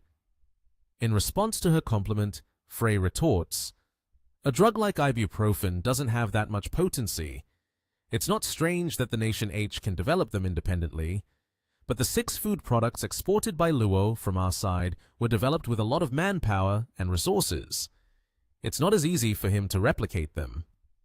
As soon as he finishes speaking, she turns on her heel. Then, turning back with an angry expression, she asks, Are you implying that the Nation H is deliberately spreading false information? It seemed that he had changed his way of thinking, but no, Frey responded bluntly. I guess they are deliberately spreading false information. To research 25 imported drugs in just 1 month. Isn't that a joke? At that moment, Zhao Wen's expression was one of complete helplessness in the face of such rebuttals, leaving her speechless. After that, she angrily turned and left, surprising everyone around her. Then she said, Don't underestimate the Nation H's technology as useless. At the time when traditional Chinese medicine was flourishing and thriving, modern medicine did not even exist. A familiar image appeared before her eyes, that of one of the largest companies. Lin Yi stood outside, listening on the phone. The voice on the other end reported, Boss, the market has stabilized. It seems that Zhao Mo has stopped dumping our stocks. Hearing this, he smiled with satisfaction. The caller added, The borrowed shares from Zhao Mo must be all gone now. Next, we should take advantage of the murky waters to bring the company into the market. Then he walked straight to the company's door and asked, Is everyone here yet? In response, the person on the other side cheerfully replied, Everyone is here. We are currently in a meeting. A moment later, the meeting room door opened, filled with brilliant light. Lin Yi then stepped in. As he entered, he cheerfully said, It seems that everyone is here. We can start the meeting now. Zhao Wen was also present here. When she saw him walk in, she happily introduced him to everyone. Let me introduce you all. The person standing before you is Lin Yi, the head of the cardiovascular surgery department at Huashan Hospital in this nation, and a renowned pharmaceutical expert. Hearing her introduction, his heart was filled with joy, and he smiled as if he had never smiled before. He said, "All right, let's get to the main topic. Besides ibuprofen, the remaining 25 finished drugs will pass through 123 clinical trial tests. The first phase will take a maximum of 6 months. Is there anyone overseas who can act as an agent?" As soon as he finished speaking, everyone below started to discuss eagerly. Zhao Wen beside him couldn't help but admire and said, "Although I live in Nation M, I have read through the 36 strategies. Your strategy is truly remarkable." A cough was heard from behind. Frey then introduced himself. "Mr. Lin, let me introduce myself. I am the Global Marketing Director of Luo." After he finished his introduction, Kang Wei also stood up respectfully and said, "I am Kang Wei, the Deputy Global Marketing Director of the People. Mr. Lin, we are mainly here this time to propose the establishment of a global research and development laboratory in Mingsu. I wonder if you have any thoughts on this matter." Hearing that, he immediately sat down on the chair, looking as relaxed as if he were at home. He rested his hand on his cheek and asked, "The clinic at Mingsu is already fantastic. Why are you all coming to find me, unless you are planning to set the location in Nation TH?" Frey's face suddenly darkened, his eyes filled with disbelief. Then he stood up firmly, looked at him, and said, "No way!" Lin Yi's expression was extremely determined, his eyes filled with killer intent. He responded, "No way, then get lost." The shocking words left everyone in the room astonished and stunned. Seeing the situation becoming tense, Zhao Wen quickly stepped in to mediate, saying, "Regarding the choice of research facility, we will need to discuss it before making a decision. Mr. Lin, do you have any further requests?" Without beating around the bush, he straightforwardly stated, "I will participate in the research and development of the drugs. However, the drugs at this research center, when sold in the Nation H market, must not be priced more than 50% of the production cost. As for other markets, you can set the prices as you see fit." His demands had reached a peak, making Zhao Wen's face show irritation as he said, "This request is somewhat excessive." Not stopping there, he continued, "Moreover," she looked at him in confusion. Then Lin Yi added, "I hope you will unite with pharmaceutical companies around the world to reduce the price of certain rare disease medications to 2/3 of the original price, but only for the Nation H area." Kang Wei was in shock, unable to believe his ears, exclaiming, "Reduce the price of rare disease medications?" Zhao Wen, with a puzzled expression, asked, "Lin, can you provide a few specific names of the rare disease medications you are referring to?" "That would also help us take another step in our discussions," he replied. He pondered for a long moment before naming a few. For example, nosinonate. "I hope the prices of these medications can be reduced to 2/3 of the original price."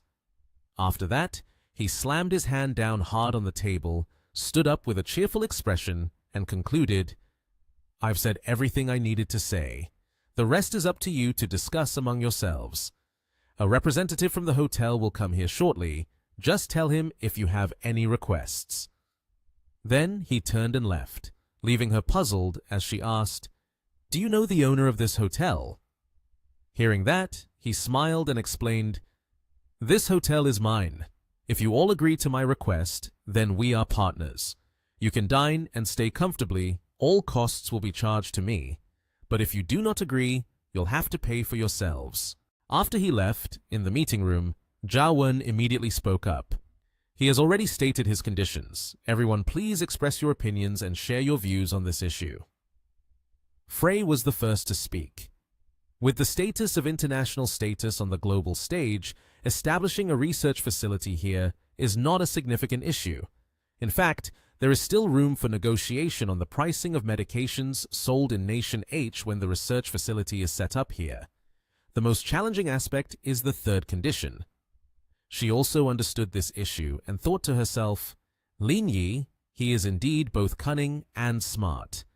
He is betting on the ambitions of capitalists and wants us to pressure other smaller factories for his own benefit, forcing them to sign agreements to lower prices. At this moment, Kang Wei was extremely indignant and spoke up. But doing so is completely unethical. By acting this way, he will drive this cooperation to a dead end. In response to everyone's objections, Zhao Wen seemed to reconsider and expressed her viewpoint. Lin Yi's approach is not without justification. Then she added, "Struggling with your decisions in front of capitalists, ethics are merely discarded items. Look, does a nation with power ever mention righteousness? Has it ever talked about ethics with you?" Frey, upon hearing this, slammed the table angrily.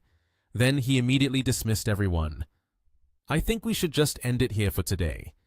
We will convey Lin Yi's message to the headquarters and wait to see what the headquarters thinks."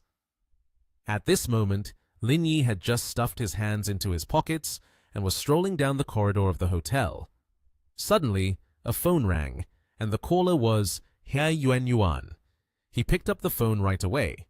On the other end of the line, she was in a panic as she reported, "Boss, Zhao Mo has started selling again. In less than half an hour, they've dumped 2 billion. His expression could not hide his panic. He exclaimed, "What? In half an hour, they've sold off 2 billion? At that moment, the door suddenly swung open and Lin Yi walked in. Everyone had been playing for a long time and exclaimed, "Boss, you're here." His face was now quite serious. This situation had exceeded his calculations. He immediately asked what the current status was. Yuan reported, "They've sold another 500 million. The speed is too fast. It's very unusual." She was analyzing on her computer while expressing her thoughts. Could it be that they are trying to satisfy the investors, causing them to follow the trend, which is why they are selling in large quantities? One person in the team was typing while mentioning, "There isn't much negative information online, and the widespread selling off by investors is unlikely to happen." He then rested his hand on his chin, deep in thought. If we look at it that way, it's very possible that more capital will join this game. Yuan, following that analysis, said in a panic, "Boss, if we view it this way, then this game is no longer just you solo against Zhao Mo. It has turned into a game involving multiple players. Our account still has about 25 billion yuan left, but at this rate, we can't maintain it for much longer. The situation is quite serious." Everyone else fell into a heavy silence. Suddenly, he snapped back to attention, sighed in relief, and reassured them. "It's okay." Then he pointed and laid out his plan. "For every amount sold, we buy back the same amount. You all just need to focus on doing your jobs well." Saying that, he waved his hand and added, "I'm going to relax for a bit." Watching him walk away, Yuan thought in a panic, "Boss, truly a boss. He can remain so calm." After leaving, he picked up the phone and called Liang Jinming. As he walked, he spoke to the person on the other end of the line. "Please help me get in touch with the bank. I want to mortgage Long Sin." At this moment, the sky was beginning to darken. In the sky, magical lights started to appear. A lavish villa was lit up, and in the karaoke bar, the colorful lights were very striking. People were laughing and chatting, raising their glasses. One of them spoke up and asked, "Is someone trying to help Zhao Mo at this time? Could it be one of the 4 young masters of Yanjing?" Lin Yi laughed, but was also quite curious about the group. Who are the 4 young masters of Yanjing? Qin Han beside him had to chime in. "The one with the best background is Zhao Mo. The one with the most power is their boss, Gu Changchuan. Moreover, he is also very fierce in fights. The other one is Sun Si, who is also one of the wealthier ones, but none of them are as wealthy as the Zhao family." It seemed he had figured something out and calmly stated, "If it's not Zhao family money, then to clarify this matter, their borrowed shares will probably not exceed Zhao Mo's, about 40 billion. After hearing the conversation from others, Gao Zongyuan did not get lost in thoughts. So at that time, the highest shares they held would be from 100 billion to 130 billion yuan. It seems that Zongyuan has thought of something and happily asked Qin Han, "Before, you had 72 billion in hand, and now you need to add 50 billion, making a total of 122 billion. That should be enough to play with them, right? Hearing this, Chin Han happily patted him on the shoulder. We can give you an additional 100 billion. Playing with them is not an issue. He replied with joy, That's a piece of cake. I don't need your support. I can handle it myself. But at that moment, Chin Han put his beer down on the table and angrily shouted, You really are a stubborn mule. Do you really want to play 1 against 4? Do you think you're a god or something that just one sentence can make the president of nation M kneel? Everyone present burst into hearty laughter. Suddenly, his phone vibrated and the caller was Ji Kyun-nian. As soon as he answered, the voice on the other end hurriedly asked, Where are you? He honestly replied, I'm at the Metropolis having drinks with Chin Han and the others. Then she added, Wait for me to come there. Drink a little less, okay? As soon as she finished speaking, amidst the vibrant nightlife of the city, she dressed lavishly, prepared, and ready to go. The moment she stepped into the lobby, she immediately caught everyone's attention. The people present couldn't help but whisper, Look, what a beauty! A guy approached to make conversation. Are you here alone, beautiful? Then he lewdly suggested, Would you like to have a drink? The alcohol here. You'll enjoy it. I guarantee you'll be satisfied. Hearing this, she immediately declined. No thanks. Please make way. The guy wouldn't back down and even attempted to touch her. Don't be so uptight. You came here to have fun. Are your breasts real or fake? The teasing words made her extremely angry, and she slapped him hard while boldly saying, Show some respect. The slap struck him hard, leaving him with a swollen cheek, feeling both pain and anger. He glared and shouted, You dare hit me! At that moment, the familiar sound of footsteps echoed, catching her attention. The newcomers were none other than the main characters group, appearing with an incredibly cool demeanor, all of them looking very slay. Lin Yi coldly threatened, If you touch her, I will bankrupt your entire family. Knowing the seriousness of the matter, he was stunned like a soul lost, repeatedly gasping and calling out Mr. Chin's name. Faced with Lin Yi's furious demeanor, he knew to bow his head and apologize. Mr. Chin, I'm sorry. I didn't know this girl was your friend. I was blind. Please don't hold it against me. Hearing this, Mr. Chin kicked the guy away and angrily shouted, Get out! Don't let me see your face again! At this moment, everyone had already entered. Everyone cheerfully called Kyun-nian sister-in-law, and she shyly replied, I won't disturb you all, okay? Suddenly, an arm wrapped around Kyun-nian's waist. Lin Yi at this moment kept showing off their affection for everyone to see, and the two looked at each other deeply. Then he spoke. Did you rush here because something urgent has come up? She put on a worried expression and confessed. Yuan said the situation with you isn't good. I gathered together 3 billion. Do you think that's enough? If not, I'll think of another way. With this amount of money, he couldn't help but wonder, where did you get this money from? Don't tell me you mortgaged the company. Being hit by the truth, Kyun-nian's face darkened, admitting the reality. I've mortgaged the company for 3 billion, but I feel it's not enough. I will have to think of another way. Witnessing this situation, his friends couldn't help but lament, Why does this scoundrel only meet such good women? Kyun-nian extended the card in her hand, but he resolutely refused to take it. Lin Yi declined and said, This is just a small matter. You just consider it for fun. Quickly return the money. At this moment, Kyun-nian's expression was extremely determined, mixed with a hint of anger. She frowned and shouted, I can't let them bully you! Seeing her like this made him pause for a moment, speechless. Then he gently placed his hand on her cheek. In response to her anger, Lin Yi maintained a calm gaze, like a protagonist in a story. The two drew everyone's attention with a display of affection. Lin Yi gently expressed, I've already arranged everything. You don't need to worry about me. Liang Jinming, holding 2 glasses of water, also joined in. Sister-in-law, don't worry. We've managed to gather over 10 billion yuan for Lin already. This time, there won't be any problems. Seeing this, Zhong Yuan chimed in, continuing in front of everyone's tension. That's right, sister-in-law. Let me pour you some wine. After a night of burning bright, time has passed. At this moment, it was morning, and in a hospital, Li Chuhan was reading a report on the monitoring plan for surgical wound infection control.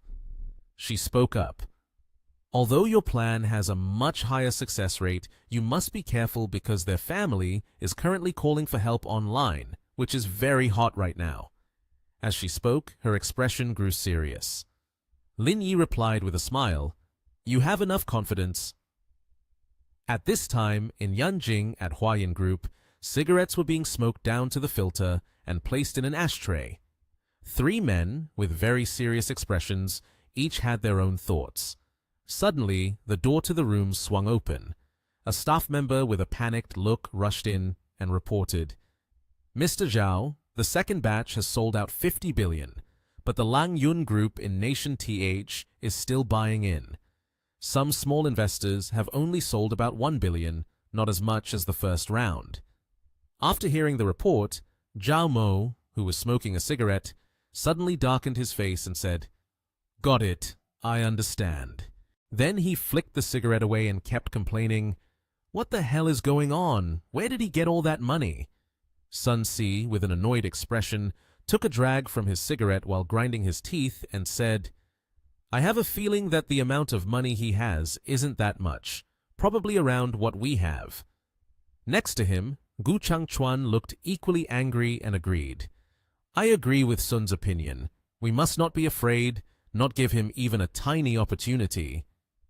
With his sharp eyes showing danger, he lowered his head and said, "Has there been any new development from the mixed water company? Once they join this game, Lin Yi's reputation and character will surely collapse completely." The scene of the grand, magnificent, and colorful city unfolded before their eyes. On this side, Yuan was also discussing with Lin Yi. "Boss, the market has stabilized again. It seems Zhao Mo is temporarily halting sales." He showed a victorious expression, smirking as he said, "They must have run out of clean rice and money." Announcement to the entire Lang Yun Group. The Mixed Water Company is preparing to join this game.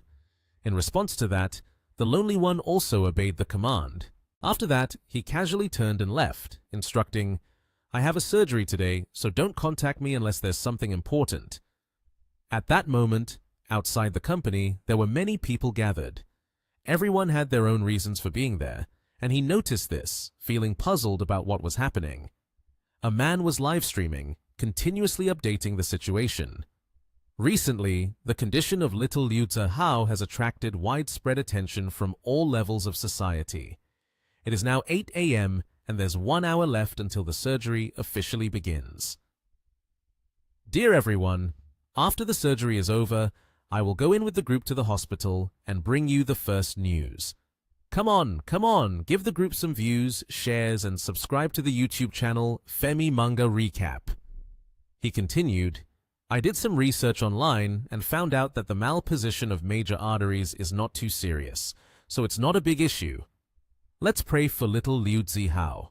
Everyone, pay attention to me. Just add 10,000 more subscriptions to the channel and I will take you all inside." In response to what he said, Lin Yi was extremely curious. What is happening? He then entered the hospital and put on a white coat. Qiuhan anxiously asked, "Lin, when you arrived, did you see any reporters outside?" His expression became more serious, and he announced, "Tell the security staff to stop anyone unrelated to this from coming in. Don't let anyone in." Upon hearing that, she was extremely panicked, unable to believe her ears. "Stop them outside? If you block them outside, I guess their mood will explode." While following him closely behind, she kept murmuring her advice. "Lin Yi, think again. They just want to widely promote and bring attention to this rare disease." In the midst of that annoyance, Lin Yi was extremely angry and stated, "What they care about the most is to get as much information as possible, thereby gaining more interactions." Then he turned his sharp gaze towards Xiaoxin and hinted, "The buns are very delicious, but if they get a bit of blood on them, then the buns won't taste good anymore." Hearing those strange words sent chills down her spine. She turned and ran away, saying clearly while running, All right, Lin, I will go notify right away. From inside the patient room, a voice sounded. The chief surgeon has arrived. Then he walked slowly to the patient's family and said, Don't worry. His expression at that moment was more affectionate than ever. He kept assuring, I promise, in accordance with my professional ethics and personal credibility, that I will perform this surgery seriously. You can rest assured. After reassuring the patient's family, he bent down with a gentle expression and stroked the boy, soothing him with sweet words. Wait for me in the operating room. In response to this situation, the boy's parents suddenly fell to their knees in panic, repeatedly saying, Director Lin, thank you. Seeing this, he urged them not to do that and to quickly stand up. Then he turned around and left with Li Chu-han. Suddenly, something caught the attention of the two, making them turn back with a look of panic. All the reporters who had rushed in earlier seemed eager to devour them. These people kept pointing their cameras forward and shouting, Could there be a secret you don't want anyone to know?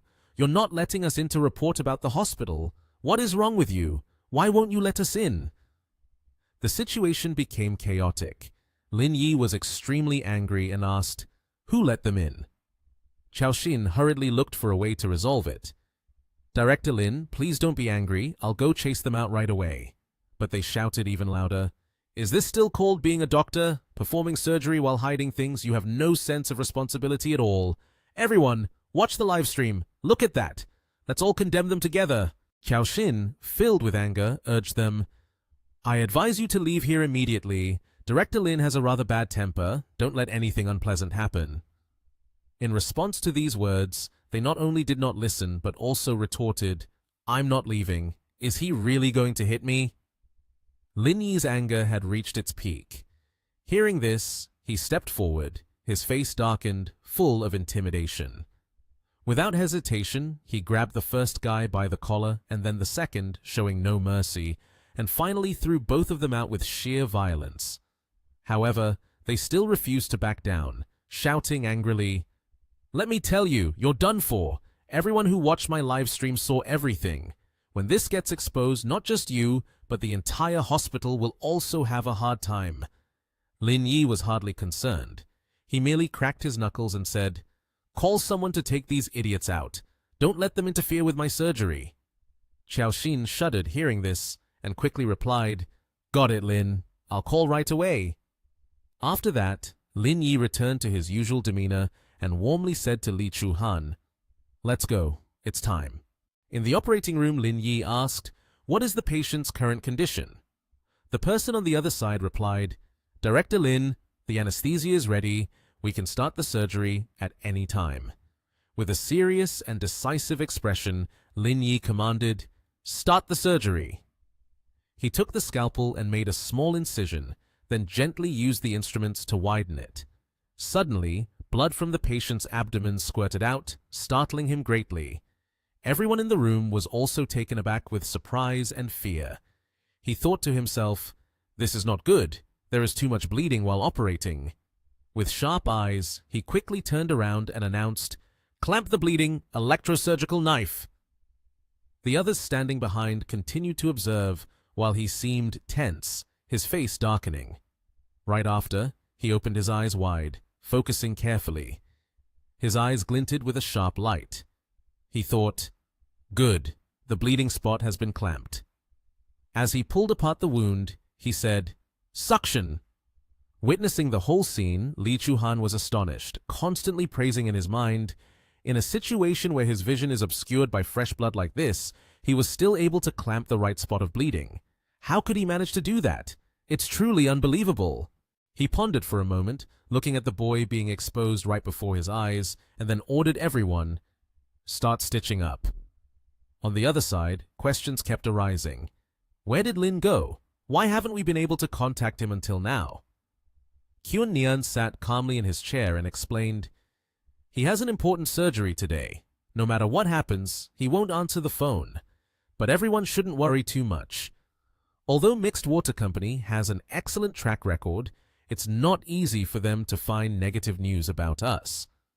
Yuan from behind added, The Langyun Group in Nation TH has nothing to do with the market and has no major issues with their financial reports. This is precisely why they are digging for negative news, just like the previous case of the coffee begging scandal, which fell sharply in value because of it. Suddenly, a panicked person rushed in to announce, "Miss G, it's not good. A lot of negative news about us has appeared on Weibo. You should go check it out." Upon hearing this, everyone hurriedly turned around. Ji Kyun-nian immediately sat down at the computer, and upon seeing the negative news, her expression darkened. They reported, CEO Langyun has had illicit relationships with many women. The CEO of Langyun Group in Nation TH is Lin Yi. A month ago, he abandoned his official girlfriend to go to Yangcheng with another woman and stayed in the same hotel room. That woman's full name is Li Chu-han, a well-known head of the Department of External Information in the country. This has led to the emergence of many hashtags trending online. "It is outrageous to spread such fake news," said the woman with short dark hair, crossing her arms and sneering. Meanwhile, Ji Kyun-nian remained silent, staring at the screen. "I will go to the legal department now and ask the lawyer to send them a letter. This is a complete attack on personal character," said a man wearing square glasses angrily, catching the attention of the woman and startling Ji Kyun-nian. "You don't need to handle it," she said slowly, moving the mouse in her hand. "At that time, I will let the Public Relations Department of Chaoyang Group clarify this matter. The rumors will disappear on their own," she said. Ji Kyun-nian turned to look at the two, and they spoke calmly. On the screen, news flashed such as, "CEO of Langyun Group in Nation TH assaults villagers in Beiqiao Town, and our country successfully launched the 8th spacecraft, along with other dangerous violent incidents." On the news, it currently states, "Lin Yi injured 2 wealthy young masters, and to this day remains at large.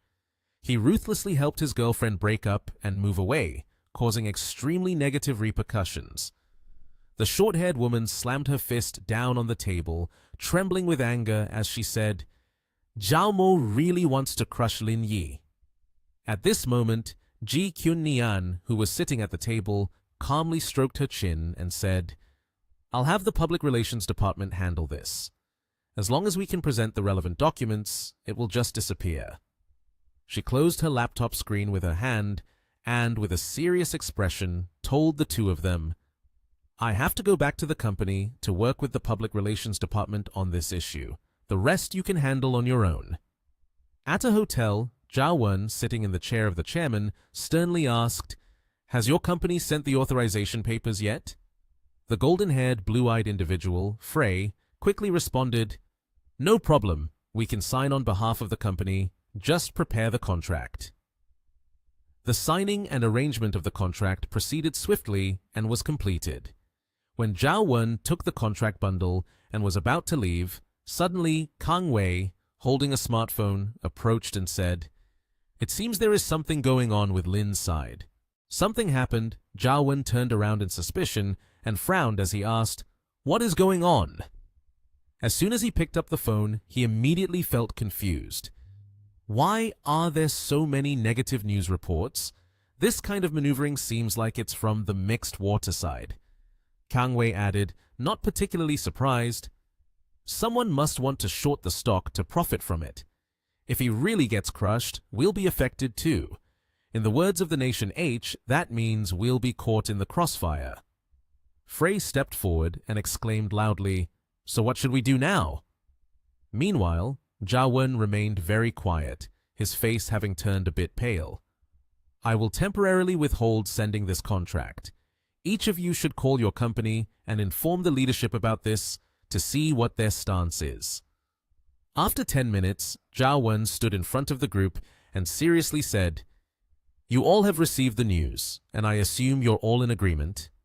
Kang Wei immediately nodded and said, "Let's sign the contract first. They'll handle the matters later. The results are in, so I'll take the contract over." She held the stack of contracts and continued, "Everyone prepare a little. We might have to go back to the country tomorrow."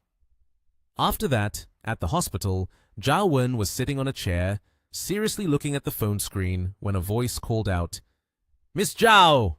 Zhao Wen was a little startled, looked up, and quickly responded, "Hello, miss." She spoke to the woman in front of her, Liang Ruoshu, who then shook hands with Zhao Wen. Zhao Wen did not forget to smile gently and say, "I have something to discuss with Lin, but he is currently in surgery, so I can only wait here." Suddenly, Liang Ruoshu's face darkened slightly, accompanied by a wave of hostility, making Zhao Wen feel puzzled. Don't tell me Lin Yi is trying to flirt with Zhao Wen. Liang Ruoshu thought to herself, "Are you also here to find Lin Yi?" Zhao Wen gently asked as the two sat down on a bench. "Are you also here to find Lin Yi?" Liang Ruoshu replied, "The child undergoing surgery in there has recently garnered a lot of attention, so I came to see how things were going." The door to the operating room opened, and at the same time, two figures, one male and one female, rushed over. The voice of a family member of the patient, an elderly woman, rang out. "How did the surgery go?" The female doctor pulled down her mask, sweat glistening on her forehead, and replied, "The surgery was very successful. You two shouldn't stand here anymore. You can go to the ICU room to wait for your child." "Where is Lin Yi?" the worried man asked. The doctor answered, "Lin Yi is in the operating room, so exhausted that he can hardly move. This surgery was very intensive. Other normal doctors wouldn't be able to endure it for 3 to 4 hours. "Can I go in and see?" they asked. That person asked, but hesitated for a moment before answering. Lin Yi was sitting on the ground right next to the operating room door. When the door opened, Liang Ruoshu stepped in wearing white sandals, and Lin Yi asked, "Why did you come here?" She asked back, "Isn't it because I'm worried about you?" Liang Ruoshu bent down in front of him and sweetly said, "You must be very tired, right?" Then she took a handkerchief and wiped his cheek. Lin Yi replied, "I'm too exhausted. Surgery is truly not something humans should do. It drains me a lot." Liang Ruoshu anxiously said, "Don't talk nonsense."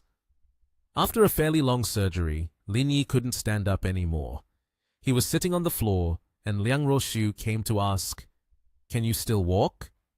"My legs are completely weak now," Lin Yi replied, worried. She looked serious and concerned. "What happened?" Lin Yi joked, "You wait until I recover completely. I will let you experience what weak legs feel like." "You're not being serious anymore," Liang Ruoshu said. She continued, "Let's go. I'll help you." Ruoshu supported his waist and helped him walk.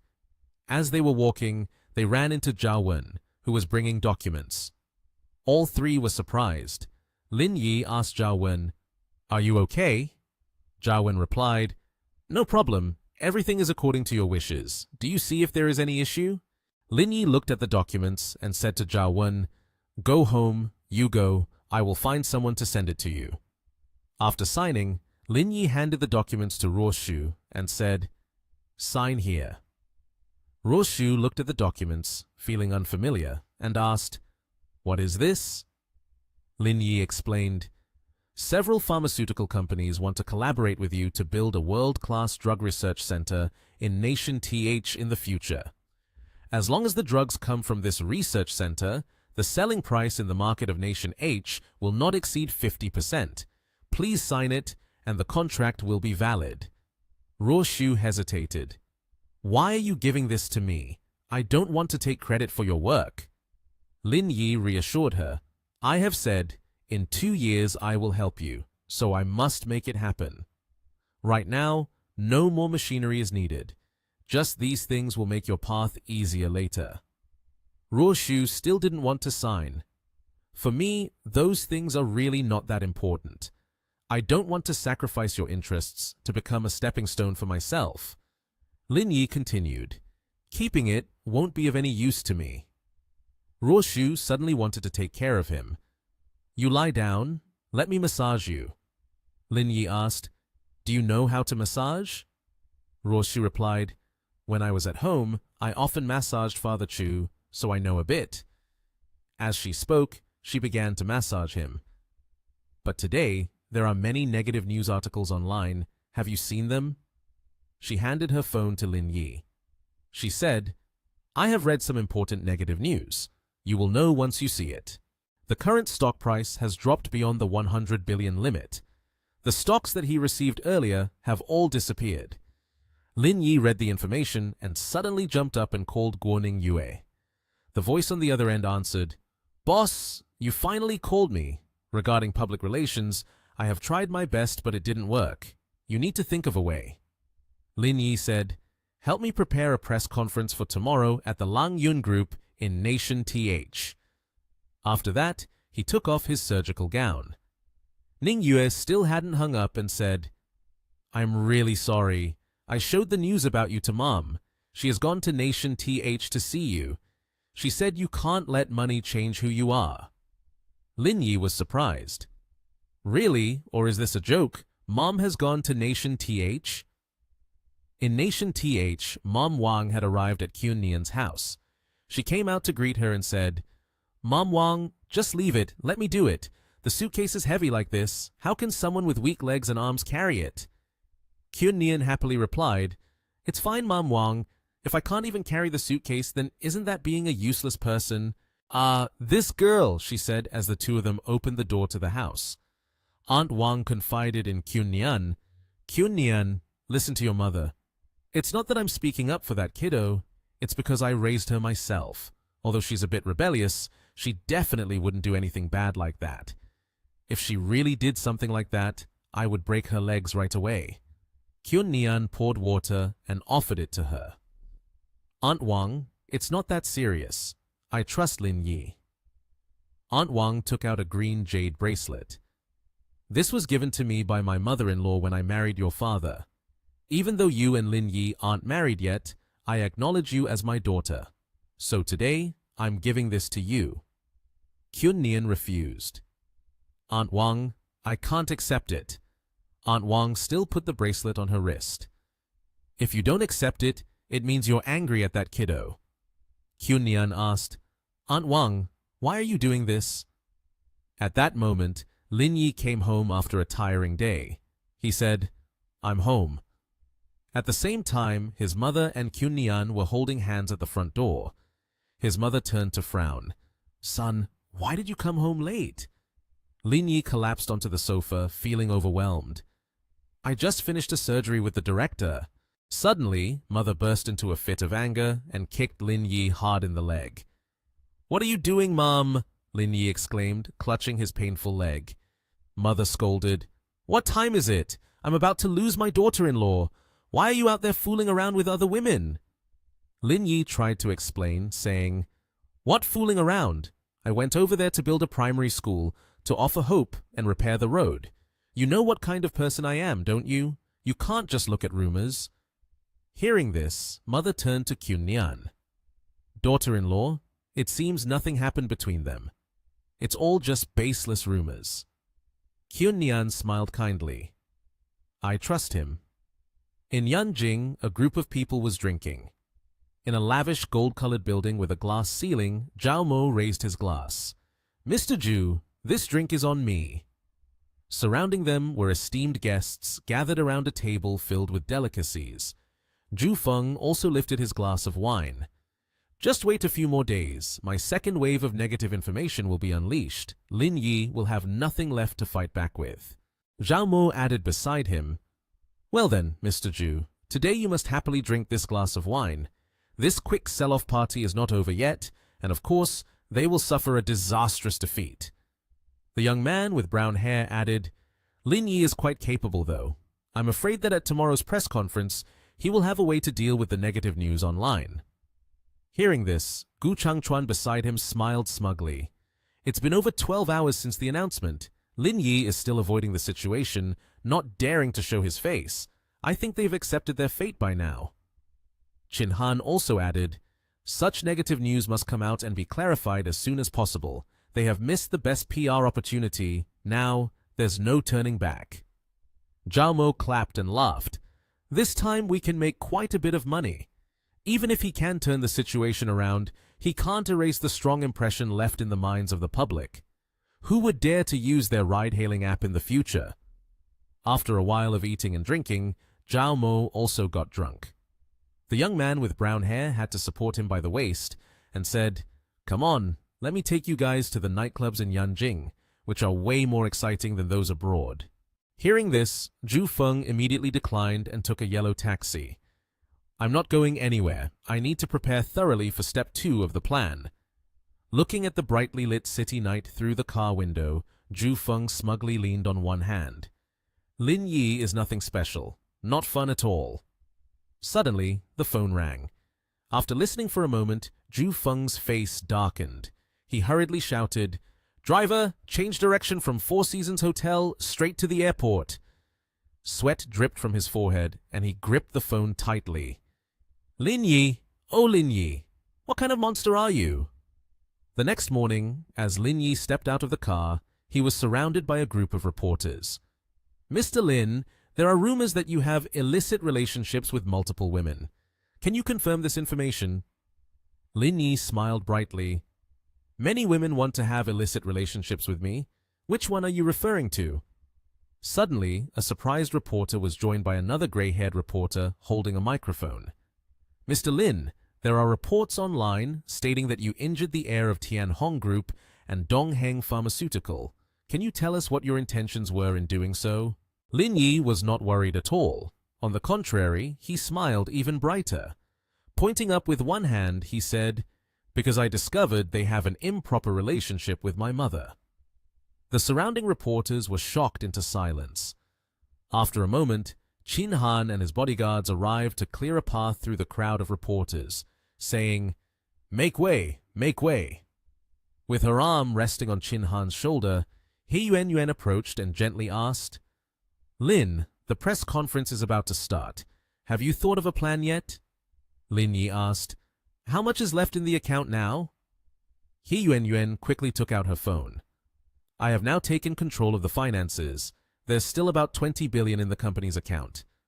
Lin Yi rubbed his chin thoughtfully. "The Qin Han Group invested a total of 13 billion in us, and Kyun Nian added 3 billion. Is that everything accounted for? Then you and Qi Xianzhao go to the bottom of the stock market." Yuan was surprised. "Boss, are you sure you want to spend all that money?" Lin Yi said, "Yes, just listen to me. Spend it all." With that, Lin Yi gradually walked toward the door. The two of them followed as Lin Yi directed. Suddenly, Zhao Wen approached. "Lin, everything has been handled. Additionally, there's someone I want to introduce to you." Lin Yi curiously asked, "Who is it?" The sound of footsteps drew closer, and it turned out to be Zhu, who wanted to negotiate. "Allow me to introduce myself. I am Zhu Feng, the head of business in Asia Pacific for Mixed Water Company." Hearing that, Lin Yi immediately held up the card that Zhu Feng had given him. "Did you come here to watch a play? If so, I'll assign you a front row seat." Zhu Feng replied in a panic. No, I came here today to address the misinformation we previously released, and I will clarify it at this press conference. We sincerely apologize for the impact it has caused you." Upon hearing this, Lin Yi was even more surprised. He turned to Zhao Wen and asked, "Apologize? What exactly is going on? Can you explain it to me?" Zhao Wen happily explained, "Our 6 major pharmaceutical companies have joined forces, creating immense pressure on their side. With such pressure, they naturally have to come forward and apologize." Lin Yi asked, "Are you worried that this incident will affect our cooperation?" Zhao Wen replied, "That's right. If we have reached a cooperation, then the major pharmaceutical companies certainly do not want to see their interests snatched away." Hearing these developments unfold, Lin Yi felt even more confident. "My own big knife has not even shown up yet, and someone is already helping to bring the prey right in front of me to be slaughtered. I don't need to participate in this press conference anymore. You go meet with the person in charge of Lingyun Group Nation TH to resolve this." "Yes, Mr. Lin," Zhao Wen replied. After walking a few steps, Qin Han approached. "Are you really going to just walk away like this?" Lin Yi replied, "He has already come forward himself. I'm just wasting time here. If I don't show up now, it might leave everyone with endless thoughts. That effect is much better." Qin Han then reached out. "I just feel like you're overreacting." A moment later, the conference room was crowded with people coming and going. Gao Jingju and her father had already taken their seats. So many people came as a surprise to my father. Gao Jingju said, I guess quite a few people are here because Zhao Mo reached out to them. In the rapid sale battle, this is the most critical part. He can't afford to miss it. A moment later, Ding Xin, dressed in a beautiful black dress, stepped up to the podium.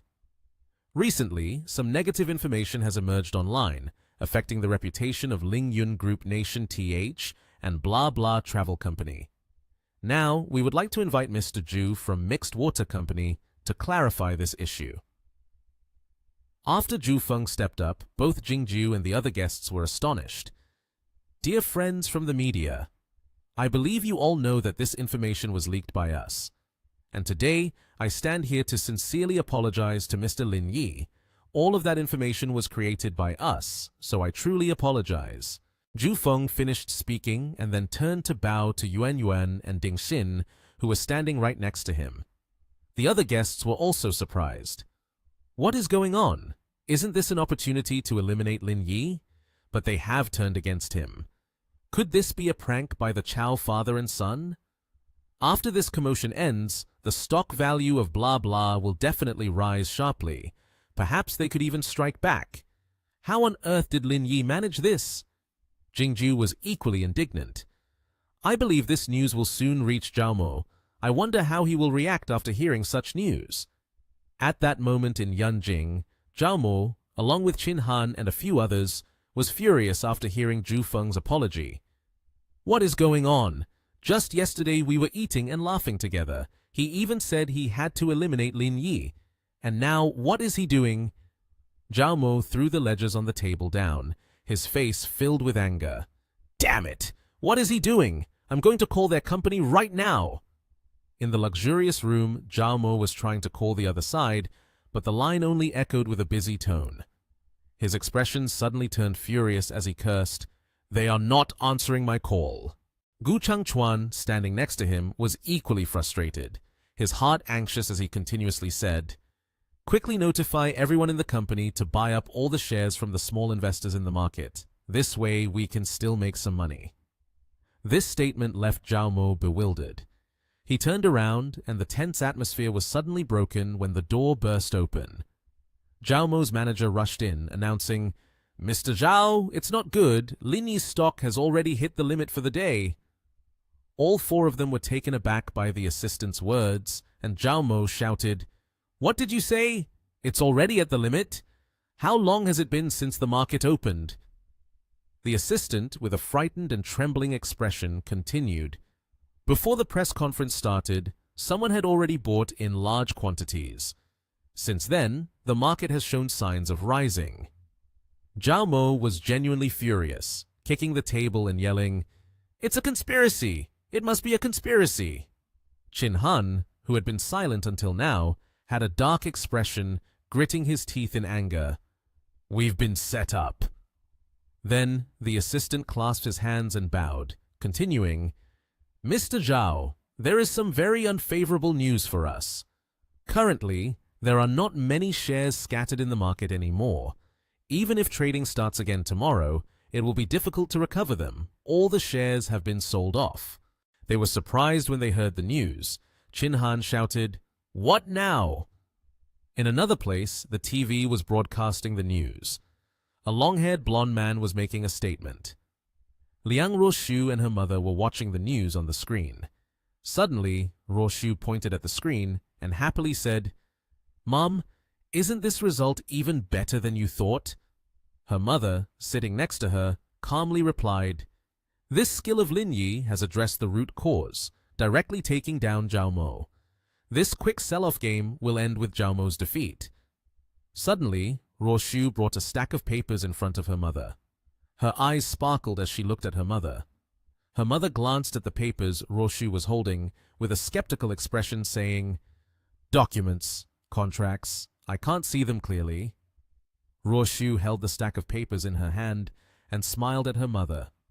This is the contract of 6 major pharmaceutical companies that will cooperate with Lin Yi to establish a world-class research and development center for drugs. Her mother sighed. No wonder the mixed water company turned against us at such a crucial moment. Have you told Uncle Chen about this? After hearing her mother speak, Ruoshu tightly closed her eyes and happily recounted, "Just now during work, I told Uncle Chen. He laughed and even said that Lin Yi should be rewarded well." Ruoshu's mother was startled, suddenly realizing something. She stood up, her face pale, exclaiming, "Oh no! Something has happened! If this blows up, even I won't be able to save him." Her actions made Ruoshu anxious and scared. She stammered, asking, "What exactly is going on?" Her mother immediately picked up the phone, her face serious, as she turned to her and said, "You need to call Uncle Chen right away. We have to do whatever it takes to calm this down. Give me Lin Yi's phone number." Ruoshu stared blankly with a confused expression. Her mother stood up, phone in hand, trying to call Lin Yi, but the phone kept ringing with no answer. Frustrated, she muttered, "What is this kid doing?" Elsewhere, Lin Yi had his phone on airplane mode, so he was completely unaware of what was happening.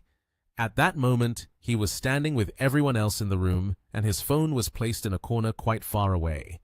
Chin Han smiled, a triumphant look on his face as he looked at the computer, saying to Lin Yi, "Hey Lin, take a look at the current prices, even if they have the ability to buy back all the shares." Chin Han continued, "But the interest that needs to be paid to the brokerage firm is also a large amount of money. They will definitely incur losses." Lin Yi stood there, smiling with satisfaction. His expression brightened. He adjusted his collar neatly and calmly replied, "The overall situation has been determined, and losses are certain, but we still need to see how much we will lose." Chin Han put his hands behind his head, leaning back in his chair, and turned his face towards him, saying, "But I feel that just doing this is not enough. We need to let the stock price rise to make it interesting." At this moment, Lin Yi placed his hand on his chin, as if he was pondering something. His face darkened, and his eyes seemed a bit sorrowful. "I think so too. I will start implementing it right now." Yuan suddenly spoke up, asking, "Boss, what is your plan?" The suddenness of the question startled Lin Yi, and he turned to respond. He began to assign tasks in a serious tone. "You go tell the PR department to announce to the outside that we are preparing to cooperate with Nation TH Racing to execute a sports car project. Then declare that we are partnering with Wangjiang Terminal to operate marine tourism services. Finally, collaborate with Peninsula Hotel to run dining services. Utilize all the resources we have at hand." Yuan blinked and gave a thumbs up in praise. "Boss, you are truly a genius. You could even think of this." Lin Yi, being complimented, felt a sense of pride. Chin Han laughed and said, "Then I will announce on my side that we are investing in the technology platform of your group. We will have advantages in land, sea, and air transport. We will announce it externally first to stimulate a more vibrant market." Lin Yi turned around and waved goodbye to the two of them. "I still have to go to the hospital. The rest is up to you guys." Switching to a scene in a large hospital, a cheerful woman came out to greet him. "Director Lin, you have arrived." Lin Yi decisively sat down and gently asked, "Sister Chen, are you busy? I'm here to request a resignation. Is it convenient now?" The person referred to as Sister Chen was slightly surprised, filled with questions in her mind. Resignation? Seeing her reaction, Lin Yi looked at her and explained, "I'm preparing to switch to a different job. Working at the hospital is too exhausting." Sister Chen understood his intention and replied, "It's fine to resign. I will provide you with the process and documents." After receiving the resignation documents, he held them in his hand, his expression extremely satisfied. Finally, Lin Yi picked up a pen and signed his name on the paper. Lin Yi, wearing a white-blue jacket with his hands in his pockets, was walking towards a hospital room. Just then, a nurse walked out from a room.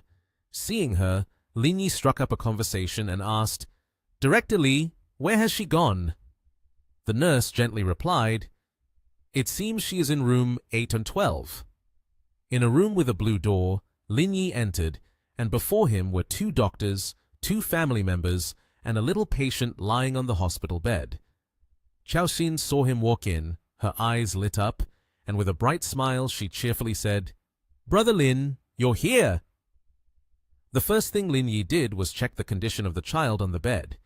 He placed his hand on the boy's forehead to check his temperature and asked, "How is the child's condition now?"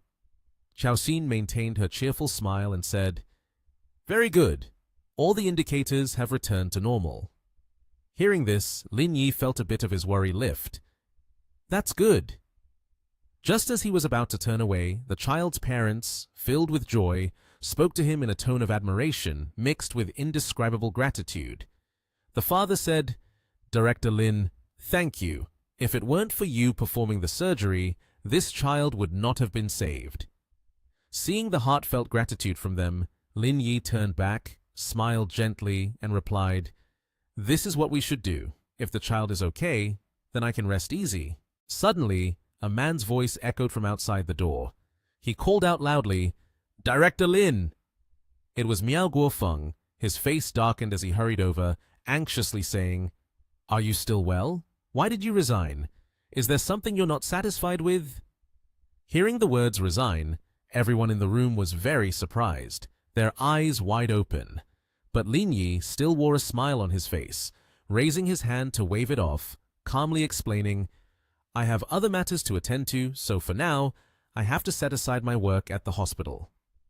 Xiaoxin, not knowing when, had tears welling up in her eyes. She wiped her tears while trembling and said, "Brother Lin, why did you leave so suddenly? It's just too abrupt." In response to her plea, Lin Yi's face was filled with helplessness.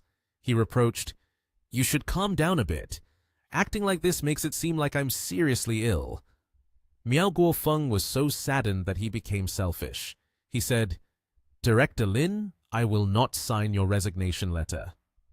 He began to lay out a pile of reasons to keep him. "I'll grant you a long leave. Whenever you decide to come back is up to you. Your position and salary will remain unchanged." Hearing that, it seemed Lin Yi's spirit wavered a bit. He clenched his fists, thought for a moment, but ultimately, Lin Yi helplessly reached back to scratch his head, accepting. "Then just give me a long-term leave. As for the salary, never mind. I'm not short on that money." Knowing that Lin Yi wasn't resigning, Miao Guofeng was excited, laughing heartily in response. "All right, let's do as you say then." Just as Miao Guofeng was about to turn and leave, suddenly the parents of the child on the bed leaned down and said, "Director Lin, thank you. We never expected your last surgery would be for our child. We don't know how to express our gratitude." Seeing this, Lin Yi quickly helped the two people up, replying, all right, don't be so sentimental. I'm off now." From the other side, Xiaoxin, with a tear-streaked face, was wiping her tears while sadly saying, "Brother Lin, I will miss you so much. Director Li will miss you a lot too." Leaving Lin Yi stunned, everyone said, "Director Lin, take care. Director Lin, goodbye, Director Lin." Lin Yi confidently stepped out amidst the regrets of everyone in the room. Li Chuhan's gaze held a hint of regret. She frowned, seemingly wanting to say something, but didn't dare to speak up. Unexpectedly, the door of the room opened. Liu Jingyu walked in, announcing, "President Miao, I just received information that an anonymous donor has contributed 30 million for the patient named Liu Zihao and left a message wishing the child a speedy recovery." Hearing this, Miao Guofeng and Li Chuhan both widened their eyes, frowning in astonishment. Someone donated 30 million?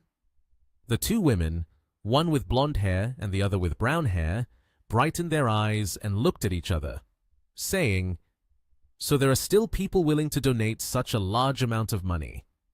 Lin Yi raised his hand to his nose, proudly smirking. "That money comes at just the right time.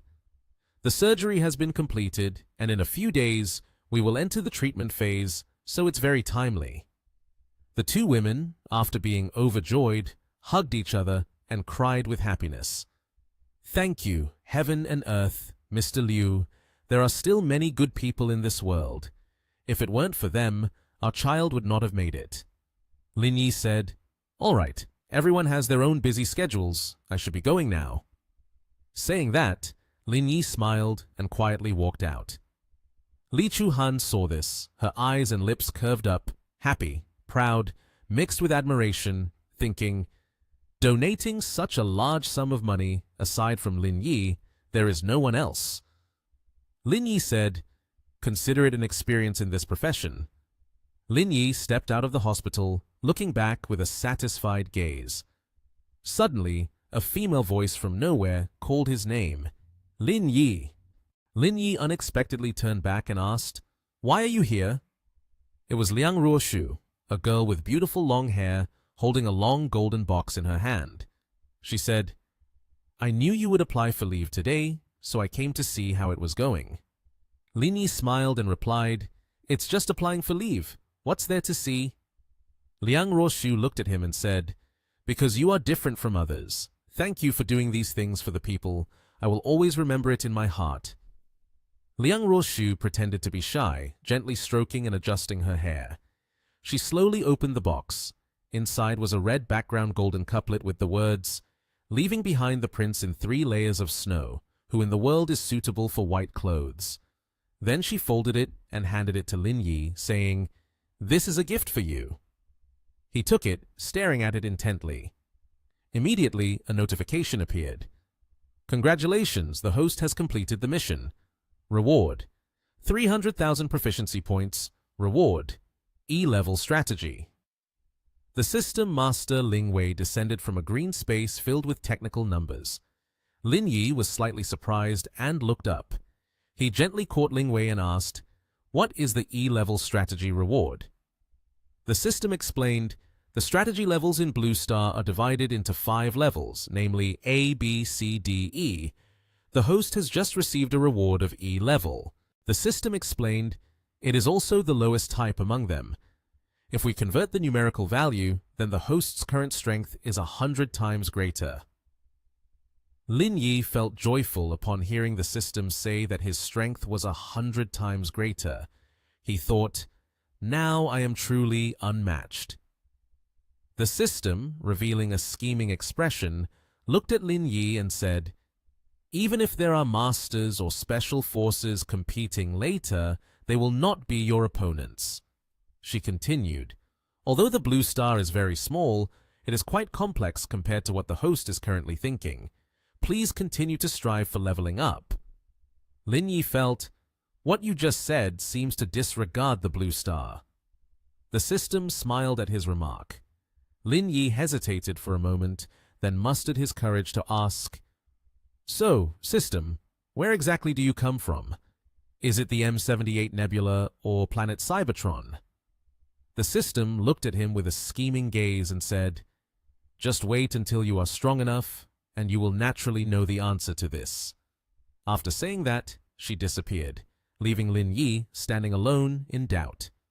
Suddenly, Ruoshu ran over and told Lin Yi to quickly call her mother. For the past few days, she had been trying to contact him, but couldn't get through. Lin Yi immediately took out his phone to call Su Yi. Upon hearing that her sister was looking for him for something, Su Yi asked him to end this matter immediately. This lesson has been enough for Zhao Mo and the others. Don't go too far, or you'll reach the limit of endurance. Lin Yi was surprised to hear Su Yi say that. He asked her, Aunt, are you worried about the Huayin group or the 4 great clans? If it's the Huayin group, then it's not a big deal. She was worried. But the business world is always fraught with risks. You can't touch the red line, or it will become a stepping stone for others. Lin Yi was silent for a moment. Then he replied irritably, all right, I understand. Just then, Wang Li hurriedly opened the door and rushed in to report to Su Yi. CEO Shen, it's not good. Su Yi, who was sitting at her desk working, wondered, I wonder what happened that made you so flustered. Wang Li immediately handed the iPad to Su Yi for her to see. The article reported that the 4th young master in Yanjing had lost to some rising newcomers in the field of technology. Su Yi was alarmed after reading just a few lines. She stood up abruptly and asked Wang Li, who wrote this article? Wang Li replied, the author submitted it under a pseudonym, and the IP address is from abroad. Su Yi speculated, someone must want to eliminate Lingyun Group Nation TH. She recalled, Previously, the International Center faced the same issue. Although the methods have changed, the tactics remain the same.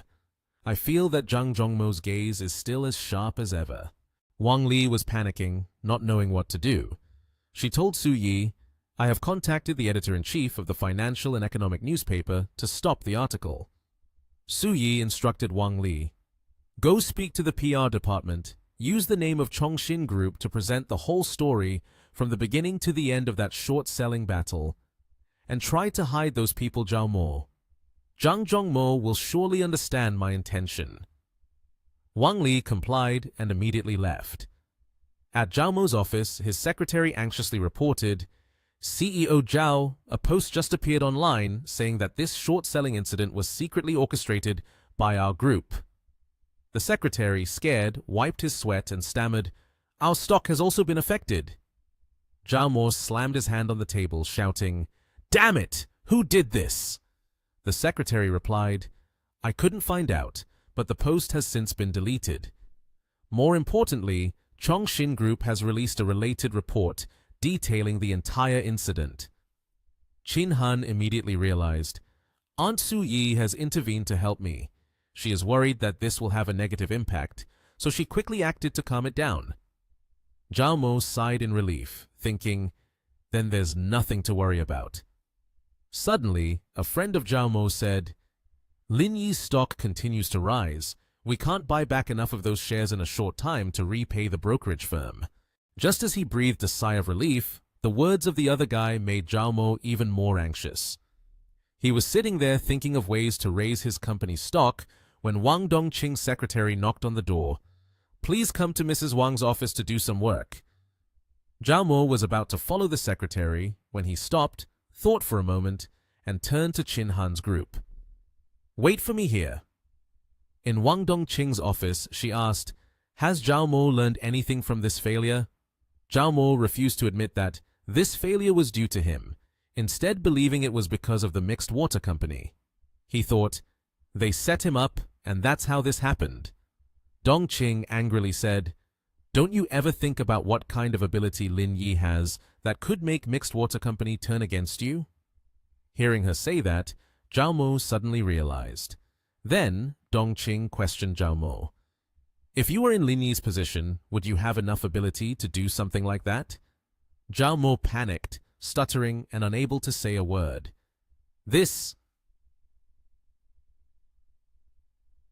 Wang Dongqing stood up seriously and said, "I just found out that Lin Yi is collaborating with 7 major pharmaceutical companies to establish a world-class drug research and development center in Nation TH. The drugs developed here will not be sold for more than 50% of the cost."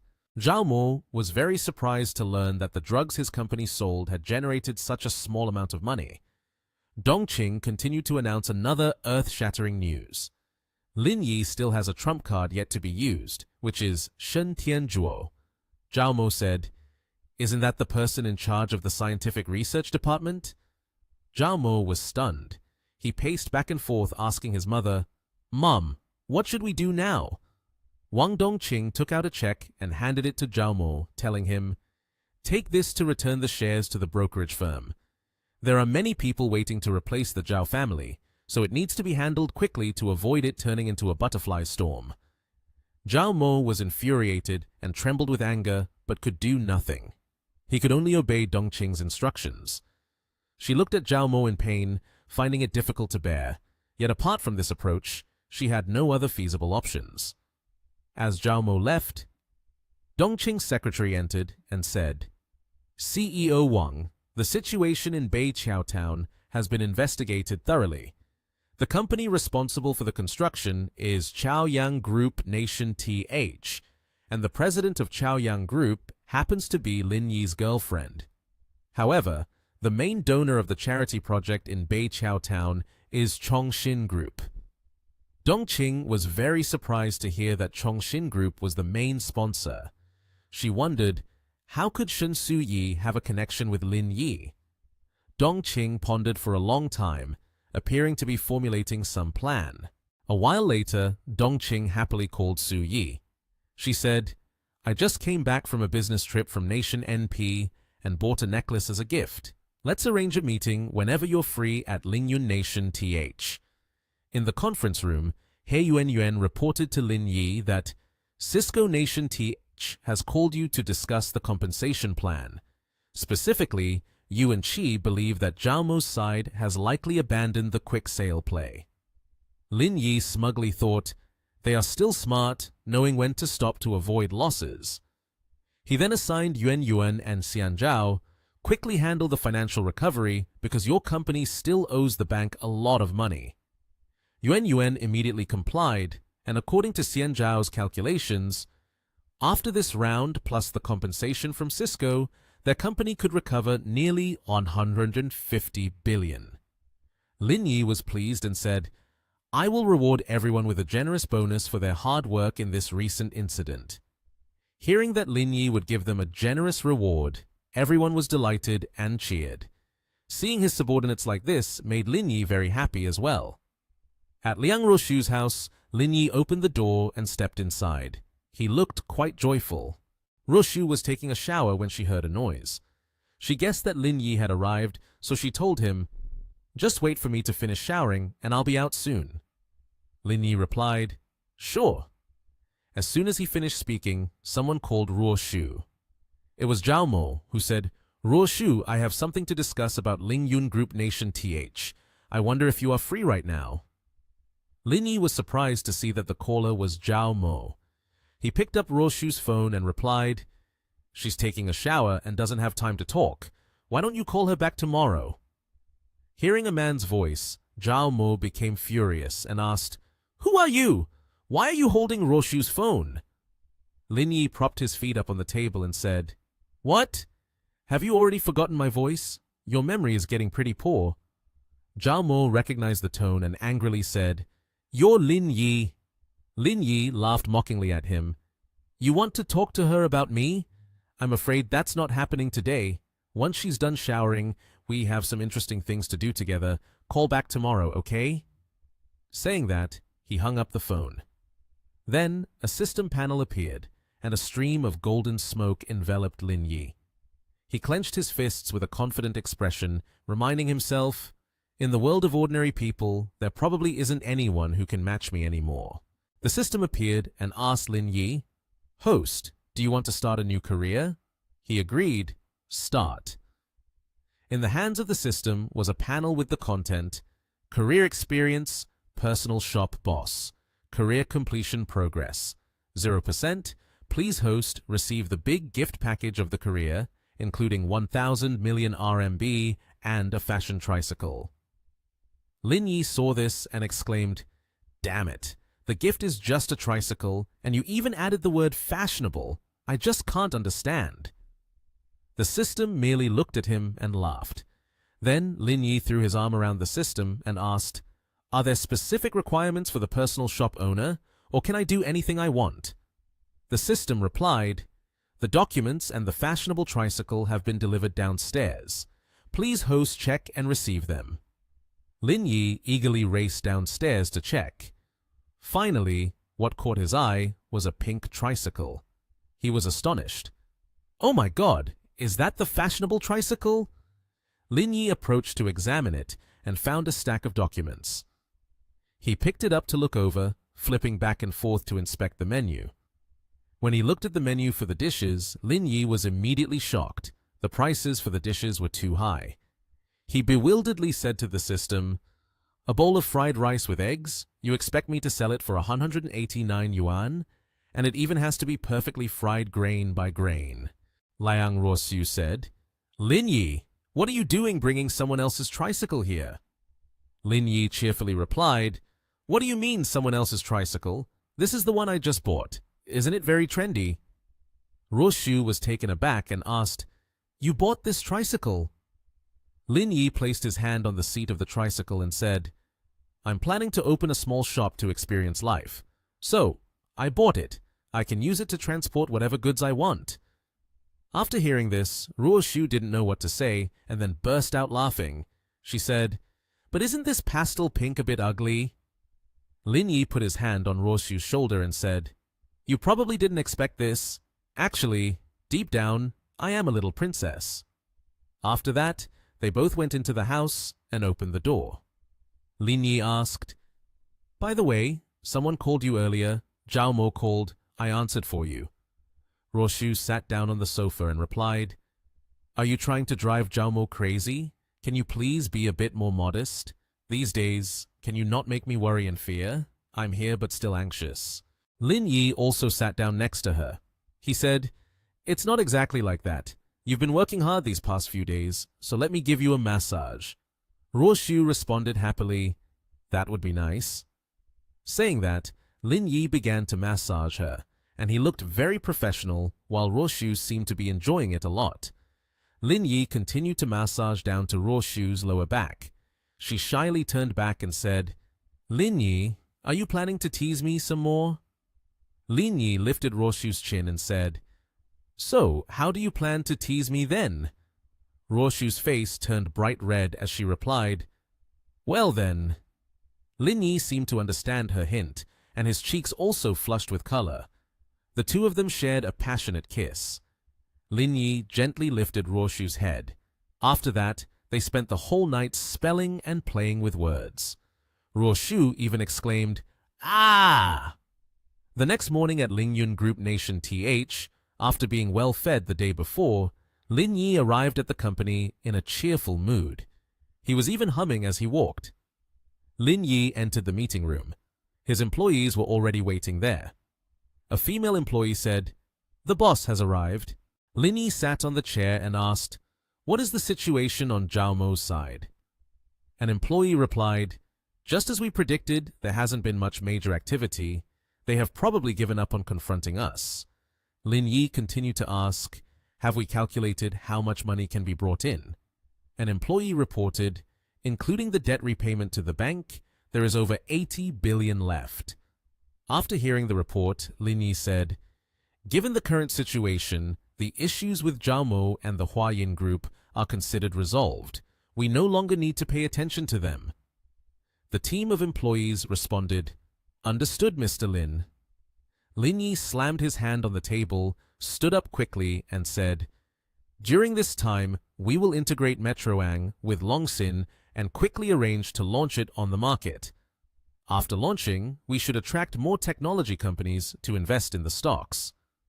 Lin Yi continued, "All right, the meeting is dismissed." Under Chengyang Street, Lin Yi was driving his pink tricycle, enjoying a ride. He looked at the crowded people and thought, "Since graduating, I haven't returned to this place." At 89 Chengyang Street, Lin Yi was standing in front of a house. The eye-catching pink tricycle had attracted the attention of passers-by. Lin Yi walked into the house, and under the floor was a pile of cardboard boxes. He pointed at those boxes and said to the system, "System, aren't you being a bit hasty? The store has been delivered to me already. Can't you be a little generous and give me a signboard?" The system replied, "A signboard can be included. The signer can make specific requests." Lin Yi then said, "The name has to be unique and unusual so that when people look at the signboard, they feel that the food in our store is delicious. They won't be able to resist the urge to come in and spend money." The system then issued a task. "All right, please let the signer complete the store's renovation within 24 hours. The reward is 100,000 proficiency points." Lin Yi asked, "During the renovation, can I find people to help?" The system replied, "Yes, but they must follow the direction of the signer. Others are just there to assist." Lin Yi rolled up his sleeves and said, "All right then, let's get to work." He stood in front of several brooms in silence, thinking to himself, "I need to send a message to Wang Tianlong to choose a few people from the hotel to help." Suddenly, Qun Nian called from behind, "Lin Yi!" Lin Yi was startled and turned around, saying, "Qun Nian!"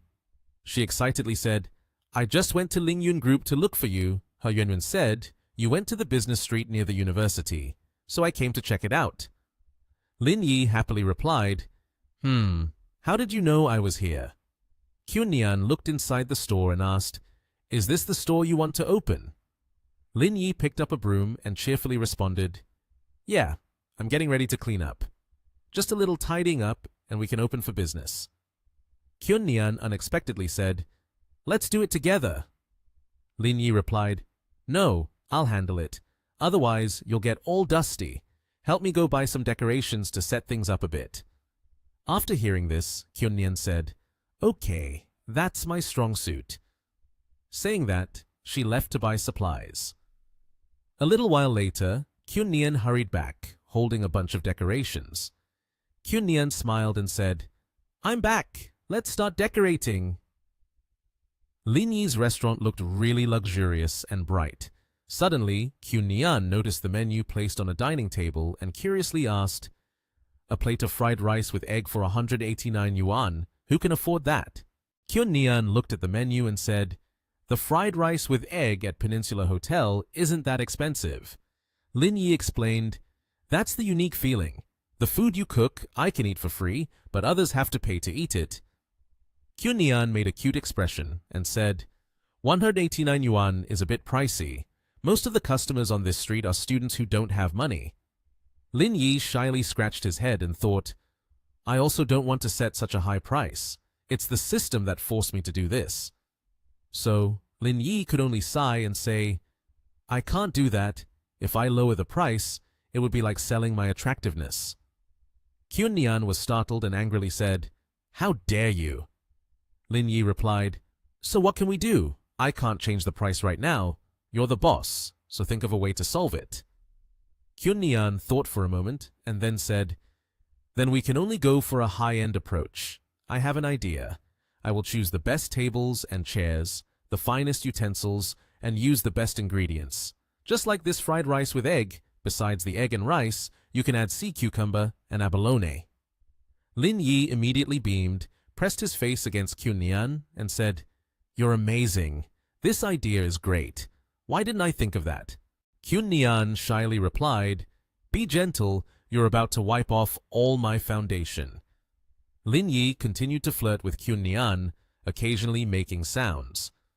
Unbeknownst to him, outside a figure had been watching them for a while. Manager Wang and his subordinate stood there, unsure of what to say. The subordinate asked, "Manager Wang, what should we do now? Should we go in or not?" Manager Wang immediately smacked the subordinate on the head and said, "Go in? Just wait outside. We'll go in after Lin finishes wooing the girl." Kyun Nian's face was dripping with Lin Yi's saliva. She shyly said, "Just a little kiss is enough. You've been kissing for so long, my face is all covered in your spit. It's disgusting." Lin Yi then pressed the switch to see how the lights were in there. The light turned on, casting a pink lotus color that enveloped the entire room. Lin Yi thought to himself, "You gave me that pink tricycle, I could endure it. But why did you prepare this kind of lighting? Is this a restaurant or a nightclub?" Kyun Nian said, "Actually, liking pink isn't a big deal. As long as you still like women, it shows that your mentality is still normal." Lin Yi panikedly explained, "It's not like that. Don't jump to conclusions." Kyun Nian turned away and said, "Come on, let's go check the kitchen." Lin Yi hurriedly chased after her, saying, "Just listen to my explanation." In the glass cabinet, 8 clean plates were neatly arranged. The cooking utensils were hung on the rack, making the kitchen look tidier. Kyun Nian led Lin Yi inside, where the kitchen was set up neatly, decorated in brown and white tones, simple yet elegant. She excitedly stated, "Everything here is quite complete. We don't need to prepare anything else. I think outside we should place a few puppets and limited dolls where Yuan is. We can ask her to bring them over." Lin Yi suddenly realized something and asked in a panic, "Wait a minute, something seems off here. Why do we need to prepare puppets and dolls? This is a restaurant, not a kindergarten." Kyun Nian casually waved her hand and said, "Don't you also like things like that? This is our restaurant, of course. It should be decorated according to our preferences." Kyun Nian's words struck Lin Yi like a thunderbolt, causing his face to flush. He slapped Kyun Nian on the rear, making her jump. Lin Yi softly reprimanded, "Let me tell you, the style of this shop has nothing to do with you." Kyun Nian saw him standing with his arms crossed, sulking, so she got down to massage his shoulders. Lin Yi smiled brightly and said, Okay, it doesn't matter at all." Suddenly, the door opened, and a handsome man, dressed neatly, appeared. Following him were about 10 cleaning staff. The young man bowed politely and said, "Hello, Mr. Lin. Hello, Miss G." Lin Yi pointed to the kitchen cabinet and instructed, "This is my new store. Both of us have already thought about specific decoration ideas. Now let me tell you, first is like this." After listening to Lin Yi present the ideas for a while, the young man agreed, "Mr. Lin, you can rest assured. I will definitely help you renovate it to have a luxurious feel." Lin Yi, hearing that, nodded in satisfaction. "Okay, just do it like that." Then he and Ji Kyun Nian left. Suddenly remembering something, Kyun Nian turned to ask Lin Yi for his opinion. "Is there a need to call anyone tomorrow for a ribbon-cutting ceremony or something?" He thought for a moment and replied, "Or let's skip it. I just want peace. People in this world shouldn't flaunt too much." Kyun Nian smiled at Lin Yi. "Your mindset is so rare. If you were at Ling Yun Group every day, overseeing everything, I think the value of Ling Yun Group would double." Hearing her praise him, Lin Yi couldn't help but smile smugly, standing still there without getting into the car. Seeing this, Kyun Nian felt confused, not knowing what he was planning to do. Suddenly, Lin Yi smiled and poked her in the waist, causing Kyun Nian to flinch and lean aside. Not willing to back down, she nudged Lin Yi, making him laugh out loud because he had successfully teased her. The next morning, Lin Yi returned to the restaurant. As soon as he opened the door, a designer came over to greet him. "Hello, Mr. Lin." Lin Yi smiled and asked, "Were you busy all night?" He generously said, "After completing it, I will reward each person an extra 1,000 yuan. Working through the night, after all, is very tiring." The designer quickly nodded. "Got it, Mr. Lin." Lin Yi looked around the dining room. The tables and chairs were arranged neatly, from the tablecloths to the chairs, all set up very delicately. The chandelier hanging from the ceiling, exquisitely crafted, made the whole room look luxurious. He smiled in satisfaction, saying, "Not bad." While Lin Yi and the designer were discussing with each other, a delivery staff came in and asked, "Excuse me, is Mr. Lin here?" Lin Yi turned to look, saying, "It's me. Is there something you need?" The delivery person pointed behind him and said, "We are from Hongda Advertising and Decoration Company. A few days ago, you ordered a sign to be made. Today, we have brought it to you." Lin Yi walked closer and pulled off the red covering cloth. What caught his eye was a wooden sign carved with 3 golden characters. Lin Yi saw this and was left speechless. He thought to himself, "Is this some kind of joke from the system?" After he finished hanging up the sign, the system immediately announced, "Mission completed, career progress at 20%. Reward, master-level dish menu." In the kitchen, various ingredients were laid out, including eggs, high-quality rice, and high-quality ST25 rice. Lin Yi put on an apron, looked at the ingredients, and affirmed, "With this stock, no store on Chengyang Street can match this level." Suddenly, the kitchen door swung open, and Yuan Yuan and Ji Kyun Nian walked in. Yuan Yuan waved her hand to greet Lin Yi. "Boss!" He rolled up his sleeves and asked, "You guys are here so early?" Yuan Yuan, upon hearing this, felt discouraged. "I didn't want to come here. It was the senior who dragged me here. Why are there people who can be vice presidents sitting high up while I'm only here to wash dishes?" In contrast to Yuan Yuan, Ji Kyun Nian smiled and said, "Why say that you are just here to wash dishes? It should be said that this is a great opportunity to win over your superiors. Let's start working." Sometime later, a young couple appeared at the entrance of Lin Yi's restaurant. The girl spoke up. "Darling, look at this place. It's really interesting." The boy, Liu Ji Yuan, a university student, happily introduced to his girlfriend, Tong Fei, who was also a student. "It's really special. It seems like it just opened. I've never seen it before. Do you want to go inside and try it?" As the couple opened the door and stepped in, they were overwhelmed by the luxurious and opulent setting inside. Tong Fei hesitated and said to her boyfriend, "Darling, maybe we should go to another restaurant." GQ Nian came out and, seeing the couple walk in, cheerfully said, "We have guests coming in." GQ Nian gracefully and gently invited, "You two, please take a seat." As Liu Jiyuan saw her beauty, he felt lightheaded, thinking to himself, "What kind of place is this? The staff here is so beautiful. With this kind of aura, she could easily be a movie star." Liu Jiyuan was so engrossed that he forgot about his girlfriend Tong Fei, who was beside him. Tong Fei looked at Liu Jiyuan with a cold glare. She offered a polite smile, pulled Liu Jiyuan away, and hurriedly said, "Sorry, we must have come to the wrong place. My apologies." GQ Nian saw the situation, and her expression turned slightly awkward. Meanwhile, Liu Jiyuan stubbornly insisted, let's not leave. Let's eat here. I think the food at this restaurant is very delicious." Tong Fei immediately leaned closer to Liu Jiyuan and reminded him, "No way, just looking at it you can tell this place is really upscale. We can't afford to eat here." In front of the girl, Liu Jiyuan's pride suddenly surged. "It's fine. Most of the restaurants on this street are pretty pricey now that we're here. Let's just eat here." His words started to sway Tong Fei. Suddenly, Lin Yi appeared and asked them, "Have the customers ordered yet?" Lin Yi appeared in a chef's outfit, but around him radiated a glow as if he was enticing others, or perhaps he was just aware of his good looks and trying to show off. Now it was Tong Fei's turn to be captivated.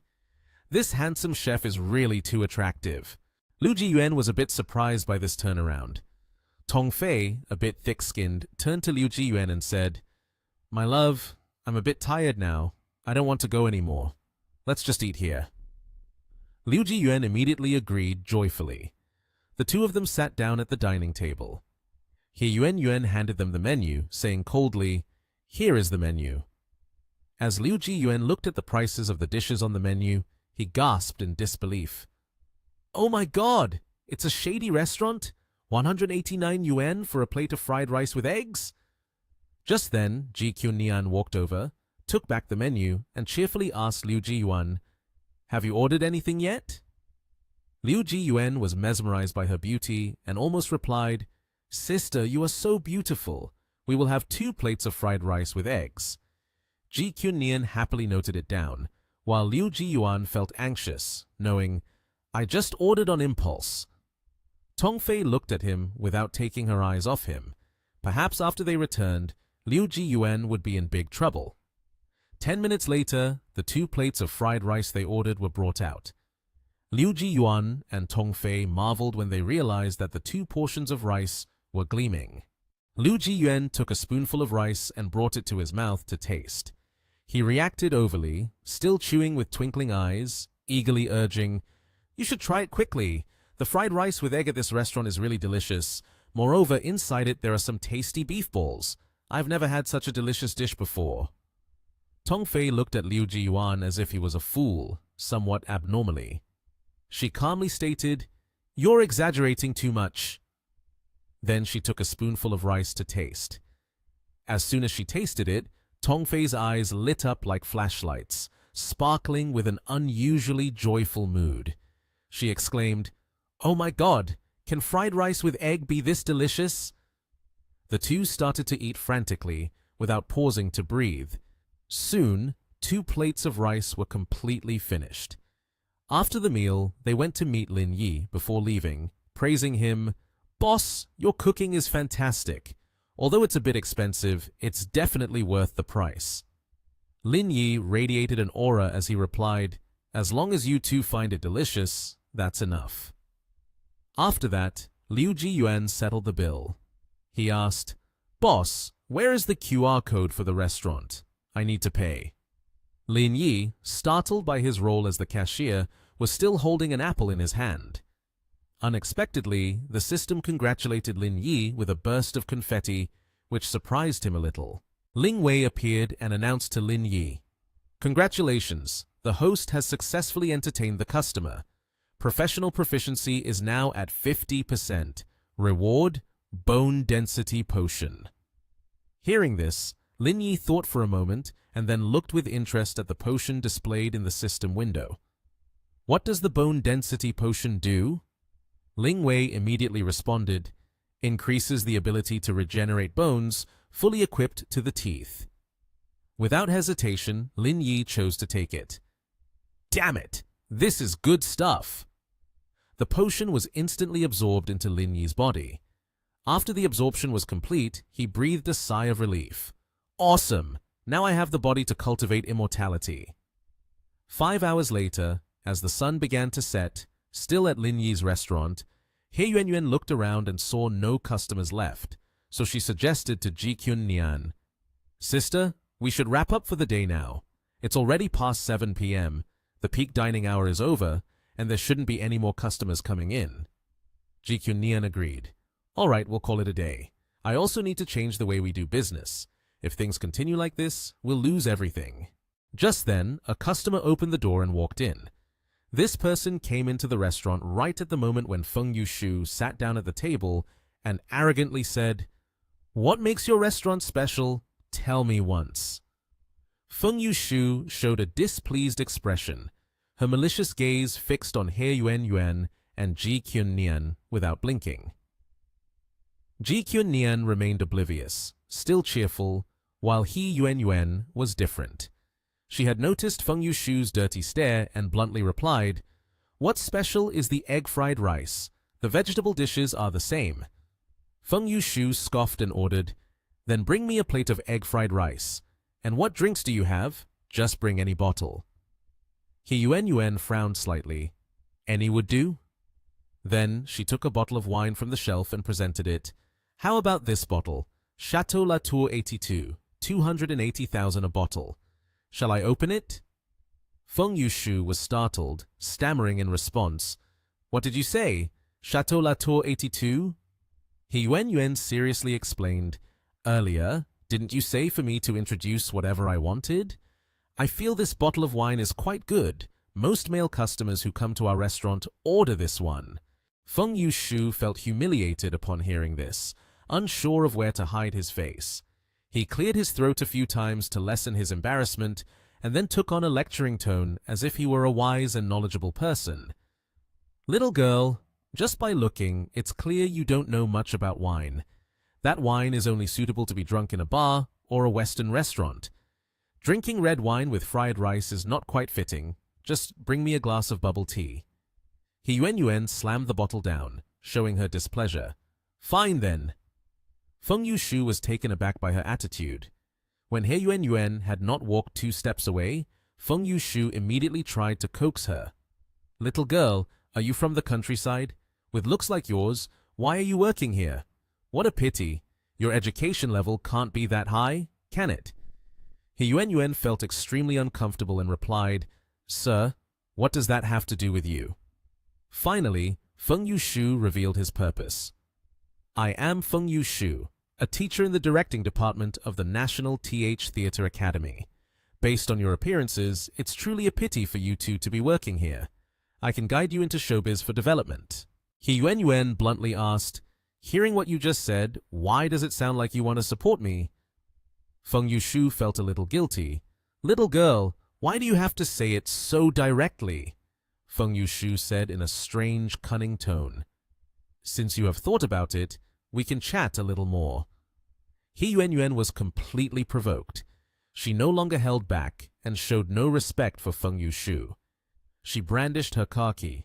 "This is my car. Take a look. If I were to sleep with you for one night, how much money would be enough?" Feng Yushu was stunned. You are that rich?" Feng Yushu continued to blink and sarcastically said, "Little girl, aren't you just joking with me?" He Yuanyuan was angry. At that moment, Lin Yi came out and said, "The fried rice with eggs is ready." Seeing He Yuanyuan's mood, Lin Yi immediately asked, "What's wrong with you?" He Yuanyuan suppressed her anger and took the portion of rice Lin Yi handed her, answering through gritted teeth, "It's nothing. Hand it over to me." Just as she took a bite of the fried rice, Feng Yushu praised, "It's really delicious. I can't find any words to describe the taste of this plate of fried rice with eggs." Feng Yushu finished eating, rubbed his round stomach, and burped, "So delicious." Feng Yushu took out a 100 yuan bill and said, "Settle the bill." He Yuanyuan put her hands on her hips and announced, The total is 257 yuan. One bill is not enough. Feng Yushu was shocked by the total price of the two items he ordered. What did you say? Feng Yushu slammed the table, stood up abruptly, and yelled, I only ordered a plate of fried rice with egg and a cup of milk tea, and you charge me 257 yuan. Are you all crazy for money? He Yuan sighed. People like you aren't worth us acting this way. Furthermore, the menu lists the specific prices for each item. Why would we rob you? Feng Yushu immediately bent down to check the prices on the menu. Indeed, as He Yuan said, the prices were completely correct. Feng Yushu pointed directly at her, threatening, Your place is a shady restaurant. I hope you charge according to the standard prices. If not, I will report you. Lin Yi kicked Feng Yushu without hesitation, saying, Pay the bill and get lost. Feng Yushu lay on the floor, butt in the air. Ji Qunnian hurried to stop Lin Yi. Let it go. Finally, the amount of 257 yuan was settled. Feng Yushu ran really fast, but still didn't forget to say a few words. You are a shady restaurant. You all just wait there. After that, Lin Yi put the money away. Ling Wei appeared, happily saying, Only delicious food and love cannot let you down. Mission completed, especially the mission completion progress, is 70%. The reward is refining essence food type. Lin Yi curiously asked, What is refining essence? Does it mean that if there is a bao in front of me right now, I can just touch it to absorb the energy inside? Ling Wei smiled brightly and said, It's pretty similar to that. Lin Yi showed a disinterested expression. If that's the case, wouldn't it be a waste of my mouth? Ling Wei pouted innocently and asked, Is the mouth of the host only used for eating? Lin Yi extended his hand to wrap around Ling Wei's neck, gently said, You are right. Their lips nearly touched. Lin Yi even buried his face into Ling Wei's chest. Ling Wei still forced herself to say, That's right. This skill only requires food to be able to transfer back and forth. If there are two chestnuts in front of the host can use his skill to transfer energy to the other chestnut. That chestnut will contain double the energy. At this moment, Lin Yi finally managed to clear his head and thought, If only this skill wasn't limited to food, that would be great. Suddenly, Ji Qunnian patted Lin Yi on the shoulder, comforting him. Lin Yi, stop zoning out. Don't pay attention to people like that. As soon as he finished speaking, two women walked into the restaurant. Teacher Guo, exuding a leadership aura, was a bit surprised to see Lin Yi and asked, Lin Yi, what are you doing here? Lin Yi casually replied, I have nothing to do. Since I had some free time, I opened a small restaurant here to kill time. The woman next to Teacher Guo suddenly asked, Teacher Guo, do you two know each other? This woman was Wang Mei Yun, a member of Donglai Media. Wang Mei Yun looked at Lin Yi and smiled with a hint of intrigue. Rui Guo stood in the middle, looking at Lin Yi and said, This is Lin Yi, my friend. This is Wang Mei Yun from Donglai Media. We just concluded a discussion, so we stopped by for a meal. Wang Mei Yun looked at Rui Guo, slightly blushing, and happily said, Teacher Guo, your friend here is quite good-looking. Rui Guo looked at Wang Mei Yun seriously, and Wang Mei Yun cheerfully extended her hand to shake hands with Lin Yi. Do you have any plans to enter showbiz? With our company's guidance, you might just become a star. Lin Yi was a bit taken aback, looking at Wang Mei Yun, then awkwardly scratched his head. Rui Guo was also surprised, looking at Wang Mei Yun and said, It seems that he isn't very interested in that. If he were, he wouldn't have come here to open this small restaurant. Let's eat first. I haven't had a single bite since morning. Rui Guo and Wang Mei Yun sat down at the dining table. Wang Mei Yun watched Lin Yi with interest, while Rui Guo happily looked at Lin Yi and called out, Bring me a plate of fried noodles with mustard greens, 2 cups of milk tea, a plate of pickled radish, and a nourishing beauty soup. Lin Yi cheerfully looked at Wang Mei Yun and Rui Guo and said, Just wait a moment, okay? After that, Lin Yi left. Wang Mei Yun leaned close to Rui Guo and teased, He's not your lover, is he? Rui Guo sneezed, unsure of what to say. He felt a bit embarrassed, awkwardly looking at Wang Meiyun. How could that be? Are you interested in him? Doesn't your company already have many young men? Wang Meiyun's eyes turned red, glancing away. Those young men have already passed their expiration date. I'm just reluctantly using them, not something I like. Lin Yi brought the food out to the table for Rui Guo and Wang Meiyun, happily saying, "Give it a try and see how it is. I'll ask for a review." Wang Meiyun took a business card out from her bag, looking at Lin Yi with pleasure. "The area of your restaurant is not too large, and the food and drinks are sold at such high prices. I guess your business isn't going too well. Whenever you need, remember to call me. I can't promise much, but at least I can help you cut down 20 years of hard work." Lin Yi was a bit taken aback, looking at Wang Meiyun. "Are you suggesting you want to support me?" Wang Meiyun looked at Lin Yi with joy. "Supporting you isn't out of the question. My personal worth is at least 350 million. You have to think seriously. Consider it well." Rui Guo was stunned, looking at Wang Meiyun with displeasure. "Meiyun, you—" Wang Meiyun was taken aback, looking at Rui Guo.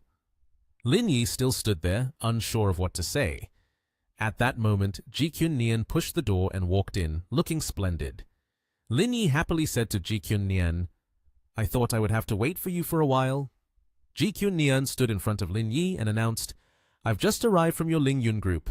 You've received nearly $80 billion from Zhao Mo." Ji-Kyun Nian continued, "The compensation from Cisco has also been transferred to the company's account. The amount of money in your hands right now is over 120 billion. Rui Guo turned to look at Lin Yi with a calm expression, while Wang Meiyun was startled and panicked. Wang Meiyun was so shocked that her mouth fell open, thinking, "What? 120 billion? Rui Guo remained calm as he observed Wang Meiyun, secretly thinking, "I knew he was a wealthy person, but I didn't expect him to have this much money." Rui Guo noticed Wang Meiyun's awkward expression and cheerfully stood up, saying, "Lin Yi, can you calculate how much I need to pay?" Lin Yi was taken aback as he looked at Rui Guo, while Wang Meiyun still felt a bit uneasy. Lin Yi innocently smiled at Wang Meiyun and said, "Eating so quickly, isn't your friend here trying to support me?"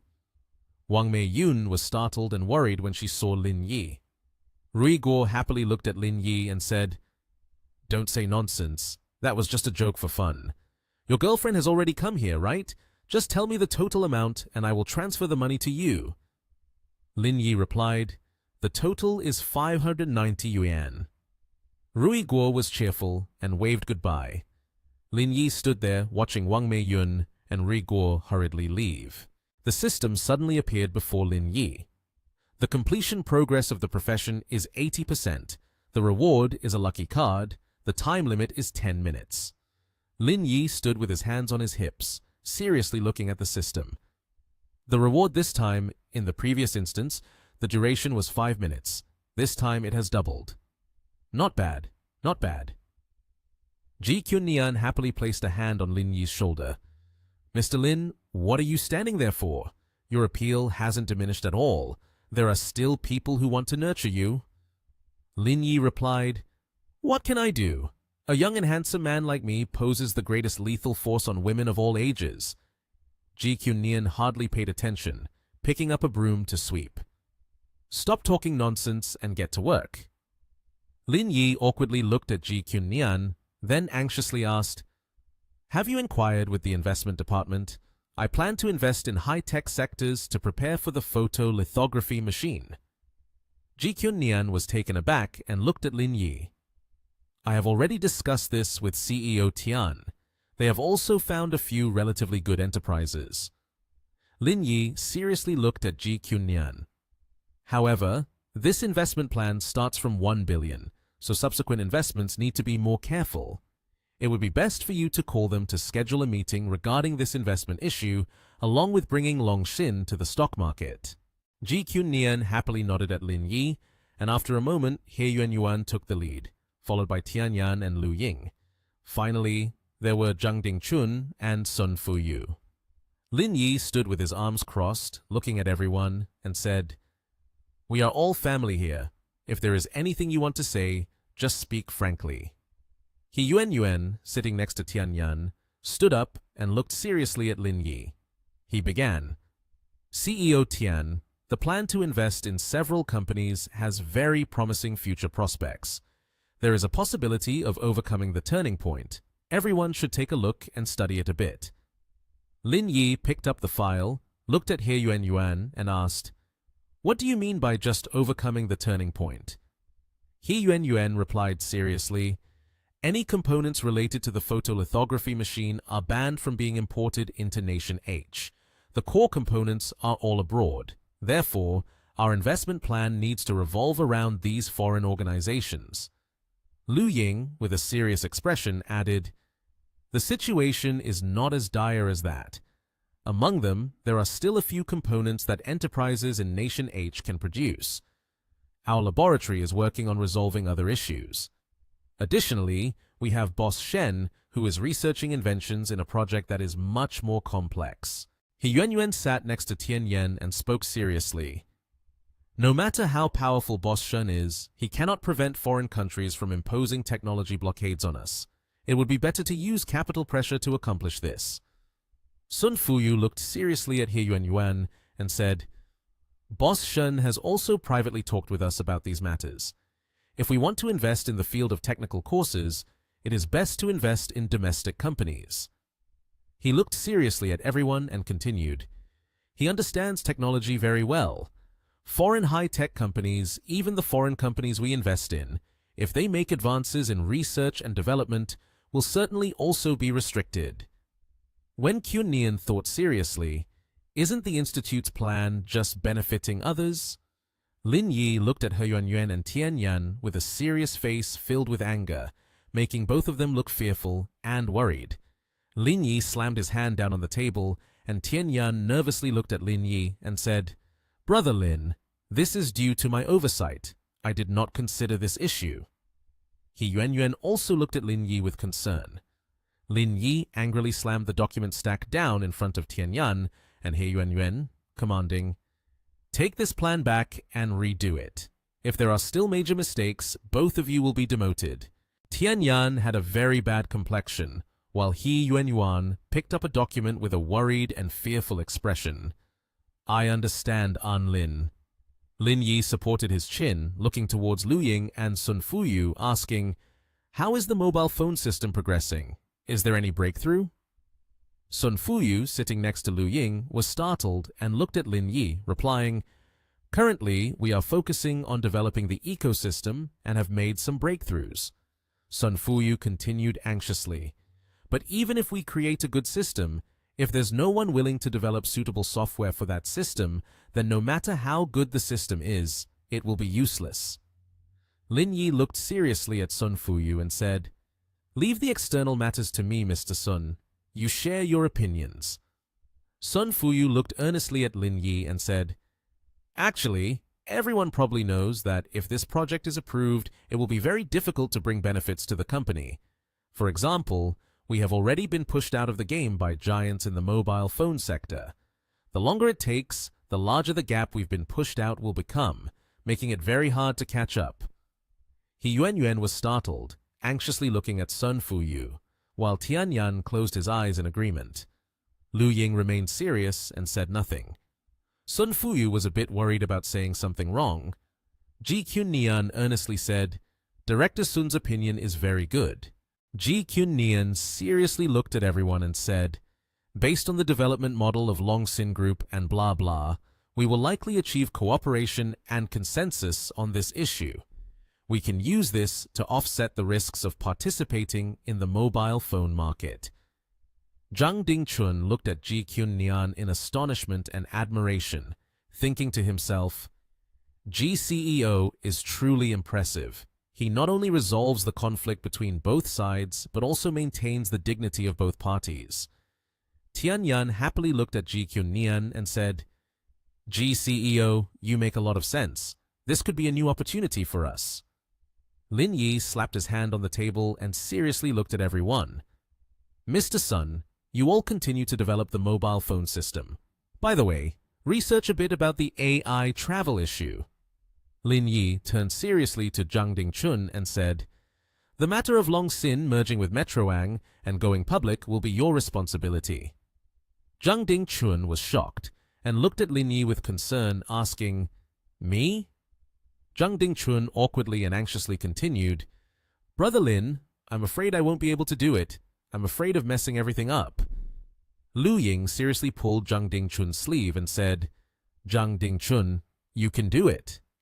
Lin Yi looked at Zhang Dingchun with encouragement. "Having confidence is all that matters. You go ahead and handle this. Collaborate with He CEO and Tian CEO to prepare for the public listing of Long Xin." Lin Yi looked at everyone seriously and said, all right, let's end the meeting here today. Everyone can go back." A moment later, Tong Fei led BA and the girls to greet Lin Yi. Tong Fei cheerfully said to Lin Yi, "Hello, boss. To cheer you up, I brought along my classmates here." Tong Fei excitedly pointed at Lin Yi and said to everyone, "Look at him. I'm not wrong, right? The boss is very handsome, isn't he?" A girl with pink hair looked at Lin Yi with interest and said, "Not just very handsome, but so handsome that it's breathtaking. Now I suddenly feel motivated to go to school. Don't say a fried rice dish costs 189 yuan. If it was sold for 298 yuan, I would come to cheer for him." He Yuan leaned closer to Ji Qunnian and said, "These little girls seem to not see me at all." Ji Qunnian replied seriously, "I also didn't notice those girls at all." Ji Qunnian looked seriously at the people who just arrived for the meeting and said, "You guys don't just sit there. Hurry up and grow up a little to help out." 10 minutes later, Lin Yi brought food to the table for the 4 girls. "Please enjoy." Tong Fei looked at Lin Yi and asked, "Boss, is there only you as the chef in this restaurant?" The girl with pink hair also looked at Lin Yi.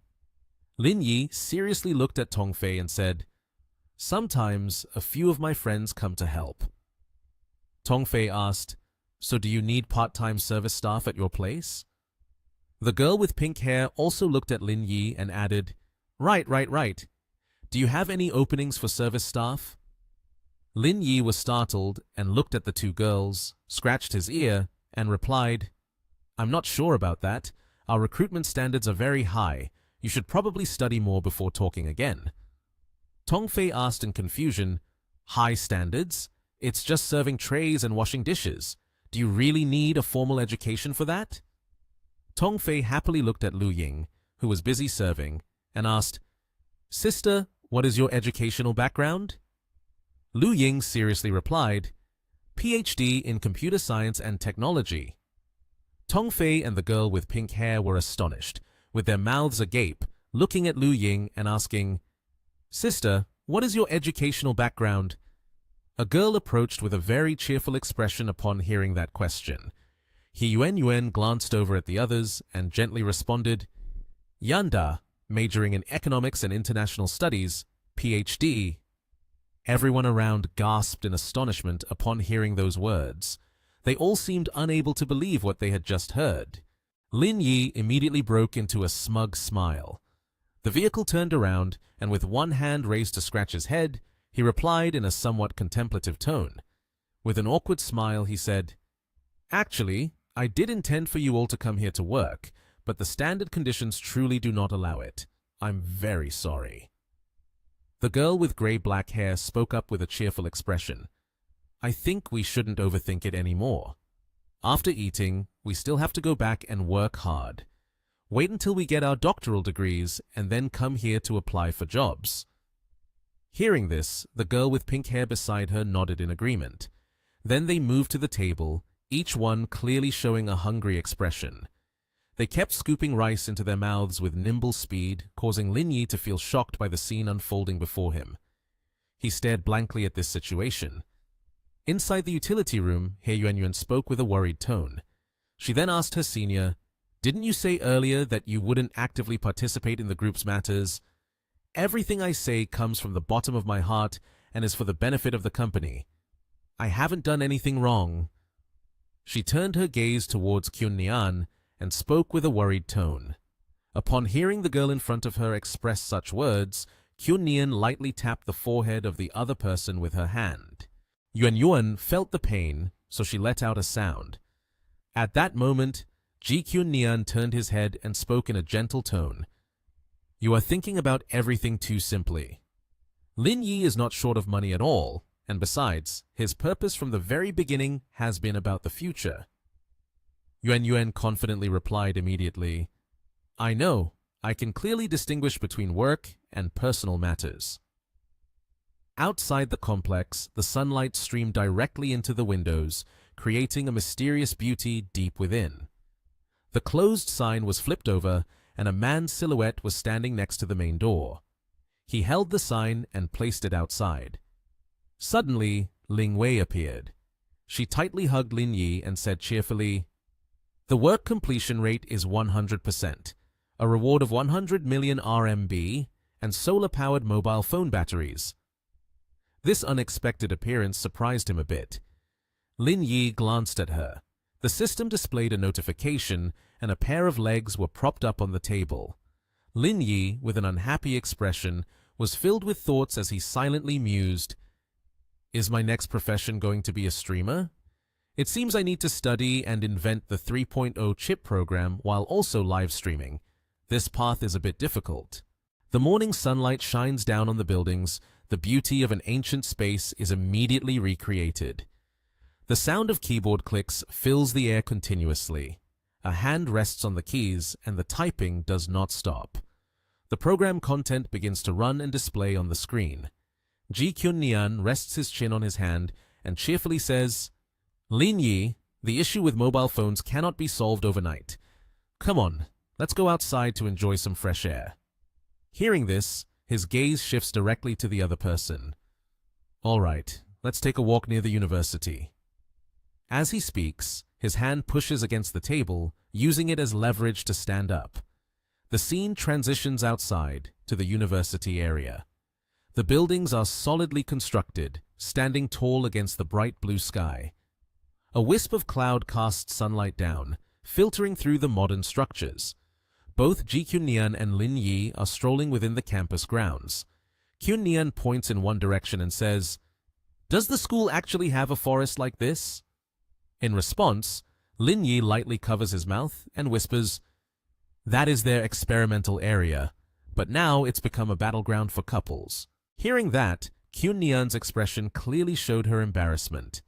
She seemed unable to believe what she had just heard, her face turning a bright shade of red. "These people are really too bold," she shyly spoke up. Around her, couples held hands, peeking out from behind the trees. The atmosphere became shy and tense. The sound of the wind rustled through the layers of leaves, the noise crackling constantly. At that moment, Nian gently leaned toward Lin Yi and softly said, "Every time I see these kids, I feel like I'm getting old." Hearing that, he bowed his head and replied, "I'll take a walk with you a bit more often, then you'll feel younger." In his hand, he was still holding a twig, his expression gentle as he looked at the girl walking beside him.